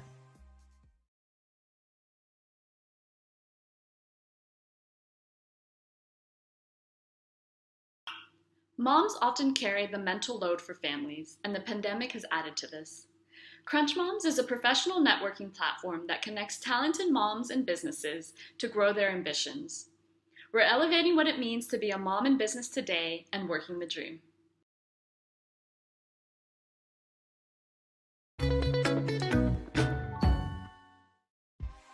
Our next company connects businesses with freelancers, offering digital services in 400 plus categories, and in the process, ensuring freelancers have steady work during a year that's anything but steady. Please welcome CEO of Fiverr, Micha Kaufman. Hi everyone, and thanks for having me. My name is Micha Kaufman and I'm the CEO and founder of Fiverr, a digital platform that connects freelancers with businesses. I'm here today to talk about the liquid workforce. As part of this discussion, we'll look at how the way we work has changed over the last decade. Freelancing was never something that was seen as a career. It was seen as something that you did between jobs. Throughout the last decade, the number of freelancers began to grow. Millennials were leading the charge. For them, this wasn't about work, it was a lifestyle. They yearned for the freedom of doing what they love, the flexibility of how and when to work, and the confidence that comes with being your own boss. And they were able to achieve this through freelancing. They became known as digital nomads. For the past 10 years or so, when you would type freelancer, remote worker, or digital nomad into Google, often you would get images of people with their laptops on a beach, sitting in a coffee shop in Paris, or hiking up a mountain. They claimed to be busy and to work, though many didn't trust that. There was this belief that if you were not tied to a desk, in an office, in a particular city, then you were not working hard. As all of you know, given that most of you are working remotely now, this is not the case. And I'm happy to say that I think that the stigma around this segment of the workforce is gone as well. Digital workers have become remote workers. We've learned that productivity doesn't fail under these conditions and is often even better. We learned that people can still be creative, innovative, and inspiring, even more so in many cases while working remotely. Now, when you type these words into Google, you get tips on how to best work from home, research reports on productivity and remote work, and experts calling independent work and remote work the new norm. An interesting question I ask myself often is, has COVID-19 forced the death of the traditional 9-to-5 office job? To be honest, I don't know what the answer is just yet, but there is no doubt in my mind that it has accelerated a transition that we were already seeing in the workforce, and that work in the future is going to be a lot more flexible and liquid than it has been up until now. We are now entering an era where businesses are starting to realize that by working with freelancers, They have the ability to scale up and down as needed, something that has never been more important than it is today, as budgets are tight and businesses are adapting to new rules. As businesses have been forced to adapt, it has created new opportunities to look at how they are structured, their core competencies, and their overall staffing. There is a newfound confidence in business leaders in managing remote workers effectively and finding the right tools to help with that. Per a recent survey we conducted of over 2,000 businesses globally, 52% said they are allocating more budget to freelance services. Managing a blended workforce requires a different approach to technology. In fact, 52% of employees said that their employer needs to invest in better technology, and 75% of executives agree that they regard digital transformation as becoming more urgent in light of COVID-19.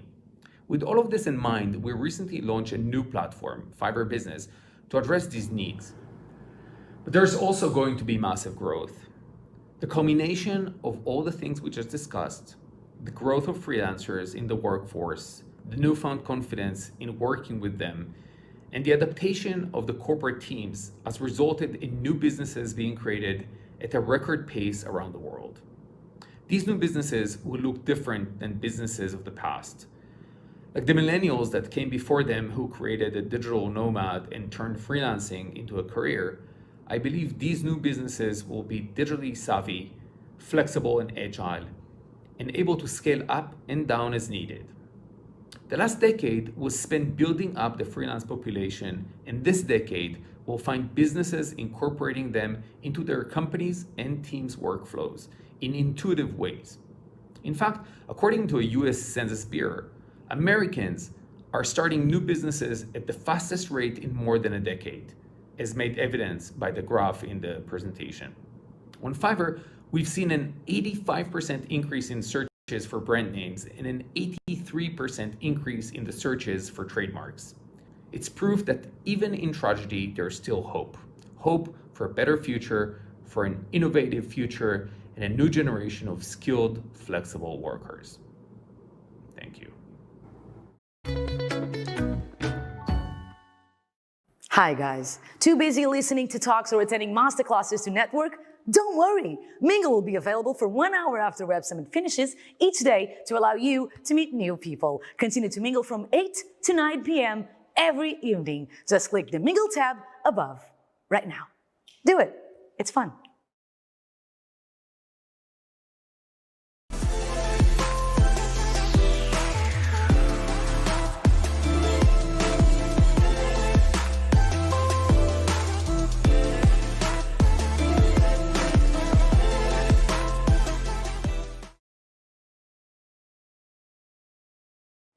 Okay, get ready. 2020 catapulted TikTok into becoming the world's biggest video sharing social network and a pop culture phenomenon. And no, won't be dancing today.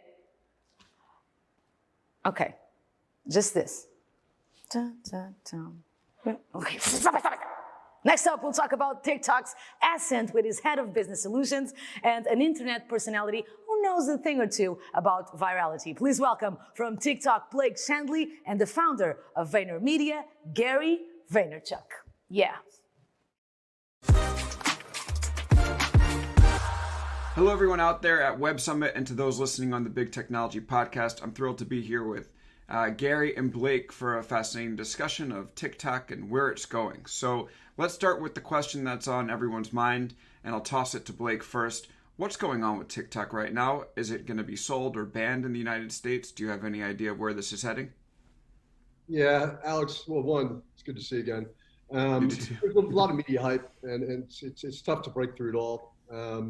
We've been pretty clear that we disagree with some of the things that have been claimed against us, and we've been pretty public about that. We're obviously going to work with the administration closely to find resolution, which we're really committed to. But at the end of the day, this is really about us fighting for our community and for self-expression and creativity and community. And so that's what we continue to do day in and day out. And I can't speak to a whole lot more than that, of course. Well, Blake, let me ask you this. Do you know what the United States government wants from TikTok? Because I've been following this pretty closely and it seems to change every, few days. So do you at least have a clear understanding of what they want for you, or are you just kind of rolling with it at this point?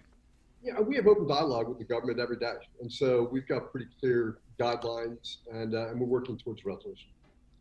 Okay, so it sounds like you have a good idea. Gary, where do you think this is going?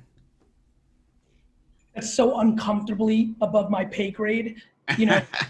People that spend. But you're a great prognosticator, though. So we'd love to. I am, but I think I think people, I'm a great I'm a great predictor of human behavior in the macro.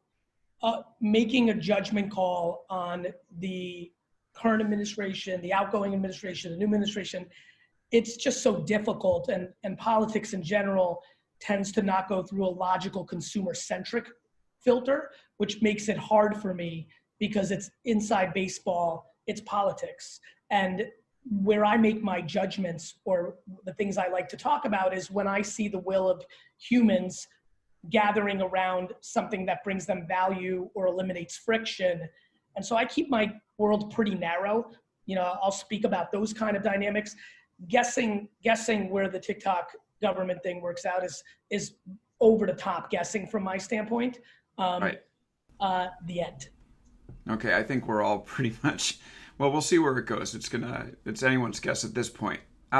The underlying, there's a lot of things that might underlie what was going on with the Trump administration's action, on the app. But one of the main questions was, can people in the U.S.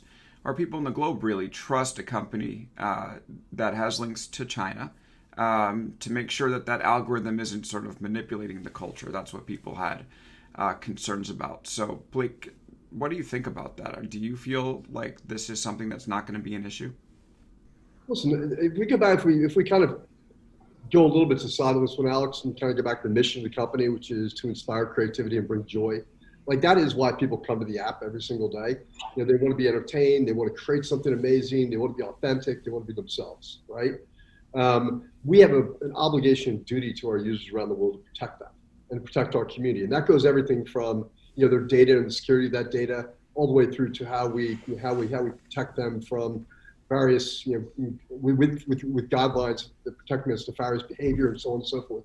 And I think we're doing a really good job. I spent a long time at a different player in the space, and we're doing a good job. And we've really cleared the data for U.S. users, which has been the focus of the government's concerns. Sits in the U.S. and Singapore. It does not have access from China.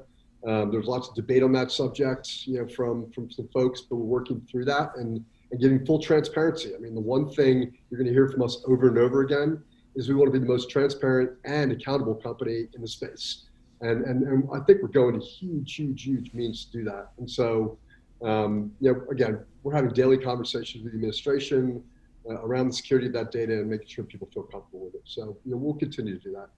Right, and that previous company that you referenced was Facebook. So I'm sure we'll have a lot to say about that towards the end of this discussion, because Facebook notoriously tries to kill its competitors. But sticking with the TikTok centric stuff to begin with, what does the uncertainty of something like this do from a standpoint of, whether influencers are going to continue to invest in the app? I've had people who've asked me, should I keep using it? Or marketers that have used me, should I keep using it? I feel like Gary would be the perfect person to answer this one. Has the uncertainty changed the way that you approach the platform? I'm in the business of running commercials on MASH when MASH is the #1 show on TV. I'm in the business of running commercials on Seinfeld when Seinfeld's the #1 TV show. This notion of investing time as if it goes away like Friendster and MySpace has been the greatest strategic move of most people's and companies' behaviors, of this emotional need to misunderstand what social networks are, which is they are places where human beings' attentions are for a period of time. When you build a significantly great company like Facebook Inc. has, for all of the opinions on it, you get to stay a big show for a long time, no different than SNL. When you are not building an unbelievable company like a Daily Booth or a Social Cam or a Vine or things of that nature, you may have one season of that. So for me, I'm obsessed with communicating on TikTok because of the amount of attention, amount of organic reach, how underpriced the ad platform is, how well the creator and influencer ecosystem works there. And, this is just the truth. Like, I don't know how to be emotional about something being here forever or going away. I just know that I want to be focused on where the attention is today. I can't predict April. I can't predict June. I may get hit by a tree and not care, and so from my standpoint, it hasn't affected it at all. And if anything, I've been weirdly, sorry, Blake, I've been weirdly happy about it because it's slowed down other people's, the ones that really have this misunderstood have been slow, have not put out as much, fear. And that's given me more time to extract the opportunities out of the platforms for myself and for my clients. Yeah, Blake, how do you respond to that? Has most of your time been spent, or most of the company's time been spent with people who are making, the best content for the platform, trying to convince them to stick around? I mean, Gary seems like he knows where he wants to be, but what about everybody else that he referenced? So, we're effectively a 2-year-old company, and we're competing in a space with companies that have been doing this for a long, long time, right? And Gary's exactly right. In the early stages, those that jump in early get to extract value because the demand on consumers' attention and time, and thus the CPMs are lower than what they get as the platform matures and there's more demand, right? Where we spend most of our time is not talking about some of the regulatory, the government stuff. Where we spend most of our time with our brands, at least, right? And I'm sure we can have a discussion around creators as well, is around ensuring brand safety and community safety.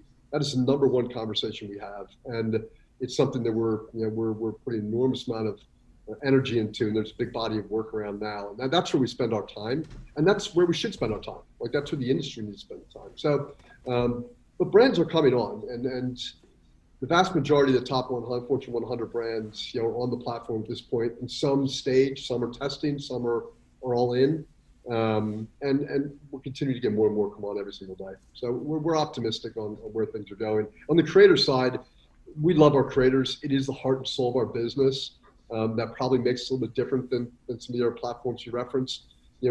Creators are the lifeblood of the company, and so their experience on the TikTok platform is different than on YouTube or Instagram or Snap now or others.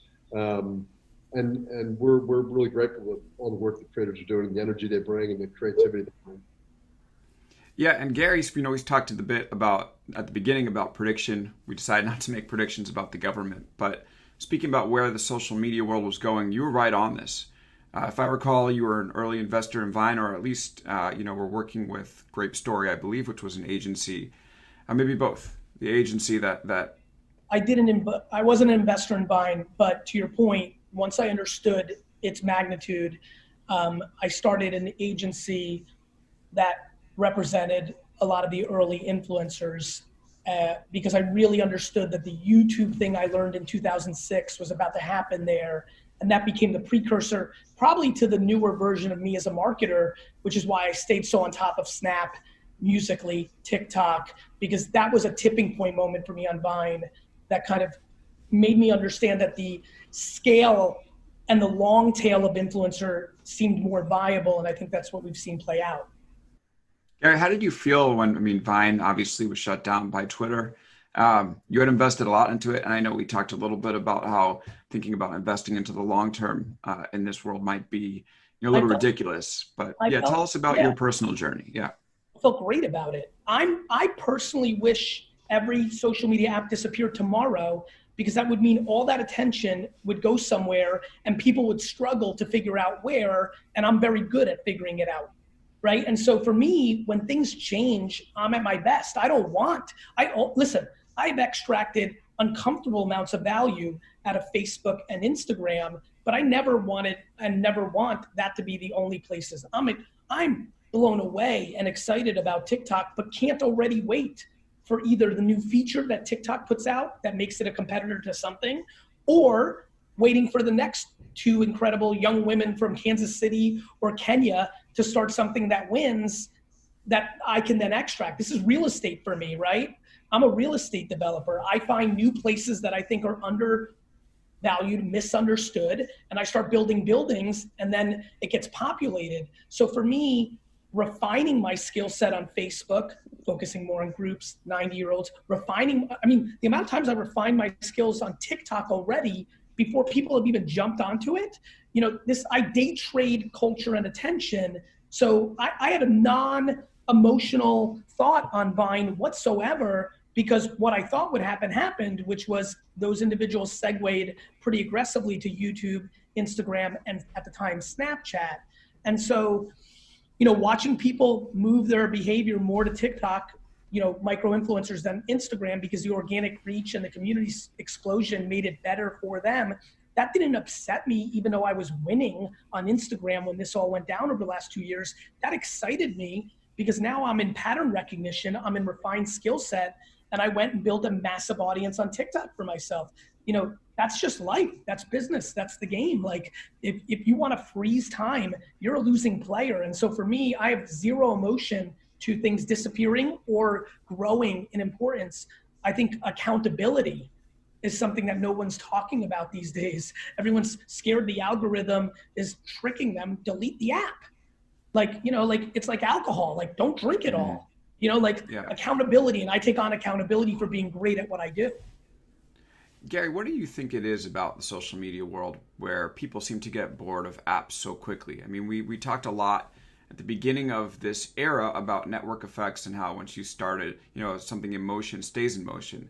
Now it seems like people abandon a platform every other day. So why do you think that is? You know, Alex, I disagree with that, actually. I don't think you were just saying that you like it, though, when that happens. I would prefer it. Unfortunately, for me, I don't think it happens often. I mean, Facebook's, you know, now Facebook is a different product today than when Blake first started working there. When I played on it, it was much younger. Now it's older, but it's here for quite a long time. Twitter is here now for quite a long time. We're getting into, you know, decade plus, right? Instagram is old. You know, TikTok, when Blake said 2 years, I'm like, oh, getting old. You know, I think these things have been sticking, I think, a little bit longer than people realize. Snap has not disappeared. Snap does its nice thing and what it does. LinkedIn went a decade as a utility and then converted into a content social network-like environment and is having its run. So I would actually argue that there hasn't been movement. I think now, to your point, there's been, during all this time, the Peaches of the world, right? The social cams, like I mentioned, the Bytes, which was the Vine founders. There's been, you know, Plurk, if you're old school like me, back in 07, 08. There's been Vidler. The great mistake of my entire social media career was being one of the first people to pop on YouTube and then move over to Vidler exclusively because they gave me 7% of the company, and I just didn't even know how to calibrate that. Like, that was so remarkable. It was so early. I had dreams, but honestly, that was a mistake because I gave up the attention that I would have been able to get on YouTube.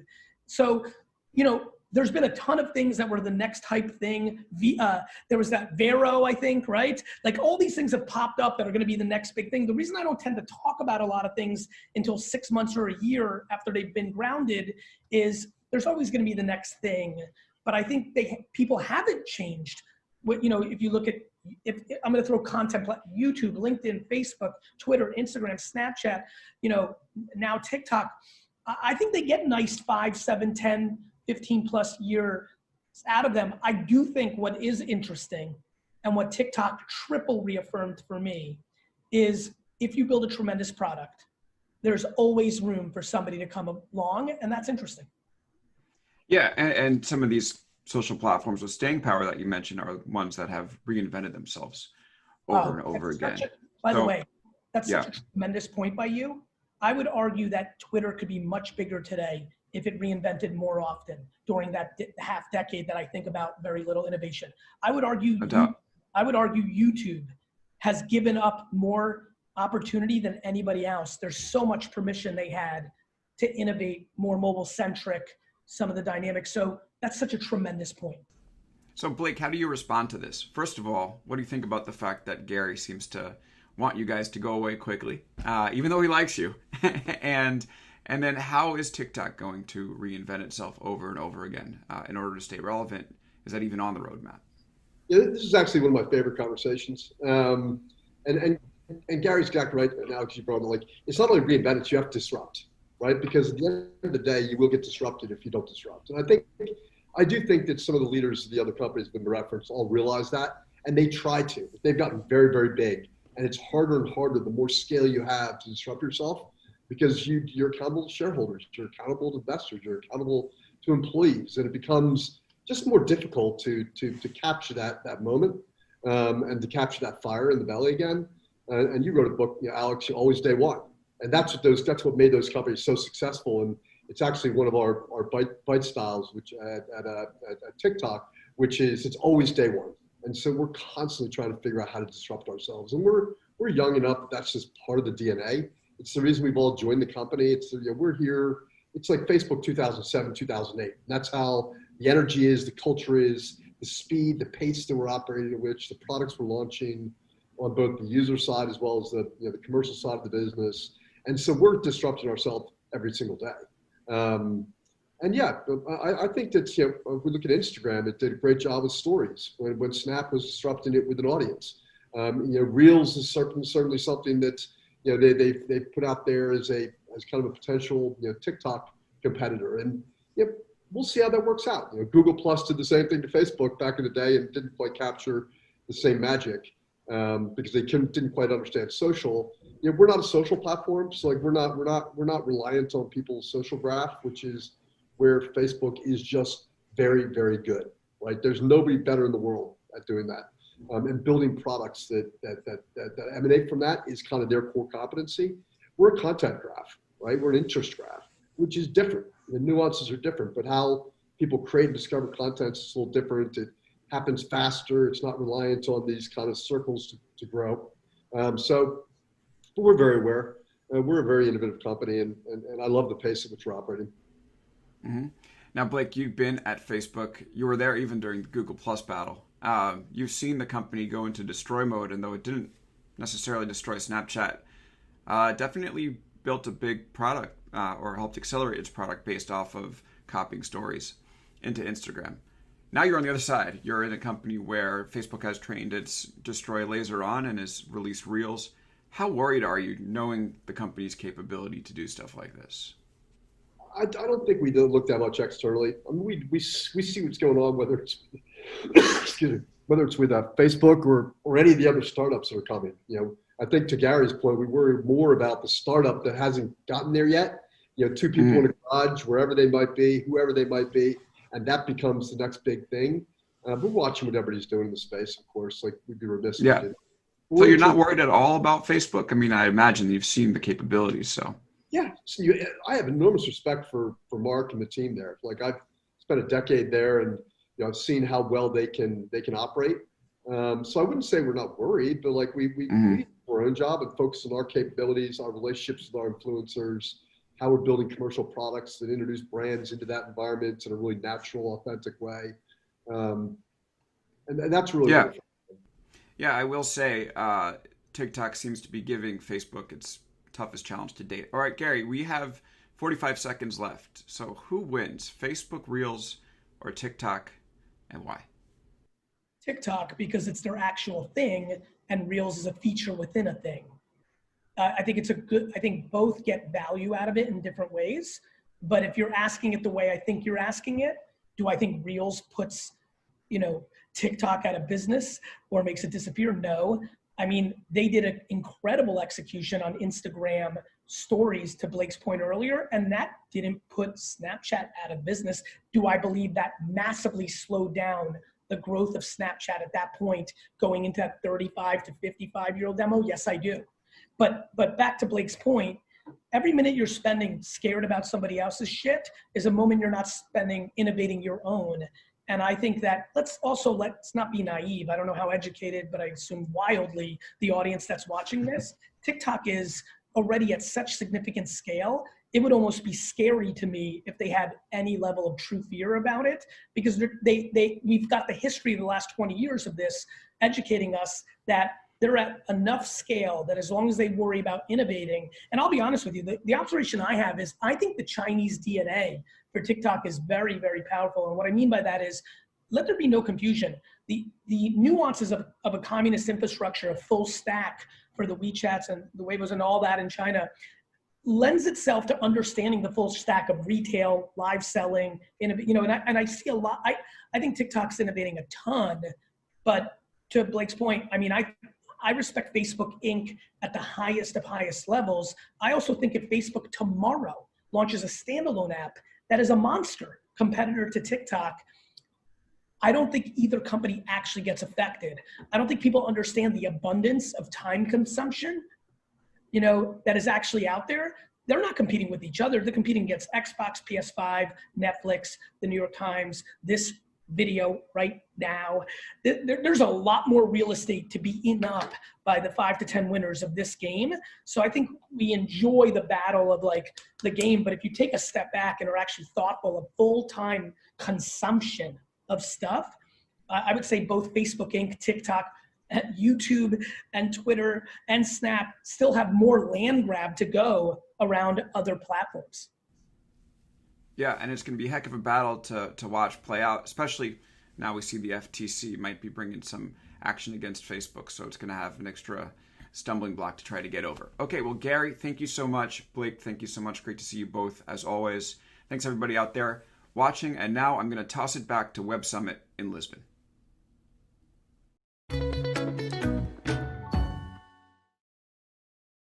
The potential for your small business is endless, and we look forward to seeing where the future takes you. Because we're here to keep you prepared, smartly and safely, so your business can always keep moving forward.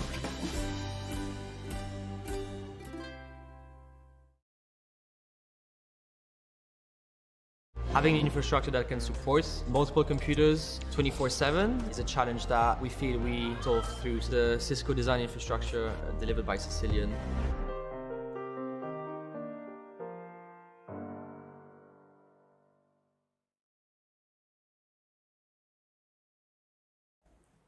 Ladies and gentlemen, I will now perform some tap dance. Just kidding, not tap dancing. I cannot tap dance. But actually, you have never seen my legs, have you? I'm actually wearing my pajamas. I'm not. Ladies and gentlemen, seriously, there is no better way or more important way to close day 2 of Web Summit in this time than with the Director General of the World Health Organization focusing on the battle of misinformation around COVID-19, an exclusive keynote on his organization's efforts to eradicate the coronavirus, as well as the misinformation surrounding this pandemic. Please welcome Dr. Tedros Ghebreyesus.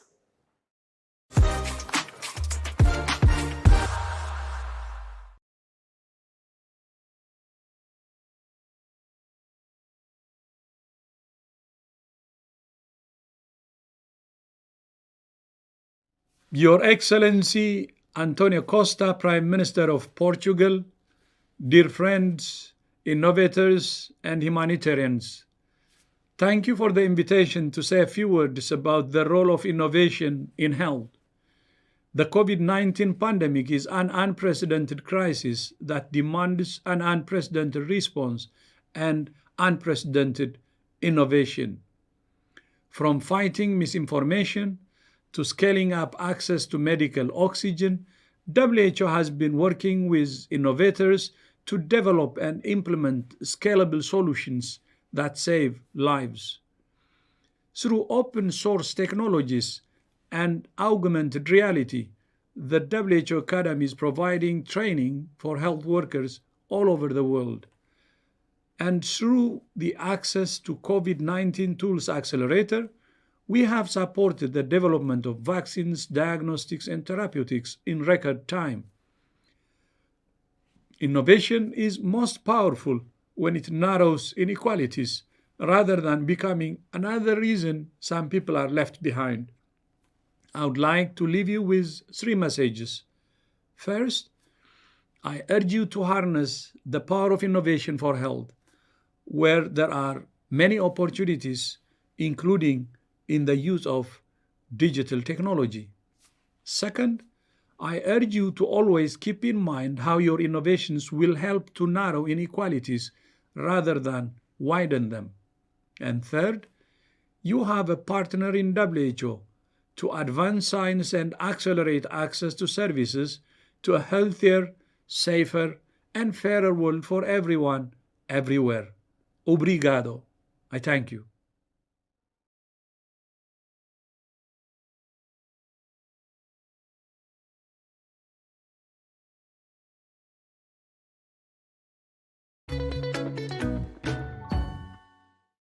Yes, what an incredible way to close off day 2 of Web Summit 2020. It's been an incredible day of content and networking. We will see you again tomorrow. You don't want to miss day 3 of Web Summit. Stay cool, stay safe, and I will see you tomorrow.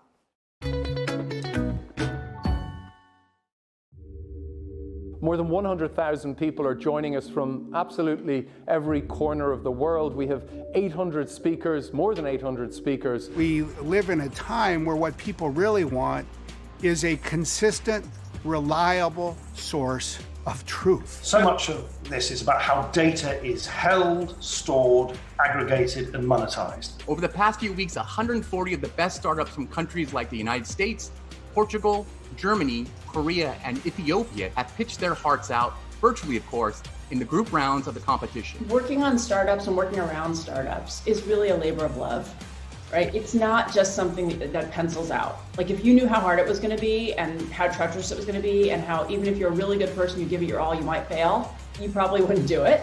I couldn't resist trying to kind of commercialize and popularize that revelation that the biggest way to change the world is by making sure that our own private money is invested in things we believe in.